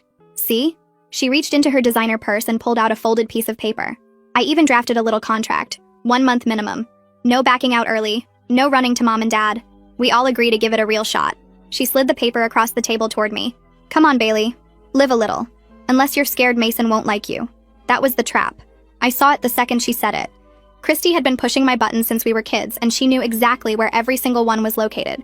The smart move was to stand up and leave. To grab Leon and walk out and never speak of this ridiculous idea again. But Leon was already reaching for the pen. Leon, I said sharply. Don't you dare. He signed his name without hesitation, without even glancing at me, like I wasn't sitting right there, like 2 years meant absolutely nothing. Relax, babe, he said, sliding the paper to Christy. It's just a month. Might be good for us. Shake things up. Might be good for us. Like I was the problem. Like our relationship was stale because of something I did wrong. My vision blurred with anger. 2 years I had given him. 2 years of excusing his laziness and his selfishness and his inability to make me feel like a priority. And this was how he repaid me. By signing away our relationship at this dinner table without a second thought. Christy signed next, her signature as dramatic and loopy as her personality. Then Mason signed with a quick scribble, still looking vaguely amused by the whole thing. They all turned to look at me. Bailey, Christy said sweetly, poison wrapped in honey. Don't be the only one who ruins this. I should have walked away. I should have told every single one of them to rot. But Leon had signed that paper like he'd been waiting for an escape hatch, and something about that made me refuse to be the pathetic one begging him to stay. I grabbed the pen, signed my name in hard, angry strokes, then threw the pen onto the table so hard it bounced. Christy smiled. That perfect, practiced smile that never once reached her cold eyes. Trust me, she said. This is going to be the best thing that ever happened to you. She had no idea how right she was. You see, I signed that contract thinking I was the one getting screwed over. My boyfriend wanted out so badly he agreed before I could even say no. And now I was stuck with some stranger my sister called boring. But here's what my sister didn't know when she forced me to sign that paper. Her boring, safe, not exciting enough boyfriend? He was hiding something that was about to flip this entire situation on its head. And the second she found out, she was going to lose her mind. Mason texted me 2 days later asking if I wanted to grab coffee. I stared at the message for a full minute trying to figure out if this was some kind of trap Christy had set up. But the text was simple. No games. Just, hey, figured we should actually talk since we're stuck together for a month. Coffee? I typed back sure, before I could overthink it. We agreed to meet at a cafe halfway between our apartments. Neutral territory. I got there 15 minutes early, ordered a latte I didn't really want just to have something to hold, and grabbed a table in the corner. When Mason walked in, I almost didn't recognize him. Every time I'd seen him before, he'd been sitting next to Christy looking like he wanted to dissolve into the floor. Now he walked in wearing a simple black t-shirt and jeans, hands in his pockets, looking like a completely different person. Relaxed, unburdened. He spotted me and gave a small wave before sitting across from me. For a moment, neither of us said anything. Then he laughed quietly and shook his head. This is weird, right? He said. It's not just me. It's extremely weird, I quickly agreed. I keep waiting for Christy to pop out from behind a plant and tell me this was all some elaborate prank. That would require her to admit she was wrong about something, Mason said. So we're safe. I snorted. I couldn't help it. He smiled a little, and I realized I'd never actually seen him smile before. Not once in the entire year Christy had been dating him. So, he said, leaning back in his chair, how are you holding up? With the whole Leon situation? I wrapped my hands around my cup and thought about how to answer that. The honest answer was that I'd spent the last 2 days cycling between rage and humiliation. The polished answer was that I was fine and handling it maturely. I went with honest. I keep replaying it in my head, I admitted. The way he just signed that paper without even looking at me. I was already gone in his mind. Mason nodded slowly. Yeah, that was rough to watch. Was it obvious? I asked. From the outside, I mean. That things were bad between us? He considered the question for a moment. I don't know if bad is the right word. It was more like he wasn't fully there. Every time I saw you two together, he was either on his phone or looking somewhere else. You'd be talking and he'd be checked out. I noticed because... He stopped himself. Because what? Because Christy does the same thing to me, he said. Different flavor, but same energy. She's not checked out, she's just waiting for her turn to talk. Every conversation is just her waiting for an opening to bring it back to herself. The TED Talk thing, I said. Exactly. I used to think maybe I was boring. She told me I was boring so many times I started to believe it. But then I realized she called everything boring that wasn't directly about her. A movie she didn't pick? Boring. A restaurant that wasn't Instagram-worthy? Boring. Me wanting to spend a night cooking dinner instead of going to some overpriced club? Boring. She called you a retirement home at dinner. That's a new one, actually. Usually it's grandpa or old man or my personal favorite. Why are you so obsessed with being comfortable? He said the last part in a pitch-perfect imitation of Christy's voice, and I laughed harder than I meant to. She's exhausting, I said. I love her because she's my sister, but God, she's exhausting. She's a black hole, Mason said. Everything gets sucked into her orbit. Your time, your energy, your money. I spent $800 on a purse for her birthday, and she returned it because it wasn't the right shade of beige. $800? How the hell could he buy that and not bat an eye? What did he do for work? I was definitely going to ask after he finished ranting about my sister. She showed me the exact one she wanted. I bought it. Apparently there's a difference between sand and oatmeal, and I should have known that. I shook my head in disbelief. Leon forgot my birthday last year. Just completely forgot. I reminded him the week before and the day before, and he still forgot. Then he got mad at me for being upset because birthdays aren't that serious. Christy made me throw her a surprise party and then got mad that I invited her friends instead of people who would make her look better. Mason said. I still don't know what that means. It means she wanted hot friends for photos, I said. Her friends are hot. Not hot enough, apparently. We both laughed and something changed between us. The awkwardness melted away, and suddenly we were just two people who had been through the same war comparing scars. Can I be honest with you? Mason asked. Please. When Christy brought up this whole swap thing, I wasn't surprised. I was relieved. I've been trying to find an exit for months, but every time I brought up breaking up, she'd cry or threaten to tell everyone I was emotionally abusive or say she'd hurt herself. I was trapped. My stomach turned. Mason, that's manipulation. Yeah, I know. But when you're in it, you don't see it clearly. You just feel guilty all the time and you don't know why. He ran a hand through his hair. Anyway, I signed that contract because it was the first door she'd opened willingly. Even if it's only a month, it's a month where I don't have to pretend anymore. I understood that more than I wanted to admit. Leon made me feel like I was asking for too much, I said quietly. Somehow wanting him to pay attention to me was needy. He made it feel like expecting him to remember things was demanding. I kept shrinking myself to fit into whatever space he left for me, and it was never enough. We both picked wrong, Mason said. We really did. He smiled again. That small, quiet smile that made his whole face soften. Well, silver lining, at least we're stuck with each other now instead of them. Is that a silver lining? I guess we'll find out. I smiled back. For the first time since that disaster of a dinner, I felt something other than anger. I felt seen. Hey, random question, I said. What do you do for work? I realized I don't actually know anything about you. Christy never talked about you unless she was complaining. Mason hesitated. Something flickered across his face. Not quite discomfort. More like he was deciding how much to share. I actually just quit my job, he said. About 3 weeks ago. Oh. I tried to keep my expression neutral. So how did he afford the $800 bag? Was he secretly a trust fund baby? Are you looking for something new or? Not exactly. He took a long sip of his coffee. I quit because I don't really need to work anymore. He paused and laughed awkwardly. This is going to sound insane. I won the lottery. Like actually won. Not like $100. I mean, I won millions. I choked on my latte. Coffee went down the wrong pipe and I spent the next 30 seconds coughing while Mason handed me napkins looking mildly concerned. Sorry, he said. I probably should have led with that. You probably should have, I wheezed. Millions? Yeah. Millions. Plural. Yeah. And Christy doesn't know? Nobody knows. I haven't told anyone. I didn't even tell Christy because he stopped and looked at me like he was waiting for me to connect the dots. I connected them instantly. Because she'd never let you go. Because she'd never let me go, he confirmed. She'd suddenly love everything about me. The staying home, the cooking, the comfortable, quiet life. All of it would become perfect the second she found out there was money attached. I sat back in my chair and stared at him. This man my sister had thrown away because he wasn't exciting enough. This man she called boring and safe and compared to a retirement home. He was a millionaire and she had absolutely no idea. She's going to lose her mind, I said. Mason's jaw tightened. Yeah, he said quietly. I know. A millionaire. This man my sister threw away because he wasn't exciting enough had just won millions of dollars. I knew my sister better than anyone. I knew exactly what she was like when she didn't get what she wanted. But Christy not getting something she never knew existed? That was one thing. Christy finding out she had it and gave it away? That was going to be nuclear. The only question was how long until she found out.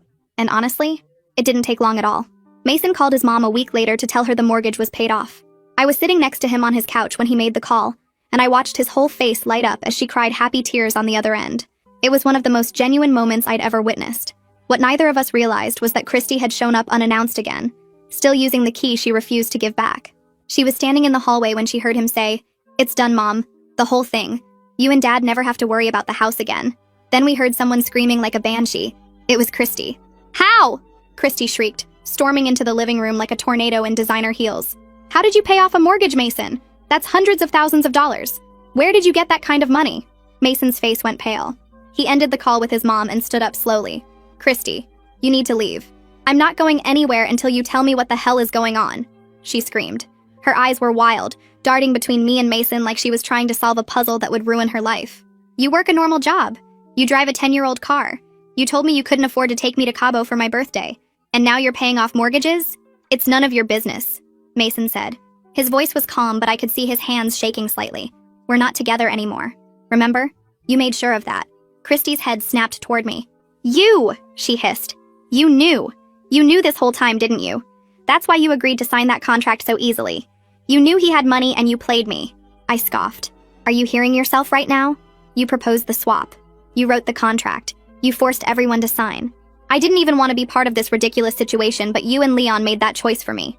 There's no way this is a coincidence," Christy insisted. Her voice was getting higher and more unhinged with every word. "You must have found out somehow. Maybe you went through his stuff. Maybe you hacked his bank account. I don't know how, but you knew and you stole him from me." "I didn't steal anyone," I shot back. "You threw him away.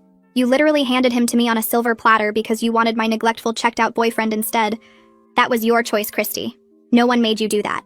"I didn't have all the information," she screamed. If you had known he was rich, you would have pretended to love him," I finished.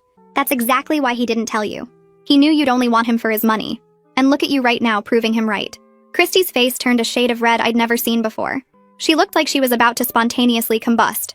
"This isn't fair," she wailed. "I deserve to know these things. We were together for a year. You should have told me." "Why?" Mason asked quietly. "So you could suddenly find me interesting? So you could pretend the staying home and cooking and comfortable life wasn't boring anymore? I know exactly how that conversation would have gone, Christy. You would have loved everything about me the second you found out there was money attached. And that's exactly why I never told you." Christy opened her mouth to respond, but nothing came out. For once in her life, she had nothing to say. She grabbed her purse and stormed out, slamming the door so hard a picture frame fell off the wall. I thought that would be the end of it. I was wrong. The next morning, my phone exploded with calls from my mother. When I finally answered, she told me Christy had called an emergency family meeting and I needed to come home right now. No excuses. I walked into my parents' living room an hour later to find Christy already in position. She was curled up on the couch with a blanket around her shoulders, tissues scattered around her, eyes red and puffy from what I assumed was strategically timed crying. My mom sat next to her, rubbing her back. My dad stood by the fireplace looking uncomfortable. "Bailey," my mom said in that soft, disappointed voice she reserved for moments when she thought I'd done something wrong. "We need to talk about this situation with Mason." "Let me guess," I said flatly. "Christy told you her version and now I'm the bad guy." "No one said that," my mom said.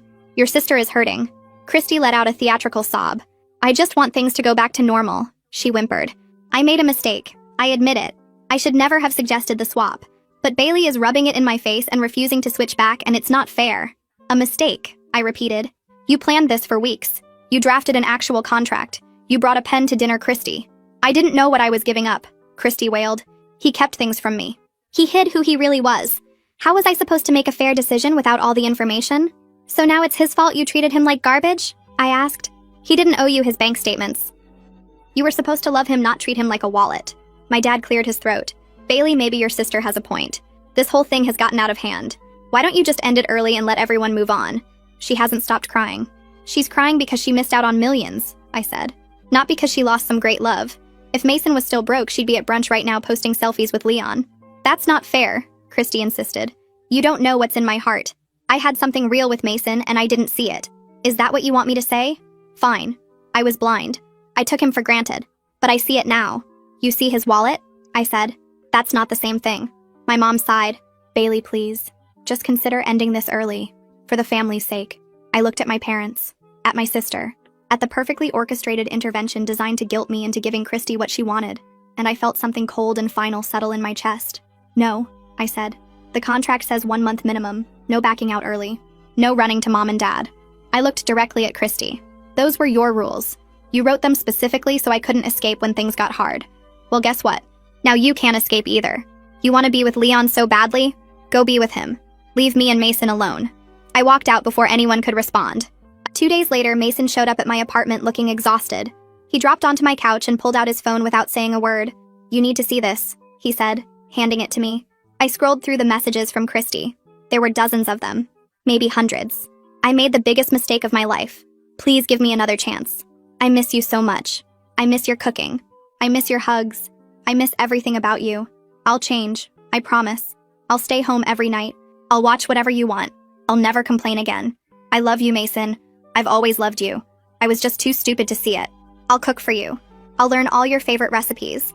I'll be the girlfriend you always deserved. Please, I'm begging you. I'll do anything. Anything." I looked up at Mason. "She's offering to cook? That's how you know she's desperate. She once told me she'd rather die than learn how to use a stove," he said flatly. "Now she's offering to make me breakfast, lunch, and dinner. She's also offered to delete Instagram, stop going to clubs, and quote, be happy with a boring life as long as it's with you." "Wow," I said. "She really wants that money." He took his phone back and tossed it on the coffee table. "I'm not responding. I'm done. What are you going to do?" He looked at me, and something in his expression made my chest tighten. "Stay right here," he said, "with someone who actually sees me." She begged. She cried. She dragged our parents into it. She blew up his phone with messages saying things she never said once during their entire relationship. Nothing worked. The contract she created to trap me was now the thing keeping her locked out. But if you think my sister just gave up after that, you don't know her at all. When begging doesn't work, she switches tactics. And what she did next almost destroyed everything I was building with Mason. The next 2 weeks with Mason were the happiest I'd been in years. We fell into a rhythm that felt natural in a way my relationship with Leon never had. Mason cooked dinner while I sat on his kitchen counter and we talked about everything and nothing. He remembered that I liked my eggs over medium, and that I hated cilantro, and that I always needed a glass of water on my nightstand before bed. Small things. Things Leon never bothered to learn in 2 years. One night we stayed up until 3 a.m. watching terrible horror movies and making fun of the bad acting. Another night he taught me how to make his grandmother's pasta recipe and didn't get frustrated when I overcooked the noodles twice. He laughed and said, "Third time's the charm," and it was. We ate that pasta on his living room floor because neither of us wanted to move to the table, and it was the best meal I'd ever had. "You know what I like about you?" Mason said one night while we were lying on his couch, my head on his shoulder, some cooking show playing in the background that neither of us were watching. "My devastating wit and charm?" I offered. He smiled. "You don't perform. You just exist. You're not trying to be anything other than exactly who you are. Being with you feels like I can finally breathe." My chest tightened in the best way. "I don't think anyone's ever said that to me before." "Then no one's been paying attention," he said quietly. He shifted so he could look at me properly. "I mean it, Bailey. You're funny and sharp and you don't pretend to be someone you're not. That's rare. That matters." I didn't know what to say. I wasn't used to someone seeing me like that. Wasn't used to being enough exactly as I was. "You matter too," I finally said. "Just so you know. You're not boring or safe or whatever other stupid words people have used. You're steady. You're kind. You remember things. You show up." I paused. "That's everything." Mason's expression softened in a way that made my heart stutter. I kissed him for the first time that night. It felt like the most natural thing in the world. Christy must have sensed that something had changed because that's when the sabotage started. Our first real date was at a small Portuguese restaurant Mason loved. We were halfway through our appetizers when I heard a familiar voice behind me. "Oh my God, what a coincidence," Christy said, appearing at our table like she'd appeared from thin air. She was dressed to kill, full makeup, heels that could double as weapons. "I didn't know you two would be here. Mind if I join?" "Yes," I said flatly. "We mind." She ignored me and pulled up a chair anyway, positioning herself right between us. "So how's it going?" she asked, eyes fixed on Mason. "Getting to know each other? Taking things slow, I hope. You really shouldn't rush into anything serious. Rebound relationships never work out." "This isn't a rebound," Mason said. His voice was calm, but I could see his jaw tightening. "And you weren't invited, Christy. I'm just looking out for both of you," she said sweetly. "Bailey doesn't have the best track record with relationships, and I don't want you to get hurt, Mason. You deserve someone who's going to stick around." "Like you stuck around?" I asked. "When you traded him for someone more exciting?" Christy's smile flickered but didn't drop. "I made a mistake. I've admitted that. But Bailey rushing into something with you isn't going to fix anything. She's just using you to get back at me." Mason stood up and dropped cash on the table. "We're leaving," he said, reaching for my hand. "Don't follow us." We walked out and left Christy sitting alone at the table. But that wasn't the end of it. She showed up at the next date too. And the one after that. Coffee shop. Movie theater. A bookstore where Mason wanted to show me his favorite section. Every single time she appeared out of nowhere with some excuse about coincidence or concern. Every single time she found a way to mention that I was moving too fast, or that Mason deserved better, or that rebound relationships were doomed to fail. When the direct sabotage didn't work, she switched to a different approach. Suddenly, every family member I had was texting me with concerns. My aunt wanted to know if it was true that I'd manipulated Christy into the swap. My cousin asked why I was being so cruel to my sister during her time of need. My mom called 3 times in 1 week to tell me that Christy was barely eating and couldn't stop crying, and didn't I feel any guilt at all? She's telling everyone I planned this, I told Mason one night, scrolling through yet another concerned text from a relative I barely talked to. She's saying I knew about the money and I tricked her into the swap so I could steal you. That's insane, Mason said. You didn't even want to sign the contract. She's rewriting history, I said. And everyone's believing her because she's Christy. She's the pretty one, the charming one, the one who always gets what she wants. And I'm just Bailey, the difficult one who ruins everything. Mason took my phone out of my hands and set it face down on the table. You're not the difficult one, he said firmly. You're the only one in your family who sees her clearly. That doesn't make you difficult. It makes you honest. Christy called me that night. I don't know why I answered. Maybe I was hoping she'd finally say something real. Something that wasn't manipulation or guilt or strategy. You're really doing this, she said. Her voice was cold, controlled, no more theatrical crying. You're really choosing a man over your own sister. I'm not choosing anyone over you, I said. You did this, Christy. All of it. The swap, the contract, everything that's happening right now is because of choices you made. He was mine, she hissed. For a whole year he was mine, and you just swooped in and took him the second you saw an opportunity. You threw him away, I said for the 100th time. You literally handed him to me and told me to sign a contract saying I'd keep him for a month. Now you're mad that I actually like him? That's not my fault, Christy. That's yours. She was quiet for a long moment. When she spoke again, her voice was barely above a whisper. You're going to regret this, she said. I'm your sister Bailey. Blood. And you're throwing that away for some guy you've known for mere weeks. I'm not throwing anything away, I said. You are. You've been throwing things away your whole life because you always think something better is coming. Well, guess what? Mason was the something better. And you gave him up. I hung up before she could respond. Mason was watching me when I set my phone down. Your sister is exhausting, he said quietly. I laughed even though nothing was funny. Yeah, I said. She really is. Christy crashed our dates. She told our family I manipulated her. She tried to make me choose between her and him like I was the villain in this story she created. And every single time she failed. He saw right through her. I thought that would be the end of it. I thought she'd finally run out of moves. Then she went quiet. No calls, no texts, no surprise visits. And that silence? That terrified me more than anything she'd done before because Christy doesn't go silent. She doesn't just give up. A week passed with nothing. No ambushed dates, no family members texting me with concern, no hysterical voicemails at 2 a.m. My phone stayed quiet, and it made me more anxious than all the chaos combined. Maybe she's finally done, Mason said one night while we were cooking dinner together. Maybe she realized it wasn't working and moved on. You don't know Christy, I said, stirring the sauce with more force than necessary. She doesn't move on. She regroups. But days kept passing and still nothing. I started to wonder if maybe I was wrong. Maybe she really had exhausted herself. Maybe even Christy had a limit. Then she texted me. It wasn't a paragraph of guilt or manipulation. Just 6 words. Can we talk? Coffee tomorrow? I stared at the message for 10 minutes before responding. Fine. 2 p.m. I told Mason about it that night and he offered to come with me. I said no. Whatever this was, I needed to face it alone. Christy was already at the coffee shop when I arrived. She was sitting at a corner table with a cup of tea in front of her. No makeup, hair pulled back in a simple ponytail. She looked almost normal, almost human. It was unsettling. Thanks for coming, she said as I sat down. Her voice was calm. What do you want, Christy? She took a slow sip of her tea and set the cup down carefully. I wanted to apologize for everything. For showing up at your dates, the family stuff, the texts to Mason, all of it. I was out of line and I'm sorry. I waited for the catch, the manipulation hidden inside the apology. But she just sat there looking at me with an expression I'd never seen on her face before. Acceptance. I've had time to think, she continued, and I've made peace with how things are. You and Mason are together. The contract will be over soon. Whatever happens after that happens. She shrugged like it didn't matter. I'm done fighting. Just like that, I said slowly. You're done. Just like that. She smiled, but it wasn't her usual sharp smile. It was softer, almost sad. Enjoy him while you can, Bailey. You two seem happy. And when the month is over, we'll figure out where everyone stands. She tilted her head slightly. Maybe Mason and I will work things out. Maybe we won't. But I'm not going to keep making myself crazy over it.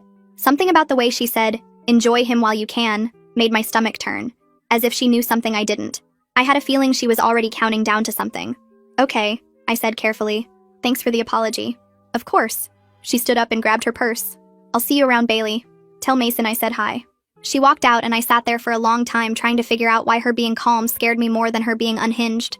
Things were finally quiet. I should have felt relieved. Instead, I felt like I was waiting for a bomb to go off. Christy doesn't lose gracefully. She doesn't lose at all. So when she suddenly acted like none of it mattered anymore, I knew something was wrong. I just didn't know what. Then my phone rang at 2 a.m. She was sobbing so hard I could barely understand her. And what she told me next? It changed everything for everyone involved. My phone rang annoyingly on the nightstand next to me in the middle of the night. I sat up in bed and quickly answered the phone knowing nothing good happens after 2 a.m. It was Christy calling. Bailey. She choked out between sobs. Bailey, I messed up. I messed up so bad. This wasn't her theatrical crying. This was different. Raw and ugly and gasping. The kind of crying that comes from somewhere deep and uncontrollable. Christy, slow down, I said. What happened? Are you hurt? I slept with him, she wailed. I slept with Leon. The words hit me like a bucket of ice water. You what? I know, she sobbed. I know. I'm sorry. I was angry and hurt, and he kept texting me saying how much he missed having someone who appreciated him, and I just wanted to feel wanted, and it happened, and I'm so sorry, Bailey. My brain was still trying to process what she was saying. Christy slept with Leon. Even I hadn't slept with Mason. When? I demanded. When did this happen? A few days ago, she whispered. But that's not why I'm calling. Bailey, there's something else. Something worse. Worse than my sister sleeping with my ex-boyfriend? I couldn't imagine what could possibly be worse than that. He told me after, Christy said, her voice cracking on every word. After we slept together, he told me he has something. An STD. He said he found out a few weeks ago, but he didn't want to tell anyone because he was embarrassed. The room started spinning. I gripped the edge of my mattress to steady myself. He has what? I don't know exactly what, Christy cried. He wouldn't give me details. He just said I needed to get tested and that he was sorry. He said it like it was nothing, Bailey. Like he hadn't just ruined my entire life. My stomach dropped through the floor. 2 days. Leon and I had slept together 2 days before the swap. I remembered it clearly because it had felt like a last attempt to fix something that was already broken. I thought maybe if we reconnected physically, things would get better. They didn't. And now that night might have cost me everything. Christy, I said slowly, my voice shaking. If Leon has something and he found out a few weeks ago, that means he had it when we were together. I slept with him 2 days before the swap. The line went silent except for Christy's ragged breathing. I don't think she'd even considered that. She'd been so focused on her own crisis that she hadn't connected the dots to mine. Oh God, she whispered. Oh God, Bailey, I didn't even think. No, you didn't, I snapped. You never do. I hung up and immediately called Mason. He answered on the second ring, voice groggy with sleep. Bailey, what's wrong? I told him everything. The words tumbled out in a rush, and by the end of it, I was shaking so hard I could barely hold the phone. I'm coming over, he said. Don't move. He was at my apartment in 15 minutes. I opened the door and he pulled me into a hug without saying a word. We stood there in my doorway for what felt like forever while I tried to remember how to breathe. We need to get tested, I finally said into his chest. Both of us. If I have something and we've been together...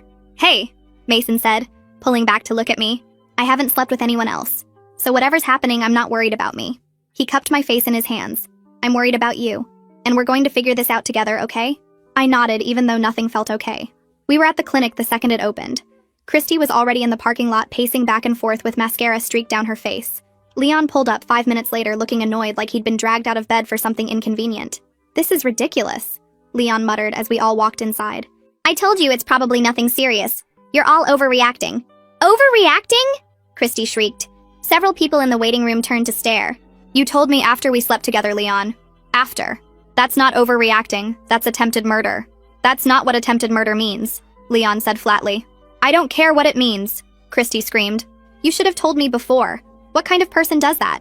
The kind who didn't want to have this exact conversation, Leon shot back. Look, I'm not the villain here. I found out and I told people. That's more than a lot of guys would do. You want a medal for the bare minimum? I asked. You had something and you kept sleeping with people anyway. That's not honesty, Leon. That's recklessness. I didn't keep sleeping with people, he snapped. I slept with Christy one time after I found out, and I told her right after. Right after isn't before, Christy yelled.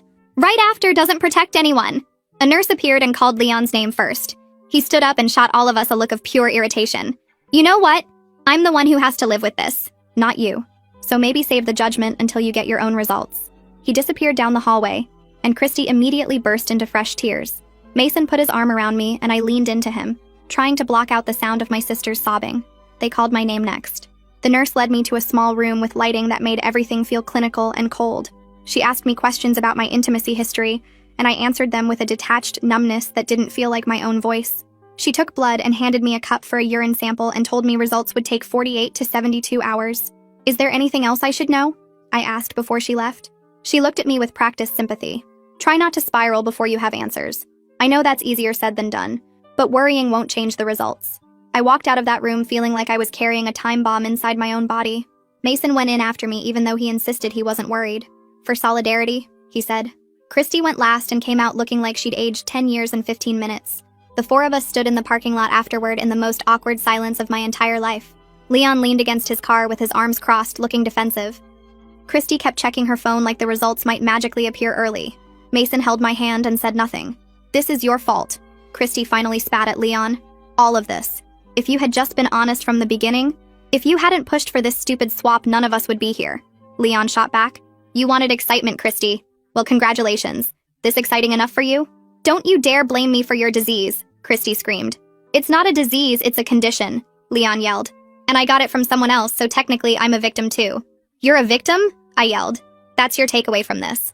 Forget it, Leon said, throwing his hands up. I'm done. Call me when you all decide to stop treating me like a criminal. He got in his car and drove off. Christy collapsed against her own car and started crying again. Mason squeezed my hand. 48 hours, he said quietly. We just have to get through 48 hours. I looked at my sister sobbing in the parking lot, at the empty space where Leon's car had been, at the clinic behind us where our futures were now sitting in vials waiting to be analyzed. 48 hours. It might as well have been a lifetime. Mason stayed with me the whole time even though he had nothing to worry about. He hadn't been with anyone. I had. 2 days before the swap, I'd slept with a man who couldn't even warn me what he was carrying. When the clinic called, I answered on the first ring. They had all 4 results ready, and only one of us was going to walk away destroyed. The clinic called 48 hours later. I was sitting on Mason's couch pretending to watch TV when my phone buzzed with an unknown number. My heart stopped. I answered before the second ring. Hi, this is Bailey, I said, my voice coming out steadier than I felt. Miss Holmes, this is Dr. Warren from the clinic. Your results are in. Are you able to come in this afternoon to discuss them? Can you just tell me over the phone? I asked. Please, I can't wait any longer. There was a pause. Then she said, your results came back negative. You're clear. The air rushed out of my lungs. I doubled over on the couch and tears spilled down my cheeks before I could stop them. Mason was next to me instantly, hands on my shoulders, panic in his eyes. Bailey, what's wrong? What did they say? I couldn't speak. I just gave him a thumbs up through my sobbing and watched the terror on his face melt into relief. He pulled me into his chest and held me while I cried. Thank you. I choked into the phone. Thank you so much. I hung up and we sat there in silence for a long moment. Then Mason's phone rang. He answered it with shaking hands even though we both knew he had nothing to worry about. He'd gone to get tested for solidarity, not necessity. But I watched his face anyway as he listened. He nodded once, said, okay, thank you, then hung up. Negative, he confirmed. Not that there was any doubt. I laughed through my tears. I know. I just needed to hear it. We had maybe 10 minutes of peace before my phone buzzed again. A text from Christy. Results are in. Mom and Dad's house. Now. She didn't say what her results were. Mason drove. I stared out the window the whole way trying to figure out how I was supposed to feel. My sister had spent weeks making my life miserable. She'd sabotaged my dates. She'd turned my family against me. She'd slept with my ex-boyfriend. Part of me wanted to feel vindicated. But mostly, I just felt hollow. Leon's car was already in the driveway when we arrived. Christy's was parked crookedly on the street like she'd barely stopped before jumping out.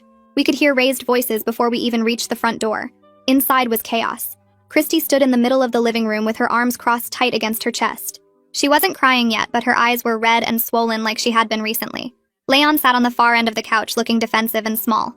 My parents hovered near the kitchen doorway, clearly lost. Finally, Christy said when she saw me.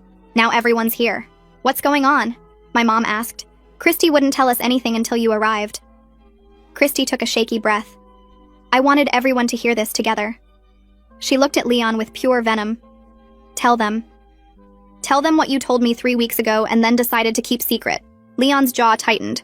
I already told you I'm sorry. I don't know what else you want from me. I want you to say it, Christy screamed. Out loud, to everyone, so they all know exactly what kind of person you are. The room went silent.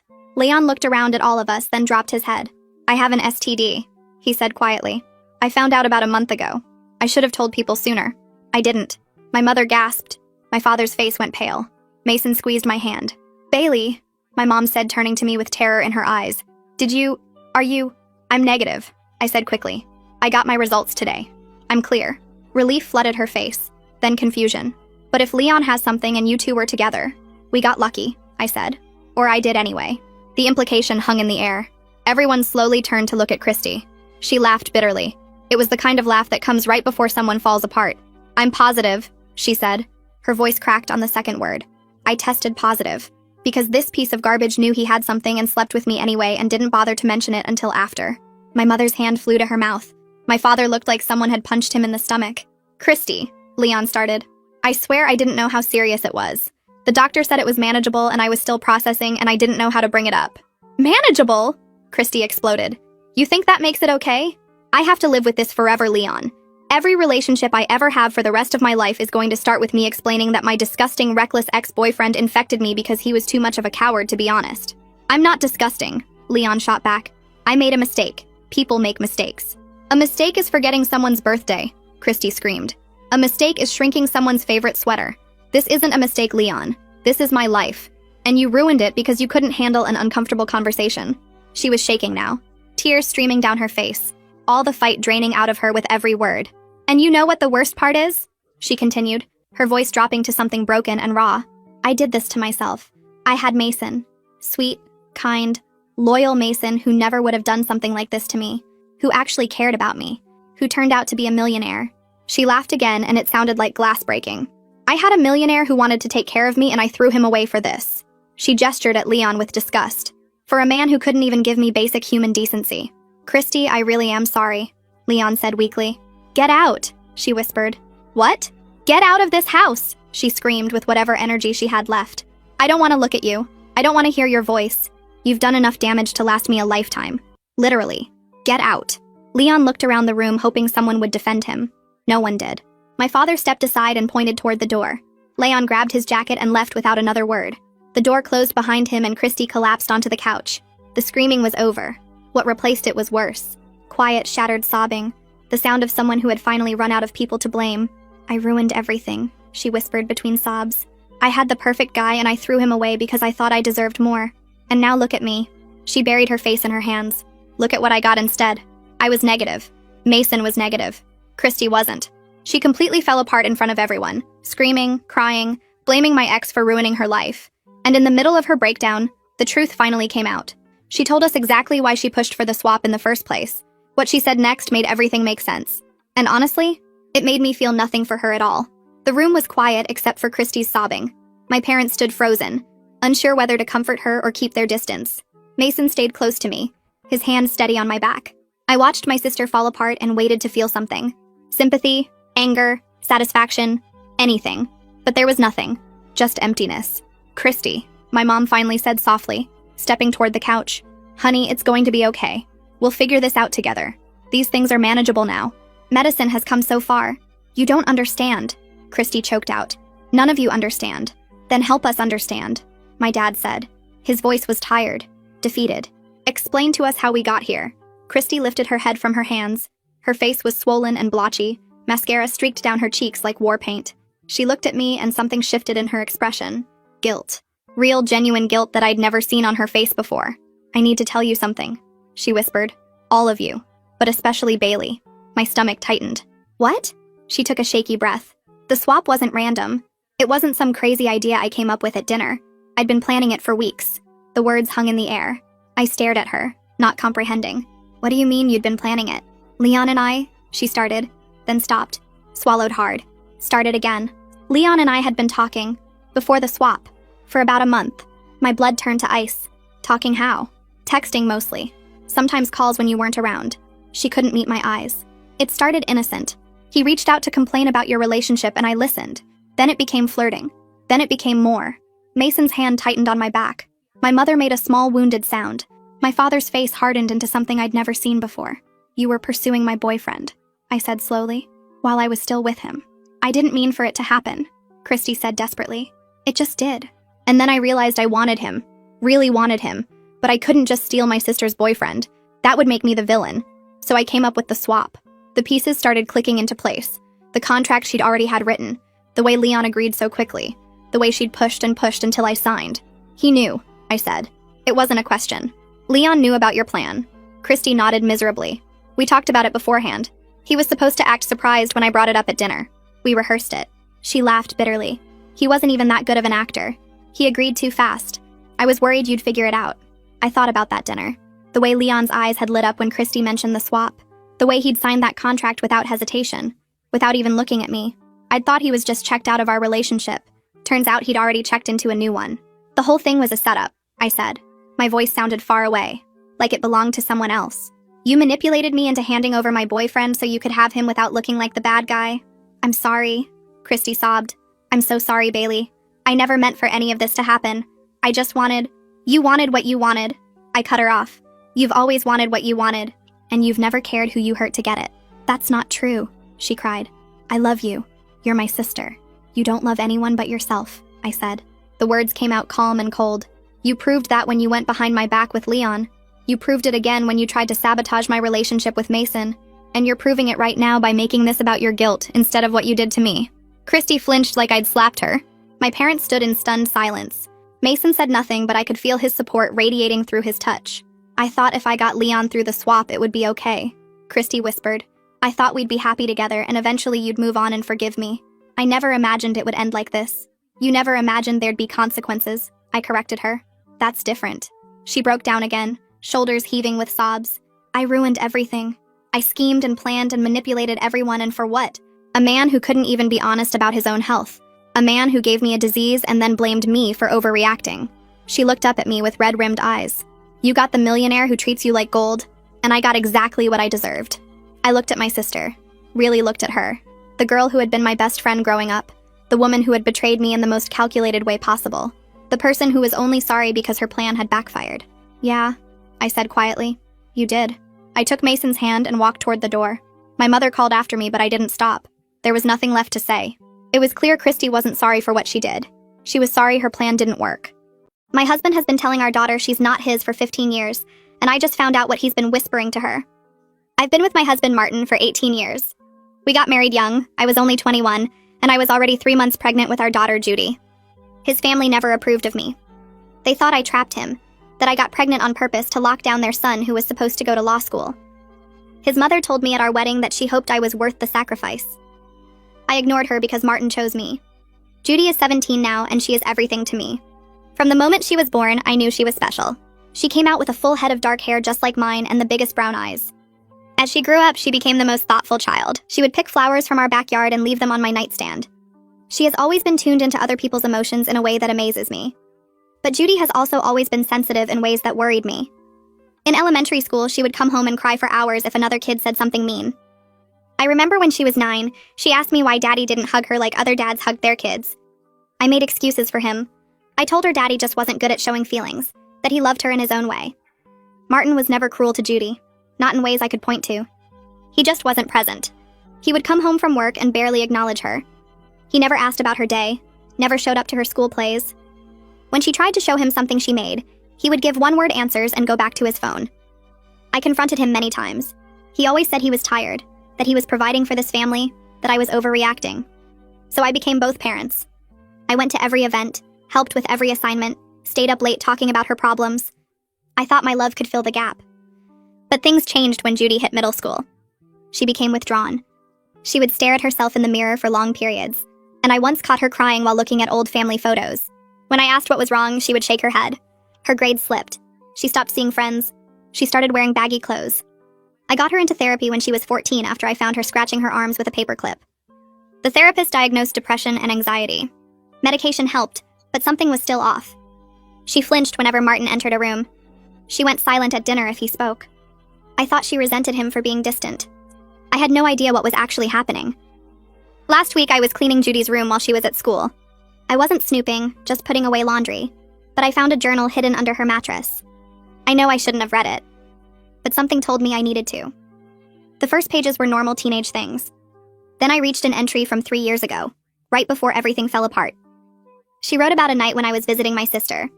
She wrote about Daddy coming into her room and sitting on her bed. She wrote what he whispered in the dark, Things he had apparently been saying since she was little. Things about how she wasn't really his daughter. How I had cheated and she was the result. How he was stuck raising another man's child and it disgusted him. How she ruined his entire life. How she should be grateful he didn't leave. How if she ever told me, he would make sure I found out what a burden she really was, and I would leave her too. There were pages and pages of these conversations. Years of them. Secret moments when I wasn't home, when he would remind her she was unwanted, a mistake, lucky anyone kept her. My daughter is biologically his. I have never been with anyone else. Martin knows this, and he spent 15 years breaking my child from the inside while I thought he was just distant. I kept reading. Some nights he told her she ruined his dreams. Other nights he said I would have been happier without her. He told her no one could ever love someone so broken. My baby wrote that she believed him. She wrote that she wished she had never been born so Daddy could have the life he wanted. She wrote that maybe everyone would be better off. I sat on her floor and sobbed until I couldn't breathe. 15 years of psychological torture under my roof, and I never knew. The journal is in my closet. Martin doesn't know I found it. Judy doesn't know I read it. Tonight, Martin comes home from his business trip. He thinks everything is normal. He has no idea what kind of monster I've been sleeping next to for 18 years. And he has no idea what I'm planning when he walks through that door. I check the clock on the kitchen wall every 30 seconds while I wait for Judy to get home from the school. My hands won't stop shaking. The journal sits on the counter in front of me, and I keep staring at it like it might disappear if I look away. When I finally hear her key in the lock, my stomach drops. She walks in with her backpack slung over one shoulder, and the moment she sees me sitting there with the journal, all the color drains from her face. She freezes in the doorway. I watch her eyes go from my face to the journal and back again. She opens her mouth, but no sound comes out. I stand up and walk toward her, and she starts backing up against the door. Her hands come up like she's trying to protect herself from something. I tell her we need to talk, and my voice cracks on the last word. She shakes her head fast, over and over. Then the words start pouring out of her in this panicked rush. She's so sorry. She didn't mean for me to find it. Please don't be mad. She should have told me sooner. She's sorry she kept secrets. She knows I'm going to be angry. She's apologizing so fast she's tripping over her words and tears are already streaming down her face. I reach for her and she flinches. Actually flinches away from me. That breaks something in my chest. I pull her into my arms anyway and she goes stiff at first. I hold her tight and tell her this is not her fault. None of this is her fault. Her father is the monster here, not her. Never her. She makes this sound like all the air got knocked out of her lungs. Then she's sobbing into my shoulder, her whole body shaking. I keep saying it over and over. Not your fault. Not your fault. You didn't do anything wrong. We end up on the kitchen floor with our backs against the cabinets. Judy can't seem to stop crying long enough to catch her breath. I keep one arm around her shoulders and let her cry until she's hiccuping. When she finally starts talking, the words come out broken and messy. She tells me about the nights when I worked late shifts at the hospital. How Martin would come into her room after she was supposed to be asleep. He would sit on the edge of her bed in the dark and talk in this low voice. She tells me he started when she was really little, maybe 5 or 6. She didn't understand at first what he meant when he said she wasn't really his. She thought maybe she was adopted. But then he explained that I had cheated on him and she was the result. He told her she ruined his whole life. He was supposed to go to law school and become someone important. Instead, he got stuck with a wife who trapped him and a kid who wasn't even his. Judy's voice gets smaller as she talks. She tells me about the times he came in when she was doing homework. He would stand in her doorway and remind her that she destroyed his dreams. That every time he looked at her, he saw his wasted potential. She tells me he said I would have been so much happier without her, that she was a burden on everyone who had to deal with her. The constant reminders that she should be grateful he stayed, that most men would have left. She tells me about the threats. How he said if she ever told me what he was saying, he would make sure I found out what a mistake she really was. That I would realize he was right, and I would leave her too. She was terrified I would choose him over her if I knew the truth. Her voice breaks when she tells me she believed him. She thought she really did ruin everything. She thought maybe everyone would be better off if she just disappeared. I'm trying so hard not to fall apart while she's talking. I need to be strong for her right now. But hearing her say these things out loud, hearing the pain in her voice, it's killing me. This is my baby. My daughter who used to pick flowers for me and leave them on my nightstand. And her own father spent 15 years convincing her she was worthless. She's sobbing so hard now she can barely breathe. Her whole body is shaking against mine. I realize she's been carrying this alone for most of her life. All those years I thought Martin was just distant and emotionally unavailable. All those times I made excuses for him. He was actively destroying our daughter's mental health and I had no idea. I help Judy up off the floor and tell her to go pack a bag. She looks at me with red, swollen eyes and asks where we're going. I tell her we're leaving right now and we're never coming back to this house. She nods and heads upstairs while I grab my phone. My hands are still shaking so bad I almost drop it twice.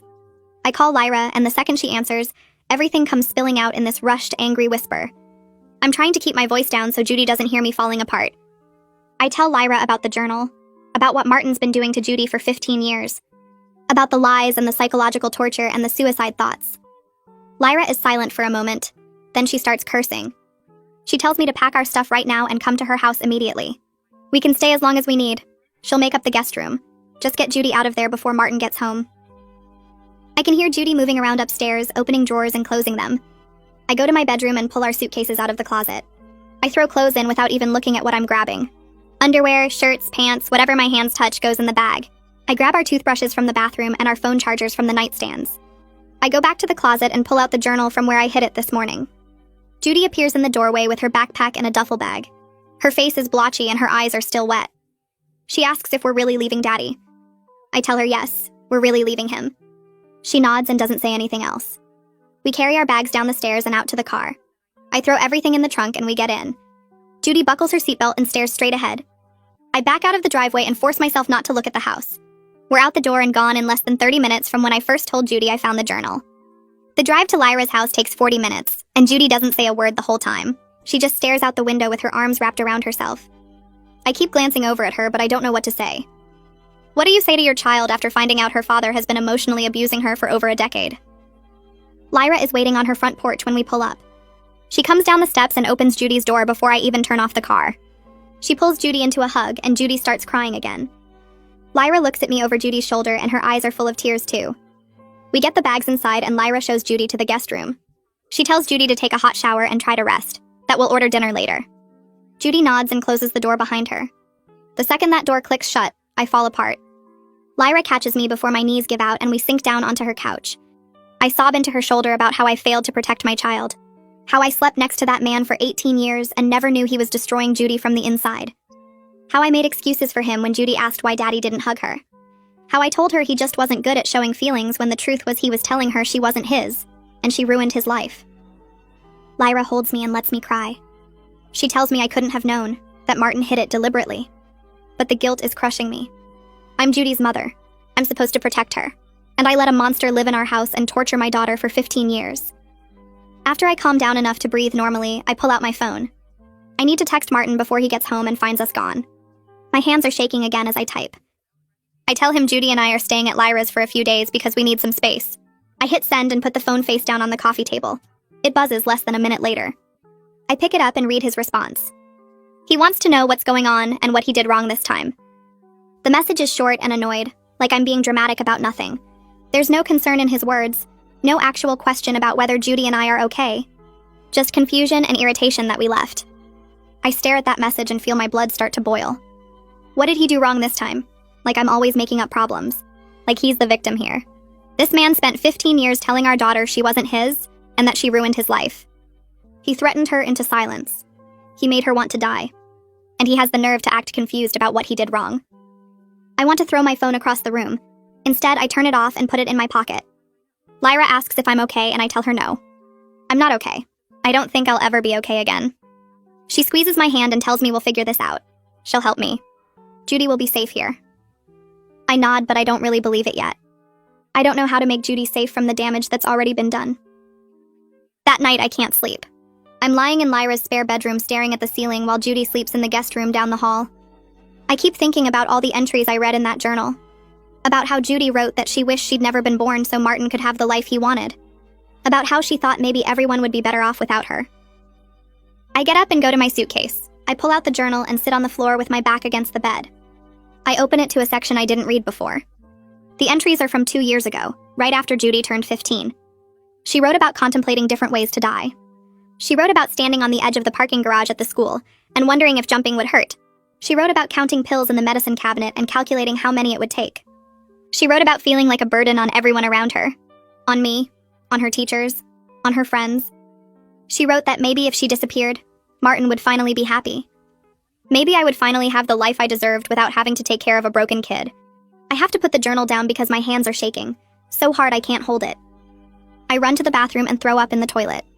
My daughter wanted to kill herself because of what her father told her. She thought I would be better off without her. She thought she was a burden to me when she's the best thing that ever happened to me. I sit on the bathroom floor and cry until there's nothing left. The next morning, I'm exhausted, but I can't stay in bed anymore. Judy is still sleeping when I come downstairs. Lyra is making coffee in the kitchen, and she takes one look at my face and asks what happened. I tell her I read more of the journal last night, about the suicide plans and the self-hatred. Lyra's face goes white. She asks if Judy is in immediate danger, and I tell her I don't know. That's what scares me the most. I don't know how bad things are in Judy's head right now. I pull out my phone and find the number for Judy's therapist. Her name is Cassandra, and Judy has been seeing her for 3 years. I call the office the second they open and tell the receptionist I need an emergency session. She asks what the emergency is, and I tell her I discovered my husband has been psychologically abusing our daughter for 15 years, and Judy has documented suicide plans in her journal. The receptionist puts me on hold. When she comes back, she tells me Cassandra can see us at 11 this morning. I thank her and hang up. Judy comes downstairs a few minutes later looking like she didn't sleep at all. Her eyes are puffy and red. I tell her we have an appointment with Cassandra in 2 hours, and she nods without asking why. We eat breakfast in silence and then drive to the therapist's office. I bring the journal with me. Cassandra meets us in the waiting room and her face is serious. She brings us both back to her office and closes the door. I hand her the journal and explain what I found. That Martin has been telling Judy she's not his daughter and blaming her for ruining his life since she was 5 years old. That he threatened her into keeping it secret. That Judy has been carrying this alone for over a decade. Cassandra opens the journal and starts reading. I watch her face change as she goes through the entries. Her professional calm cracks, and I can see the horror in her eyes. She reads for maybe 10 minutes and then closes the journal carefully. She looks at Judy and asks if everything written here is true. Judy nods and starts crying again. Cassandra tells us this is severe psychological abuse. That what Martin did constitutes emotional child abuse and parental alienation. That Judy is at serious risk, and we need to take immediate action to protect her. Cassandra spends the next hour explaining things I've never heard of before. She tells me that what Martin did is called parental alienation and emotional abuse. That telling a child repeatedly that they're unwanted and threatening them with abandonment causes deep trauma that can last a lifetime. That children who experience this kind of abuse often develop depression, anxiety, and suicidal thoughts exactly like Judy has.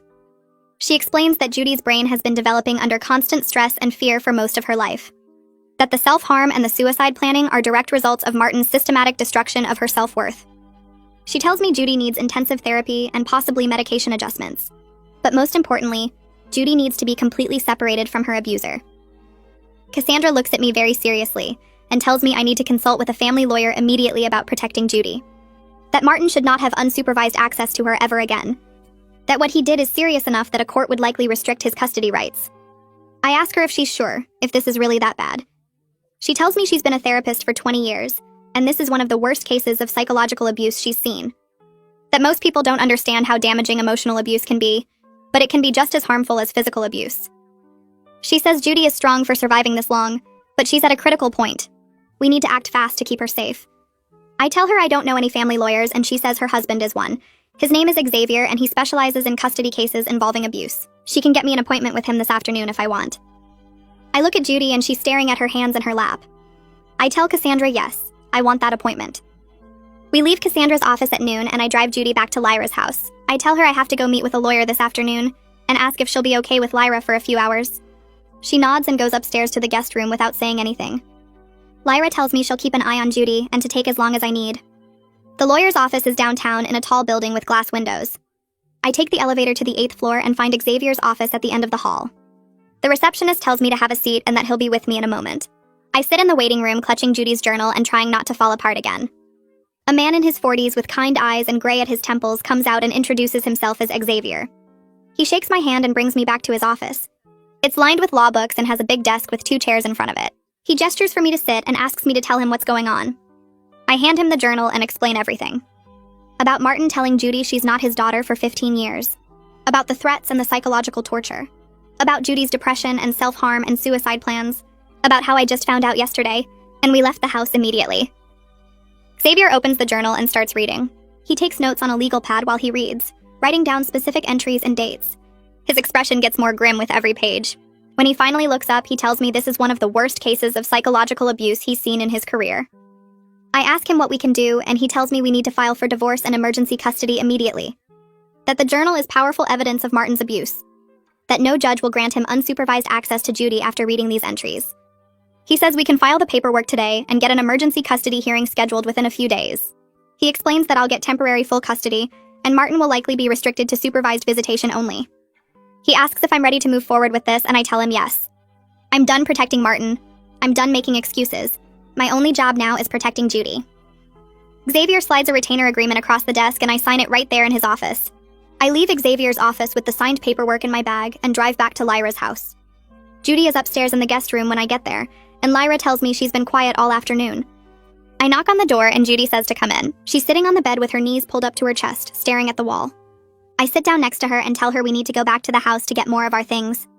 Her face goes pale and she asks if Martin will be there.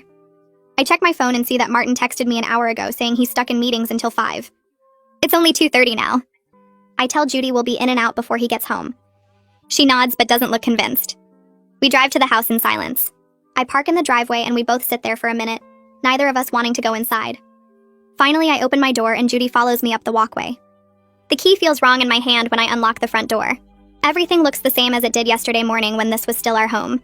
The couch where Martin sat every night scrolling his phone. The kitchen table where Judy stopped talking during meals. The hallway leading to her bedroom where he destroyed her piece by piece. I tell Judy to pack whatever she wants from her room while I get our important papers. She goes upstairs and I head to the home office. I pull open the filing cabinet and grab our birth certificates, social security cards, passports, insurance documents. I find our bank statements and make copies of everything on the printer. My hands shake while I sort through years of paperwork, pulling anything that might be needed for the divorce. I hear Judy moving around upstairs and the sound of drawers opening and closing. I go to our bedroom and pack more clothes for both of us. I grab Judy's baby book from the closet and photo albums from when she was little. I'm in the garage looking for boxes when I hear a car door slam. My stomach drops. I check my phone and it's only 3:15. Martin isn't supposed to be home yet.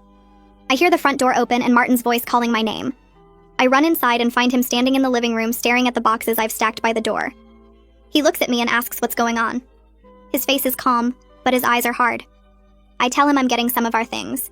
He asks why, and I say we need space.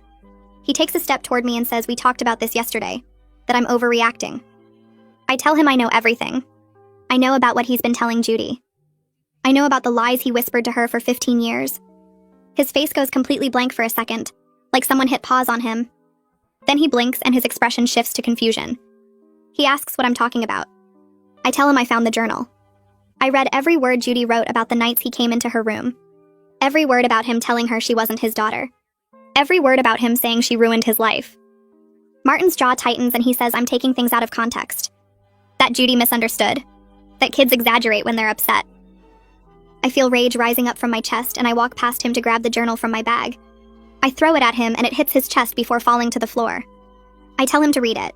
Read his daughter's words about how his abuse made her want to die. He picks up the journal but doesn't open it. He looks at me and says Judy is being dramatic. That I'm turning nothing into something. That he was just being honest with her about his feelings. I stare at him and realize he doesn't feel bad at all. He knows exactly what he did and he doesn't care. I hear footsteps on the stairs and Judy appears with her backpack. She sees Martin holding the journal and freezes. Martin looks at her and starts to say something, but I step between them. I tell Judy to take the boxes to the car. She grabs 2 boxes and runs outside.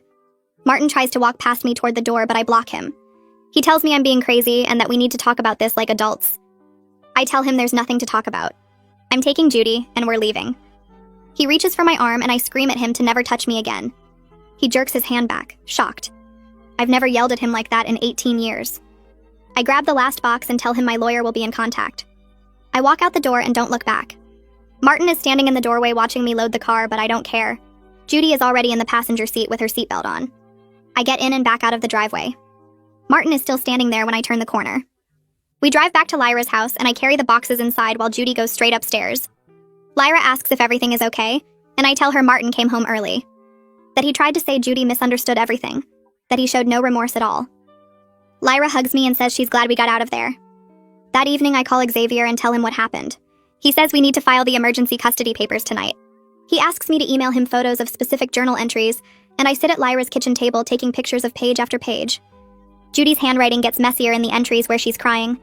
Some pages have tear stains that smudge the ink. I send Xavier 20 photos and he calls me back an hour later.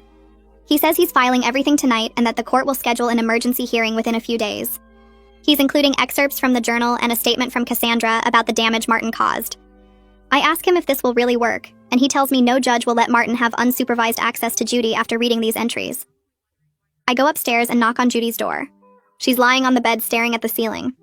I sit down and tell her we're divorcing her father, that she'll never have to see him alone again. Judy starts crying and asks if this is her fault for writing in the journal. I pull her into my arms and tell her the only person at fault is Martin, that she was brave for documenting what happened, that writing it down probably saved her life. She cries into my shoulder and asks if I hate her for not telling me sooner. I tell her I could never hate her, that Martin threatened her and manipulated her, and none of this is her responsibility. We sit there until she falls asleep. My phone starts buzzing around 9 that night.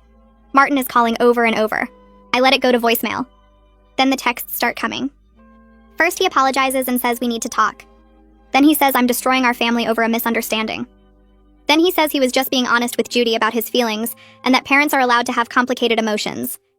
I screenshot every message and send them to Xavier. Then I block Martin's number. The next morning, Dylan Torres calls from Judy's school. He says Judy's teachers noticed she seems upset and wanted to check in. I tell him there's a family situation and that we're handling it, but I'd appreciate if he could keep an eye on Judy. He's really understanding and says Judy can come to his office anytime she needs to talk. He asks if there's anything else the school should know, and I tell him we're in the process of getting a custody order. He says he'll make sure Judy feels supported. 3 days later, we go to the emergency custody hearing. Xavier meets us at the courthouse and walks us through what's going to happen. Judy doesn't have to testify at this hearing. The judge will review the documents and make a decision about temporary custody. We sit in the courtroom and Martin walks in with his lawyer. He doesn't look at us. Judge Walker comes in and everyone stands. She's a woman in her 50s with gray hair and sharp eyes. She tells everyone to sit and starts reading through the file. The courtroom is silent except for pages turning. Martin's lawyer stands up and starts talking. His name is on the paperwork as someone named after a male figure. He says Martin was just venting frustration and that he never physically harmed Judy. That parents sometimes say things they don't mean when they're stressed. That this is a private family matter being blown out of proportion. Judge Walker cuts him off and asks if he read the journal entries. He says he did, but that teenage girls often dramatize their feelings. Judge Walker's expression changes to something cold. She looks at Martin and asks if he told his daughter she wasn't his biological child. Martin says he may have said something like that once or twice when he was upset, but it wasn't meant seriously. Judge Walker reads a journal entry out loud about Martin telling Judy she ruined his life and that he wished she'd never been born. She asks Martin if he said those words. Martin says he doesn't remember exactly, but that Judy was always very sensitive. Judge Walker closes the file and says she's granting me temporary full custody immediately. Martin's face goes red. Judge Walker says she's ordering supervised visitation only and appointing a child therapist to evaluate Judy. She orders Martin to undergo his own evaluation and take parenting classes. She looks directly at Martin and tells him his behavior constitutes emotional abuse. That telling a child she's unwanted and threatening her with abandonment causes serious psychological harm. Martin opens his mouth, but Judge Walker says the hearing is over. We walk out of the courthouse and Judy is crying, but she's also smiling. She asks if she really doesn't have to see him alone, and I tell her never again unless she chooses to. 2 days after the hearing, my phone rings at 7 in the morning. I'm making breakfast for Judy when I see Martin's mother's name on the screen. My stomach twists, but I answer because I know this conversation has to happen eventually. Her voice comes through sharp and cold before I can even say hello. She demands to know why I'm keeping their granddaughter away from them. She says Judy is their family too, and I have no right to cut them off. I tell her she needs to ask her son what he's been telling Judy for 15 years. There's silence on the other end, and then she starts talking over me. She insists Martin would never do anything to hurt Judy. She says I must be making this up to win the divorce and get more money. She tells me I've always been manipulative, and now I'm using Judy as a weapon. I hang up without responding because there's nothing I can say that will make her believe her son is capable of what he did. Judy looks at me from the kitchen table and asks if that was her grandmother. I nod, and she goes back to her cereal without another word. The next afternoon, I drive to an office building across town to meet Maya Cleveland. Xavier set up the appointment and explained that her evaluation will determine what custody arrangement the court orders permanently. The waiting room has children's toys in one corner and magazines on a coffee table. Maya comes out to greet me exactly on time. She's probably in her 40s with dark hair pulled back and kind eyes behind wire glasses. She shakes my hand and leads me to her office. The walls are covered with certificates and child psychology books line the shelves. She sits across from me and explains that she'll be evaluating Judy over the next several weeks. She says her report will be crucial in determining what kind of contact Martin can have with Judy. She asks me to walk through Judy's mental health history starting from when she was young. I tell her about the depression diagnosis at 14 and the anxiety medication. I describe finding Judy scratching her arms with a paperclip. Maya takes notes and asks specific questions about when Judy's symptoms started getting worse. I realize as I'm talking that everything got bad right around the time Judy turned 12. Maya asks about Martin's behavior over the years, and I describe his distance and the way Judy would flinch when he entered rooms. She asks if I ever suspected abuse, and I have to admit I thought he was just emotionally unavailable. The guilt sits heavy in my chest as I explain how I made excuses for him. Maya tells me that what Martin did is called covert abuse because it happens in private where no one else can see. She says parents who do this are often very careful to maintain a normal appearance to the outside world. The session lasts almost 2 hours, and by the end I feel wrung out. Maya schedules Judy's first appointment for 2 days later. Judy is quiet on the drive to Maya's office for her first session. She picks at her fingernails and stares out the window. I ask if she's okay, and she shrugs. I tell her Maya is really nice and just wants to help, but Judy doesn't look convinced. I wait in the lobby while they meet. 45 minutes later, Judy comes out looking exhausted. Her eyes are red like she's been crying, but there's something different in her expression. We get in the car and she tells me it felt good to have someone believe her. She says Maya didn't question whether she misunderstood her father's words, or if maybe she was being too sensitive. She just listened and said that what Martin did was wrong. Judy's voice cracks when she talks and I reach over to squeeze her hand. Maya schedules weekly sessions to build a complete picture of what Judy experienced. Judy asks if she has to keep talking about it every week, and I tell her it's important for the court case. She nods and says she'll do whatever it takes to make sure she doesn't have to see him alone. 3 days later, Xavier calls me while I'm at work. I step outside to take the call. He tells me he's been hearing things from other lawyers in town. Martin has been telling people I'm mentally unstable. He's claiming I found the journal and twisted everything to make him look bad. He's saying I'm making up stories to turn Judy against him and win the divorce. Xavier's voice is calm, but firm when he tells me this is a common tactic in custody cases. He says Martin is trying to paint himself as the victim of a vindictive wife. Xavier advises me to document everything Martin does from now on. Every text message and every attempt to contact us needs to be saved. He tells me not to engage with Martin's smear campaign. He says responding will only make me look unstable like Martin is claiming. I ask what happens if people believe Martin's version, and Xavier reminds me we have the journal and the professional evaluations. He says the evidence speaks for itself. I hang up feeling sick because I know Martin's family, and probably some of our mutual friends are hearing his lies and believing them. That weekend, I'm at Lyra's house helping Judy with homework when someone starts pounding on the front door. Judy's face goes white. Lyra looks through the peephole and mouths that it's Martin. My heart starts racing. Lyra pulls out her phone and calls the police while Martin keeps banging and shouting. He's yelling that he has a right to see his daughter. He says I'm poisoning Judy against him and keeping her from her own father. Lyra yells through the door that the police are coming and he needs to leave. The banging stops, but I can hear him pacing on the porch. Judy is shaking next to me on the couch. 5 minutes later, a police car pulls up. The officer talks to Martin on the front lawn, and I watch through the window. The officer is showing Martin some paperwork and pointing at his car. Martin's face is red and he's gesturing angrily, but eventually he gets in his car. The officer comes to the door and explains that Martin was violating the custody order by trying to make contact outside of supervised visitation. He says they've documented the incident, and if Martin tries again, he could be arrested. As the officer walks back to his car, Martin drives past slowly. He stares at Lyra's house, and I pull Judy away from the window. 2 weeks later, the supervised visitation is scheduled at a family services center downtown. Judy begs me not to make her go. She's crying and saying she can't be in a room with him. I explain that Xavier says refusing could hurt our case. I tell her a supervisor will be there the whole time and can end the visit if Martin says anything wrong. Judy asks what if the supervisor doesn't believe her if Martin acts normal. I promise her that she can ask to leave anytime she wants. The drive to the center is silent except for Judy sniffling. The building is plain brick with a small parking lot. Inside, there's a reception desk and several rooms with windows. A woman introduces herself as the supervisor and explains the rules. She says she'll be in the room the entire time taking notes. She tells Judy she can end the visit whenever she wants.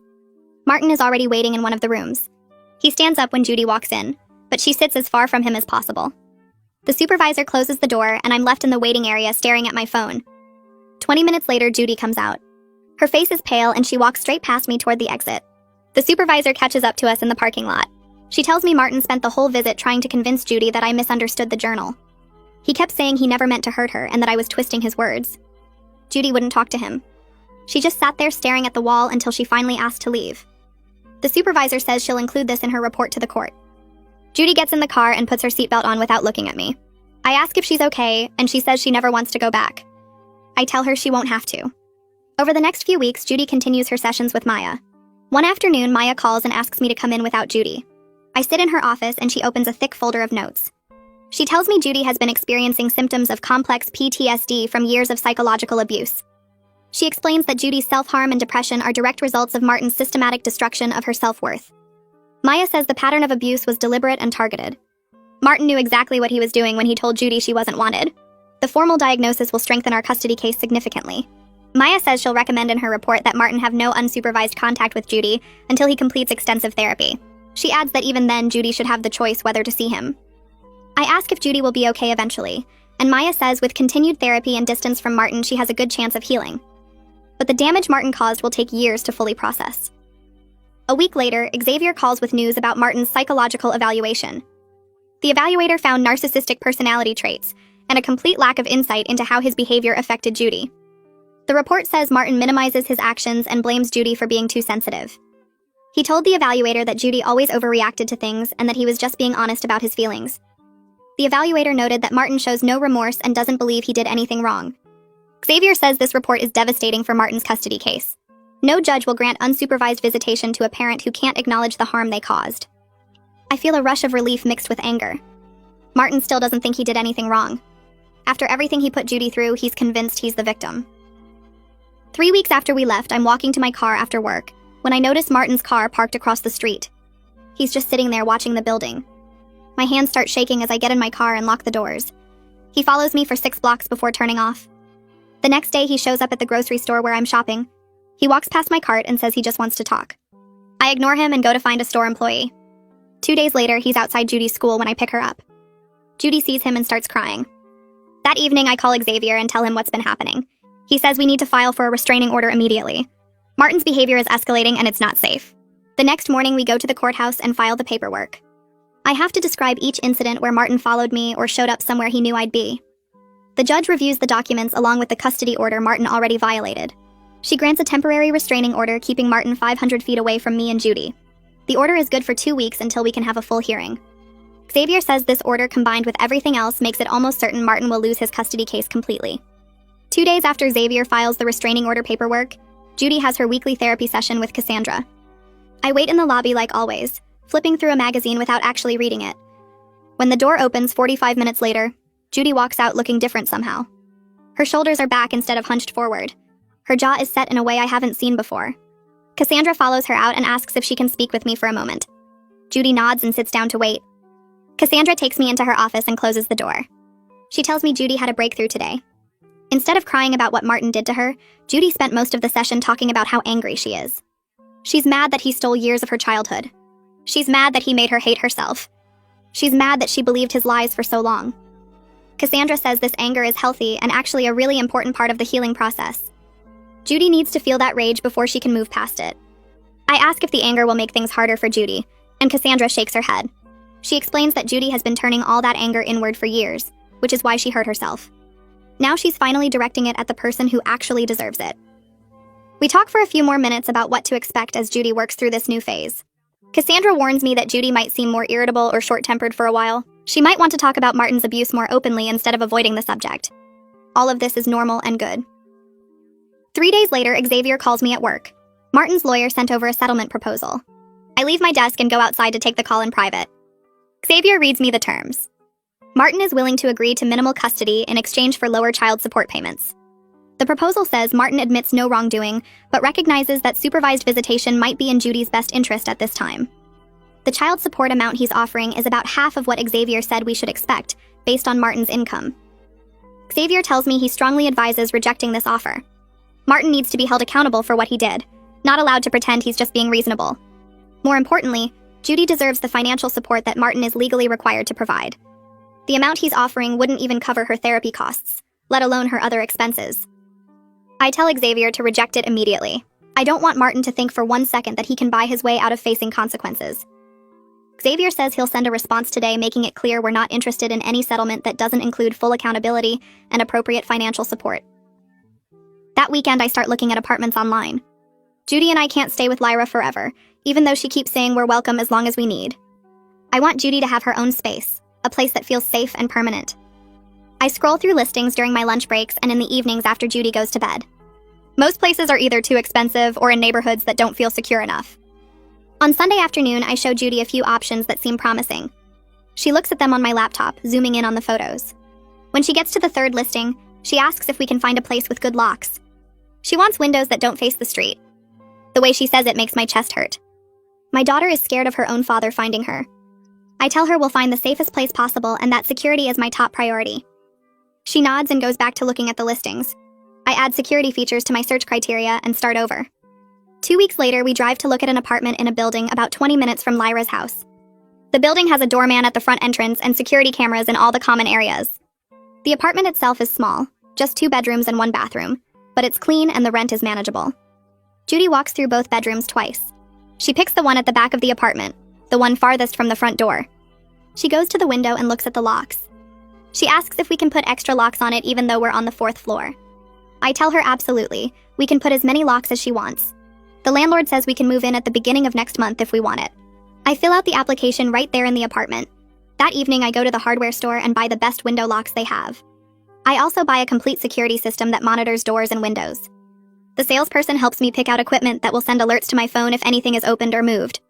I spend more than I planned, but I don't care. Judy needs to feel safe. The same week we find the apartment, Xavier calls with news about Martin's parents. They hired their own lawyer and filed a petition for grandparent visitation rights. Their petition claims I'm alienating Judy from her father's entire family, and that she needs to maintain relationships with her grandparents. Xavier sounds annoyed when he reads me parts of their filing. They're painting themselves as concerned grandparents who just want to see their granddaughter. They make no mention of the abuse or why Judy might not want contact with anyone connected to Martin. Xavier tells me this is a common tactic in abuse cases. When the abusive parent loses access, other family members try to get their own access to maintain control or gather information.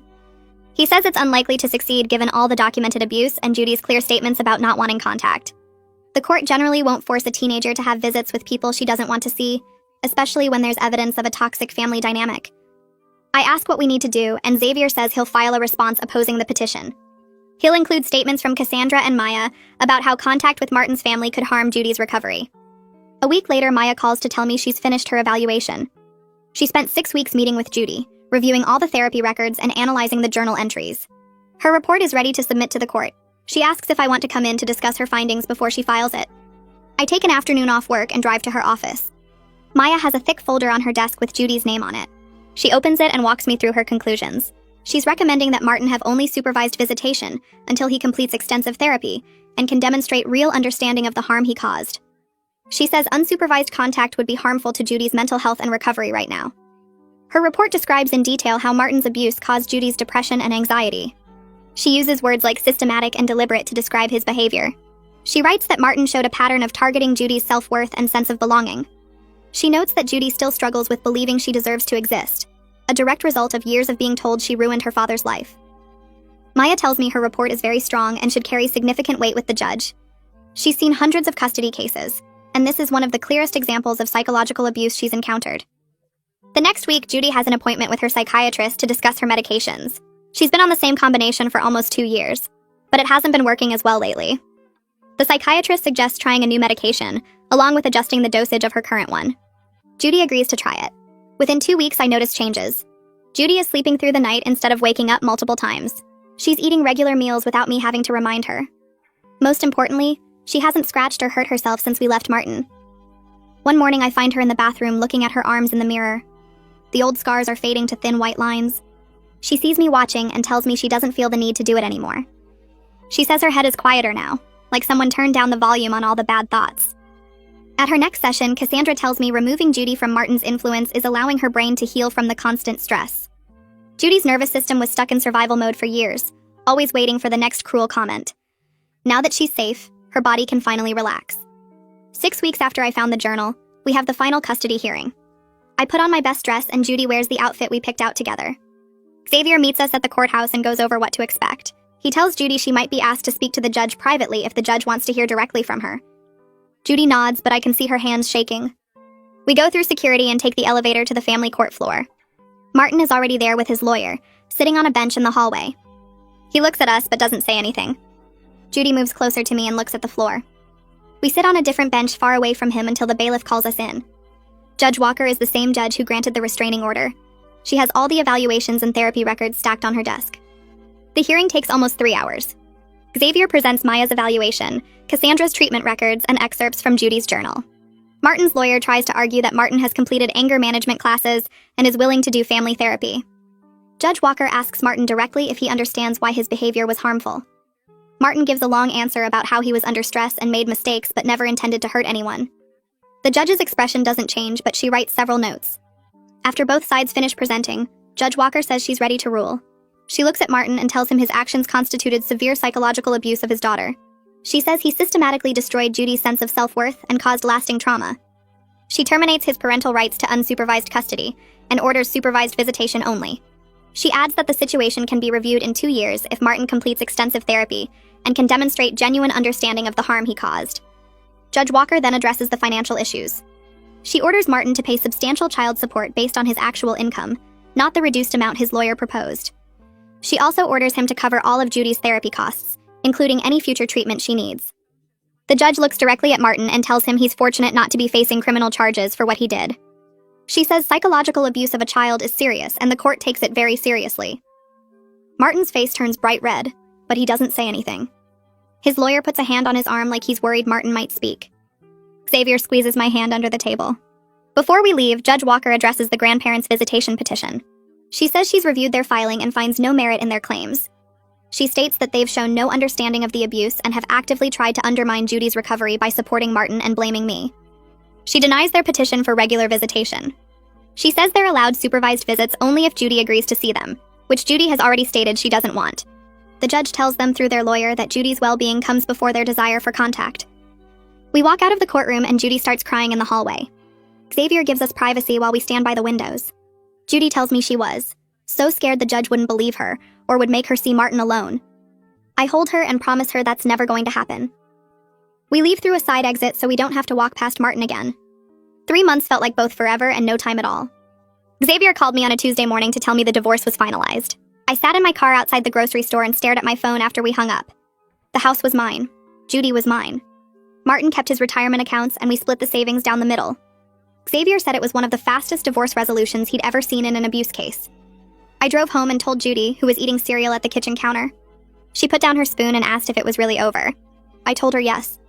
She cried, but not the way she used to cry. These tears felt different, lighter somehow.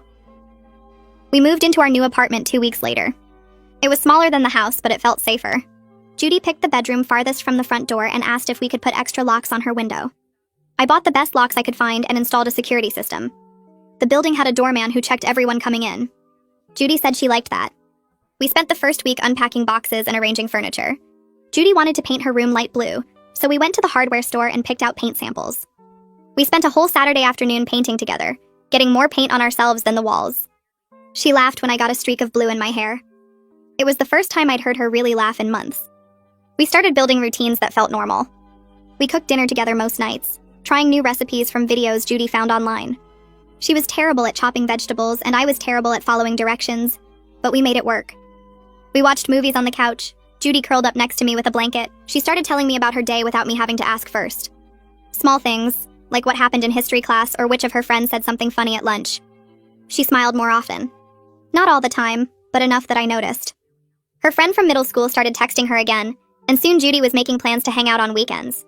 She came home from those hangouts looking tired but happy. Martin's supervised visitation was scheduled for a Saturday morning at the Family Services Center. Judy didn't want to go. She sat on her bed that morning and told me she couldn't do it.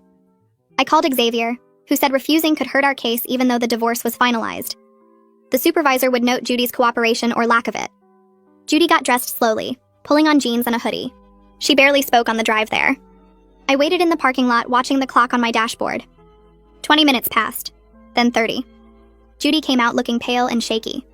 The supervisor walked her to my car and leaned in through the window. She said Martin had spent the entire visit trying to convince Judy that I misunderstood the journal entries. Judy had sat in silence for 30 minutes, then asked to leave. The supervisor made notes on her clipboard. She said forcing continued contact would be harmful to Judy's recovery. Judy buckled her seatbelt and stared out the window. I asked if she was okay. She said she never wanted to see him again. A week later, Judy was in her room for hours with her door closed. When she came out, she handed me several folded pages. She said she wrote a letter to Martin but wasn't going to send it. I asked if she wanted me to read it. She nodded. I sat on the couch and unfolded the pages. Her handwriting was neat and careful. She wrote that she knew she didn't ruin his life. She wrote that his choices were his own and she deserved better than what he gave her. She wrote that she was going to be okay without him. I folded the pages back up and hugged her. She said Cassandra told her writing it would help even if Martin never saw it. I put the letter in a folder in my desk drawer. Judy said maybe someday she'd want to look at it again or maybe she wouldn't. Either way was fine. 6 months after we left the house, Judy brought home her report card. She made the honor roll for the first time in 3 years. I put it on the fridge and took a picture to send to Lyra. Judy's teachers sent emails saying how engaged she seemed in class, how much more confident she was when answering questions. Judy told me she could finally concentrate. She said Martin's voice wasn't in her head anymore, the one that used to tell her she was worthless and stupid. She said it was quiet now. She could think her own thoughts without him interrupting. Her grades went up in every subject. She started staying after school for extra help in math, something she never would have done before. She joined the school newspaper and wrote an article about mental health resources for teenagers. Her teacher submitted it to a regional competition. One night while we were making pasta, Judy asked if I ever thought about dating again. I almost dropped the pot I was holding. I said I hadn't really considered it. She said she wanted me to be happy. She said I spent so many years taking care of her and dealing with Martin, and now it was time for me to do something for myself. I told her I was fine, but she gave me this look that said she didn't believe me. A few weeks later, I downloaded a dating app. It felt strange after 18 years with Martin. The first date I went on was awkward, and I came home early. Judy asked how it went, and I said the guy talked about himself the entire time. She laughed and said she'd help me vet anyone I brought home to make sure they weren't secretly terrible. I told her she had a deal. Judy started talking about college and what she wanted to study. She said she wanted to become a therapist someday. She wanted to help other kids who were being abused, kids who felt like she used to feel. She said if Cassandra hadn't believed her and helped her understand the abuse wasn't her fault, she might not have survived. I sat at the kitchen table and watched her talk about her future with this light in her eyes I hadn't seen in years. She looked up colleges with good psychology programs and made a spreadsheet ranking them. She asked if I thought she was smart enough to get in. I told her she was smart enough to do anything she wanted. Martin's lawyer sent a letter in the mail. Xavier called to tell me about it before I even opened the envelope. Martin wanted to reconcile. He claimed he completed therapy and understood what he did wrong. He wanted another chance. Xavier asked what I wanted to do. I said I wanted Judy to decide. I showed her the letter that night. She read it twice, then put it down on the table. She said she didn't believe him. She said people like Martin don't change just because they sit in a therapist's office for a few months. She said she didn't want any contact with him. Xavier sent a response through Martin's lawyer. He wrote that Judy was old enough to make that choice for herself, and her choice was no. Judy's 18th birthday fell on a Sunday. Lyra came over in the morning with balloons and a cake she made herself. A few of Judy's friends showed up in the afternoon. We ordered pizza and watched movies. Judy opened presents and smiled at each one. When it was time for cake, I lit the candles and we all sang. Judy closed her eyes and blew them out. Later, after everyone left, she helped me clean up the paper plates and cups. She said this was the first birthday she actually felt happy. She said she finally believed she deserved to exist and be loved. I hugged her and told her I loved her more than anything. A year after I found the journal, Judy and I were sitting in our living room looking at college brochures spread across the coffee table. She was talking about which schools had the best programs, which ones offered good financial aid. She looked different now. Her face had color in it. Her eyes were bright. She laughed easily. She talked about her future like it was something real and possible. I watched her circle schools on a map and realized we were genuinely okay. We were better than okay. We were thriving. Judy looked up and asked what I was thinking about. I said I was thinking about how proud I was of her. She said she was grateful I believed her and fought for her. I told her I would never stop fighting for her as long as I lived. She smiled and went back to her brochures. Outside the window, the sun was setting and the city lights were coming on. We had learned that protecting each other meant speaking up, setting boundaries, and refusing to accept cruelty disguised as family. We had learned that love wasn't supposed to hurt. Judy reached for another brochure and asked my opinion on a school in California. I leaned over to look at it with her, and for the first time in years, I felt like we were both exactly where we needed to be. The bouncer at my own graduation party said my name wasn't on the list. Then I heard my mother announcing my sister as the summa cum laude. I stood outside Breslin Event Hall in my cap and gown watching my classmates stream past the velvet rope. The bouncer, a guy about my age wearing a security shirt, kept shaking his head. Sorry, miss, you're not on the list. But this is my graduation party. I'm graduating today. I just gave the valedictorian speech 2 hours ago. He shrugged and pointed to his tablet. No Jade Winters on here. Must be some mistake. Call whoever's organizing this. I pulled out my phone to call my mom. She picked up on the third ring, music and laughter loud in the background. Mom, I'm outside but they won't let me in. There's something wrong with the list. Oh, sweetie, where are you? I told you the party started at 7. It's only 6:30. No, Mom. I'm literally outside right now watching everyone go in. Tommy just walked past me. So did Amelie from my economics class. There was a pause. Must be the staff party. Your party is in the Roosevelt room. Different entrance. Go around back. I walked to the rear entrance. Another bouncer, another tablet, another head shake. No Jade Winters. I called Mom again. The Roosevelt room bouncer says I'm not on that list either. Honey, you're being silly. Just come to the main ballroom. I'll meet you there. The main ballroom was hosting a wedding. I stood there in my graduation gown watching a bride and groom cut their cake through the doorway. My phone buzzed with a text from my roommate Kelsey. Where are you? Your mom is giving a speech about you. I called Kelsey. Put me on speaker so I can hear. Through the phone, I heard my mother's voice echoing over a microphone. So proud of my daughter today. She's worked so hard these 4 years. We've all sacrificed so much to get her here. Especially her sister Haley, who gave up her own dreams. Kelsey whispered into the phone. Jade, why is she talking about you like you're dead or something? And why does Haley have your honor cords on? I hung up and called my sister. Haley answered, laughing. Hey, superstar, Mom says you're running late to your own party. Haley, why are you wearing my honor cords? What honor cords? The ones I earned for summa cum laude. You're wearing them. Kelsey just told me. There was silence. Then Haley's voice got quiet. Mom said you wanted me to wear them for the photos since I didn't get to finish college. You know, after my accident. Haley had dropped out sophomore year after a car accident. But she'd been fine for 2 years now. I need you to tell me exactly what Mom told you about tonight. Mom said you felt guilty about me not graduating, so you wanted to share your special day. Let me represent the family at the official party while you went to the smaller gathering. That's why she put my name on the graduation program instead. What graduation program? The one they're handing out at the party. It has my photo where yours should be, says Haley Winters, Bachelor of Arts in Economics. I ran back to the main entrance. The bouncer from earlier was still there. I need to ask you something. Is there a Haley Winters on your list? He scrolled through his tablet. Yeah, checked in 40 minutes ago. Table 12, VIP section. I need you to look at something. I showed him my student ID, then my diploma I'd received hours earlier, then the official graduation photo on my phone. That's me. Jade Winters. Now look at your list. Does it say Haley Winters graduated today? He looked uncomfortable. Miss, I just checked names. Your mom specifically said not to let anyone claiming to be Jade Winters inside. Said there might be confusion. Confusion? She's trying to give my graduation to my sister. Listen, that's family business. But she was very clear. Even showed me a photo of you so I'd recognize you. Told me you'd agreed to celebrate separately to avoid drama with extended family who favored Haley. Some issue about the accident settlement money paying for your college. I stood there in my cap and gown holding my diploma, while inside my mother was erasing 4 years of my life. Kelsey texted again. Your mom just called you up for the graduate toast. Haley's walking up to the microphone. She's thanking everyone for supporting her through her educational journey. My phone rang. It was Mom. Sweetie, we're taking family photos now. Haley really needs this for her confidence. You understand, right? I ended the call and stood there on the sidewalk, my whole body shaking. More people in suits and dresses walked past me into the building, and some of them glanced at me weird because I was just standing there in my cap and gown holding my phone. The bouncer was looking at his tablet now, pretending I didn't exist. I opened my email app and scrolled through until I found the message from the dean's office. Official announcement.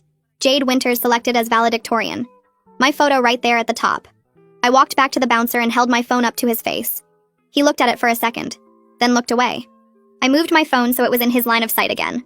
This is the official university announcement. That's me. My name. My photo. He shifted his weight from one foot to the other. His face got red.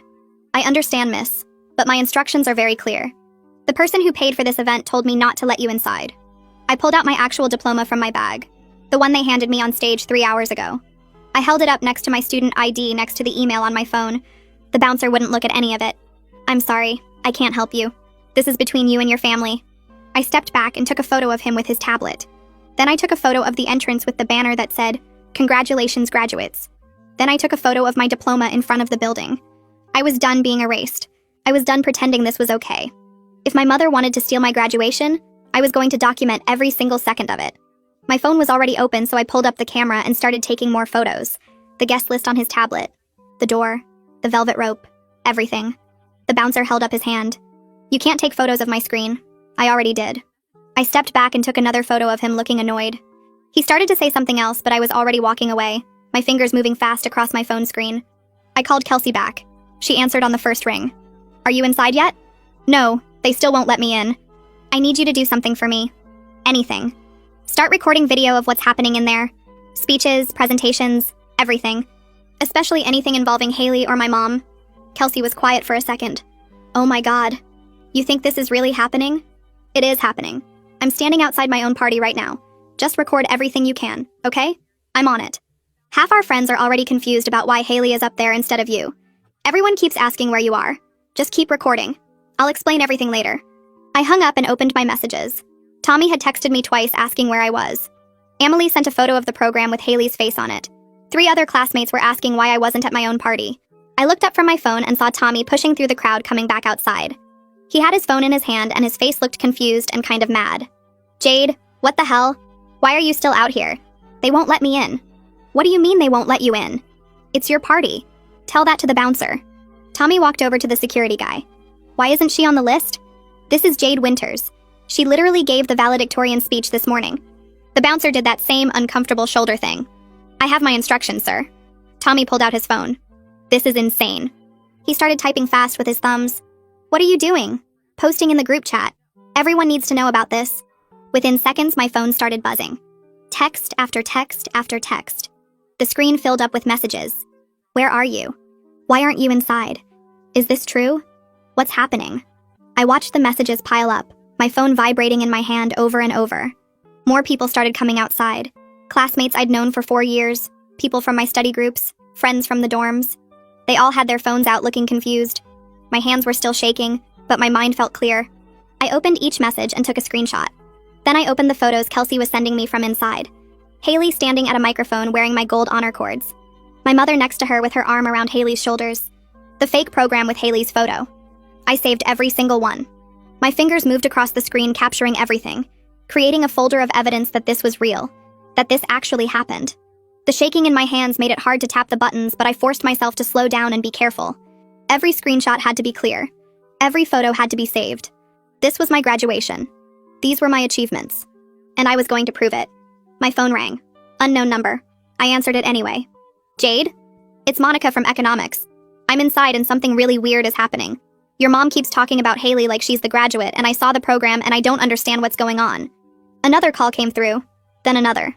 I let them all go to voicemail and kept screenshotting. Every confused text. Every photo of Haley in my honor cords. Every question from classmates who knew something was wrong. The evidence folder on my phone grew bigger and bigger. My mother wanted to erase me, but I was making sure there would be a permanent record of what she tried to do. The door opened and Emily came outside.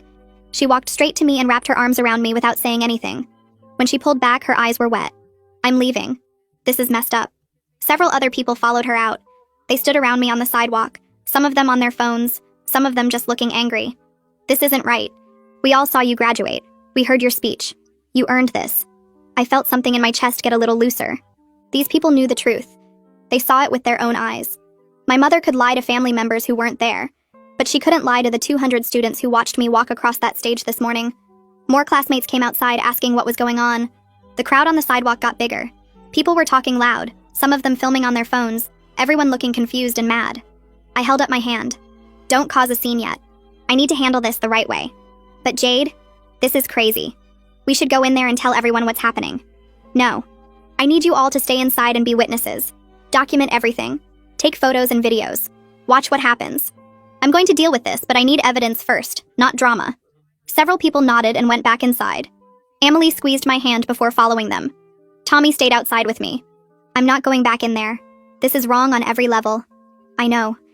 But I need people inside to see what she's doing. He looked like he wanted to argue, but finally nodded and walked back toward the entrance. The bouncer let him through without checking the list this time. I walked across the parking lot to my car. My legs felt weird, and my graduation gown kept getting tangled around my knees. I got in the driver's seat and put my phone on the dashboard. Then I opened my laptop and went to the university website. The registrar's page loaded slow, the little circle spinning while I waited. Finally it opened and I logged into my student account. My official transcript was right there. 4 years of grades. Dean's list every semester. Summa cum laude notation at the bottom. I downloaded it and saved it to a new folder on my desktop labeled Evidence. Then I found my diploma verification in the graduation portal and downloaded that too. Photos from the ceremony where I walked across the stage and shook the president's hand. My valedictorian speech text that I'd submitted to the communications office. Every single document that proved I was the one who graduated today. I created a folder with everything organized by date and type. My hands finally stopped shaking as I worked through each file, making sure nothing was missing, double-checking that every link worked and every photo was clear. My phone buzzed with a new video from Kelsey. I opened it and saw my mother standing at a microphone holding a glass of champagne. The audio was clear even through the phone speaker. So proud of my daughter's achievement today. She worked so hard for this. We all sacrificed so much to get her here. The camera panned, and there was Haley standing next to her wearing my gold honor cords over a nice dress. My mother put her arm around Haley and raised her glass higher. To my graduate. Everyone in the video raised their glasses. To Haley. I watched the video 3 times. Then I had to put my phone down on the passenger seat and close my eyes and breathe. The rage was so big I couldn't think around it. My whole body felt hot. My chest hurt. I sat there in my car in my cap and gown, breathing slow through my nose until I could think clearly again. Then I picked up my phone back up and saved the video to my evidence folder. I scrolled through my contacts until I found Professor Rivera. She was my academic advisor, and she'd been at the graduation ceremony this morning. She'd hugged me after I gave my speech and told me she was proud of me. I pressed call. She answered after 2 rings. Jade, congratulations again. Your speech was wonderful. Professor Rivera, I need help. Something really bad is happening. Her voice changed immediately. What's wrong? Are you okay? I explained everything. The party, the bouncer, the fake program, Haley wearing my honor cords, my mother announcing her as the graduate. Professor Rivera didn't say anything for a long time after I finished. Then she said a word I'd never heard her say before. I'm horrified. This is absolutely unacceptable. I was there this morning. I watched you graduate. I heard your speech. You earned summa cum laude. I know. But my mom is telling everyone it was Haley. She made programs with Haley's name on them. She's erasing me completely. I'll provide written verification of everything. Your academic standing, your honors, your valedictorian status. I'll write a detailed letter tonight and send it to you first thing in the morning. Thank you. I didn't know what else to do. You did exactly the right thing by calling me. Document everything, Jade. Every photo, every video, every witness. This is serious and you're going to need proof. I'm already doing that. Good.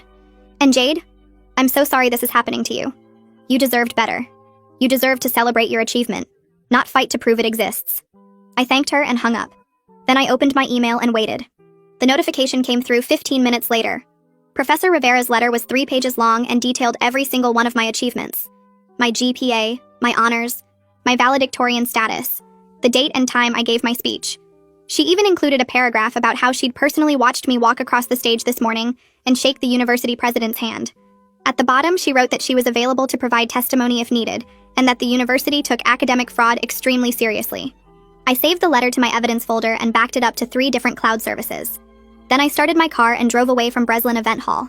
My phone kept buzzing with texts from classmates asking where I was and what was happening. I didn't answer any of them yet. I needed to think clearly, and that meant getting away from this parking lot and the party inside where my mother was still pretending my sister was me. The drive to my apartment took 20 minutes. I kept checking my mirrors like someone might follow me, even though that was silly. Nobody even knew I'd left. Kelsey texted me again, asking if I was okay, and telling me the party was breaking up early. A lot of people left after they realized something weird was going on. Some of them kept asking her where I was, and she didn't know what to tell them. I texted back that I was fine and at home and I'd explain everything tomorrow. My apartment was quiet and dark when I got inside. My roommate was still at the party. I turned on all the lights and sat down at my desk and opened my laptop. The evidence folder was already there waiting. I created a new document and started typing. Timeline of events. Then I went through everything that happened today from the moment I woke up this morning. What time I got to the graduation ceremony. What time I gave my speech. What time I received my diploma. What time I arrived at Breslin Event Hall. What time the bouncer turned me away.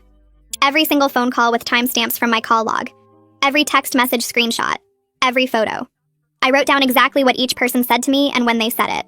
The bouncer's words about my mother showing him my photo and telling him to keep me out. My mother's lies about different rooms and different entrances.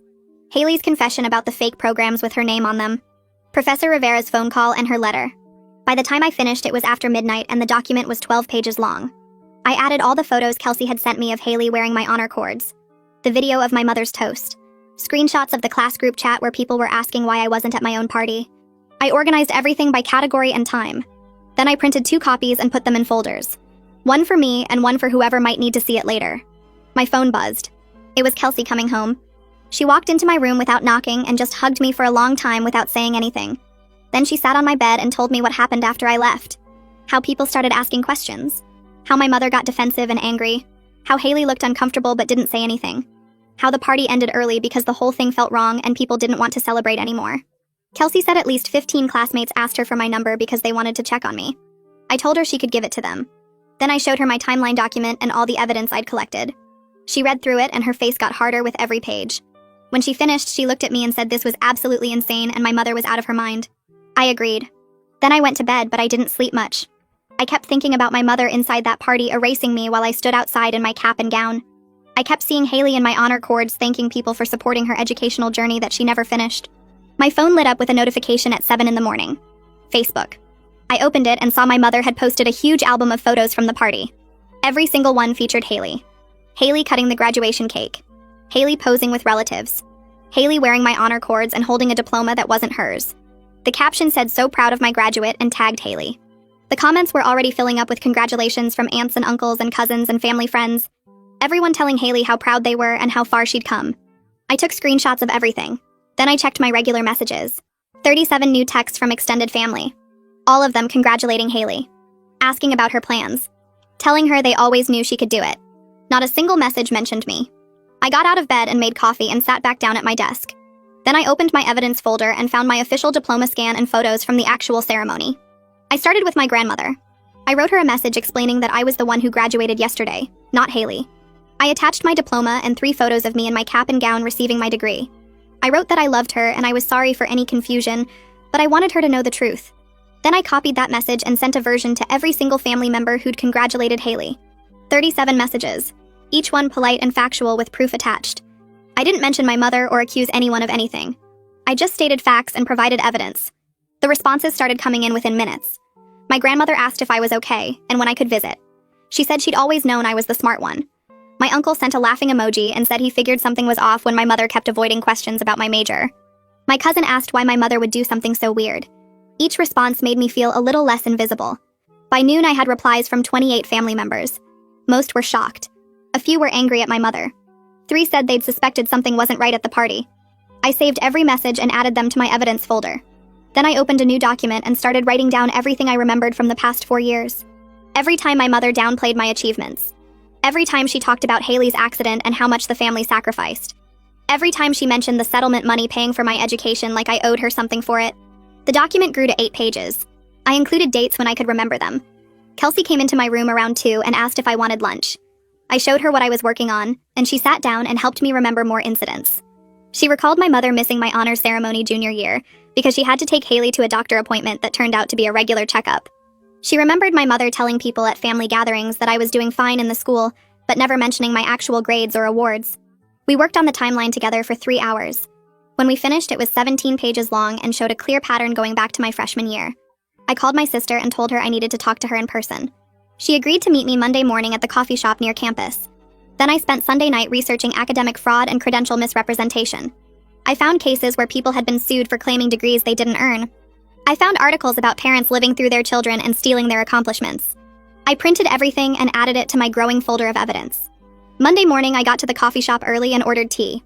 My hands were shaking, so I wrapped them around the hot cup. Haley arrived exactly on time wearing jeans and a sweater that used to be mine. She sat down across from me and immediately started apologizing. I held up my hand and told her I needed her to listen first. Then I pulled out my phone and set it to record. She looked nervous but nodded when I asked if it was okay to record our conversation. I asked her to tell me everything my mother had said about the graduation party. She took a deep breath and explained that 3 weeks ago, my mother told her I wanted to share my graduation day. That I felt guilty about the accident settlement paying for my college while Haley had to drop out. That I thought it would help Haley's confidence to be celebrated at the official party while I went to a smaller family gathering. Haley said my mother showed her the honor cords and said I specifically wanted her to wear them for photos. She said my mother created the fake programs herself and told Haley it was my idea to have both our names included. I asked her if she really believed that. She looked down at her tea and said she wanted to believe it. That it felt good to be celebrated after years of feeling like the family disappointment.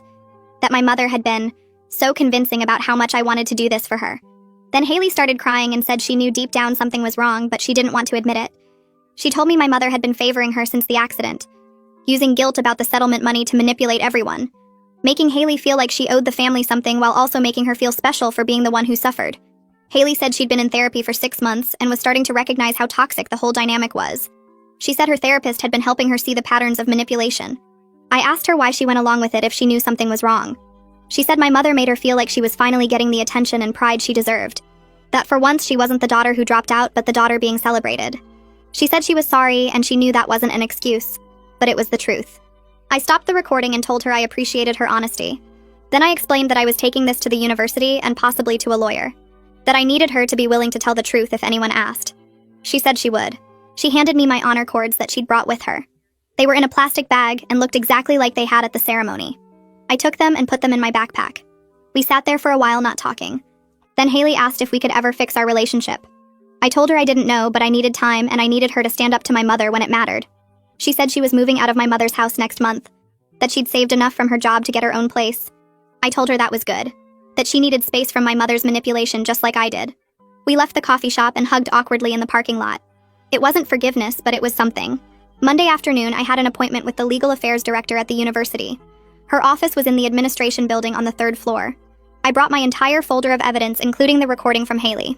The director was a woman in her 50s with gray hair and serious eyes. She introduced herself and asked me to explain the situation. I laid out everything methodically. The party, the fake programs, the honor cords, the social media posts, the family messages, the recording of Haley's confession. She looked through every piece of evidence carefully. When she finished, she leaned back in her chair and said this was one of the most clear cases of academic credential fraud she'd seen. She explained that while the university couldn't control what happened at private parties, they could take action when someone was actively misrepresenting who earned a degree. She said the fake programs were especially serious because they used university branding and false information. I asked what the university could do. She said they could issue official statements clarifying who actually graduated. They could send formal letters explaining that misrepresenting academic credentials is illegal.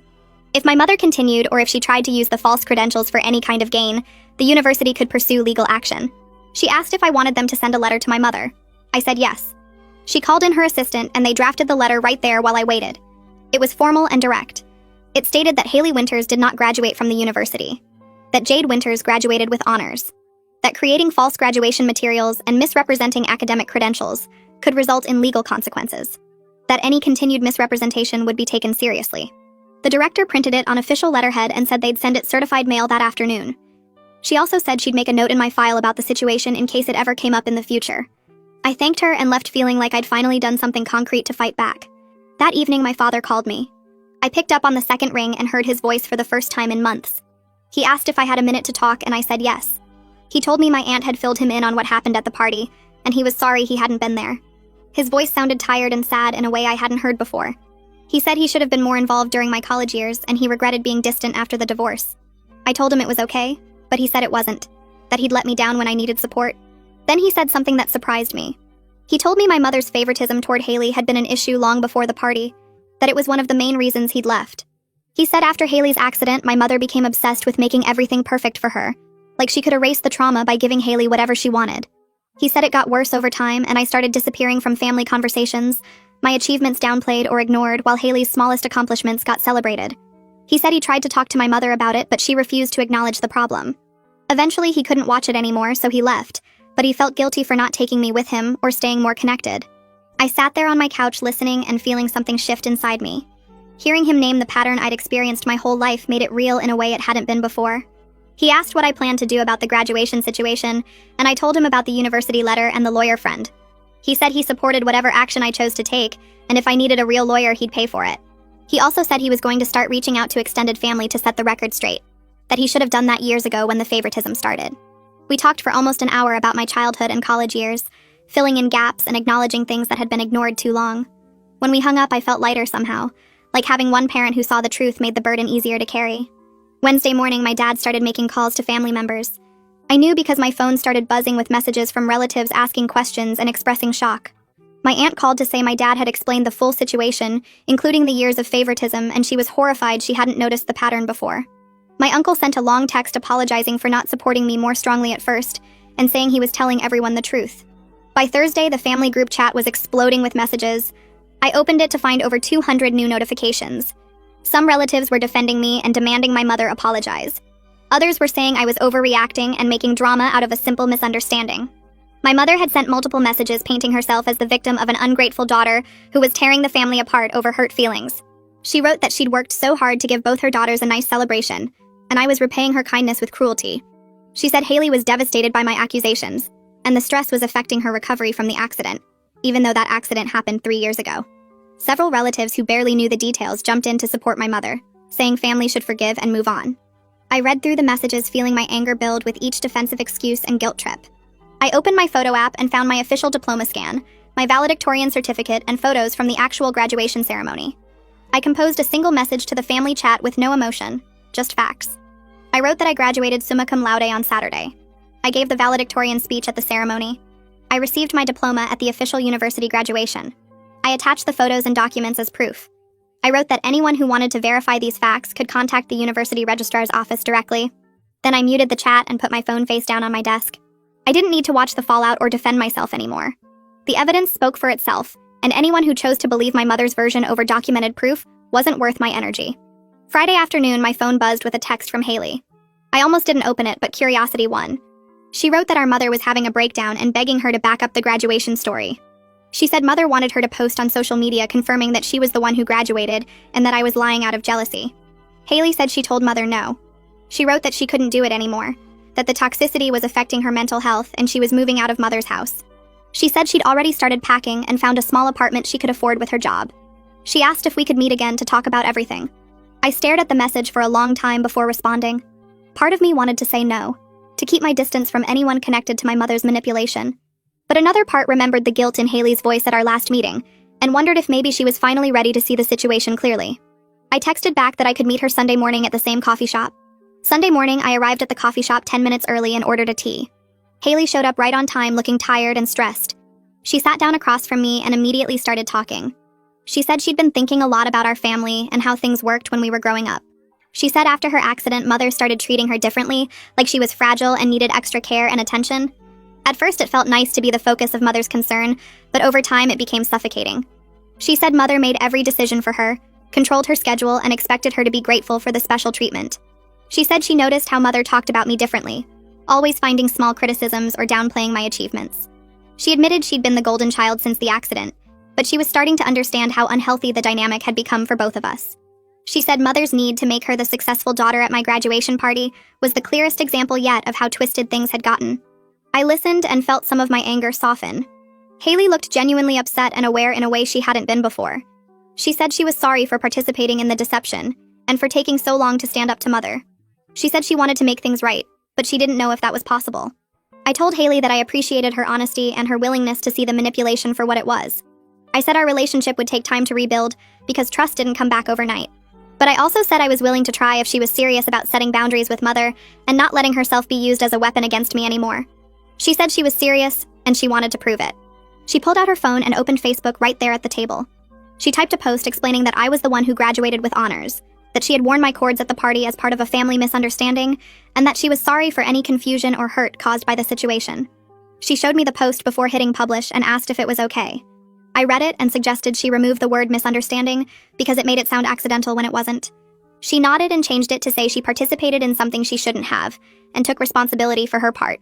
Then she posted it publicly, where all our family and friends could see. I watched the likes and comments start coming in immediately and felt something release in my chest. It wasn't forgiveness yet, but it was acknowledgement, and that mattered. The following Tuesday was the deadline for my mother to respond to the lawyer's letter. I checked my email and messages throughout the day but got nothing. Wednesday morning, my lawyer friend called to say the deadline had passed with no compliance. He asked if I wanted to proceed with filing a civil suit for defamation and intentional infliction of emotional distress. I thought about it for a while, weighing the cost in time and money and emotional energy against the satisfaction of holding my mother legally accountable. He said we had a strong case with all the documentation and witness statements. He said the fake graduation programs alone were serious evidence of intentional fraud. I told him to send a follow-up letter indicating we were prepared to file suit if she didn't comply immediately. He drafted it that afternoon and sent it certified mail. Tuesday morning, I woke up to an email notification from my mother. She'd sent a mass message to the family group chat and apparently copied me even though I had her blocked. I opened it through the email preview and read her carefully worded statement. She wrote that there had been confusion about the graduation celebration, and she wanted to clarify that Jade was the one who graduated with honors from the university. She said Haley had attended as a supportive sister, and any impression otherwise was a misunderstanding of the event's purpose. She wrote that she was sorry for any confusion this caused family members and hoped everyone could move forward in love and unity. The message was passive-aggressive and framed her as a victim of circumstances rather than the architect of a deliberate deception. It wasn't the genuine apology I deserved, but it was public acknowledgement of the truth, and that's what the lawyer's letter had demanded. I forwarded the email to my lawyer friend and asked if this counted as compliance. He read it and said it was minimal, but technically met the requirement of publicly correcting the false information. He asked if I wanted to pursue the lawsuit anyway. I thought about it and decided I didn't. The fight had already cost me enough emotional energy, and pursuing legal action would mean months more of dealing with my mother's presence in my life. I told him to send one final letter stating that the matter was closed, but any future misrepresentation of my academic credentials would result in immediate legal action. He agreed and drafted the letter that afternoon. I felt relieved to be done with the legal process, even though part of me wanted more justice than a grudging correction. But I also knew the best revenge was moving forward with my life and leaving my mother's toxicity behind. I'd gotten what I needed: public acknowledgement of the truth and clear boundaries enforced by legal threat. Everything else was just noise. Professor Rivera emailed me the next Thursday with an invitation to a faculty reception happening that weekend. She wrote that the department wanted to celebrate this year's graduating class, and she specifically wanted me there as the valedictorian. I almost didn't go because part of me was tired of anything related to graduation, but Kelsey convinced me I deserved to be celebrated by people who actually cared about my work. Saturday evening, I put on a nice dress and drove to the faculty lounge on campus. Professor Rivera met me at the door and hugged me, telling me how proud she was of everything I'd accomplished despite the chaos. The room was full of professors and graduate students, and she walked me around, introducing me to everyone. When we got to the center of the room, she tapped her glass and asked for everyone's attention. She told the whole group about my academic journey, my research contributions, and my valedictorian speech. She said I represented everything they hoped to achieve as educators, a student who pursued knowledge with integrity and passion. People clapped and came over to shake my hand and congratulate me. Several professors I'd never met told me they'd heard about my work and were impressed. The department chair gave me a small gift, a leather-bound journal with my name engraved on the cover. For the first time since graduation day, I felt genuinely celebrated for what I'd actually done. These people valued my achievements because they understood the work that went into them, not because of family politics or manipulation. The university's communications office reached out 2 weeks later, asking if they could feature me in the alumni newsletter. They wanted to write a full article about my academic journey and include quotes from my valedictorian speech. I said yes immediately and met with their writer for an interview. She asked about my research, my favorite classes, my plans for the future. She asked what advice I'd give to incoming students. We talked for over an hour, and she took photos of me in my cap and gown holding my diploma. When the newsletter came out the following month, my article took up 2 full pages. They included my official graduation photo, quotes from my speech about perseverance and intellectual curiosity, and details about my summa cum laude achievement. My academic advisor emailed me a copy with a note saying she was framing it for her office wall. The article existed as a permanent public record of my accomplishments, something my mother couldn't erase or steal. I saved multiple copies and sent the link to everyone who'd supported me through the graduation party disaster. My new job at the Research Institute started in July. The hiring process had been straightforward because my credentials spoke for themselves. 3 professors wrote strong recommendation letters, and my transcript showed consistent excellence. On my first day, the research director introduced me to the team and mentioned my academic background. My colleagues congratulated me on graduating summa cum laude and asked about my valedictorian speech. Nobody questioned whether I'd earned my achievements or suggested I should share credit with anyone. They celebrated my success as mine alone, which felt strange after years of my mother's manipulation. During my first week, the team took me out for lunch to welcome me officially. They asked about my research interests and future goals. One colleague gave me a small plant for my desk with a card that said, "Congratulations on your graduation and new beginning." The genuine support from people who had no reason to lie or manipulate felt completely different from my family dynamic. I realized how toxic my normal had been when I experienced what healthy celebration actually looked like. Kelsey texted me in early August asking if she could throw me a real graduation party. She said my college friends wanted to celebrate properly without any family drama or identity theft. I told her yes, and she started planning immediately. The party was at her apartment on a Saturday afternoon. She decorated with balloons in our school colors and hung a banner that said, "Congratulations, Jade." Tommy brought a playlist of our favorite songs from college. Emily made a photo collage of pictures from our 4 years together. The cake was white with blue frosting and said "Actual Graduate Jade Winters" in big letters. We all laughed when Kelsey brought it out because the name felt like reclaiming something important. Everyone gave toasts about memories from classes and late-night study sessions. They talked about how hard I'd worked and how much I deserved this celebration. We stayed up late talking and laughing, and it felt like the party I should have had on graduation night. No stolen honor cords, no fake programs, no mother erasing my existence. Just friends who genuinely cared about me celebrating my real accomplishments. When everyone left, Kelsey hugged me and said she was sorry my family was so messed up, but I had people who loved me for who I actually was. Dad called me in September, asking if I wanted to have dinner with him and his wife. He said her family was visiting and they all wanted to celebrate my graduation properly. I agreed and drove to their house that weekend. His wife answered the door and hugged me, congratulating me on all my achievements. Her parents and sister were there too, and they'd set up a nice dinner in the dining room. Dad made a toast before we ate, saying how proud he was of my hard work and integrity. He said watching me handle the graduation party situation with such strength showed the kind of person I'd become. His wife gave me a beautifully wrapped gift, a cherry wood frame for my diploma. She said she was honored to celebrate my success and wanted me to have something special to display my achievement. Her family asked about my job and my future plans, treating me like an actual person whose accomplishments mattered. Dinner felt warm and genuine in a way family gatherings never had with my mother. On my way out, Dad walked me to my car and apologized again for not being more present during college. He said he was committed to being a better father going forward and wanted to support whatever I chose to do with my life. 3 months after graduation, my life looked completely different from what I'd imagined. My job at the Research Institute was going well, and I'd already contributed to 2 published papers. My colleagues respected my work and included me in important projects. I'd made friends with several people on my team, and we got lunch together regularly. Nobody tried to take credit for my ideas or diminish my contributions.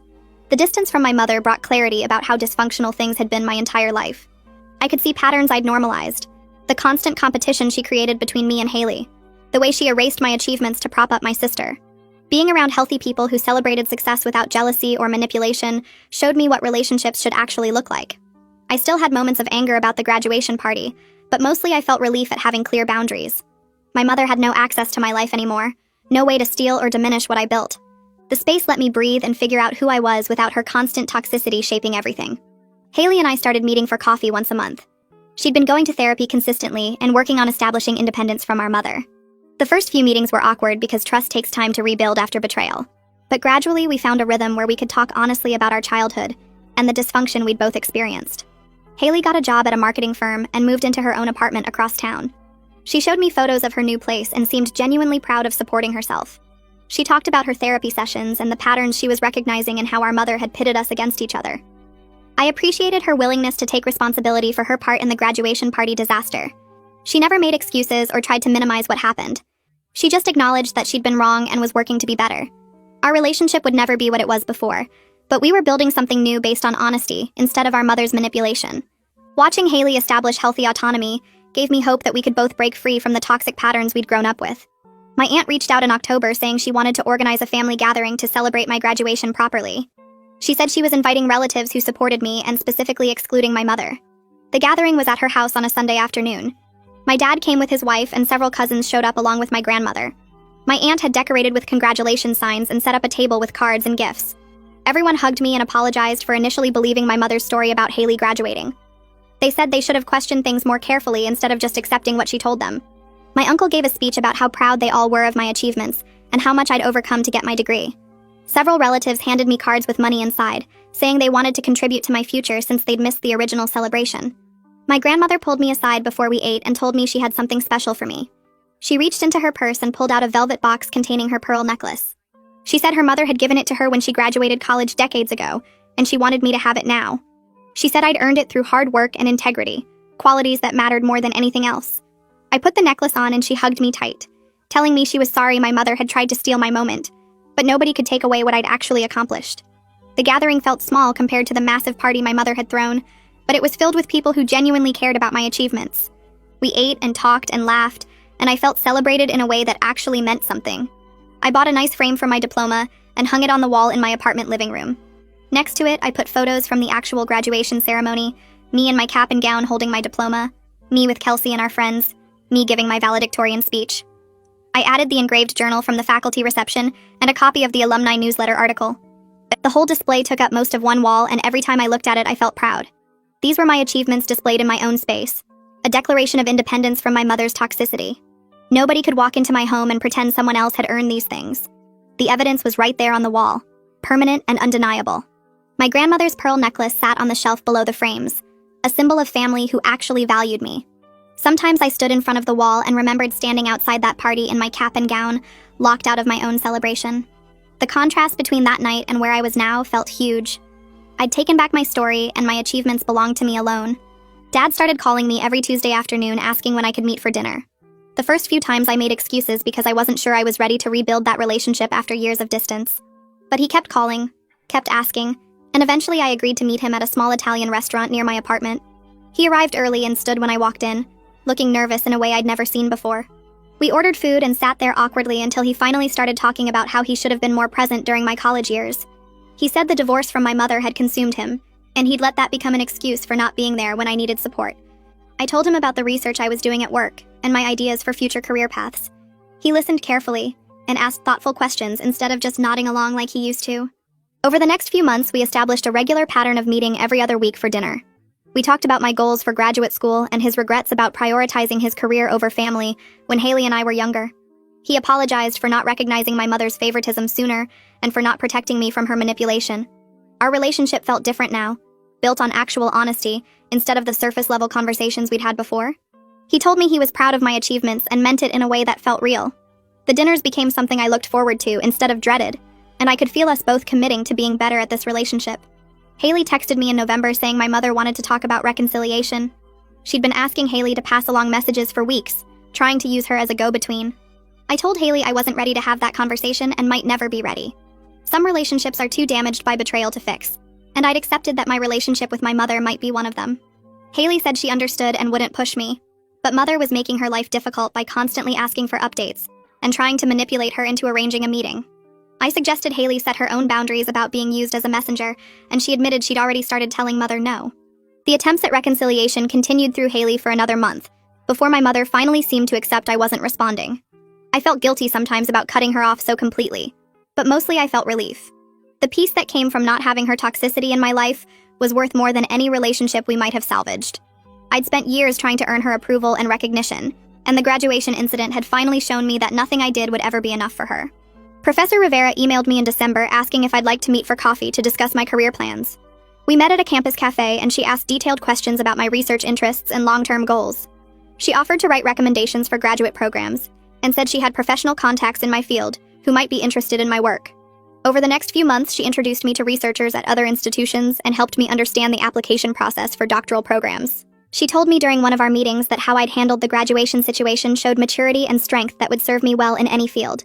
She said many people would have fallen apart or handled things with pure emotion, but I'd been strategic and documented everything while still standing up for myself. Her mentorship meant more than she probably realized because she celebrated my achievements without trying to claim them or diminish them. She saw my potential and wanted to help me develop it, which felt completely different from my mother's approach to my success. I started thinking seriously about graduate school applications and what I wanted to study, knowing I had strong support from someone who genuinely believed in my abilities. 6 months after graduation, I got called into my boss's office expecting a routine check-in. Instead, she told me I was promoted based on my research contributions and the quality of work I'd produced. She specifically mentioned my integrity and thorough documentation abilities, saying those skills were rare and valuable. I smiled, thinking about how those abilities had been tested during the graduation disaster. My new position came with more responsibility and better pay, and it felt like validation that my achievements were real and recognized by people who actually valued competent work. The promotion happened faster than typical, because my boss said I'd already proven myself capable of handling advanced projects.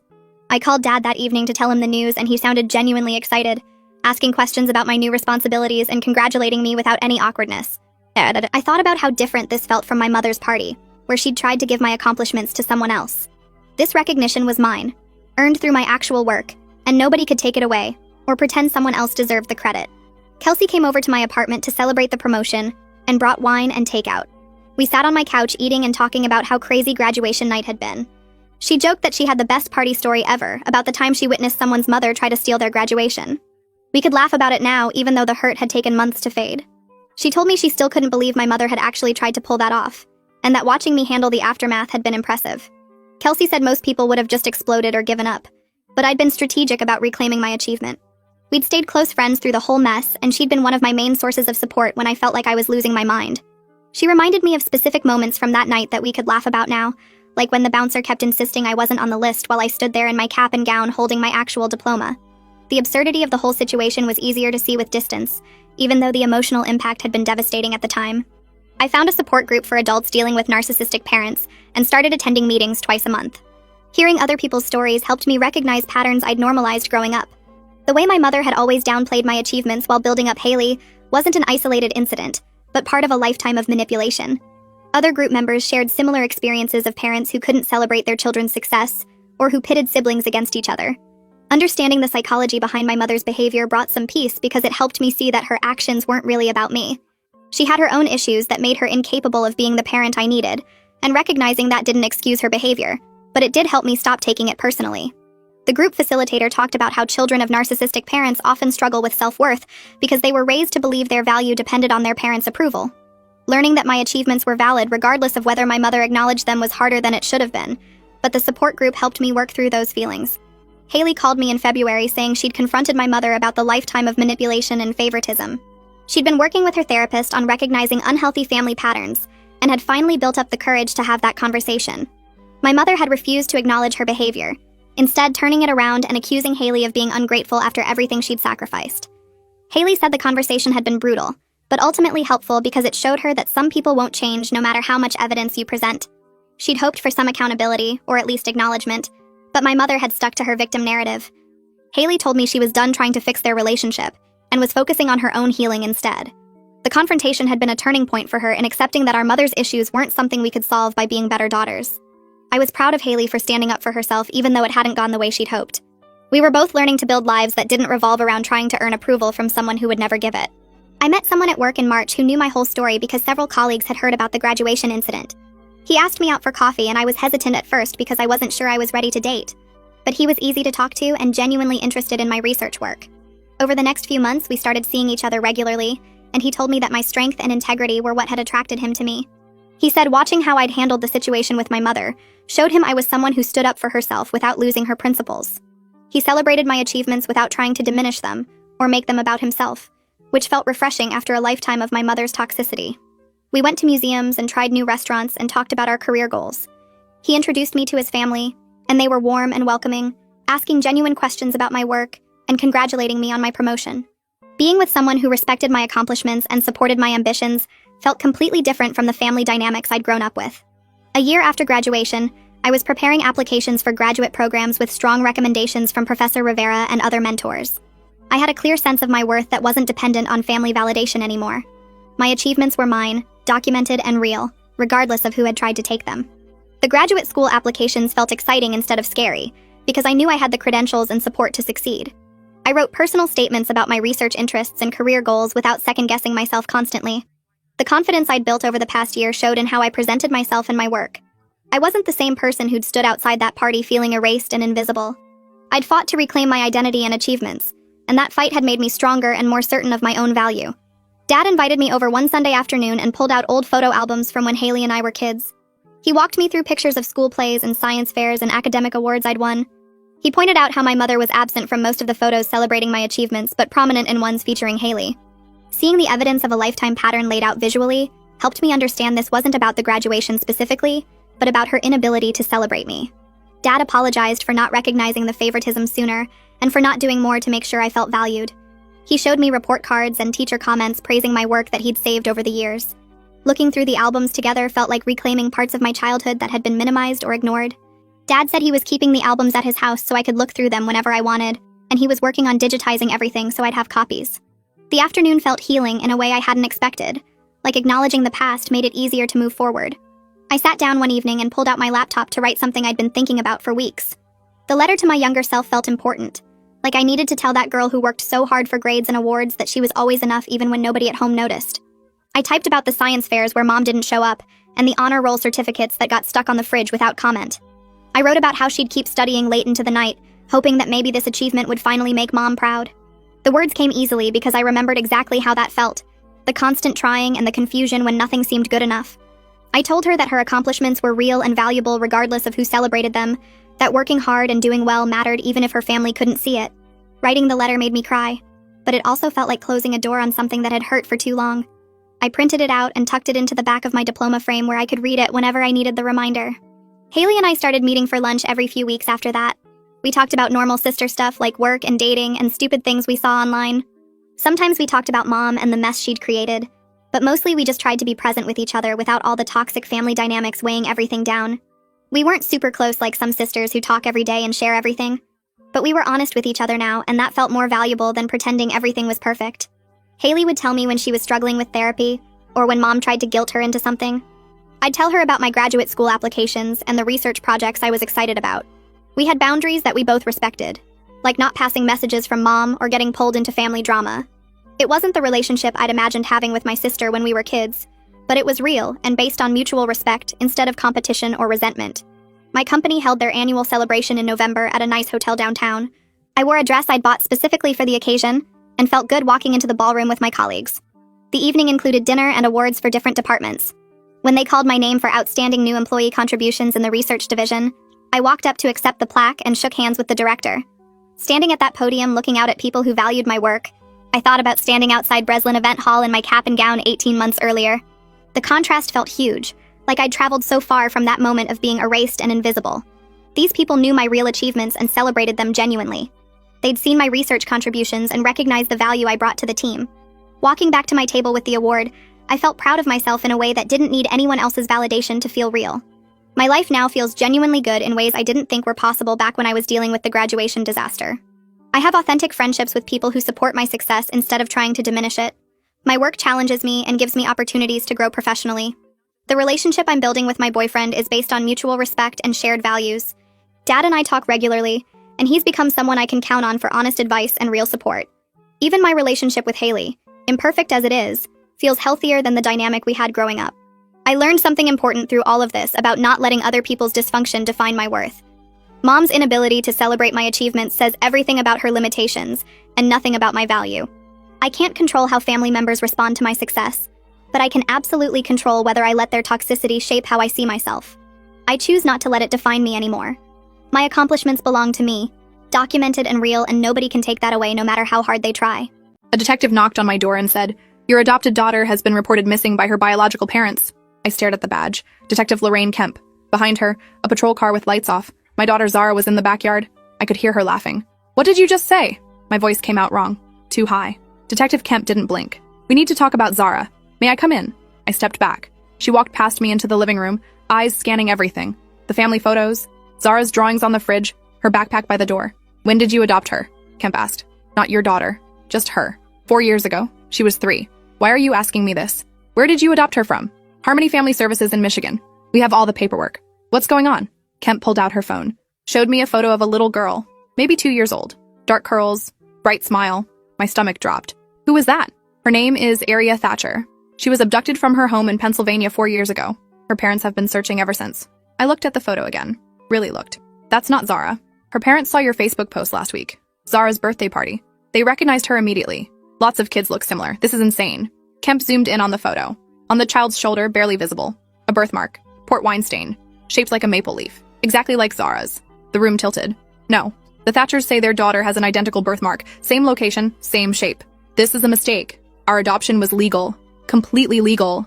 But my voice was shaking because memories were flooding back. How fast the adoption had happened. How the caseworker Monica Vale had rushed everything through. How we'd never met the birth mother. How we'd paid $40,000 and didn't question it because we were desperate. 3 miscarriages. 3 years of trying. Then suddenly, miraculously, a beautiful 3-year-old girl who needed a home. "I need to see your adoption documents," Kemp said. "Now." I went to the office, hands trembling. Pulled out the file. Every paper we'd signed. Every certificate. Every document that said Zara was ours. Kemp photographed each page. Her expression changed. Got harder. "Mrs. Holloway, did you know that Harmony Family Services closed 3 years ago?" The floor dropped out. "What?" "The agency is under FBI investigation for adoption fraud. The founder, Monica Vale, is in custody. She falsified documents and sold children to families who paid premium fees." I grabbed the desk. My legs weren't working right. "You need to call your husband," Kemp said. "And you need a lawyer. Today." "Wait, just wait. You're saying someone stole a child and we accidentally adopted her?" "I'm saying the Thatcher's daughter disappeared 4 years ago. You adopted Zara 4 years ago through an agency that's now under investigation for child trafficking, and Zara matches every physical detail of their missing daughter. But she's my daughter. I've raised her. She doesn't remember anyone else. That's why I need to talk to her. Right now." Kemp stood. "Where is she?" Through the window, I saw Zara throwing a ball for our dog Bailey, her face bright with joy, completely unaware that her entire world was about to explode. "You can't do this. She's 7 years old. She won't understand. The Thatchers have been searching for 4 years. Every day she's with you is another day they don't have their daughter back. She is my daughter." The words came out as a scream. Kemp's expression softened slightly. "I'm sorry, but I need you to call her inside." I walked to the back door, opened it. "Zara, honey, can you come here for a minute?" She ran over, Bailey at her heels. Then she saw the detective and stopped. "Mama, who's that?" That word, mama. She'd called me that for 4 years. First tentatively, then with complete trust. Now some stranger was going to tell her it was all a lie. "This is Detective Kemp. She needs to ask you some questions." Zara climbed onto my lap, her small body tense. Kemp knelt down. "Hi, Zara. I need to ask you about when you were really little. Before you lived here. Do you remember anything?" Zara shook her head, buried her face in my shoulder. "Do you remember anyone who took care of you before your mom?" "No. Just Mama and Papa." "Any other houses? Other people?" "No." Zara's voice was getting smaller, scared. Kemp tried for 10 more minutes. Got nowhere. Zara had no memories before age 3. Nothing about the Thatchers. Nothing about being taken. Nothing but our family. When Kemp finally left, she turned at the door. "The Thatchers want to meet Zara." Soon. And Mrs. Holloway? She paused. DNA testing is scheduled for tomorrow. If it's a match, this situation changes fast. You should prepare yourself. The door closed. I stood there holding Zara, my whole body shaking. That night, after Zara fell asleep, I called Neil in Seattle, told him everything. He was silent for so long I thought the call dropped. That's impossible, he finally said. Our adoption was legal. They can't just take her. They have a photo, Neil. Same birthmark, same everything. And the agency is under investigation for child trafficking. We didn't know. We didn't do anything wrong. That might not matter. I heard him breathing on the other end, processing. I'm getting the first flight home. Don't talk to anyone else without a lawyer. Promise me. Okay. But after we hung up, I pulled up Facebook. Found the birthday post that had destroyed our lives. Zara blowing out candles, her shoulders bare in her summer dress. The birthmark clearly visible. 847 shares. One of those shares had reached the Thatchers. One photo had ended everything. I deleted it, then sat there crying because deleting a photo wouldn't delete what was coming. The DNA test happened at the police station the next morning. Zara didn't understand why someone was swabbing her cheek. I told her it was like a doctor's visit. She believed me because she trusted me completely. That trust was about to be shattered. Detective Kemp said the results would take 3 days. 3 days to know if my daughter was actually someone else's child. 3 days to prepare for losing her. Neil came home that night. We held each other in the dark while Zara slept between us. Didn't talk. There was nothing to say. On the second day, a social worker named Delilah Ramos came to our house, looked around, asked invasive questions about our home, our income, our relationship with Zara. This is protocol in potential custody disputes, she said, but the way she said it made clear she already knew how this would end. The Thatchers have been cooperating fully. They've provided 4 years of documentation showing they searched for their daughter. Police reports, private investigators, therapy records, they never stopped looking. We've been her parents for 4 years, I said. That has to count for something. Ramos's expression was sympathetic but firm. If the DNA matches, the law is clear. Biological parents have superior rights, especially in cases involving illegal adoption. We didn't know it was illegal. That may protect you from criminal charges. It won't help you keep Zara. After she left, I went to Zara's room, looked at everything we'd built together. Her bookshelf full of stories we'd read 100 times. Her art supplies from the painting classes I'd taken her to. Her collection of rocks from our hikes. 4 years of memories. 4 years of being her mother. All about to be erased. The call came on day 3. Detective Kemp's voice was flat. The DNA is a match. Zara is biologically Aria Thatcher. I'm sorry. I hung up without responding. Sat on the kitchen floor. Neil found me there 20 minutes later, still holding the phone. They're sure? He asked. I nodded. Couldn't speak. What happens now? They take her. My voice came out broken. The biological parents want to meet tomorrow. Neil punched the wall, left a hole in the drywall. Then he slid down next to me, and we sat there in silence while our daughter watched cartoons in the next room, completely unaware that tomorrow she'd meet the strangers who were about to take her away from us. That night, I lay next to Zara after she fell asleep, memorized her face, the way her eyelashes fanned across her cheeks, the small scar on her chin from falling off her bike, the birthmark that had destroyed everything. My phone buzzed. A text from Detective Kemp. The Thatchers want to meet at 10 a.m. tomorrow at the station. They're bringing their lawyer. You should too. I turned the phone off. I wasn't ready. Would never be ready. But at 9:45 the next morning, we were in our lawyer Hiroshi Tanaka's office. He'd reviewed everything overnight. His face told us what we already knew. If they push for custody, they'll win. Your adoption was based on fraudulent documents. Legally, you have no claim. She doesn't remember them, Neil said. She's been with us for 4 years. That has to matter. In family court, biological ties usually trump everything else, especially when the child was taken illegally. We didn't take her. We adopted her. The distinction may not matter to a judge. Tanaka paused. I'm sorry. This is the worst-case scenario. The meeting at the police station was in a small conference room. Detective Kemp was there. Delilah Ramos. A child psychologist named Dr. Yolanda Pierce. And 2 people I'd never seen before but instantly hated. David and Simone Thatcher. They looked like they'd been through hell. Simone's hair was gray at the temples despite being maybe 40. David's eyes had dark circles so deep they looked bruised. They stared at the photo of Zara on the table like they were starving and it was food. Thank you for coming, Simone said. Her voice shook. We know this is devastating for you, but she's our daughter. We've been searching for 4 years. Her name is Zara, I said. Not Aria. Zara. We named her Aria, David said quietly. Aria Christine Thatcher. We chose that name before she was born. I wanted to scream that she'd been Zara longer than she'd been Aria, that she wouldn't answer to any other name, that they were strangers to her. But Dr. Pierce interrupted. We need to discuss the reunification process. Zara has no memory of her biological parents. This transition needs to be gradual and carefully managed to minimize trauma. Trauma? I laughed, and it came out bitter. You're going to rip her away from the only parents she's ever known and you're worried about trauma? Simone flinched. We're her parents. She was stolen from us. We adopted her legally. We didn't know. Your ignorance doesn't change the fact that you've had our daughter for 4 years while we've been dying inside. Simone's voice broke. Do you know what it's like to put your child to bed and wake up to find her gone? To search for 4 years? To plan her funeral twice because we thought she must be dead? The pain in her voice was real. Raw. I forced myself to remember that they were victims too, but it didn't make me hate them any less. What's the reunification plan? Neil asked. His voice was hollow. Dr. Pierce pulled out a document. We start with supervised visits. Short at first. 30 minutes. The Thatchers will meet Zara in a neutral location with you present. We gradually increase contact while decreasing your presence. And then, eventually overnight visits, then custody transfer. How long? My voice was barely a whisper. 4 to 6 weeks. Typically. 6 weeks. I had 6 weeks left as Zara's mother. Simone was crying now. David had his arm around her.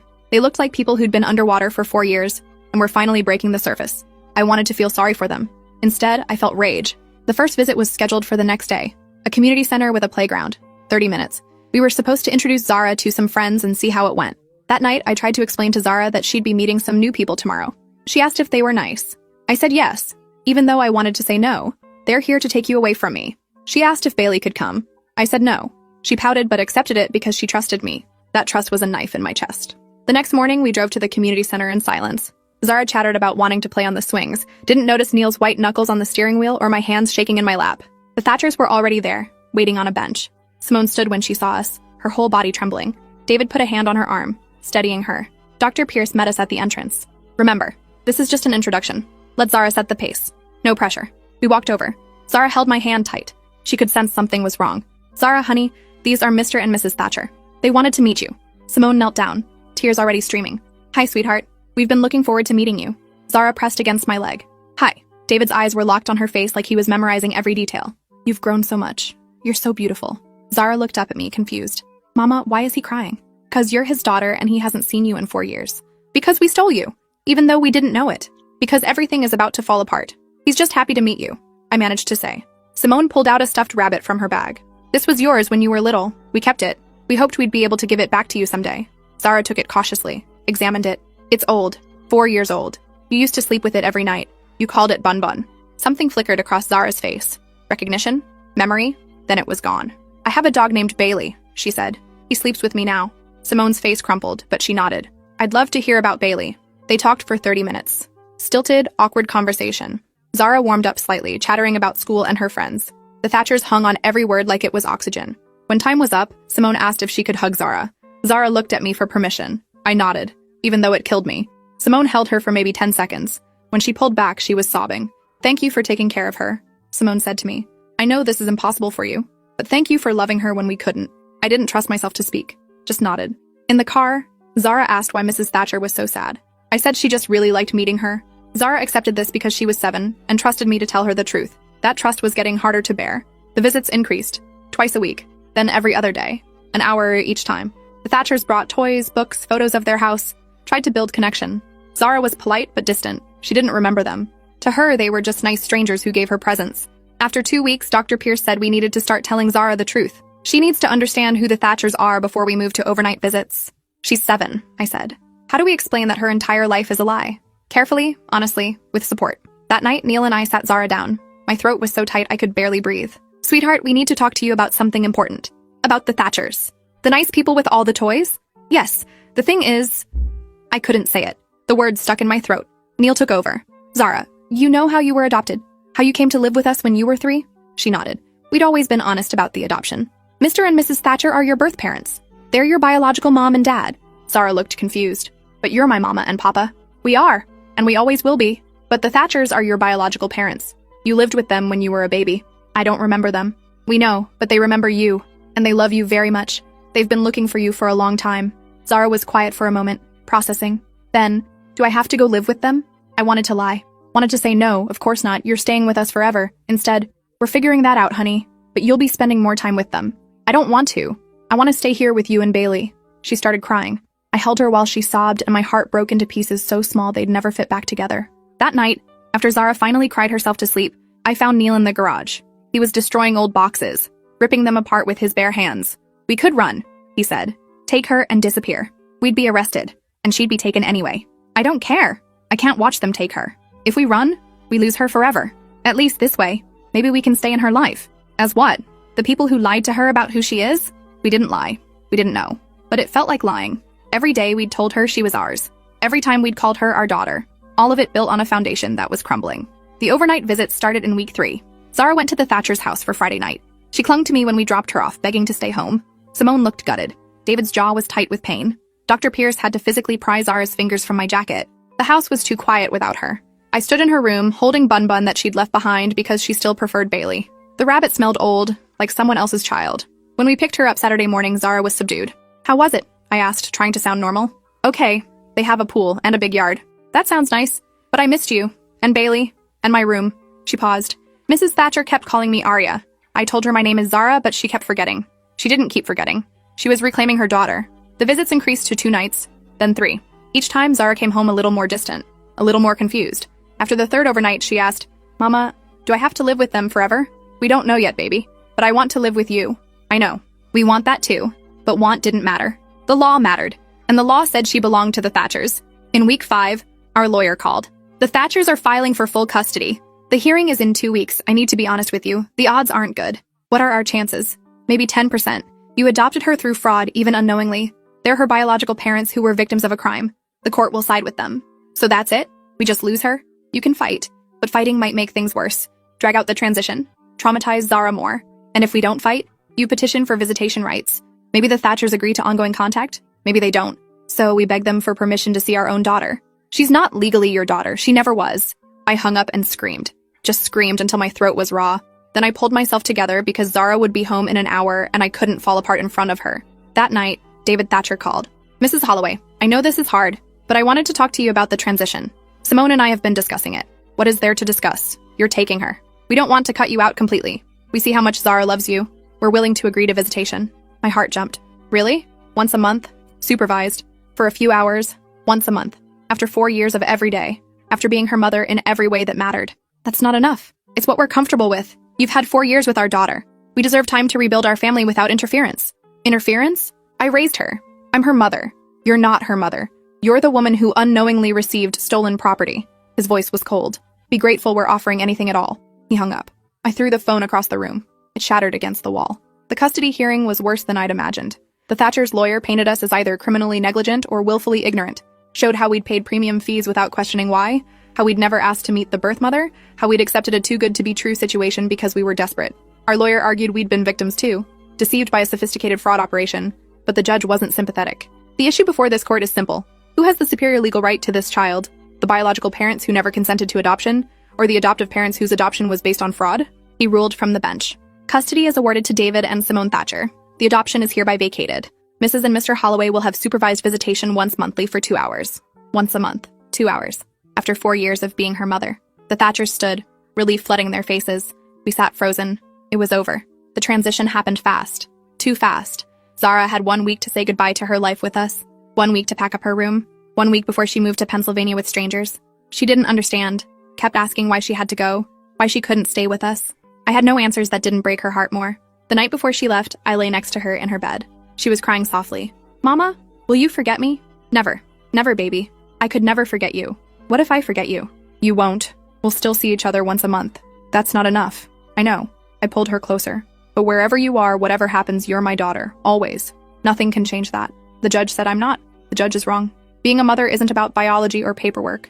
It's about love. And I love you more than anything in this world. She cried herself to sleep in my arms. I stayed there all night, memorizing the weight of her, the sound of her breathing, the way she held Bun Bun now because Bailey couldn't come with her. In the morning, the Thatchers came to pick her up. They were kind, promised to send photos, said we could call once a week. It wasn't enough, would never be enough, but it was all we'd get. Zara clung to me at the door. "Please don't make me go. Please, Mama." I wanted to scream, to fight, to run.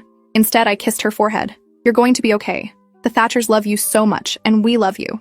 That doesn't change. But I want to stay with you." "I know, baby, I know." Simone knelt down, gentle. "Arya, we have Bailey's brother at home. A puppy. He's waiting to meet you." Zara looked up at me. "Bailey has a brother?" "He does," Simone said. "And he misses his family just like we've missed you." Slowly, heartbreakingly, Zara let go of my hand and took Simone's. They walked to the car. Zara looked back once. Waved. I waved back, forcing a smile until they drove away. Then I collapsed. Neil caught me. We held each other and cried like our daughter had died. Because in a way she had. Zara was gone. Arya was going home. The first month was hell. 1 supervised visit at a neutral location. Zara, now Arya, was quieter, more withdrawn. She hugged me but didn't cling. Talked about her new school, her new dog, her new room. Called Simone mom once, then corrected herself. Apologized to me. That apology broke something that hadn't already been broken. The social worker monitoring our visit said this was normal. She's adjusting. Building attachment to her biological parents is healthy. Healthy for whom? Not for us. Not for Zara, who looked confused and sad even as she described her new life. By month 3, the visits got easier and harder simultaneously. Zara seemed more settled, happier, less torn. She called the Thatchers mom and dad without correcting herself, talked about home and meant Pennsylvania. We were becoming the people she used to live with, the ones she saw once a month for 2 hours. After 6 months, Simone called. Aria's therapist thinks the monthly visits are disrupting her progress, reminding her of the past when she needs to focus on the present. What are you saying? I already knew.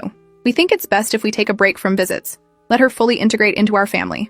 You're cutting us off. Just temporarily. Maybe in a year, when she's more stable.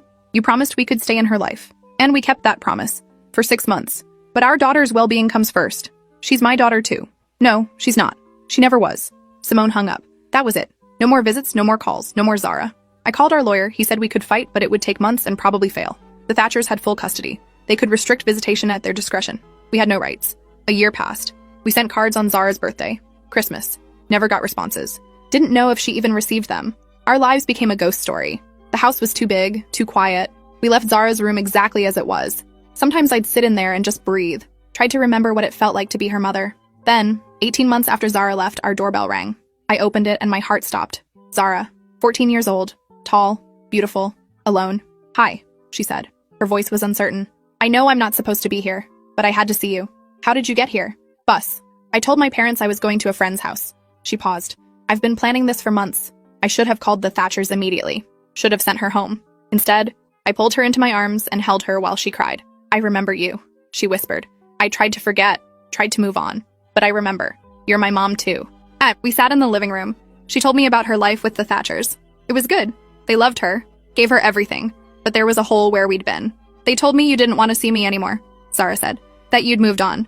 We sent cards, tried to call. They cut us off. Her face hardened. They lied. They said you abandoned me. Never. We wanted you every single day. We talked for 3 hours. She asked about Bailey, who died the previous year. Cried when I told her. Asked about her old room. I showed her. She stood in the doorway, taking it in. You kept everything. I couldn't let go. She turned, tears streaming. I don't know who I am anymore. Aria, Zara, theirs, yours. I feel like I'm 2 different people and neither one is complete. You're both. You get to be both. The Thatchers won't see it that way. When they find out I came here, they'll be furious. Then don't tell them. It was wrong. I knew it was wrong. But I didn't care. She visited twice more over the next month. Secret meetings, stolen time. Each visit she seemed lighter. More herself. Then Simone called. I know Zara's been seeing you. She's been lying to us, sneaking behind our backs. She needs us. We're part of her life whether you like it or not. You're the past. We're her family. She can have both. Not according to our therapist. Not according to the court order. If you contact her again, I'm filing a restraining order. You can't keep her from us forever. Watch me. Click. Zara came one more time. I told her we had to stop. They're going to file legal action. We could lose the chance to ever see you again. I don't care. I need you. I need you too, but not like this. Not by breaking the law and making things worse. She cried. I cried. We held each other and said goodbye again. She left and I thought that was it. The final ending. But 3 months later, on her 15th birthday, I got a letter. Dear Mama, it started. My heart broke and healed at the same time. She told me she'd talked to her therapist. Explained how she needed both families. How cutting us off was hurting her. The Thatchers agreed to supervised visits again. Once a month, 2 hours. It's not enough, but it's something. And when I turn 18, I can make my own choices. 3 more years. I can wait 3 more years if you can. I wrote back immediately. Yes, I could wait. I would wait forever if I had to. The visits resumed. Awkward at first. A social worker watching every interaction. But slowly, month by month, we rebuilt. Found a new normal. Not what we'd lost. Something different. Something possible. When Zara turned 18, she came to us first. I'm splitting my time, half with them, half with you. They don't like it, but I don't care. You're both my parents. They don't get to decide anymore. She chose a college near us. Had Sunday dinners with the Thatchers and Wednesday dinners with us. Built a life that included both families, messy and complicated and real. At her college graduation, we all sat together. Neil and me, David and Simone. All of us crying as she crossed the stage. She'd listed both sets of parents in the program. The Thatchers tried to object. She told them to grow up. I lost 4 years with one family and 11 years with another. I'm done losing time. You're all my family and you're going to deal with it. Standing there, watching our daughter, who wasn't legally ours but would always be ours in every way that mattered, I understood something. Motherhood isn't about biology or law. It's about love. And love doesn't vanish because a judge says it should. 7 years after a detective knocked on our door and destroyed our world, Zara called us with news. She was pregnant. We were going to be grandparents. All 4 of us.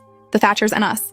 She'd already decided the baby would know all of them. Because family, she said, isn't about who has the right paperwork. It's about who shows up. And you all showed up, even when it was impossible.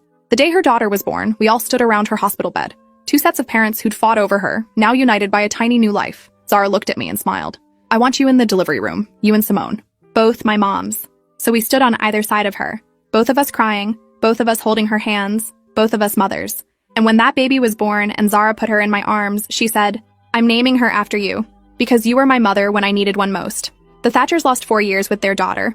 We lost 11. Everyone paid a price for Monica Vale's crimes, but we all showed up. We all fought for Zara when she couldn't fight for herself. And in the end, that's what mattered. Not the law, not biology, not custody agreements, just love. Persistent, imperfect, complicated love. That detective had been right. Zara had been reported missing by her biological parents, but she'd also been found by us. And somehow, impossibly, she'd ended up with 2 families instead of 1. It wasn't the ending anyone planned, but it was ours, and it was enough. My best friend accused me of stealing her baby at the hospital. Security footage proved something worse. The hospital security guard grabbed my arm as I was leaving the maternity ward. His grip was firm enough to leave marks. Behind him stood my best friend Naomi, her face streaked with tears, pointing at me like I was a criminal. She was screaming that I'd tried to take her daughter, that she'd seen me walking toward the exit with the baby, that I was obsessed with becoming a mother and had finally snapped. I stood there frozen, my hospital visitor badge still clipped to my shirt, unable to process what was happening. 20 minutes earlier, I'd been sitting in Naomi's room celebrating the birth of her daughter Lily. Now I was being accused of attempted kidnapping by the person I'd considered my closest friend for 15 years. My name is Jordan Reese. I'm 32 years old. I work as a pediatric nurse at County General, but this happened at St. Mary's where Naomi chose to deliver. I'd taken the day off specifically to be there for her birth. Naomi and I met in college, became roommates sophomore year, and stayed inseparable even after graduation. We'd been through everything together: bad breakups, job losses, family deaths. When she got pregnant after years of fertility struggles, I was the first person she told. I threw her baby shower, helped paint the nursery, attended every doctor's appointment she'd let me come to. I was going to be Lily's godmother. At least, that's what Naomi had promised me 3 weeks ago over dinner at her favorite Italian restaurant. The security guard asked me to come to the security office. His tone wasn't quite asking. Naomi followed behind us, still crying, her husband Derek supporting her elbow. She'd only given birth 6 hours ago and should have been resting, but instead she was accusing me of something unthinkable. I kept trying to tell them this was a misunderstanding, that I'd never do what she was claiming, but nobody was listening. The guard guided me into a small windowless room with monitors covering one wall. A woman in a pantsuit introduced herself as Karen Voss, hospital security director. She asked me to sit down. I noticed she positioned herself between me and the door, like I was a flight risk, like I was dangerous. Karen asked me to explain my version of events. I told her the truth. I'd been in Naomi's room talking with her and Derek. The baby was sleeping in the bassinet. Naomi asked me to get her phone charger from her bag in the waiting room down the hall. I left to get it. When I came back, Naomi started screaming at me. That's when everything went insane. Karen wrote this down without expression. Then she asked why I'd been carrying a baby blanket when the guard stopped me. I stared at her. I hadn't been carrying anything except my purse and Naomi's charger. Karen pulled a plastic evidence bag from under the desk. Inside was a pink receiving blanket with the hospital logo. She asked if I recognized it. I'd never seen it before in my life. Naomi spoke up from the doorway, her voice shaking. She said she'd watched me take the blanket from Lily's bassinet and wrap it around something before leaving the room. She thought maybe I was just being helpful, taking it to be washed. But then she realized the bassinet seemed lighter when she looked at it. She got up, against doctor's orders because she'd had a difficult delivery, and checked. Lily was still there, thank God. But Naomi said she knew in that moment what I'd been planning, that I'd been about to come back for the baby, that the blanket was preparation. Derek nodded along with everything she said, his arm protectively around her shoulders. He wouldn't even look at me. I'd known Derek almost as long as I'd known Naomi. I'd introduced them at a party 7 years ago. Now he was staring at the wall like I was a stranger. I tried to explain that none of this made sense. I loved Naomi. I loved her baby. I would never, could never do something like this. Karen asked me to empty my purse. I did. Inside was my wallet, keys, lip balm, a granola bar, and Naomi's phone charger. No blanket. Karen examined everything carefully, then asked the guard to check the hallway I'd walked down. He left and came back 5 minutes later shaking his head. No blanket found. Karen turned to Naomi and asked if she was absolutely certain about what she saw. Naomi's face hardened. She said she knew what she saw. She said I'd been acting strange for weeks, asking too many questions about the baby, showing up at her house unannounced. She said her mother had warned her I seemed too invested in the pregnancy. That last part hit me like a punch. Naomi's mother had never liked me. She thought I was a bad influence because I wasn't married and didn't go to church. but I never imagined she'd been poisoning Naomi against me behind my back. I asked Naomi why she was doing this. What had I ever done to make her think I was capable of kidnapping? She started crying again and said I'd been jealous of her pregnancy, that I'd made comments about how unfair it was that she got pregnant so easily after struggling for years. I had never said anything like that. I'd been nothing but supportive. Karen asked if I'd been trying to conceive. I said no, I wasn't even in a relationship. Karen wrote this down and I could see her making some kind of judgment about it. Karen said she was going to review security footage from the maternity ward. She asked me to wait in the room while she did this. The guard stayed with me, standing by the door. I sat there for 45 minutes feeling like I was going to throw up. Naomi and Derek waited in the hallway. Through the small window in the door, I could see them talking intensely. Naomi kept wiping her eyes.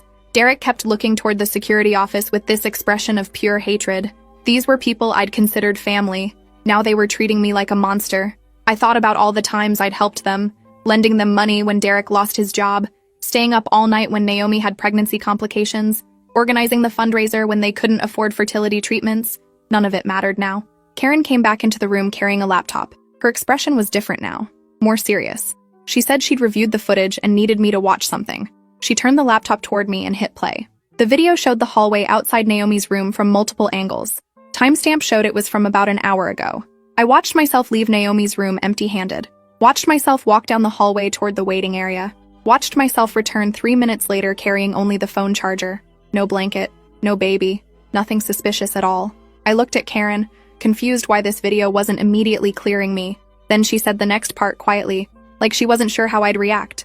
The cameras inside Naomi's room told a different story. Karen opened a second video file. This one showed Naomi's hospital room from a camera mounted in the corner. I hadn't even known there were cameras in the patient rooms. Karen explained they were added last year after a medication theft incident. The video showed Naomi in bed, Derek sitting beside her, me in the visitor chair. Baby Lily was in the bassinet. I watched us talking and laughing. Watched Naomi ask me to get her charger. Watched myself leave the room. Then I watched what happened after I left. Naomi waited about 30 seconds. Then she got out of bed, walked to the bassinet, and took the pink blanket. She looked directly at the camera as she did it. She knew it was there. She wanted this recorded. She took the blanket and hid it behind the visitor chair where I'd been sitting. Karen paused the video. She asked if I understood what I was seeing. I couldn't speak. Couldn't process it. She hit play again. The video showed Naomi getting back in bed, showed her saying something to Derek, showed him looking confused but nodding, showed them waiting. Then the camera angle caught me returning with the charger. Naomi's face changed the moment I walked in. She started screaming, started pointing at me, started saying I'd taken something from the bassinet. Derek jumped up looking panicked. I watched my past self try to defend myself, looking completely bewildered. The video caught everything. The setup, the false accusation, the calculated performance. Karen closed the laptop and asked if I had any idea why Naomi would do this. I sat there trying to make my brain work, trying to understand why my best friend would frame me for attempted kidnapping. Nothing made sense. Karen said she needed to speak with Naomi and Derek. She asked me to stay put. I nodded, still too shocked to form words. Through the window, I watched Karen call them into her office next door. Watched their expressions change as she showed them the footage. Watched Naomi's face go from crying victim to something else. Something harder to read. Derek looked confused, then angry, then devastated as he processed what he was seeing. He said something to Naomi. She shook her head violently. He said something else, louder this time. Naomi started crying again, but it looked different now. Performative, like she was trying to regain control of a situation that was slipping away from her. Karen came back to my room and said I was free to go. She apologized for the inconvenience and assured me no charges would be filed. She asked if I wanted to press charges against Naomi for filing a false report. I was so disoriented I just shook my head. I wanted to leave, wanted to get out of this hospital and never come back. Karen said she understood, but I should know that Naomi would likely be referred for a psychiatric evaluation. What she'd done suggested possible postpartum psychosis or another serious mental health crisis. I barely heard her. I was already walking toward the exit, my legs shaking so badly I had to hold onto the wall. Behind me, I heard Derek shouting, heard Naomi screaming back at him, heard nurses trying to calm them down. I kept walking, made it to my car, sat in the driver's seat and stared at the steering wheel for 20 minutes before I could even put the key in the ignition. I drove home in a daze. My phone started ringing as soon as I walked into my apartment. Naomi's mother. I didn't answer. She called 3 more times, then started leaving voicemails. The first one called me a liar, said I'd manipulated the security footage somehow, said I'd always been jealous of Naomi and this proved it. The second one threatened legal action. The third one called me things I won't repeat. I blocked her number. Then Naomi called from Derek's phone. I answered without thinking. She was crying so hard I could barely understand her. She said she was sorry, said she didn't know what came over her, said she'd been so scared and hormonal and confused, said postpartum was making her see things that weren't real, said I had to forgive her because we were best friends, and best friends forgave each other. I hung up, blocked that number too.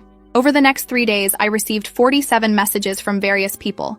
Naomi's mother, Naomi herself using different numbers, Derek apologizing on her behalf, mutual friends asking what happened, Naomi's sisters calling me horrible names, her cousin threatening to expose me on social media as a baby snatcher.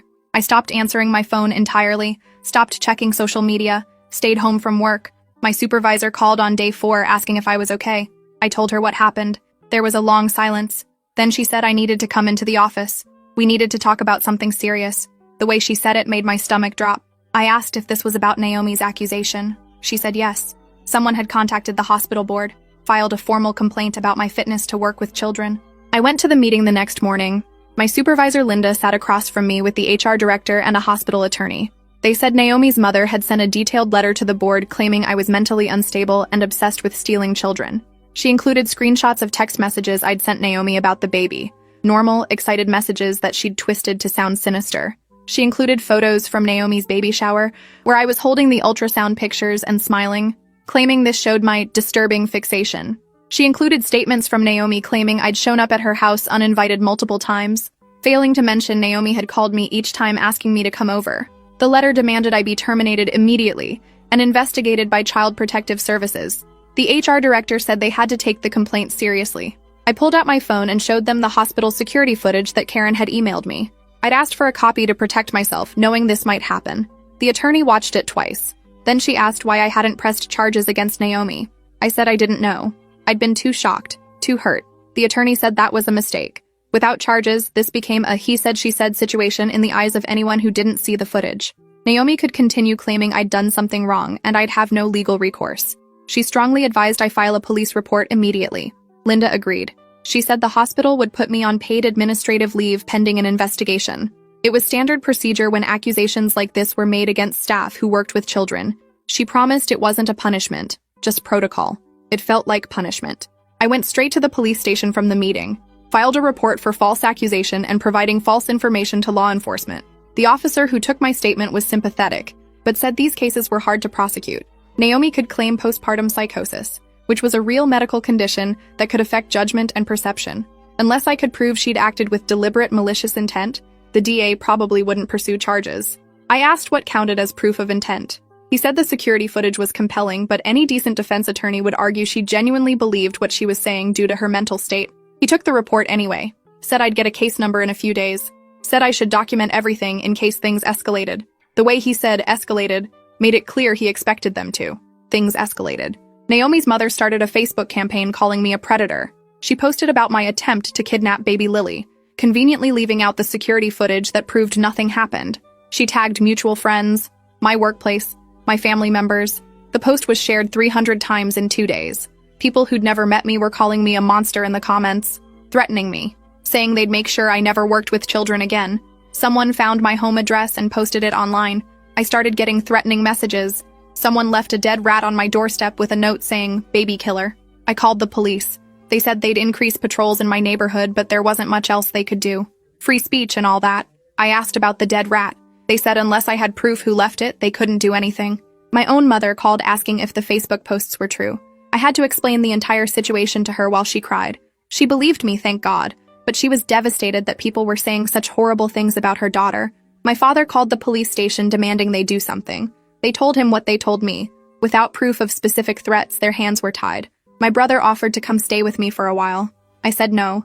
I didn't want him dragged into this mess, but the isolation was crushing. I'd lost my best friend, lost my reputation, lost my sense of safety, all because Naomi decided to destroy me for reasons I still didn't understand. The security footage proved she'd done it deliberately. She'd looked right at the camera. She'd wanted evidence of her setting me up. But why? I got the answer 2 weeks later in the most unexpected way. Derek showed up at my apartment at 9 p.m., looking like he hadn't slept in days. I almost didn't let him in, but something about his expression made me open the door. He apologized immediately, said he'd been trying to piece together what happened, said he'd finally confronted Naomi about the security footage and she'd broken down, told him everything. I asked what everything meant. Derek sat on my couch and put his head in his hands. He said Naomi had planned the false accusation for 3 weeks, ever since she'd found out something that changed how she saw me, something she'd never told me, something that made her want to punish me in the most devastating way possible. Derek explained that 4 weeks ago, Naomi had been going through old boxes from her mother's attic, looking for baby clothes and family photos. She'd found letters between her mother and father from before they were married, letters that revealed a family secret her mother had kept for 32 years. Naomi had a half-sister. Her father had gotten another woman pregnant in college. That woman had kept the baby. That baby was me. Naomi's mother had known about me my entire life, had watched Naomi and me become friends in college, had watched our friendship deepen over 15 years, had never said a word because she was terrified the truth would destroy her marriage. When Naomi found the letters, she confronted her mother. Her mother admitted everything, told Naomi that I was her half-sister, that my mother had been her husband's college girlfriend before Naomi's parents got together. I sat down on the floor because my legs wouldn't hold me anymore. Derek kept talking, said Naomi had been devastated, felt betrayed by her mother, by her father, by me even though I'd had no idea. She'd spent weeks spiraling, convinced herself I'd known the truth and had deliberately infiltrated her life, convinced herself I was trying to steal her family, her husband, her baby. The pregnancy hormones and stress had twisted her thinking. By the time Lily was born, Naomi had decided to expose me as the monster she believed I was, to ruin my life the way she felt her life had been ruined by this secret. The false accusation was revenge, punishment for a crime I didn't commit because I never knew we were related. Derek said Naomi was now in intensive psychiatric care, said her mother had admitted to hospital staff about feeding Naomi's paranoia, encouraging her to see me as a threat. I asked Derek why he was telling me this. He said because I deserved to know the truth. Because what Naomi and her mother did was unforgivable. He'd filed for divorce, was seeking full custody of Lily, had gotten a restraining order against Naomi's mother. He said the hospital was pursuing charges against Naomi's mother for witness tampering and harassment. Apparently, she'd sent threatening letters to my workplace and my apartment building trying to get me evicted, all of it traceable back to her. Derek said he didn't expect me to forgive Naomi or him for not believing me immediately, but he wanted me to know he was sorry, that he'd testify on my behalf if I decided to sue, that he'd make sure Lily knew the truth when she was old enough, that her godmother hadn't tried to kidnap her, that her mother had been sick and had done something terrible. After Derek left, I sat alone in my apartment trying to process everything. I had a half-sister. Naomi was my half-sister. The person I'd loved like family actually was family. My father, the man I called Dad, who'd raised me and loved me, wasn't my biological father. My mother had kept this secret my entire life. I called her. It was almost midnight, but I didn't care. She answered sounding worried, asked if I was okay. I asked her if it was true. There was a long silence. Then she started crying. She said yes. Said she'd always meant to tell me but never found the right time. Said she'd been terrified when Naomi and I became friends in college. Recognized Naomi's last name immediately, but by then we were already inseparable and she didn't know how to explain without destroying both our lives. So she'd stayed silent, prayed we'd never find out. I hung up on my mother, called my dad, my real dad, the one who raised me, told him I knew the truth. He said he'd known since before I was born. My mother had been honest with him from the start. He'd chosen to raise me as his own anyway because he loved my mother and he loved me. He'd never treated me differently than my brother. Never told me because my mother asked him not to. He apologized for keeping the secret. Said he understood if I was angry. I wasn't angry at him. He'd been nothing but good to me. But I was furious with my mother. Furious that her silence had led to this nightmare. If Naomi had known from the beginning that we were sisters, none of this would have happened. We could have celebrated being family instead of destroying each other. The next few weeks were a blur of legal proceedings. I sued Naomi and her mother for defamation, emotional distress, and loss of income.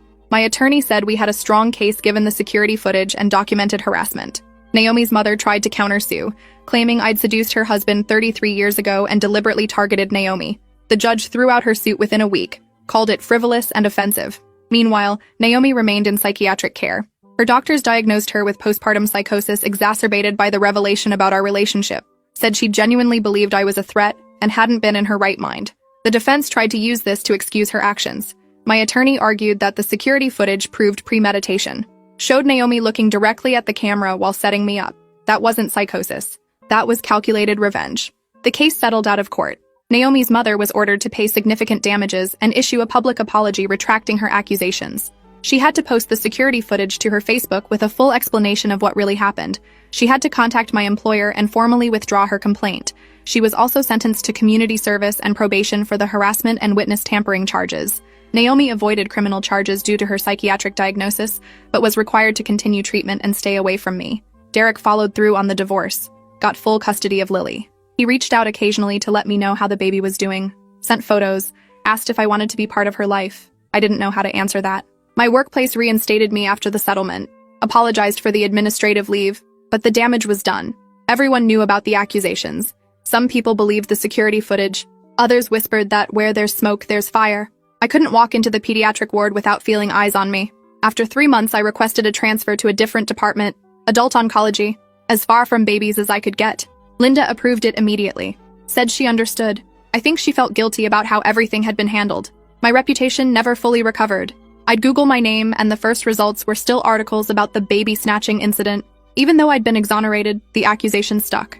That's how these things work. Innocence doesn't make headlines the way accusations do. I started therapy to process everything. The betrayal, the trauma, the identity crisis of learning my entire understanding of my family was wrong. My therapist helped me understand that I was allowed to be angry at everyone involved. Naomi for attacking me, her mother for enabling it, my own mother for keeping secrets that led to this disaster. She helped me see that forgiveness wasn't mandatory, that I could acknowledge Naomi was sick while still recognizing the harm she'd caused, that mental illness wasn't a free pass to destroy someone's life. Gradually, I started feeling less like a victim and more like a survivor, started rebuilding my sense of self, started dating again, started making new friends who didn't know about the hospital incident, started existing as a person separate from what had been done to me. A year after everything happened, I got a letter from Naomi. It was forwarded through her attorney so she didn't violate the restraining order. She apologized in detail for what she'd done, explained her mental state at the time, said she'd been terrified and paranoid and convinced I was a threat, said therapy had helped her understand how distorted her thinking had been, said she took full responsibility for her actions and didn't expect forgiveness but hoped I was healing. She said she wished things could have been different, that we could have been sisters in truth instead of enemies. She said Derek had told her I still didn't know if I wanted to be in Lily's life, and she understood whatever I decided. She ended the letter saying she thought about me every day, wondered if I ever thought about her, if there was any part of me that missed the friendship we'd had before everything fell apart. I read the letter 3 times. Then I put it in a drawer and didn't respond. My therapist asked why I chose not to reply. I said because there was nothing to say. Naomi wanted absolution, wanted to feel better about what she'd done by having me forgive her. But I wasn't ready. Maybe I'd never be ready. The person I'd loved as a best friend had tried to destroy my life, had succeeded in many ways. My career was permanently damaged. My sense of trust was shattered. My relationship with my own mother was still strained, all because Naomi chose revenge over honesty, chose to punish me for a situation neither of us had created. I understood she'd been sick. Understanding didn't erase the damage, didn't give me back what I'd lost, didn't make us sisters in any way that mattered. 2 years after the incident, Derek called asking if I wanted to meet Lily. She was 2 now, walking, talking, full of personality. He said he'd been telling her about me, not the whole truth. She was too young for that, but age-appropriate versions. That I was her godmother, that I loved her very much, that grown-up problems had kept us apart, but maybe we could fix that now. I agreed to meet them at a park, neutral territory, public place. When I arrived, Lily was on the swings, Derek pushing her gently. She had Naomi's smile, my eyes, our father's nose that neither of us knew we'd inherited from him. She was beautiful. When Derek introduced us, she said hi in that shy way toddlers do. Then she asked if I wanted to help her build a sandcastle. I said yes. We spent an hour at the park, Lily chattering about her favorite foods and her stuffed animals and the neighbor's cat. Derek watching us with this expression of relief and sadness mixed together. When it was time to go, Lily hugged me goodbye, said she hoped I could come play again soon. I promised I would. Derek thanked me for giving them a chance, for not letting what Naomi did prevent me from knowing Lily. I said Lily was innocent in all of this. She deserved an aunt. I stopped myself. Derek caught it, said one day we'd tell her the truth, that I was more than just her godmother. That family was complicated, but love didn't have to be. I nodded, couldn't speak around the emotion in my throat. Watching them drive away, I felt something shift. Not forgiveness? Not yet, but maybe the beginning of something like it. 3 years after everything fell apart, I ran into my mother at a coffee shop. We'd spoken occasionally since everything happened, but our relationship remained strained. She'd apologized countless times, explained her reasoning, said she'd thought she was protecting everyone by keeping the secret. I'd listened, but couldn't fully forgive. Seeing her now, looking older and tired, I felt my anger soften slightly. We sat down together. She asked about my life. I told her about the transfer at work, about therapy, about meeting Lily. She started crying when I mentioned Lily, said she'd always dreamed Naomi and I would learn we were sisters, and it would bring joy instead of pain. Said she blamed herself every day for how things turned out. Said if she could go back and make different choices, she would. I believed her. Regret was written all over her face. I asked her about my biological father. She said he'd died 5 years ago. Heart attack. Never knew about the connection between Naomi and me. Naomi's mother had made sure of that. Had threatened my mother decades ago that if she ever revealed the truth, she'd destroy both families. My mother had been young and scared and had believed her. Had spent 33 years living in fear of that secret getting out. When it finally did, it had destroyed things anyway, just in a different way than she'd imagined. I asked if she regretted having me. She looked horrified, said I was the best thing that ever happened to her, that my dad, the one who raised me, agreed completely, that our family was real even if the biology was complicated. I wanted to believe her. Mostly I did. Naomi reached out through her attorney again on the 4-year anniversary of the hospital incident. Another letter. This one was shorter. She said she understood I hadn't responded to her previous letters and that was okay. She just wanted me to know she was doing well, still in therapy, working part-time, rebuilding her life. She'd written a journal about her experience with postpartum psychosis and was thinking of publishing it to help other women. She wanted my permission to include the story of what happened between us. Said she'd use fake names and change details but wanted me to know beforehand. Said I deserved that courtesy. She also mentioned she'd heard through Derek that I'd been seeing Lily regularly. Said that made her happy. Said Lily needed good people in her life. Said she hoped one day I might be willing to talk. Not as best friends. Maybe not even as sisters. But as two people who'd survived something terrible and were trying to heal. I thought about it for a week. Then I called Naomi's attorney and said yes, she could publish the story. With conditions. She had to be completely honest about what she'd done. Had to acknowledge the premeditation. Had to take full responsibility without hiding behind her diagnosis. Had to include information about the damage false accusations cause. Had to donate any proceeds to organizations that support people falsely accused of crimes. The attorney relayed my conditions.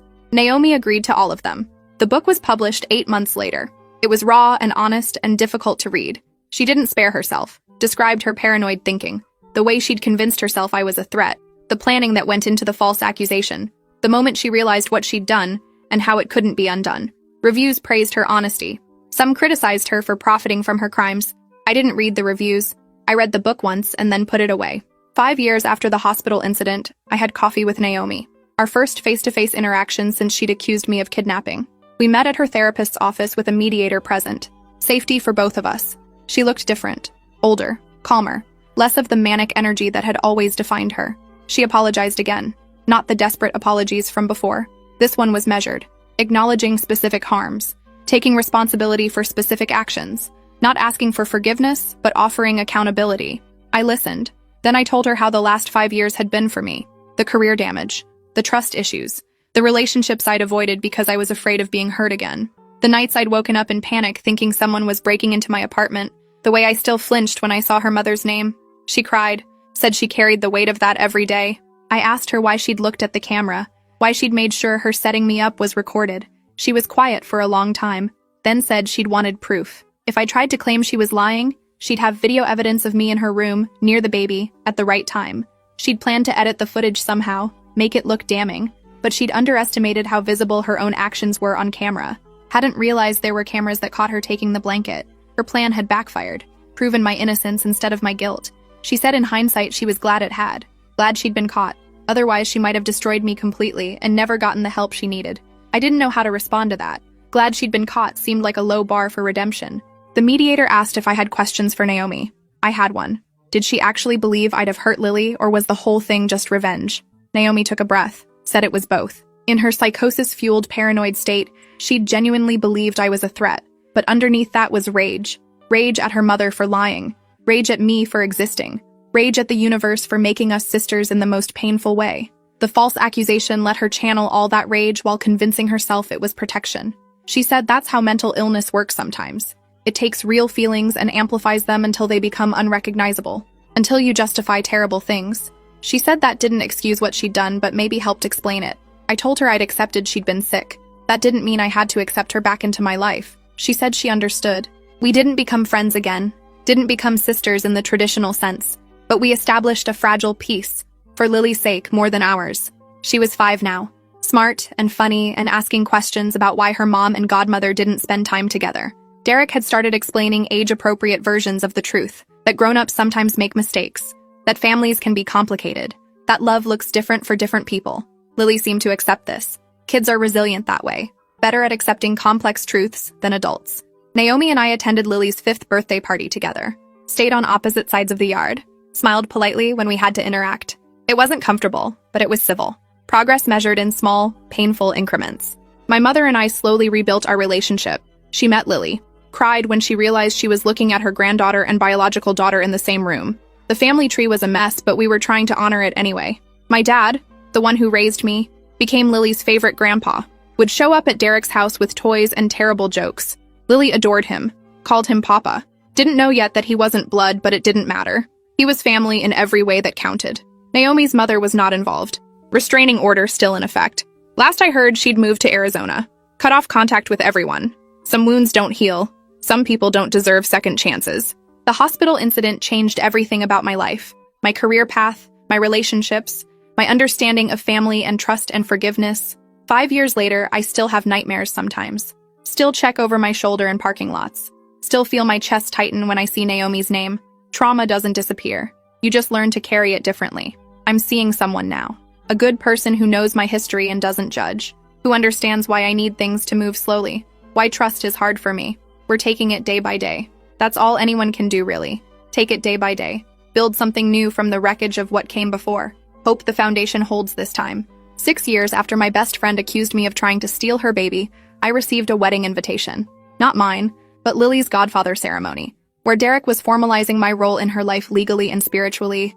And as I stood in that church watching Lily smile up at me with trust in her eyes, Naomi sitting quietly in the back row with her hands folded in her lap, I realized that justice wasn't always about punishment or revenge or even forgiveness, but about choosing every day to build something better from the rubble of what people destroyed, and maybe that was enough. Thanks for watching till the end. Make sure to subscribe and like to not miss the next story. I woke up from a coma pregnant. My husband had a vasectomy 8 years ago. The neurologist was explaining something about brain plasticity when I felt it. A flutter, low in my abdomen, unmistakable and impossible. Dr. Kaminsky kept talking about my recovery timeline. 6 weeks in a medically induced coma after the car accident, remarkable progress, minimal cognitive damage. But I wasn't listening anymore. My hand moved to my stomach under the hospital blanket, pressing gently, feeling the curve that shouldn't be there. When I looked down, I could see it, a slight swell beneath the thin cotton gown. My husband David sat in the chair by the window, his face gaunt from weeks of worry, nodding along with the doctor's words. I interrupted them both, my voice rough from disuse. I think I'm pregnant. Dr. Kaminsky stopped mid-sentence and David's head snapped toward me, his expression shifting from concern to confusion. The doctor smiled that patronizing smile medical professionals use when patients say something illogical. Mrs. Garrett, that's likely just some bloating from the feeding tube and immobility. Perfectly normal after extended bed rest, she continued. Your body has been through significant trauma. No, I said, more firmly this time. I'm pregnant. I can feel it moving. The room went silent except for the beeping of monitors. David stood up slowly, his face pale. Sweetheart, that's not possible.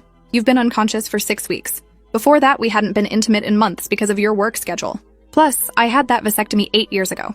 Remember?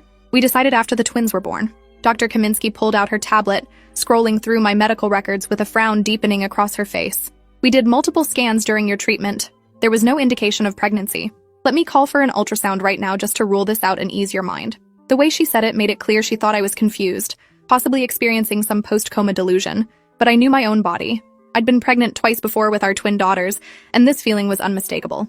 The ultrasound technician arrived 20 minutes later, wheeling in the portable machine with an expression that suggested she'd been briefed on the situation. She squeezed gel onto my stomach, her movements efficient and professional. The wand pressed against my skin, and within seconds the room filled with a sound that made everyone freeze. A heartbeat, fast and strong, echoing through the monitor speakers. The technician's face went from skeptical to shocked in the span of a breath. There it is, she said quietly, turning the screen toward us. Approximately 20 weeks gestation based on measurements. Perfectly healthy fetal development. The image showed unmistakably what I already knew. A baby, curled and moving, fingers visible near its face. David made a sound like all the air had left his body. Dr. Kaminsky grabbed the monitor, staring at the screen like it might change if she looked hard enough. This doesn't make any sense. We've done 3 CT scans, 2 MRIs. How did we miss this? The technician saved several images, her hands shaking slightly. Sometimes early pregnancy doesn't show clearly on scans focused on brain trauma. But at 20 weeks, this should have been obvious on any abdominal imaging. She looked at Dr. Kaminsky with an expression I couldn't read. This is going to need documentation. A lot of it. David hadn't moved from his spot by my bed. His face had gone from pale to gray. 20 weeks means you got pregnant right before the accident. But we hadn't been together in 3 months before that. I remember because I was traveling for work. I tried to sit up, but my muscles were still weak from 6 weeks of immobility. David, I was in a coma. I don't know how this happened. His eyes met mine, and I saw something I'd never seen there before. Doubt. Raw and undeniable. The technician quickly left with her equipment, muttering about getting the attending physician. Dr. Kaminsky stood there looking between us, clearly realizing this had moved beyond medical mystery into something else entirely. Mr. Garrett, would you step outside with me for a moment? David followed her without a word, leaving me alone with the monitor still showing my vitals. My heart rate had spiked, the numbers climbing as panic set in. Through the partially open door, I could hear their voices. David's rising in pitch, asking how this was possible, demanding answers. Dr. Kaminsky's responses were measured but firm, explaining the medical facts while carefully avoiding the obvious implication hanging in the air between them, that somehow, while unconscious, I'd gotten pregnant. 20 minutes passed before David came back in. His face was composed now, that blank expression he used when dealing with difficult clients at his law firm. He sat down in the chair, not at my bedside but across the room. The distance felt intentional. Dr. Kaminsky wants to run genetic testing on the baby. Her tone suggested this wasn't a request. I felt my chest tighten. You think I cheated on you? He didn't answer immediately. When he finally spoke, his voice was carefully neutral. I think something happened that doesn't make sense. And we need answers. The hospital moved me to a private room within the hour. Nurses came and went, their expressions a mix of curiosity and something that looked like judgment. One of them, a woman in her 50s with kind eyes, lingered after checking my IV. I've been a nurse for 30 years, never seen anything like this. She adjusted my pillow, her voice dropping to a whisper. But I've heard stories. Women who get pregnant under impossible circumstances. Usually there's an explanation that everyone missed. Usually. The word hung there, loaded with implication. That night, David went home to be with our daughters, 12-year-old twins who'd been staying with his mother during my hospitalization. He kissed my forehead before leaving, but the gesture felt automatic, empty of the warmth that usually lived in his touch. Dr. Kaminsky stopped by around 9 p.m. with a tablet full of consent forms. We need to do an amniocentesis for genetic testing. It's the only way to determine paternity conclusively. She paused. And to make sure the baby is developing normally given the unusual circumstances of your pregnancy. I signed everything with shaking hands. What unusual circumstances? I was unconscious. She met my eyes directly. Mrs. Garrett, you were under 24-hour supervision in intensive care. There's documented proof of everyone who entered your room, every nurse, every doctor, every visitor. We have security footage. If something happened, we'll find out what. The implications of her words made my stomach turn. You think someone assaulted me while I was in a coma? Her silence was answer enough. The amniocentesis happened the next morning. The needle going into my belly felt like violation layered on top of violation, extracting fluid that would either prove my innocence or destroy my marriage. Dr. Kaminsky assured me results would take 5 to 7 days for the full genetic panel. DNA paternity testing would be faster, maybe 3 days if we prioritized it. She scheduled a meeting with hospital administration and their legal team for that afternoon. This has potential liability implications, she explained. If someone on our staff violated you while you were incapacitated, we need to know immediately. The hospital's legal team consisted of 3 people in expensive suits who sat across from me asking questions that felt like accusations dressed in professional language. When exactly did you last have intercourse with your husband before the accident? Are you certain about that timeline? Is there any possibility you could have been pregnant before the accident and not known? Could there have been any other partner in the weeks leading up to your hospitalization? Each question chipped away at my dignity until I was crying, unable to answer anymore. David sat beside me, his jaw clenched, saying nothing. Hospital security reviewed 6 weeks of footage from the ICU. Every person who entered my room was documented, time-stamped, their credentials verified. Nurses, doctors, respiratory therapists, cleaning staff, David and his mother during visiting hours, my sister twice in the first week. Everyone was accounted for. The security director, a former police officer named Marcus Vance, presented his findings in a conference room filled with hospital administrators. No unauthorized access, no gaps in coverage. Everyone who entered had legitimate medical reasons and was never alone with the patient for more than necessary clinical time. So how did this happen? David's voice cut through the room. My wife was in a medically induced coma for 6 weeks, and somehow she's 20 weeks pregnant. That means she got pregnant right before the accident. But I had a vasectomy 8 years ago, and we hadn't been intimate in months before her accident. Someone in this hospital has to know something. The administrators exchanged glances. Mr. Garrett, we understand your frustration, but the evidence suggests whatever happened, it didn't happen here. Which leaves only one other possibility, that I got pregnant before the accident, I said flatly. From someone who wasn't my husband. The room fell silent. That's what you're all thinking, isn't it? That I was having an affair and the coma is just convenient timing. Dr. Kaminsky leaned forward. We're not making accusations. We're trying to find facts. The genetic testing will tell us more, but I have to ask, is there any possibility your vasectomy failed? It's rare but documented. Perhaps you should get your fertility tested before we jump to conclusions about infidelity. David's expression shifted. He hadn't considered that. The hospital arranged for him to see a urologist that same day. The testing was quick, results definitive. His vasectomy was intact and functioning perfectly. Sperm count 0. The urologist's report was clinical and absolute. No possibility of natural conception. Which brought us right back to the impossible question. If David couldn't be the father, and I was in a coma when I got pregnant, then who was responsible for the baby growing inside me? My sister Vanessa came to visit on day 3 of my consciousness. She brought flowers and magazines, sitting beside my bed with tears streaming down her face. I thought I was going to lose you. When David called saying you'd crashed your car into that guardrail, I couldn't breathe. She held my hand, squeezing gently. But you're here. You're awake. That's what matters. I told her about the pregnancy.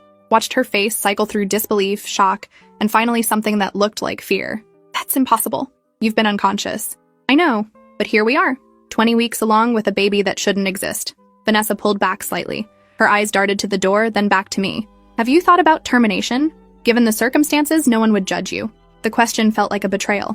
This is my baby, Ness. I don't know how it happened, but it's growing inside me. I can feel it move. How can I just end that? She looked away. Because David thinks you cheated. Everyone thinks you cheated. And if you keep this baby, your marriage is over. The words hung between us, brutal and true. David had barely spoken to me since the vasectomy results came back. He slept in the chair across the room instead of the fold-out bed beside me. His mother had stopped calling. The twins hadn't visited yet, probably because he didn't know how to explain this to them. My 12-year-old daughters, asking why mommy was pregnant when daddy said they were done having kids years ago. How do you explain that their mother might have destroyed their family while unconscious? Dr. Kaminsky came in during visiting hours, interrupting my spiral of thoughts. She held a tablet and wore an expression I couldn't read. The preliminary DNA results are back. I need to discuss them with you and your husband together. She looked at Vanessa. I'm sorry, but this is private. My sister left reluctantly, and Dr. Kaminsky waited until David arrived from work. He came in still wearing his suit, looking exhausted. His eyes barely met mine before focusing on the doctor. Just tell us. Is it mine?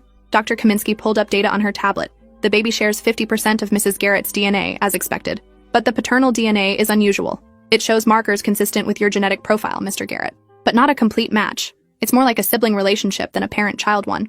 She paused, letting that sink in. Do you have a brother? David's face went white. I have a twin. Philip. He's been deployed overseas for a year. Military stationed in Germany. The implications crashed over us like a wave. Dr. Kaminsky continued carefully. This baby is genetically related to you through your twin brother. Which means if he's the father, we need to understand how that happened while your wife was in a coma.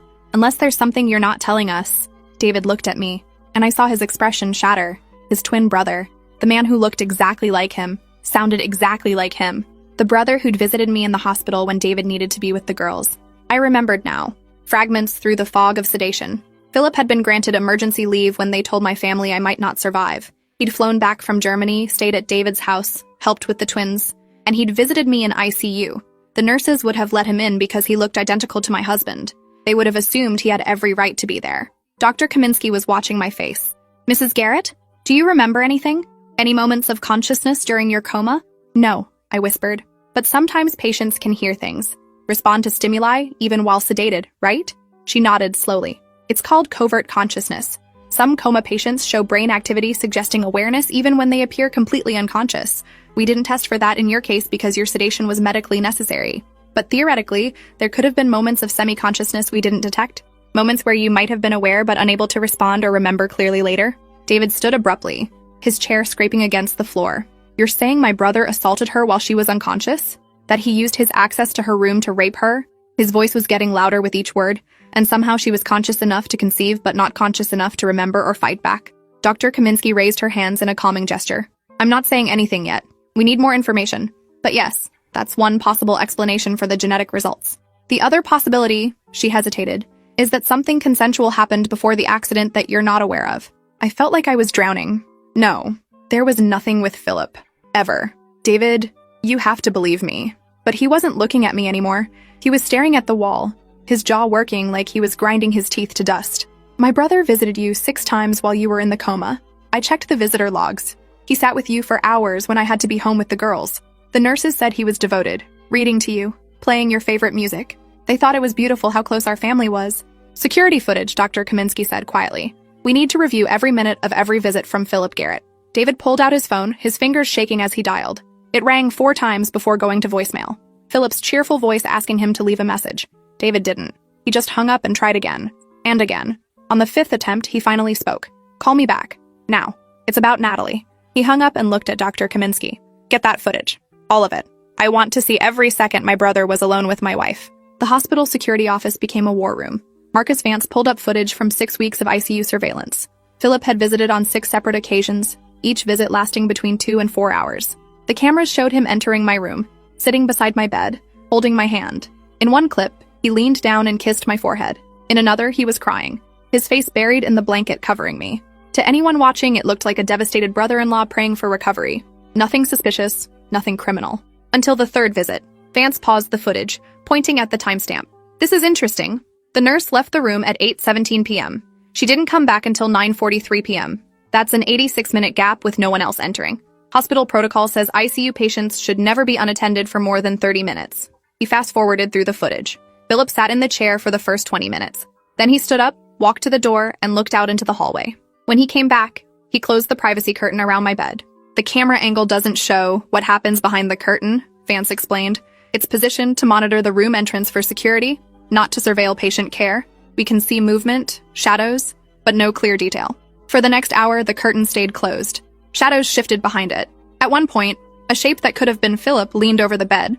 The monitor beside me showed my vitals spiking, heart rate jumping from 65 to 98 beats per minute, then slowly settling back down. David was gripping the edge of the desk so hard his knuckles had gone white. What is he doing behind that curtain for an hour? Vance shook his head. "I can't say definitively, but your wife's vitals show signs of physiological arousal, increased heart rate, elevated blood pressure. The patterns are consistent with physical stimulation." He pulled up another screen showing my medical chart from that night. The nurse who came back at 9:43 noted that the patient appeared flushed and the blankets were disarranged. She assumed the brother-in-law had been adjusting her position for comfort. "Pull up the other visits," David said through clenched teeth. "All of them. Show me every time that curtain closed." Vance compiled a timeline. 6 visits total. 3 of them included extended periods with the privacy curtain closed and no staff present. Each time my vitals showed similar spikes. Each time the nurses noted minor irregularities in their logs. Blankets adjusted, patient appeared restless, family member providing comfort. Nothing that raised immediate red flags because Philip looked exactly like David, and everyone assumed he had the same rights to privacy with me. Dr. Kaminsky reviewed the medical data with a growing expression of horror. On this visit, she pointed to the screen. "Your sedation was lighter than usual. We were starting to reduce the medication, testing if you could breathe on your own. There's a note here that you showed signs of agitation, movements that could indicate emerging consciousness.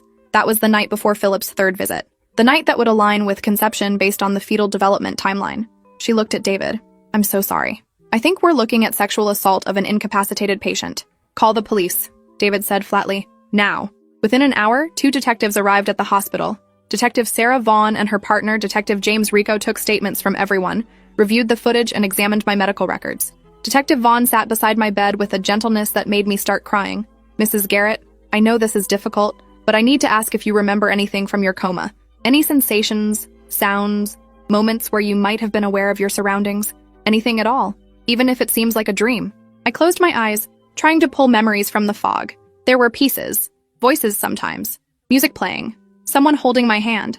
I remember warmth, pressure, feeling safe, which seems insane now. I thought it was David.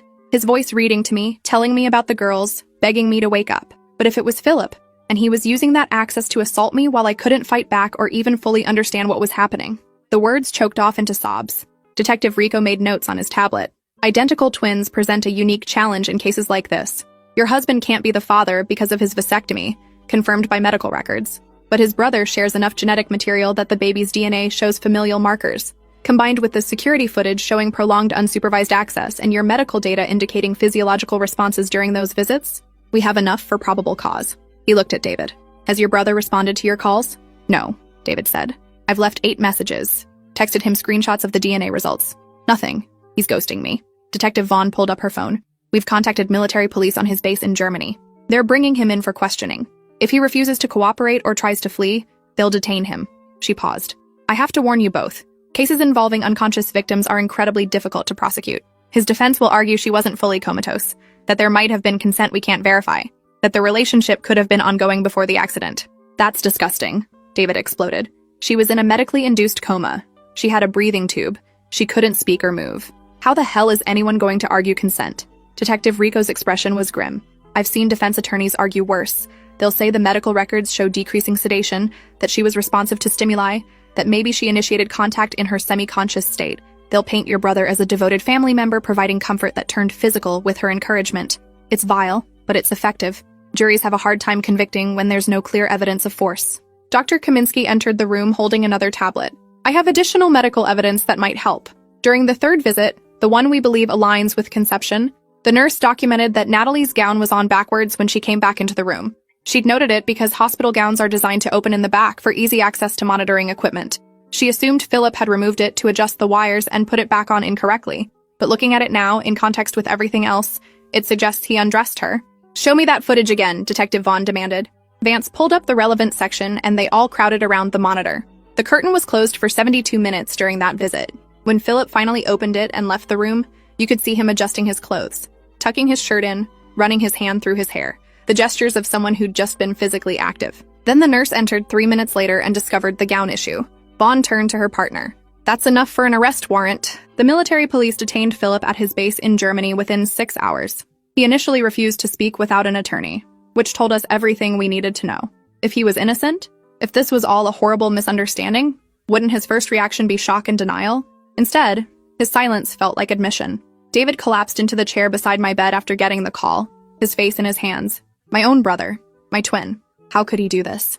How could he violate you while you were fighting for your life? I didn't have answers. I was still trying to process that the baby growing inside me was the product of assault, an assault I couldn't remember, couldn't fight against, couldn't even fully comprehend had happened. The violation felt abstract and visceral at the same time, like my body had been used as a vehicle for someone else's crime, while my consciousness was locked away in medicated darkness. Dr. Kaminsky gently suggested I consider speaking with the hospital's trauma counselor. Given that I was now dealing with both physical recovery and psychological trauma, I'd need support through what was coming next. The trauma counselor was a woman named Dr. Lisa Okafor, with warm eyes and a voice that made you want to trust her. She sat across from me in my hospital room, her notepad balanced on her knee. "Natalie, what happened to you is a profound violation. And the fact that you can't clearly remember it doesn't make it less real or less traumatic. Your body remembers, even if your conscious mind doesn't. That's why you're experiencing this disconnect, this feeling of unreality. It's your brain trying to protect you from something it can't fully process." I told her about the fragments I did remember. Warmth, pressure, the sensation of being touched, but filtered through layers of sedation that made everything feel distant and dreamlike. "I thought I was dreaming about David," I admitted. In those foggy moments when awareness would surface and then slip away again, I felt safe, cared for. How sick is that? I felt safe while being raped by my husband's identical twin brother. And I can't even hate the memory properly because part of me still thinks it was David showing me love while I was dying. Dr. Okafor leaned forward. "That's not sick. That's your brain doing exactly what it needed to do to protect you. You were in a state of profound vulnerability, and your subconscious created a narrative that would allow you to feel safe instead of terrified. There's no shame in that. The shame belongs entirely to the person who exploited your helplessness." She paused. "Have you thought about what you want to do regarding the pregnancy? There are options available to you, including termination. No one would judge you for making that choice given the circumstances." I'd been avoiding that question for days. My hand moved to my stomach, feeling the slight swell, remembering the movement I'd felt. This baby was innocent in all of this, but it was also conceived through assault, would always be a reminder of the worst violation I could imagine. Could I love a child created this way? Could I look at them and not see Philip? But then again, I'd look at them and see David too, because genetically they were nearly identical. This baby would be my daughter's sibling, share their DNA, belong to our family even if the conception was a crime. "I don't know," I finally said. "I don't know if I can raise the child of my rapist, but I also don't know if I can terminate a pregnancy that's already this far along, where I can feel the baby moving. It feels like punishing an innocent life for someone else's crime." Dr. Okafor nodded slowly. "Those are valid feelings, both of them. You don't have to make any decisions right now. Take time to process, to heal. Talk with David about what this means for your marriage and your family. Whatever you ultimately decide, it should be your choice, made without pressure or judgment." David and I had that conversation later that night. The hospital had given us the larger family suite, understanding we needed privacy to navigate this nightmare. He sat on the edge of my bed, holding my hand for the first time in days. His eyes were red from crying. "I don't blame you," he said quietly. "I want you to know that. None of this is your fault. You were unconscious. You couldn't consent. My brother violated you in the most heinous way possible. But I also don't know if I can raise his child. If I can look at a baby that's genetically my nephew and see anything other than betrayal. I understand," I told him. "And I don't know if I can either. But we have 12-year-old daughters who are going to have questions we can't avoid answering. How do we explain this to them? That their uncle assaulted their mother while she was in a coma? That they might have a sibling who's also their cousin? That family gatherings will never be the same because we can't ever be around Philip again? David's jaw clenched. Philip is dead to me. To our family. I don't care if we share DNA. He's not my brother anymore. The legal process moved forward with mechanical efficiency. Philip was extradited from Germany to face charges of sexual assault of an incapacitated person, a first-degree felony carrying 20 years minimum. His attorney tried to fight the extradition, arguing jurisdiction issues and claiming the evidence was circumstantial. But the combination of security footage, medical records, DNA evidence, and victim testimony was overwhelming. A grand jury indicted him within 2 weeks. His bail was set at $500,000, which his parents paid immediately. David's parents. I hadn't thought about them until they showed up at the hospital demanding to see me. David's mother, Patricia, was crying when she entered my room. His father, Robert, looked 10 years older than the last time I'd seen him. Patricia grabbed my hands, squeezing too tightly. Natalie, you have to know Philip would never do something like this. He's always loved you like a sister. There has to be some explanation. Some mistake. The DNA test must be wrong. Or maybe something happened before the accident that you've forgotten. Please tell them it's a misunderstanding before this destroys our entire family. David stepped between us, his voice cold. Mom, the DNA evidence is definitive. The security footage shows him closing the privacy curtain and being alone with her for over an hour on multiple occasions. Her medical records show physical responses consistent with sexual activity. There's no misunderstanding here. Your son assaulted my wife while she was in a coma. Patricia's face crumpled. But he's your brother, your twin. You two were inseparable growing up. How can you believe he'd do this? David's expression was granite. Because I've seen the evidence. Because I believe my wife. And because whatever he was to me before, he's a rapist now.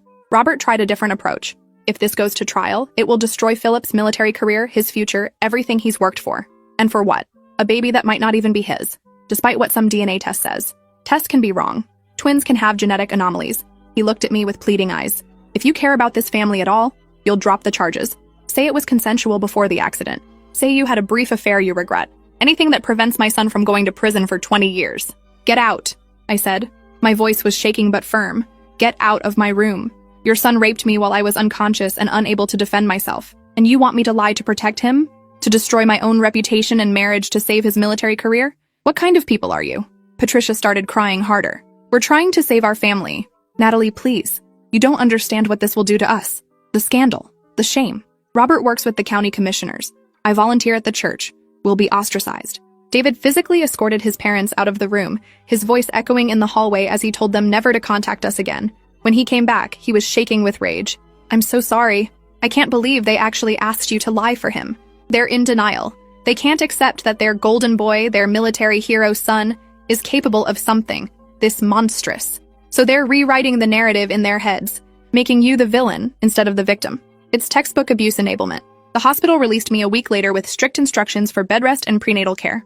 I was now officially 24 weeks pregnant, past the point where termination was legally available in our state without medical necessity. Dr. Kaminsky explained that continuing the pregnancy carried some risks given my recent trauma and extended coma, but nothing immediately life-threatening.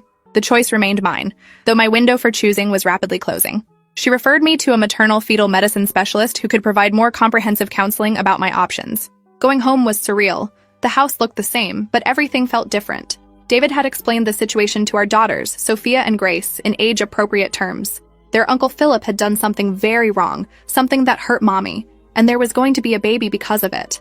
The girls had questions we struggled to answer. Will the baby live with us? Is Uncle Philip going to jail? Do we still have grandparents? Each question was a knife, cutting deeper into the fabric of our family that had been torn apart by Philip's actions. Sophia, always the more direct twin, asked the question I'd been dreading. Mommy, do you want the baby? I sat on the couch with both girls curled against me, David in the chair across from us. Honestly, I don't know yet. It's complicated. This baby is your sibling, and it's innocent. But the way it was created was very wrong, and I'm still figuring out my feelings about all of it. What I do know is that whatever I decide, it will be because I think it's best for our family. And I need you both to understand that none of this is anyone's fault except Uncle Philip's. Grace, quieter and more thoughtful, looked up at me with tears in her eyes. Can we still love Uncle Philip even if he did something bad? Or are we supposed to hate him now? The question broke my heart because it wasn't fair. None of this was fair to these two 12-year-old girls who'd almost lost their mother and were now watching their family implode. You can feel however you feel, I told her. Feelings are complicated. It's okay to be angry at what he did while still remembering times when he was kind to you. But we can't have him in our lives anymore. He's not safe.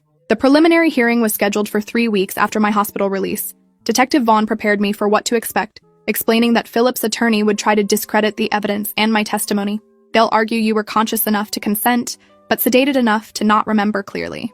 They'll suggest you and Philip had a prior relationship your husband didn't know about. They'll use the fact that you can't clearly remember the assaults against you, painting your testimony as unreliable or confused. It's going to be brutal, Natalie. You need to be prepared for that. The courtroom was smaller than I expected, with harsh fluorescent lighting that made everyone look sickly. Philip sat at the defense table in a suit, his hair cut short in military style, looking exactly like David except for the expression on his face. Where David's eyes showed pain and betrayal, Philip's showed calculation, cold assessment of the situation and how to manipulate it to his advantage.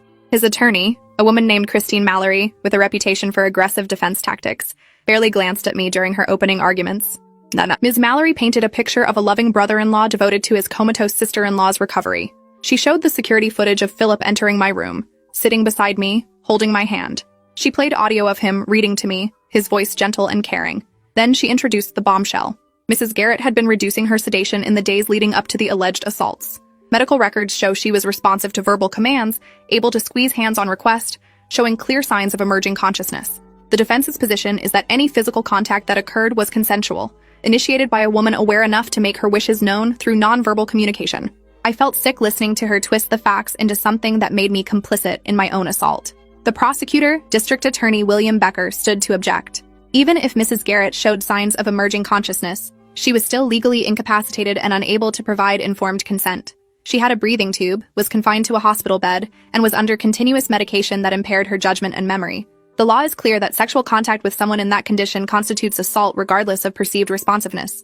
Judge Carol Henderson reviewed the medical records carefully. She was a woman in her 60s known for being fair but tough. After 20 minutes of silence except for the sound of pages turning, she looked up.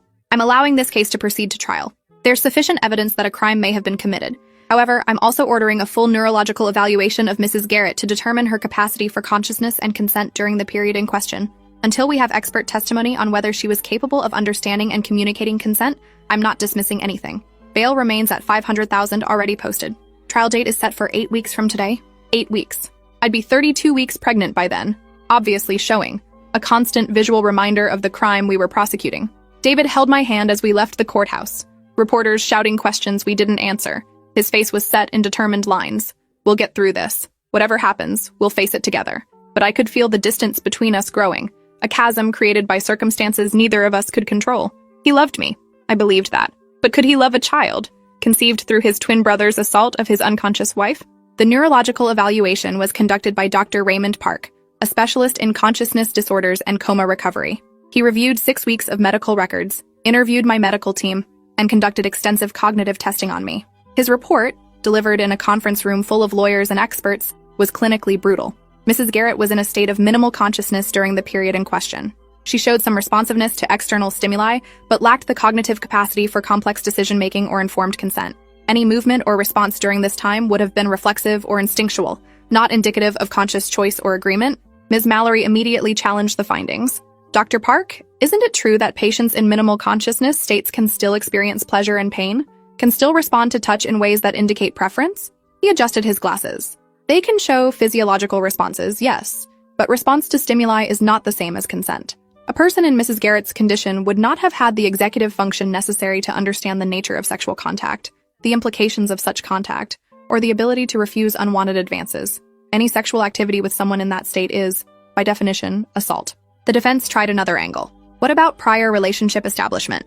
If Mrs. Garrett and the defendant had engaged in consensual relations before her coma, couldn't her responses be interpreted as continuation of that established intimacy? Dr. Park's expression hardened. There's no evidence of any prior inappropriate relationship, and even if there had been, prior consent does not equal ongoing consent, especially when one party is medically incapacitated. This is basic medical ethics and legal standard. What you're suggesting is that unconscious people can be sexually active with prior partners without current consent. That's rape. The words hung in the courtroom. Philip shifted in his seat, and for the first time, I saw something crack in his composed facade. Fear, maybe, or realization that his defense was crumbling.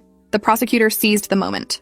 Your Honor, the defense is essentially arguing that my client was conscious enough to consent, but too unconscious to remember consenting. That's an impossible standard that would make prosecuting any assault of an incapacitated victim impossible. The evidence is clear. The defendant had unsupervised access to a vulnerable patient. That patient became pregnant during that access period. DNA confirms the defendant as the father, and medical experts confirm the victim could not have provided meaningful consent. This is assault, period. Judge Henderson called a recess. When we reconvened 2 hours later, her decision was unequivocal. This case is going to trial. The evidence supports a reasonable belief that sexual assault occurred. The defendant will remain free on bail with the conditions that he have no contact with the victim or her family, surrender his passport, and report to pretrial services weekly. Trial begins in 6 weeks. The gavel struck, and Philip's parents were crying in the back of the courtroom. David sat stone-faced beside me, his hand squeezing mine so hard it hurt. The weeks leading up to trial were a special kind of torture. My body grew with a pregnancy I hadn't chosen. Carrying a baby I had complicated feelings about. The twins watched me with worried eyes, seeing their mother change shape with a sibling they weren't sure they wanted. David tried to be supportive, but I could feel him pulling away emotionally, unable to reconcile his love for me with his horror at what his brother had done. Our intimacy died completely. He couldn't touch me without thinking about Philip touching me first, violating me while I was helpless. I started seeing Dr. Okafor 3 times a week, trying to process the trauma layered on trauma. The assault itself, the violation of my trust by someone I'd considered family, the pregnancy forcing me to live with the physical evidence of the crime, the trial approaching where I'd have to testify about things I couldn't fully remember while lawyers tried to make me look like a willing participant. And underneath all of it, the baby moving inside me, growing stronger, demanding I make a decision about its future. 28 weeks pregnant, I finally admitted something to Dr. Okafor that I'd been hiding from everyone else. I think I want to keep the baby, not because of what Philip did, but in spite of it. This child is mine, half my DNA, innocent of any crime.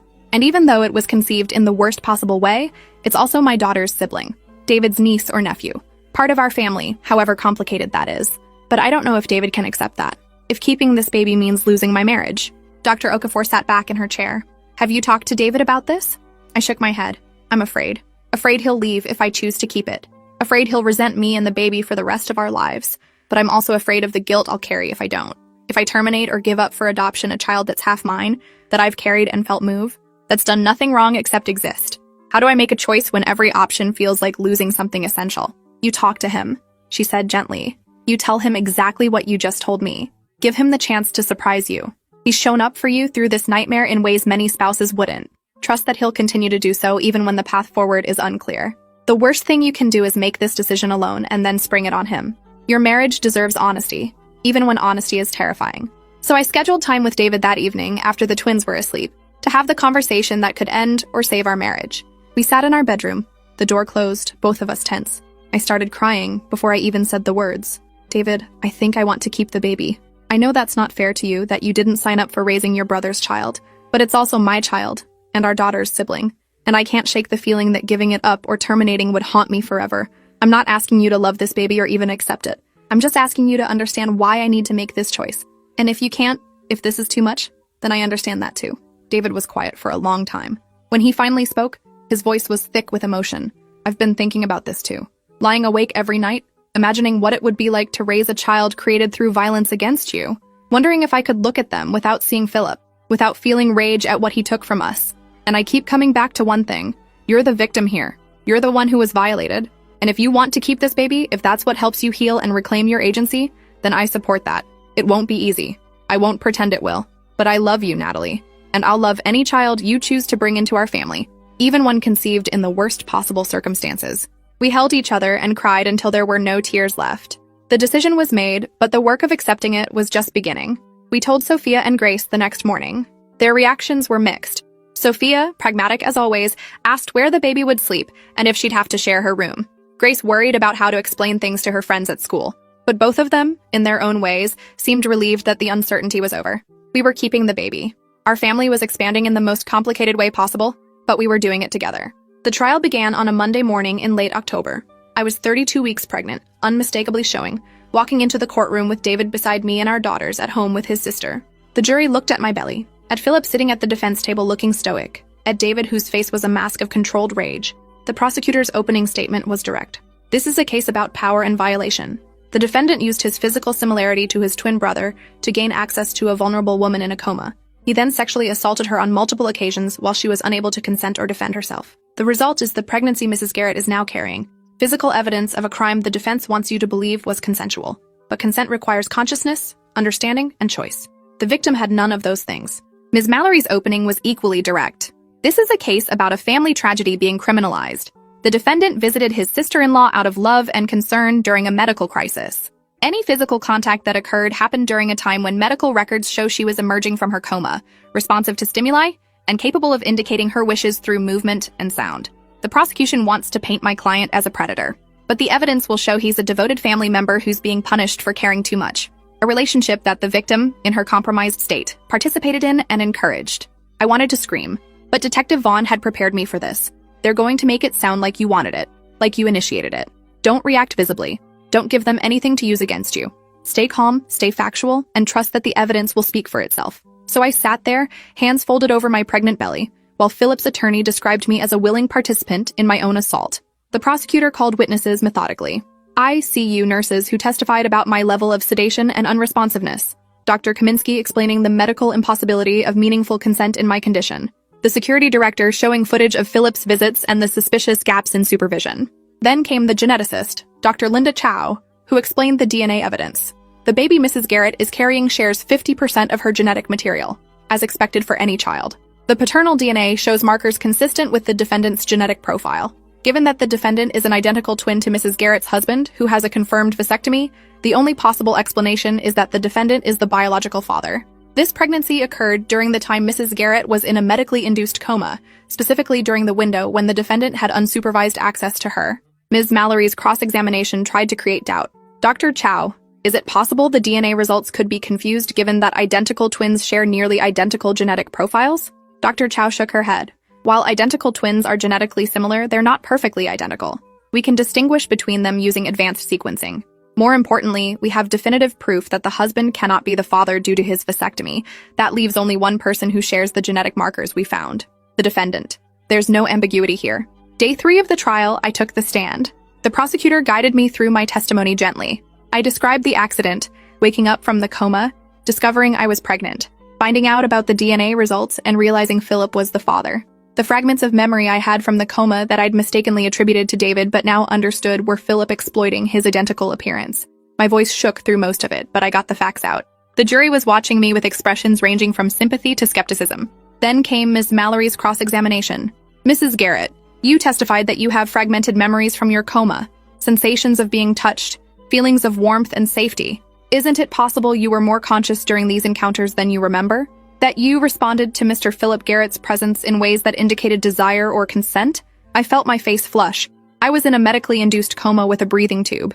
Even if I had moments of partial awareness, I couldn't speak, couldn't move meaningfully, couldn't make informed decisions about what was happening to my body. But you felt warmth and safety, Ms. Mallory pressed. Those are positive emotions? Doesn't that suggest you weren't experiencing assault but rather welcomed intimate contact? I gripped the edge of the witness box. I thought it was my husband. Philip looks exactly like David. He used that similarity to violate me while I was unconscious. Any positive feelings I had were based on mistaken identity and manipulation of my sedated state. That's not consent. That's exploitation. The prosecutor objected and the judge sustained it. But the damage was done. The defense had planted the seed that maybe I'd wanted it. Maybe I'd participated. Maybe this was all a tragic misunderstanding rather than deliberate assault. The defense called their own expert, Dr. Gerald Morton, a neurologist who testified that patients in minimal consciousness states can show preference and make basic choices. Under the right circumstances, he claimed, someone in Mrs. Garrett's condition could have indicated willingness for intimate contact through body language and physiological responses. The prosecutor tore him apart on cross-examination. Dr. Morton, how exactly does someone with a breathing tube, confined to a hospital bed, under heavy sedation, communicate informed consent to sexual activity? He stammered something about reflexive responses and instinctual behavior. But it was clear his testimony was bought and paid for by the defense. Philip never took the stand. His attorneys advised him to invoke his Fifth Amendment right against self-incrimination, which the judge instructed the jury not to interpret as guilt. But everyone knew what it meant. If he had an innocent explanation, he'd give it. His silence was its own admission. Closing arguments lasted an entire day. The prosecutor methodically walked through the evidence, connecting every piece into an undeniable picture of assault. The defense tried to muddy the waters, suggesting reasonable doubt based on my fragmented memories and the complexity of consciousness during coma recovery. The jury deliberated for 3 days, 72 hours of waiting while my future and Philip's hung in balance. David and I stayed home with the girls, trying to maintain normalcy while my phone stayed glued to my hand waiting for the call. When it finally came, Detective Vaughn's voice was carefully neutral. They have a verdict. The courthouse is expecting you within the hour. We drove in silence, my hands shaking so badly I had to sit on them.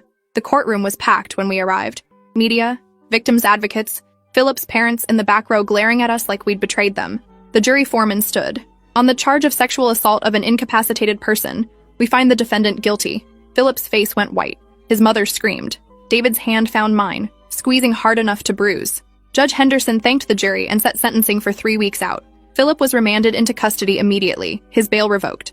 As they led him away in handcuffs, he looked at me for the first time since the trial began.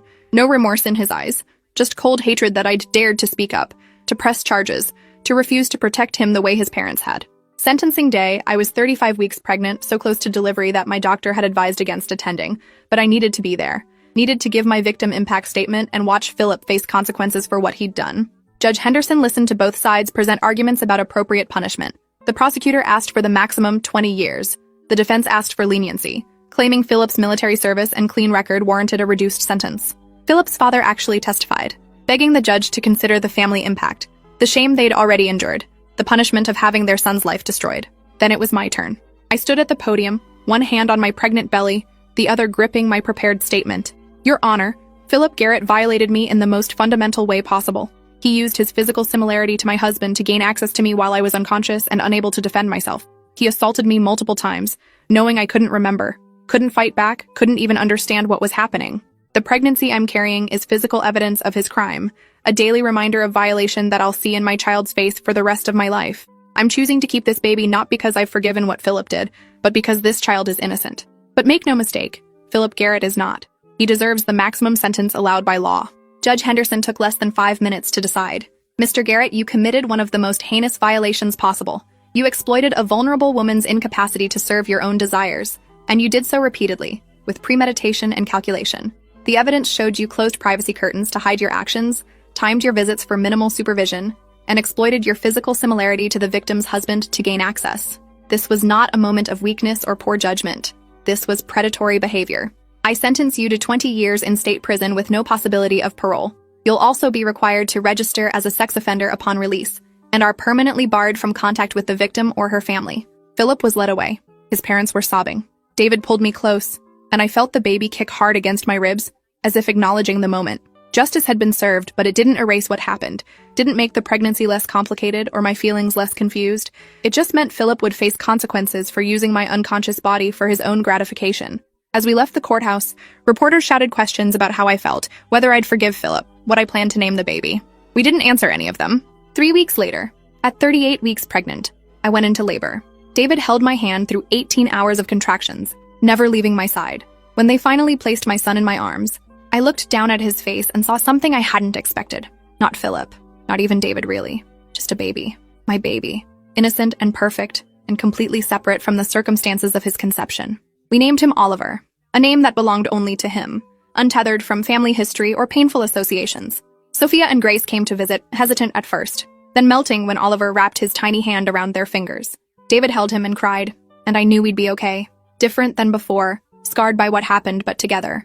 A family rebuilt from trauma into something stronger and more honest than we'd been before.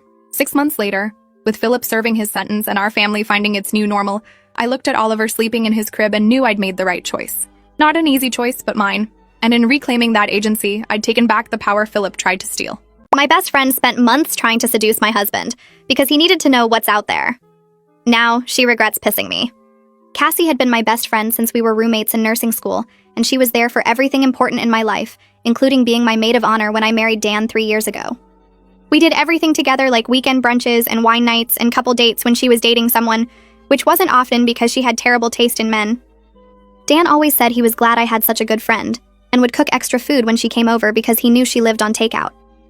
Everything was perfect until about 6 months ago, when Cassie broke up with her latest disaster boyfriend, who'd been cheating with his ex the whole time. I was there for her like always, bringing ice cream and letting her cry on my couch for weeks. Dan was supportive too, telling her she deserved better and including her in our plans so she wouldn't feel alone. That's when I started noticing things were getting weird. Cassie began texting Dan directly instead of our group chat. Just memes at first, then asking his opinion on guys she matched with on dating apps. Dan showed me everything because he thought it was funny she wanted a male perspective, but I started feeling uncomfortable when the texts came at midnight. Then came the touching. Cassie would squeeze Dan's arm when she laughed at his jokes, rest her hand on his shoulder during conversations, and started hugging him way longer than normal. At game night, she sat next to him instead of me and kept leaning into his space. When I mentioned it later, she said I was being paranoid, and she was just comfortable around him like a brother. Brothers don't usually notice when you wear push-up bras and low-cut tops, though. The clothing thing got ridiculous fast. Cassie started dressing like she was going to a club whenever she came over. Tiny skirts, crop tops, full makeup for Sunday football. She'd bend over right in front of Dan to pick up things she definitely dropped on purpose. She started wearing the same perfume I wore and even bought the same dress I'd worn on my anniversary dinner. Dan noticed and told me privately he was getting creeped out. The breaking point was my birthday dinner. Cassie showed up in a dress so short she couldn't sit without flashing everyone and spent the whole night trying to feed Dan bites of her dessert.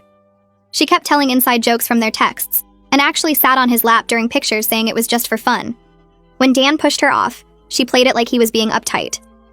That night, I told her straight up that her behavior toward Dan was inappropriate and needed to stop.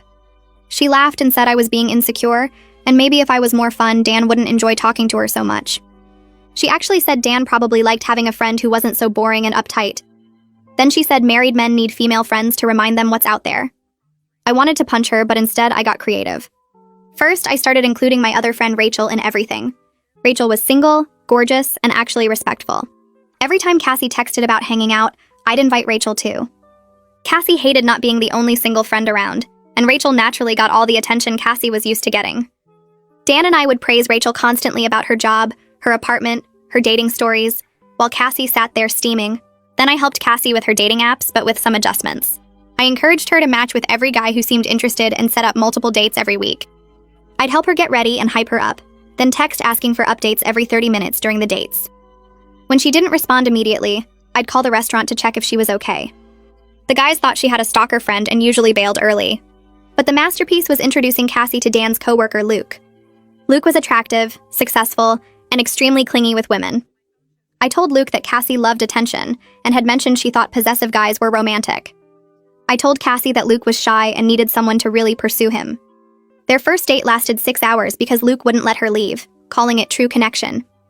Within a week, Luke was texting Cassie hundreds of times a day and showing up at her job with flowers. She tried to complain to me, but I said it was so romantic how obsessed he was, and didn't she want someone who prioritized her? She couldn't break up with him without looking like the bad guy who led him on. While Cassie dealt with Luke, I made sure she knew how great my marriage was. Requested Reds is on Spotify now. Check out link in the description or comments. I started posting about Dan constantly on social media. Every date night got documented with photos of us laughing over dinner. Every inside joke became a public caption. Every sweet thing he did for me got shared where Cassie would definitely see it. I knew she checked my posts because the view counts went up within minutes, but her comments got fewer and fewer until they stopped completely. Dan thought it was weird how much I was suddenly sharing online since I'd never been that type before, but I told him I just wanted to remember the good times. What I really wanted was for Cassie to see exactly what she couldn't have, while Luke sent her his 200th text of the day, asking what she was doing and if she missed him yet. The silence from her end felt better than any response could have. My phone buzzed around 9 on a Wednesday night with Cassie's name flashing on the screen.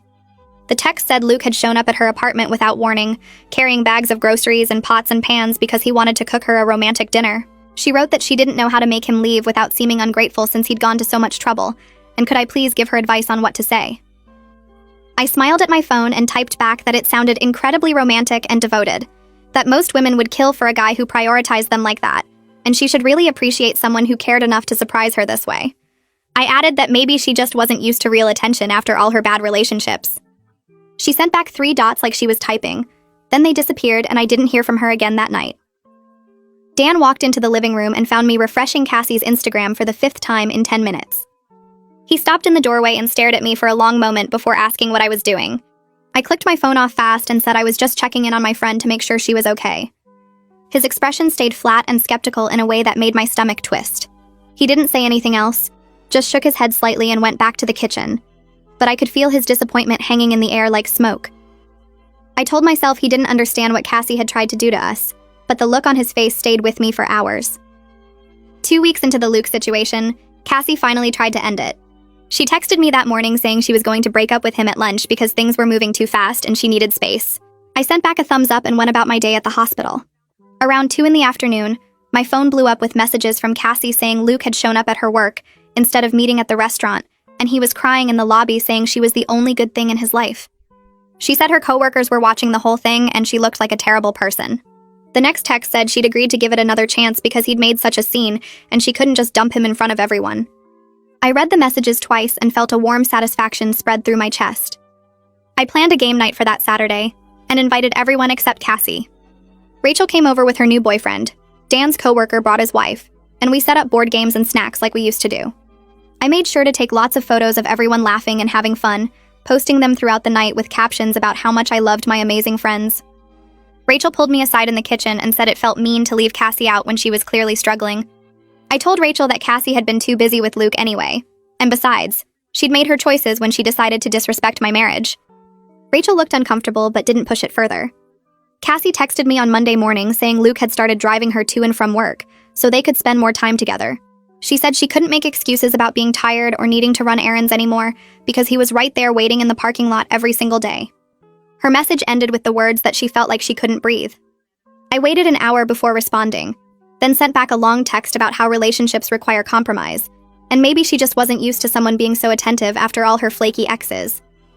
I wrote that she should try to appreciate having someone who actually wanted to be around her instead of pushing away a good thing.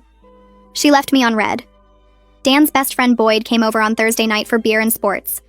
They sat in the living room while I took a shower and I heard their voices through the bathroom door when I turned off the water. Boyd was asking Dan if everything was okay with me because I seemed different lately, more focused on other people's problems than my own life. Dan's voice got quiet and serious as he admitted he was worried about how obsessed I'd become with the whole Cassie situation. He said I wasn't acting like myself, and he didn't know how to bring it up without starting a fight. I stood frozen with my towel wrapped around me, listening to my husband tell his best friend that he was concerned about who I was becoming. Friday afternoon, Cassie called me instead of texting. Her voice was shaky and thick with tears as she told me Luke had gone through her phone last night and gotten upset about her having male coworkers' numbers saved. She said he'd asked why she needed to talk to other men when she had him, and he'd made her explain every single contact in her phone. I could hear the fear under her words, the way she was asking me if this was normal relationship stuff, or if she should be worried. Part of me knew I should tell her to run, but the other part remembered her sitting on Dan's lap at my birthday dinner. I told her Luke was probably just insecure from past relationships, and she should be patient with him while he learned to trust her. She thanked me quietly and hung up. I felt satisfied. My coworker Fairchild caught me in the break room on Monday, and mentioned she'd seen me and Dan at that Italian place downtown on Saturday night. She asked if it was weird running into Cassie and Luke there since they'd been sitting just a few tables over. I felt my face get hot as I realized Dan had definitely noticed where we were eating, had probably figured out I'd chosen that specific restaurant because I knew Cassie and Luke would be there. Fairchild kept talking about how cute Dan and I looked together, compared to how tense Cassie's table seemed, and I mumbled something about needing to get back to work. Dan didn't say anything about it that night, but he watched me differently, like he was trying to figure out who I really was. 3 weeks into dating Luke, Cassie texted me a screenshot of a message from him saying he loved her. She wrote that when she didn't say it back right away, he'd gotten really quiet and weird for the past few days. She asked if she was being unreasonable for not feeling the same way yet, if something was wrong with her for not knowing after such a short time. I could have told her that 3 weeks was way too fast and his reaction was manipulative, but instead I typed back that some people just know faster than others, and maybe she should think about why she was so scared of commitment. I added that after all her failed relationships, maybe her instincts about love weren't that reliable anyway. She didn't respond for hours, and when she finally did, it was just a simple okay. That Tuesday night, Dan made spaghetti with his homemade sauce, and we ate at the kitchen table like normal. He asked about my shift at the hospital, and I told him about the patient in room 304 who kept pulling out his IV. We cleared the dishes together, and I was rinsing plates when Dan turned off the water and stood there looking at me. He said we needed to talk about Cassie and what I'd been doing. I felt my stomach drop, but I kept my face blank and said I didn't know what he meant.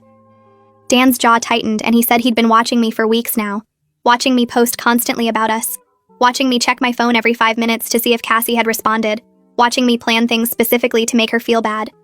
He said this wasn't like me, and he was uncomfortable with how far I was taking everything. I put down the plate and turned to face him fully, feeling heat rise in my chest. I told him Cassie deserved everything she was getting after what she'd tried to do to our marriage, after she sat on his lap at my birthday dinner and told me married men needed to know what was out there. Dan's face didn't change, and he said that didn't make it okay for me to become someone who deliberately hurt people. He said when he married someone kind and genuine, not someone who manipulated situations to cause pain. The way he looked at me made something cold settle in my gut, because I could see he was seeing a stranger standing in our kitchen. I didn't text Cassie for 2 days after that, and she didn't text me either. On Wednesday, I sent her a funny meme about bad hospital patients, and she left me on red. Thursday morning, I sent her a photo of a dress I was thinking about buying and asked her opinion. Red receipt showed she'd seen it, but no response came through.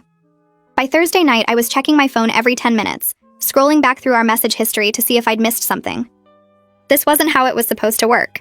She was supposed to be miserable and reaching out to me, not ignoring me completely. Friday afternoon, my phone finally buzzed with her name, and I grabbed it so fast I almost dropped it. Her message said Luke needed a lot of her attention right now, and she'd catch up with me later, maybe next week sometime. I stared at those words feeling panic instead of victory, because I was losing control of the whole situation. Saturday morning, I drove to Cassie's apartment without calling first. I knocked 3 times before she opened the door, and when she did, I barely recognized her. She'd lost weight and had dark circles under her eyes, and her hair was pulled back in a messy bun. She looked surprised to see me, but stepped back to let me in. Luke was sitting on her couch with his arms stretched across the back cushions like he owned the place. He glanced at me but didn't smile or say hello, just turned his attention back to the TV. Cassie gestured toward the other chair, and I sat down, trying to catch her eye. I asked how she was doing, and she opened her mouth to answer, but Luke cut in saying they were doing great, spending lots of quality time together. Cassie's smile looked forced, and I noticed how she kept her body angled toward Luke like she was monitoring his reactions. I tried asking about her work, and Luke interrupted again to say she'd been so busy lately, that's why she hadn't been responding to people. The way he said people made it clear he meant me specifically. Every time Cassie started to speak, Luke would add something or correct her or finish her sentence. I watched this pattern repeat 4 times in 10 minutes, and realized the monster I'd created was so much worse than I'd intended. Cassie stood up and asked if I wanted some water. I said yes, even though I wasn't thirsty, because I wanted to see if she'd go to the kitchen alone. She did, and Luke immediately got up to follow her. I heard their voices in the other room, and Luke's tone was tight and controlled. He was asking who I was and why I was really there. Cassie's voice sounded nervous as she explained I was her best friend from nursing school. Luke said he thought he was her best friend now. The way he said it made chills run down my spine because there was possession in those words, not affection. Cassie tried to laugh it off, saying people could have multiple friends, but Luke kept pushing, asking why she needed other friends when she had him. I heard her say something about female friendships being different, and Luke went quiet in a way that felt dangerous. They came back into the living room, and Cassie handed me the water with shaking hands. I stayed for 15 more minutes watching Luke touch her arm and her shoulder and her knee, watching her flinch slightly each time but paced on a smile. When I said I needed to go, Luke didn't get up or say goodbye, just kept his eyes on the TV like I'd already stopped existing. I sat in my car in Cassie's parking lot for 20 minutes with my hands gripping the steering wheel. My heart was pounding, and I felt genuinely scared for her safety instead of smugly satisfied about my revenge working. Luke's behavior had crossed from annoying into controlling, and I'd set this whole thing in motion by telling him Cassie liked possessive guys. I'd painted a target on her back and handed him the ammunition, the way he'd followed her into the kitchen, the way he'd monitored every word she said, the way he'd talked about being her best friend like he was replacing everyone else in her life. This wasn't just clingy anymore. This was dangerous. I started my car and drove home with my stomach churning because I'd wanted Cassie to suffer, but not like this. Not with someone who might actually hurt her. Dan was reading in bed when I got home around midnight. I stood in the doorway staring at my phone screen showing Cassie's last message. Dan put down his book and asked what was wrong. The words came out before I could stop them. I told him I'd manipulated Luke into pursuing Cassie by telling him she liked possessive guys. I told him I'd encouraged Cassie to pursue Luke by saying he was shy. I told him I'd set the whole thing up as revenge, and now I was worried Luke might actually be dangerous. Dan's face went through 3 distinct expressions. First shock with his eyes widening, then disappointment with his mouth pulling down at the corners, then anger with his jaw clenching tight. He didn't say anything for a long moment, and then he got up and walked past me into the hallway. I heard the guest room door close and the lock click into place. Morning light came through the bedroom window, and I hadn't slept at all. I found Dan in the kitchen making coffee, and he didn't look at me when I came in. I poured myself a cup and waited. He finally spoke and said I needed to fix what I'd done before someone got hurt. He said he wasn't sure he could look at me the same way after learning how far I'd taken this revenge. His words cut deeper than anything Cassie had said, because Dan's opinion was the one that actually mattered to me. He said the woman he married wouldn't have deliberately put someone in danger no matter what they'd done. He asked me when I'd become someone who caused harm instead of prevented it. I tried to explain that I just wanted Cassie to feel uncomfortable, to understand what it was like to deal with unwanted attention, but Dan shook his head. He said intentions didn't matter when the result was someone trapped with a controlling person. He left for work without kissing me goodbye. I called Luke's workplace HR department from my cell phone with my number blocked. A woman answered and said her name was Laura Fairchild, and asked how she could help. I described concerning behavior patterns without using Cassie's name. I said an employee had been exhibiting obsessive behavior towards someone they were dating, showing up at their workplace repeatedly, sending hundreds of texts daily, following them into other rooms. Laura asked for the employee's name, and I gave her Luke's full name and department. She said they'd look into it and asked if I wanted to leave my contact information. I said no, and hung up. I knew it wasn't enough to actually separate them since they were dating outside work, and HR couldn't control what happened in their personal lives. My phone buzzed Tuesday afternoon with a photo from Cassie. The image showed a massive flower arrangement on her desk at work, roses and lilies and orchids arranged in an expensive vase. The card was visible in the photo and read, "I can't imagine life without you," in Luke's handwriting. Below the photo, Cassie had typed that she was scared to break up with him now. I stared at those words, feeling the full weight of what I'd done. This wasn't inconvenience anymore. This was actual fear. I'd wanted revenge and gotten it, but the cost was watching my best friend since nursing school become trapped with someone I'd deliberately aimed at her. Thursday morning, I texted Cassie asking to meet for coffee without telling Luke. She agreed, and we met at the place near the hospital where we used to go after our shifts. She looked even more tired than she had on Saturday, and her hands shook slightly when she picked up her cup. I asked her directly how things were going with Luke. She stared into her coffee and admitted she'd been trying to end things for weeks, but he always talked her out of it or made her feel guilty. She said every time she brought up breaking up, he'd cry and say she was the only good thing in his life. She said he'd started talking about moving in together and meeting each other's families, and she didn't know how to make it stop. She looked at me with desperate eyes and asked how she'd gotten here, how she'd ended up trapped with someone after only a few weeks of dating. I wanted to tell her the truth about my role, but the words stuck in my throat because saying them out loud would mean admitting what I'd become. I sat there frozen, unable to form the words that would tell her how I'd destroyed her life on purpose. Dan came home from work that evening and found me still at the kitchen table staring at my phone. He asked what was wrong, and I showed him the text from Cassie about being scared of Luke. His face went hard in a way I'd never seen before, and he sat down across from me. "We needed to fix this right now," he said. "Not tomorrow or next week, but tonight." He pulled out his laptop and started searching for resources about leaving controlling relationships, while I sat there feeling like the worst person alive. We found websites about safety planning and organizations that helped people escape unhealthy situations. Dan made a list of steps Cassie would need to take and asked me to call her right then. I dialed her number with shaking hands and asked if she could come over without telling Luke where she was going. She arrived 20 minutes later, looking over her shoulder as she walked up our driveway. Dan made coffee while I tried to figure out how to start this conversation. Cassie sat on our couch picking at her fingernails and said Luke had been texting her every 5 minutes asking where she was. Dan brought the coffee and sat down in the chair across from us instead of next to me like he usually did. I took a breath and told Cassie I needed to confess something terrible. The words came out in a rush about how I'd set her up with Luke on purpose, how I'd told him she liked possessive guys, how I'd encouraged her to pursue him when he was actually dangerous. Her face went through so many expressions I couldn't track them all. Confusion first, then understanding, then this look of total betrayal that made me want to disappear. She asked why I would do that to her after everything we'd been through together. I admitted I wanted revenge for what she'd done with Dan, for the touching and the texting and the sitting on his lap. She sat back against the couch cushions and laughed this bitter sound that wasn't really a laugh at all. "At least now she knew we were both capable of hurting each other," she said, and there was something almost relieved in her voice, like she'd been waiting for me to prove I was just as bad. Dan cleared his throat and said we could deal with blame later, but right now we needed to get Cassie away from Luke safely. He showed her the resources we'd found and explained that breaking up with someone like Luke required a plan. Cassie looked at the laptop screen and started crying, real tears that made her mascara run down her cheeks. She said she didn't know how to get out because Luke always knew where she was and what she was doing. Dan suggested we contact a therapist who worked with people leaving controlling relationships. He'd found someone named Miriam Holt, who had good reviews and specialized in this exact situation. Cassie agreed to call her the next morning, and Dan offered to go with her to the first appointment if she wanted. I felt like an observer in my own living room watching my husband be the person I should have been. The next day, Cassie met with Miriam and came back to our house afterward to tell us what happened. Miriam had taken her seriously right away and started working on a safety plan. She would see Cassie twice a week and help her prepare for the breakup. The plan included having people present when it happened, blocking all of Luke's contact information immediately after, and documenting everything in case she needed a restraining order. Cassie looked scared, but also determined in a way I hadn't seen since nursing school when we'd studied for our licensing exams together. Over the next 2 weeks, Miriam helped Cassie practice what she would say and prepare for Luke's likely reactions. Dan and I agreed to be at a nearby table during the breakup for safety. Cassie chose a busy restaurant downtown where there would be lots of witnesses.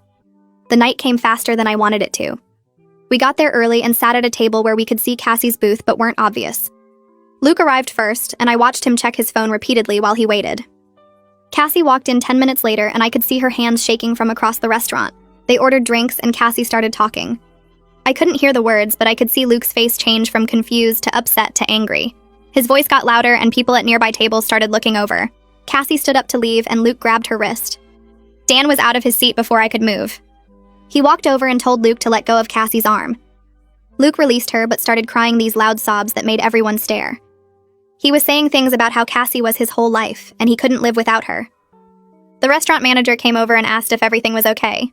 Cassie said she was leaving, and Luke needed to stay away from her. Luke tried to follow her out, and the manager blocked his path while calling for other staff members. They ended up having to physically escort Luke out through the kitchen entrance while he shouted Cassie's name. We took Cassie back to our house where she sat on the couch shaking and crying. She'd done it, but she looked broken by the experience. The next morning, Luke started texting from different numbers. Cassie blocked each one as they appeared, but they kept coming.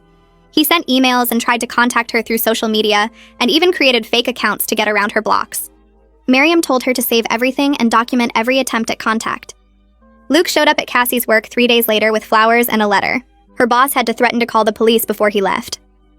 Miriam helped Cassie file for a restraining order, and we went with her to the courthouse. The legal process took weeks of paperwork and waiting for court dates. Luke contested the order, and Cassie had to stand in front of a judge and explain why she was afraid of him. She brought all the texts and emails and documented visits. The judge granted the temporary order and set a hearing date for the permanent one. Luke violated the order twice before the hearing, once by showing up at Cassie's apartment building, and once by sending a letter through a friend. Each violation got added to the case file.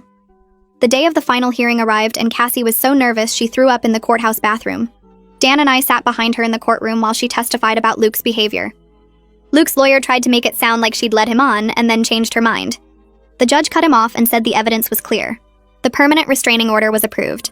Cassie walked out of the courthouse and started crying again, but this time from relief. 2 months passed before Cassie and I met for coffee at the place near the hospital where we used to go after our shifts.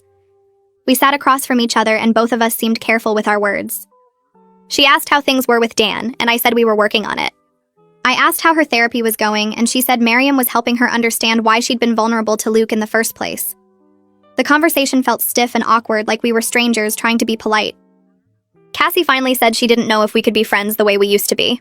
I agreed and said maybe we could be something different eventually, but we both needed time. She nodded, and we sat in silence for a while. Before she left, she told me she was sorry for what she'd done with Dan, and she understood why I'd been angry. I told her I was sorry for setting her up with Luke, and I'd never forgive myself for putting her in danger. We hugged briefly, and it felt like saying goodbye to someone I used to know. Dan and I started couples therapy the next week. Our therapist asked us both why we were there, and I had to admit what I'd done to Cassie. Dan told the therapist he was struggling with seeing me as both the person he loved and someone who could deliberately cause harm. The therapist helped us talk through what my revenge had revealed about my character. Dan said he'd always thought of me as someone who helped people because I was a nurse, and that's what nurses do. Finding out I could be manipulative and cruel had shaken how he saw me. I tried to explain that I'd felt betrayed and wanted Cassie to hurt the way she'd hurt me. The therapist asked if getting revenge had made me feel better. I admitted it hadn't, and actually I felt worse than before. We went to therapy every week, and slowly Dan started to trust me again, but it wasn't the same easy trust we'd had before. 6 months later, Cassie and I texted occasionally about surface things like work and the weather. We met for coffee every few weeks and talked about safe topics. We were both different people than we'd been a year ago. She was more careful about who she trusted, and I was more aware of what I was capable of doing when I felt threatened. Dan and I were rebuilding our marriage through therapy, but sometimes I caught him looking at me with questions in his eyes that didn't used to be there. He'd ask me things like whether I'd really meant something I said or if I was manipulating him. Each time he asked, it felt like a small cut, because I knew I'd earned his doubt. I'd wanted revenge on Cassie for trying to take what was mine, and I'd gotten it. She'd been trapped with someone dangerous and scared and sorry for what she'd done. But the victory didn't feel like winning. It felt like I'd proven I was exactly the kind of person I'd been angry at her for being. Someone who would hurt their friend to get what they wanted. Someone who valued being right more than being good. I'd protected my marriage but damaged it in the process because Dan now knew what I was capable of when I felt betrayed. Cassie and I would probably never be close friends again, and that was a loss I'd have to carry. I got my revenge and proved she couldn't take my husband, but the cost was becoming someone I didn't recognize when I looked in the mirror. My best friend kept flirting with me for months. When I finally confessed, he laughed in my face and said I was delusional. So I'd been best friends with Ryan since the sophomore year of college, when we got paired up for a chemistry project. We just clicked immediately, and spent the next 4 years basically attached at the hip. After graduation, we both got jobs in the same city and kept hanging out constantly.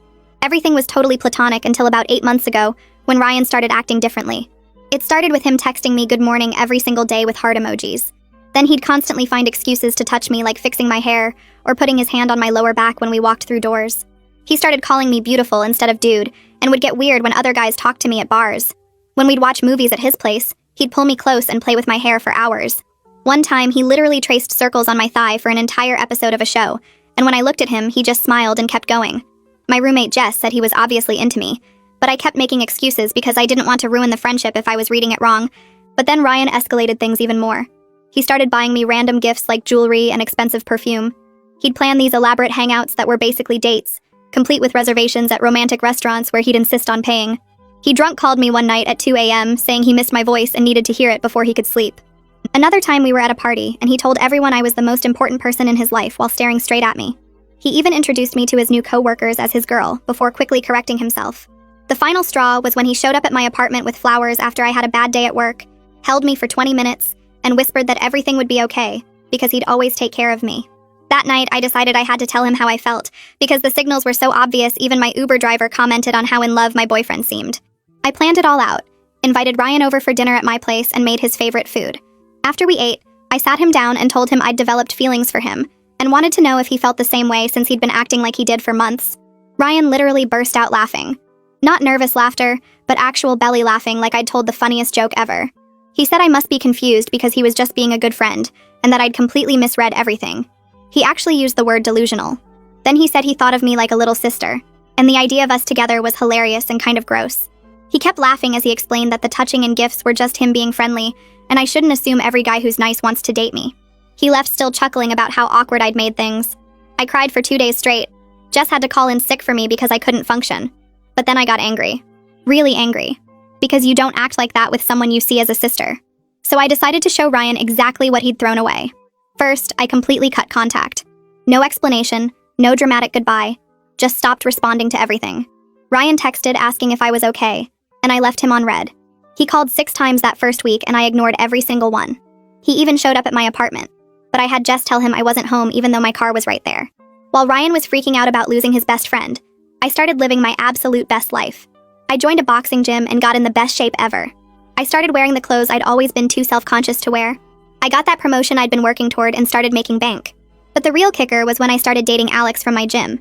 Alex was everything Ryan pretended not to be. Gorgeous, successful, and completely obsessed with me in the most genuine way. He'd post about me constantly, calling me his dream girl. We'd go to all the places Ryan and I used to hang out, and people would comment on what a perfect couple we were. Ryan started seeing it all through mutual friends' social media and lost his mind. He tried reaching out through our friend group, saying he missed me and didn't understand what happened. Our mutual friend Kevin told me Ryan kept asking about Alex and whether I was really happy. Then Ryan started showing up at places he knew I'd be.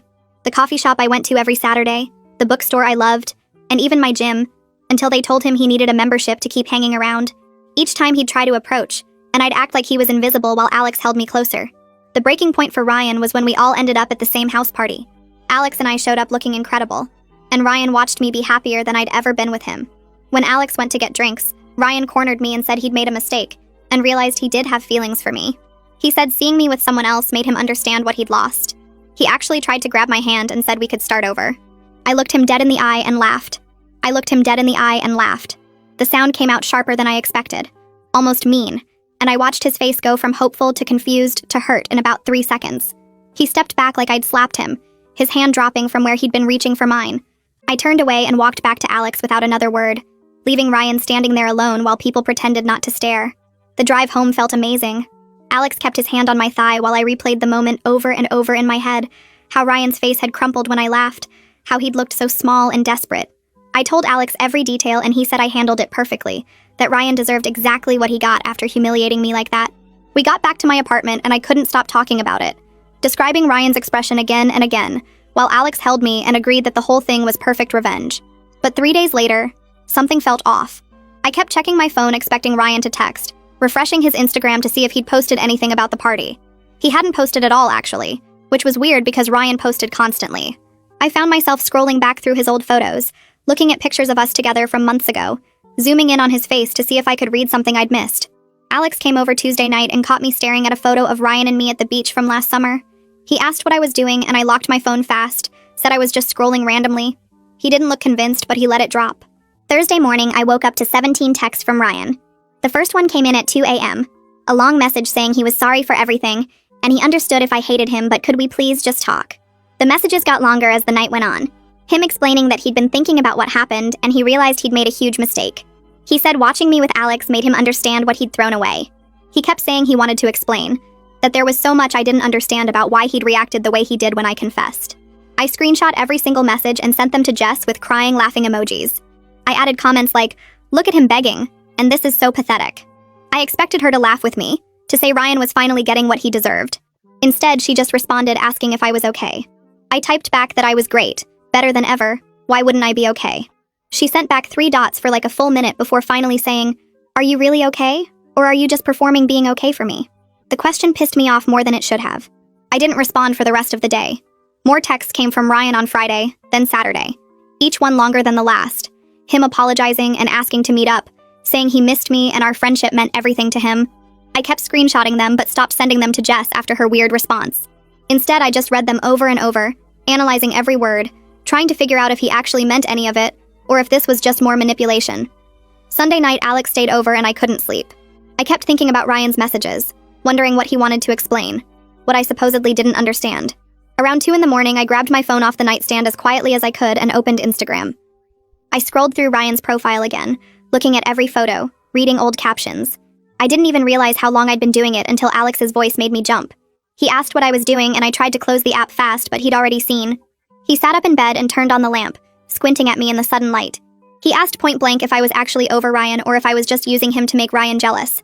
I got defensive immediately, telling him that was ridiculous and of course I cared about him. I said Ryan was ancient history and I was just checking to see if he'd posted anything crazy after the party. Alex didn't look away from my face, just kept staring at me with this sad expression that made my stomach hurt.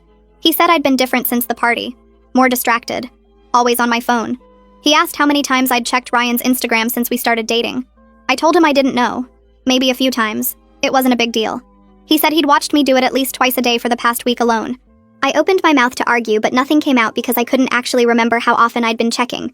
Alex reached over and took my hand, asked me again if I was really over Ryan, or if this whole relationship was just about making him jealous.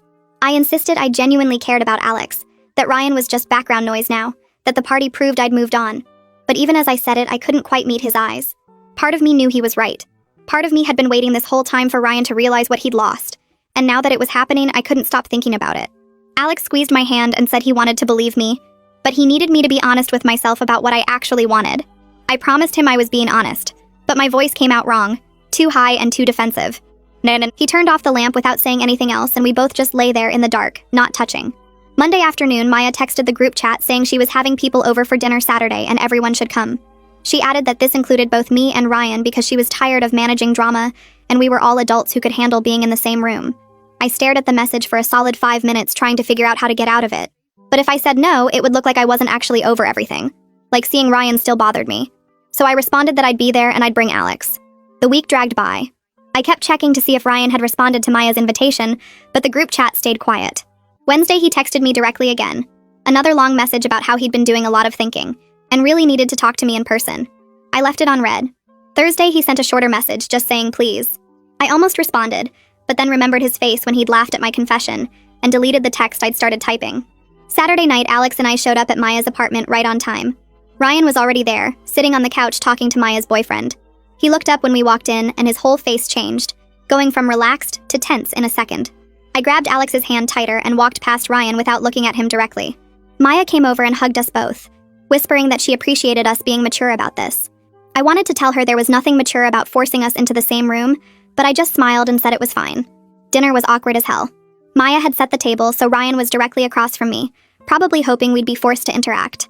Instead, I spent the whole meal talking to Alex and the people on either side of me, laughing extra loud at jokes that weren't that funny, touching Alex's arm constantly. I could feel Ryan watching me, but I never looked directly at him. Luke kept glancing between us with this expression I couldn't read.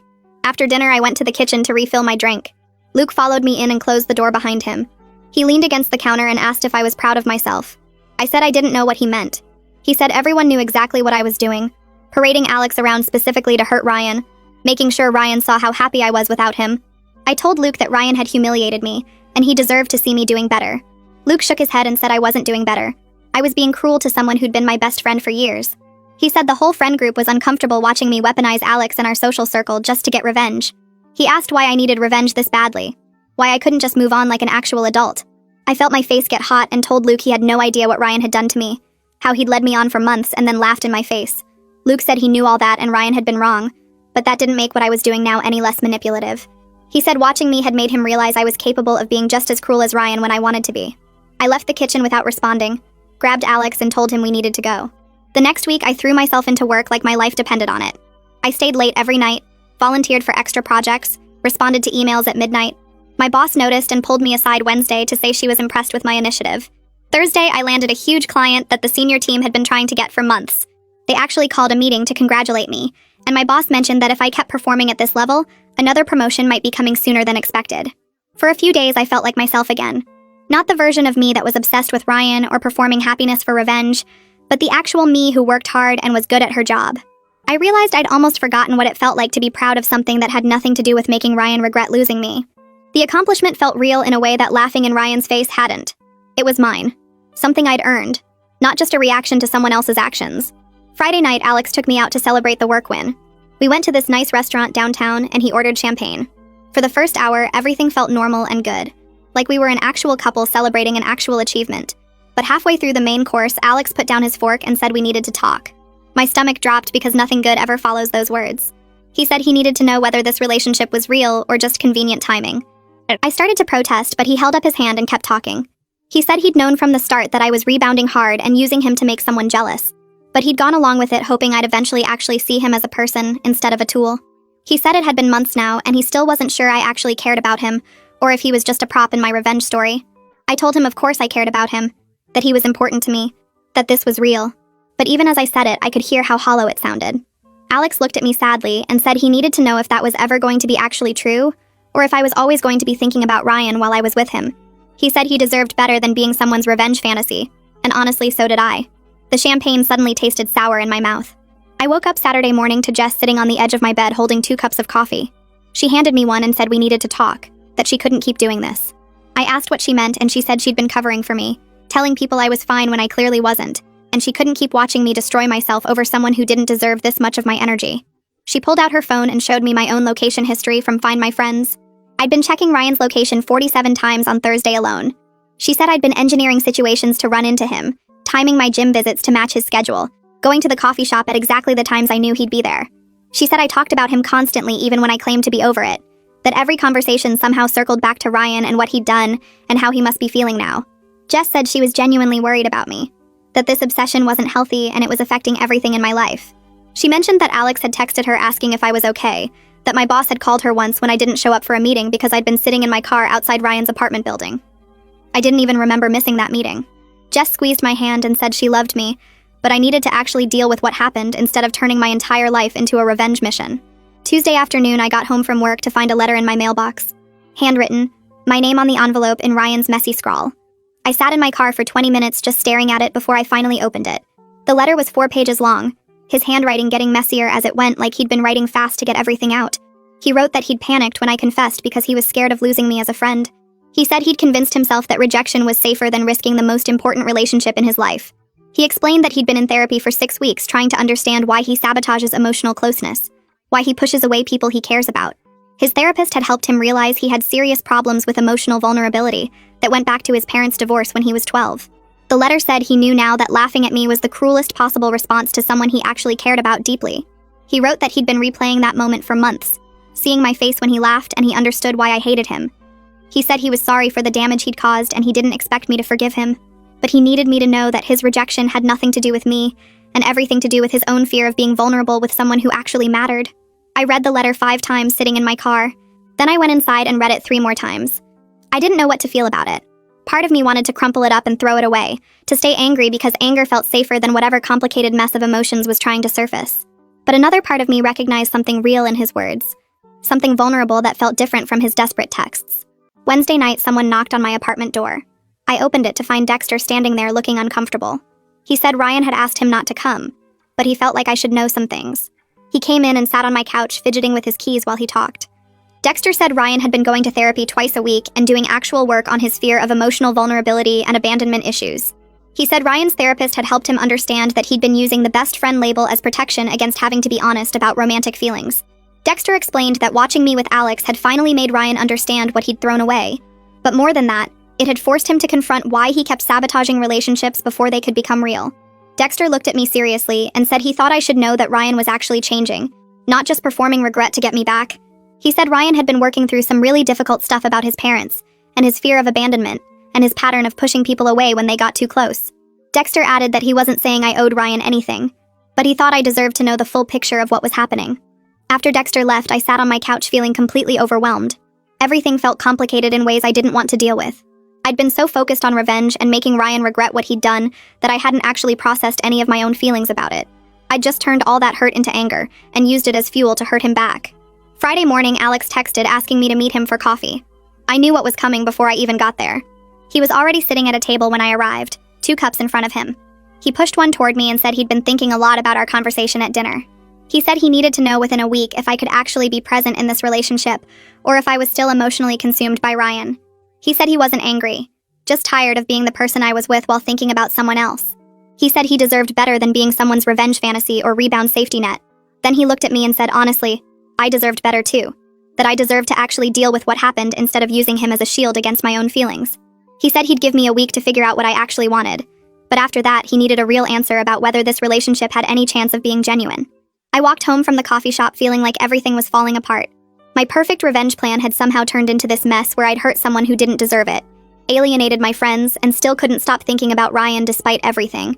I'd been so sure that making him regret losing me would fix everything, but instead it had just made everything more complicated and painful. The weekend dragged by in this weird fog where I kept replaying Alex's ultimatum in my head. I showed up to work Monday morning determined to prove I still had my priorities straight, that the Ryan situation hadn't completely taken over my life the way everyone seemed to think. I grabbed coffee from the break room and headed to my desk, ready to tackle the presentation I'd been putting off. But when I opened my laptop, I saw 3 emails from clients asking about deliverables I'd completely forgotten about. My stomach dropped. I'd missed 2 deadlines last week and hadn't even noticed. I started frantically typing responses, trying to come up with explanations that didn't sound like excuses, when I heard footsteps behind me. My mentor Sarah stood there with this concerned look on her face that made me want to crawl under my desk. She asked if I had a minute to talk in her office. I followed her down the hallway, feeling like I was walking to my own execution. She closed the door behind us and sat down, and I could tell from her expression this wasn't going to be a friendly chat. She said my performance had noticeably declined over the past 2 weeks. I'd missed deadlines that weren't like me at all. She was concerned because I'd worked so hard for the promotion opportunity we'd discussed last month, but I seemed really distracted lately. Was everything okay at home? The question hit me like a punch to the gut because I realized she was right. The Ryan drama had completely bled into the one part of my life I'd been so proud of. The professional success I'd earned through actual effort, not spite or revenge or trying to make someone jealous. I'd been so focused on making Ryan regret losing me that I was actively destroying something I'd built myself. I mumbled something about personal issues I was dealing with and promised to get back on track. Sarah nodded, but I could see the disappointment in her eyes. She said she needed those client deliverables by end of day Wednesday, and we'd revisit the promotion discussion in a few weeks once she saw consistent performance again. I walked back to my desk feeling sick. I spent the rest of the day working like crazy, skipping lunch to catch up on everything I'd let slide. By the time I left the office at 8 that night, I'd made progress, but I kept thinking about how close I'd come to throwing away something that actually mattered.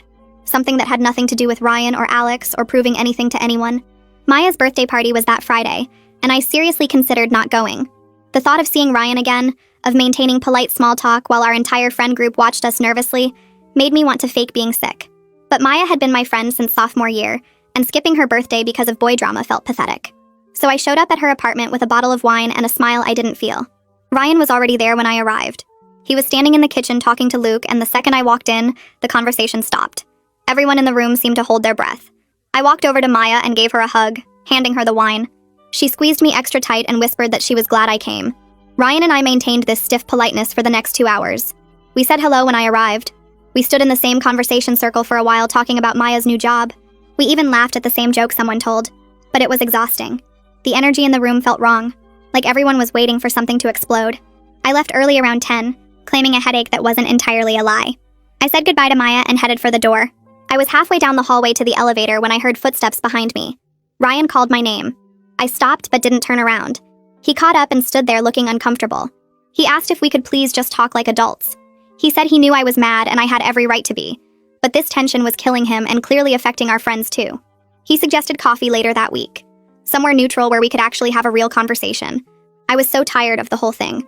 Tired of performing anger, tired of avoiding him, tired of everyone watching us like we were characters in some drama they were all invested in. And maybe part of me still missed my best friend despite everything that had happened. So I agreed to coffee on Tuesday afternoon at that place near his office. I walked to the elevator and pressed the button. Ryan went back inside and I heard the apartment door close behind him. I stood there waiting for the elevator, checking my phone to call a rideshare. Maya's apartment was on the 3rd floor and her living room window was open because it was warm that night. I could hear voices drifting down from above. Ryan's voice carried clearly. He was talking to Luke about me. I froze on the sidewalk, my finger hovering over the rideshare app. Ryan said I had every right to be angry at him. He told Luke he deserved the public humiliation because of how cruel his rejection had been. He said watching me happy with someone else hurt, but it wasn't about what he deserved. It was about what I deserved after he'd treated me so badly.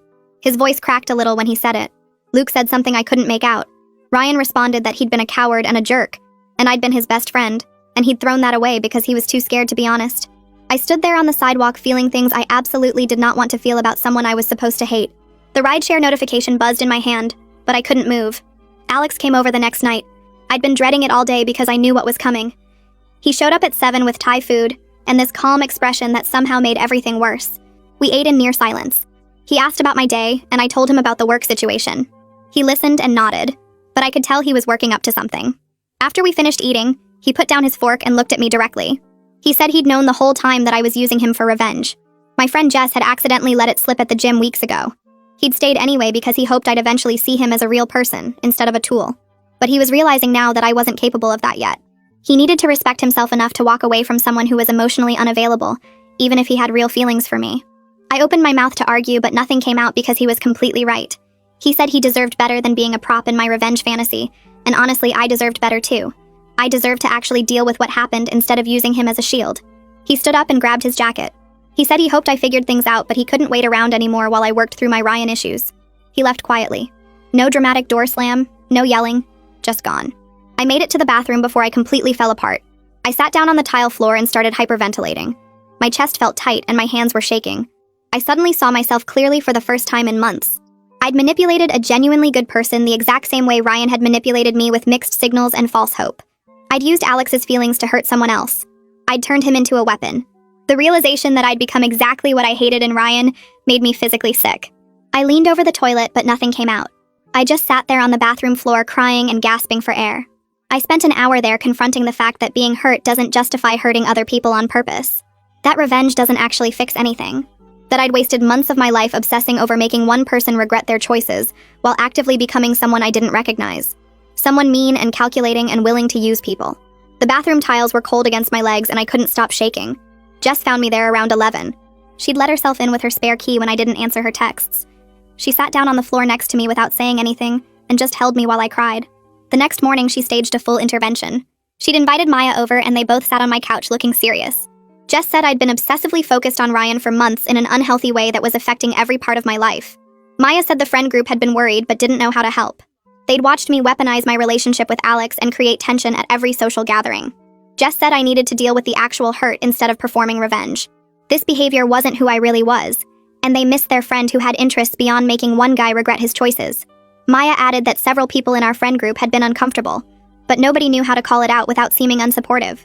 They both looked at me with this mix of concern and frustration. I sat there feeling exposed and ashamed because everything they said was true. I texted Alex that afternoon asking to meet. He agreed to coffee the next day. I showed up early and rehearsed what I wanted to say about 50 times in my head. When he arrived, I apologized with complete honesty. I told him I'd used him and hadn't seen him as a real person with feelings beyond how he made Ryan jealous. I said I understood if he never wanted to speak to me again, but I needed him to know I recognized what I'd done was wrong and manipulative. He deserved so much better than being a prop in my revenge fantasy. I was genuinely sorry for the hurt I'd caused while claiming to be the victim. Alex listened without interrupting. When I finished, he said he appreciated the apology. He asked if I'd figured out what I actually wanted yet, or if I was still stuck on Ryan. I I told him honestly I didn't know. He nodded and said he respected that I was at least being real now. He said maybe we could be friends eventually, but he needed space first. We left the coffee shop going separate directions. Tuesday afternoon, I met Ryan at the cafe near his office. We sat across from each other in a back booth and had the most honest conversation we'd ever had. He told me about his therapy work on attachment issues and fear of being left behind. He explained how his parents' divorce when he was 12 had messed him up in ways he hadn't understood until recently. He said his therapist helped him see that he pushed people away when they got too close because he was scared of being abandoned. The laughing when I confessed had been a panic response, a way to reject me before I could reject him. I listened and then admitted I'd weaponized Alex specifically to hurt him. I'd used social situations to make him jealous. I'd been cruel on purpose because I wanted him to feel as bad as he'd made me feel. We both sat with the uncomfortable truth that we'd been best friends who didn't actually know how to be emotionally honest with each other about anything that mattered. We'd spent years being close but never vulnerable. Ryan said he was sorry for how he'd handled everything. I said I was sorry too. We agreed we'd hurt each other badly, and maybe that meant we couldn't go back to what we were before. I spent the next week reaching out individually to friends in our group. I called Luke first and apologized for making him uncomfortable and weaponizing social dynamics. I admitted I'd deliberately created tension and forced people to take sides. Luke was still frustrated, but he appreciated the apology. He said he'd been worried about me, but didn't know how to say anything without making things worse. I called Maya next, and she said she was glad I was finally being real about what happened instead of playing victim while actively hurting people. I texted a few other friends with similar apologies. Several of them admitted they hadn't known how to call out my behavior without seeming unsupportive. Everyone seemed relieved I was acknowledging it. The conversations were awkward and uncomfortable, but necessary. 2 weeks later, Alex texted asking to meet again. We got coffee at a different place this time. He said he'd been thinking about everything. He was willing to try dating for real if I could actually be present and honest. He said he'd noticed me working on myself and appreciated that I'd apologized to people I'd hurt. We agreed to start completely over with clear communication and genuine emotional investment. We acknowledged that the first version of our relationship had been built on revenge and performance. But maybe we could build something real now that I'd done the uncomfortable work of confronting my own capacity for manipulation. I told him I couldn't promise I had everything figured out, but I wanted to try for real this time. He smiled and said that was enough for now. We decided to take things slow and actually get to know each other without Ryan's shadow hanging over everything. I texted Ryan a week later asking if he wanted to meet at the park near his apartment, somewhere neutral where we could actually talk without our friends watching or either of us feeling trapped.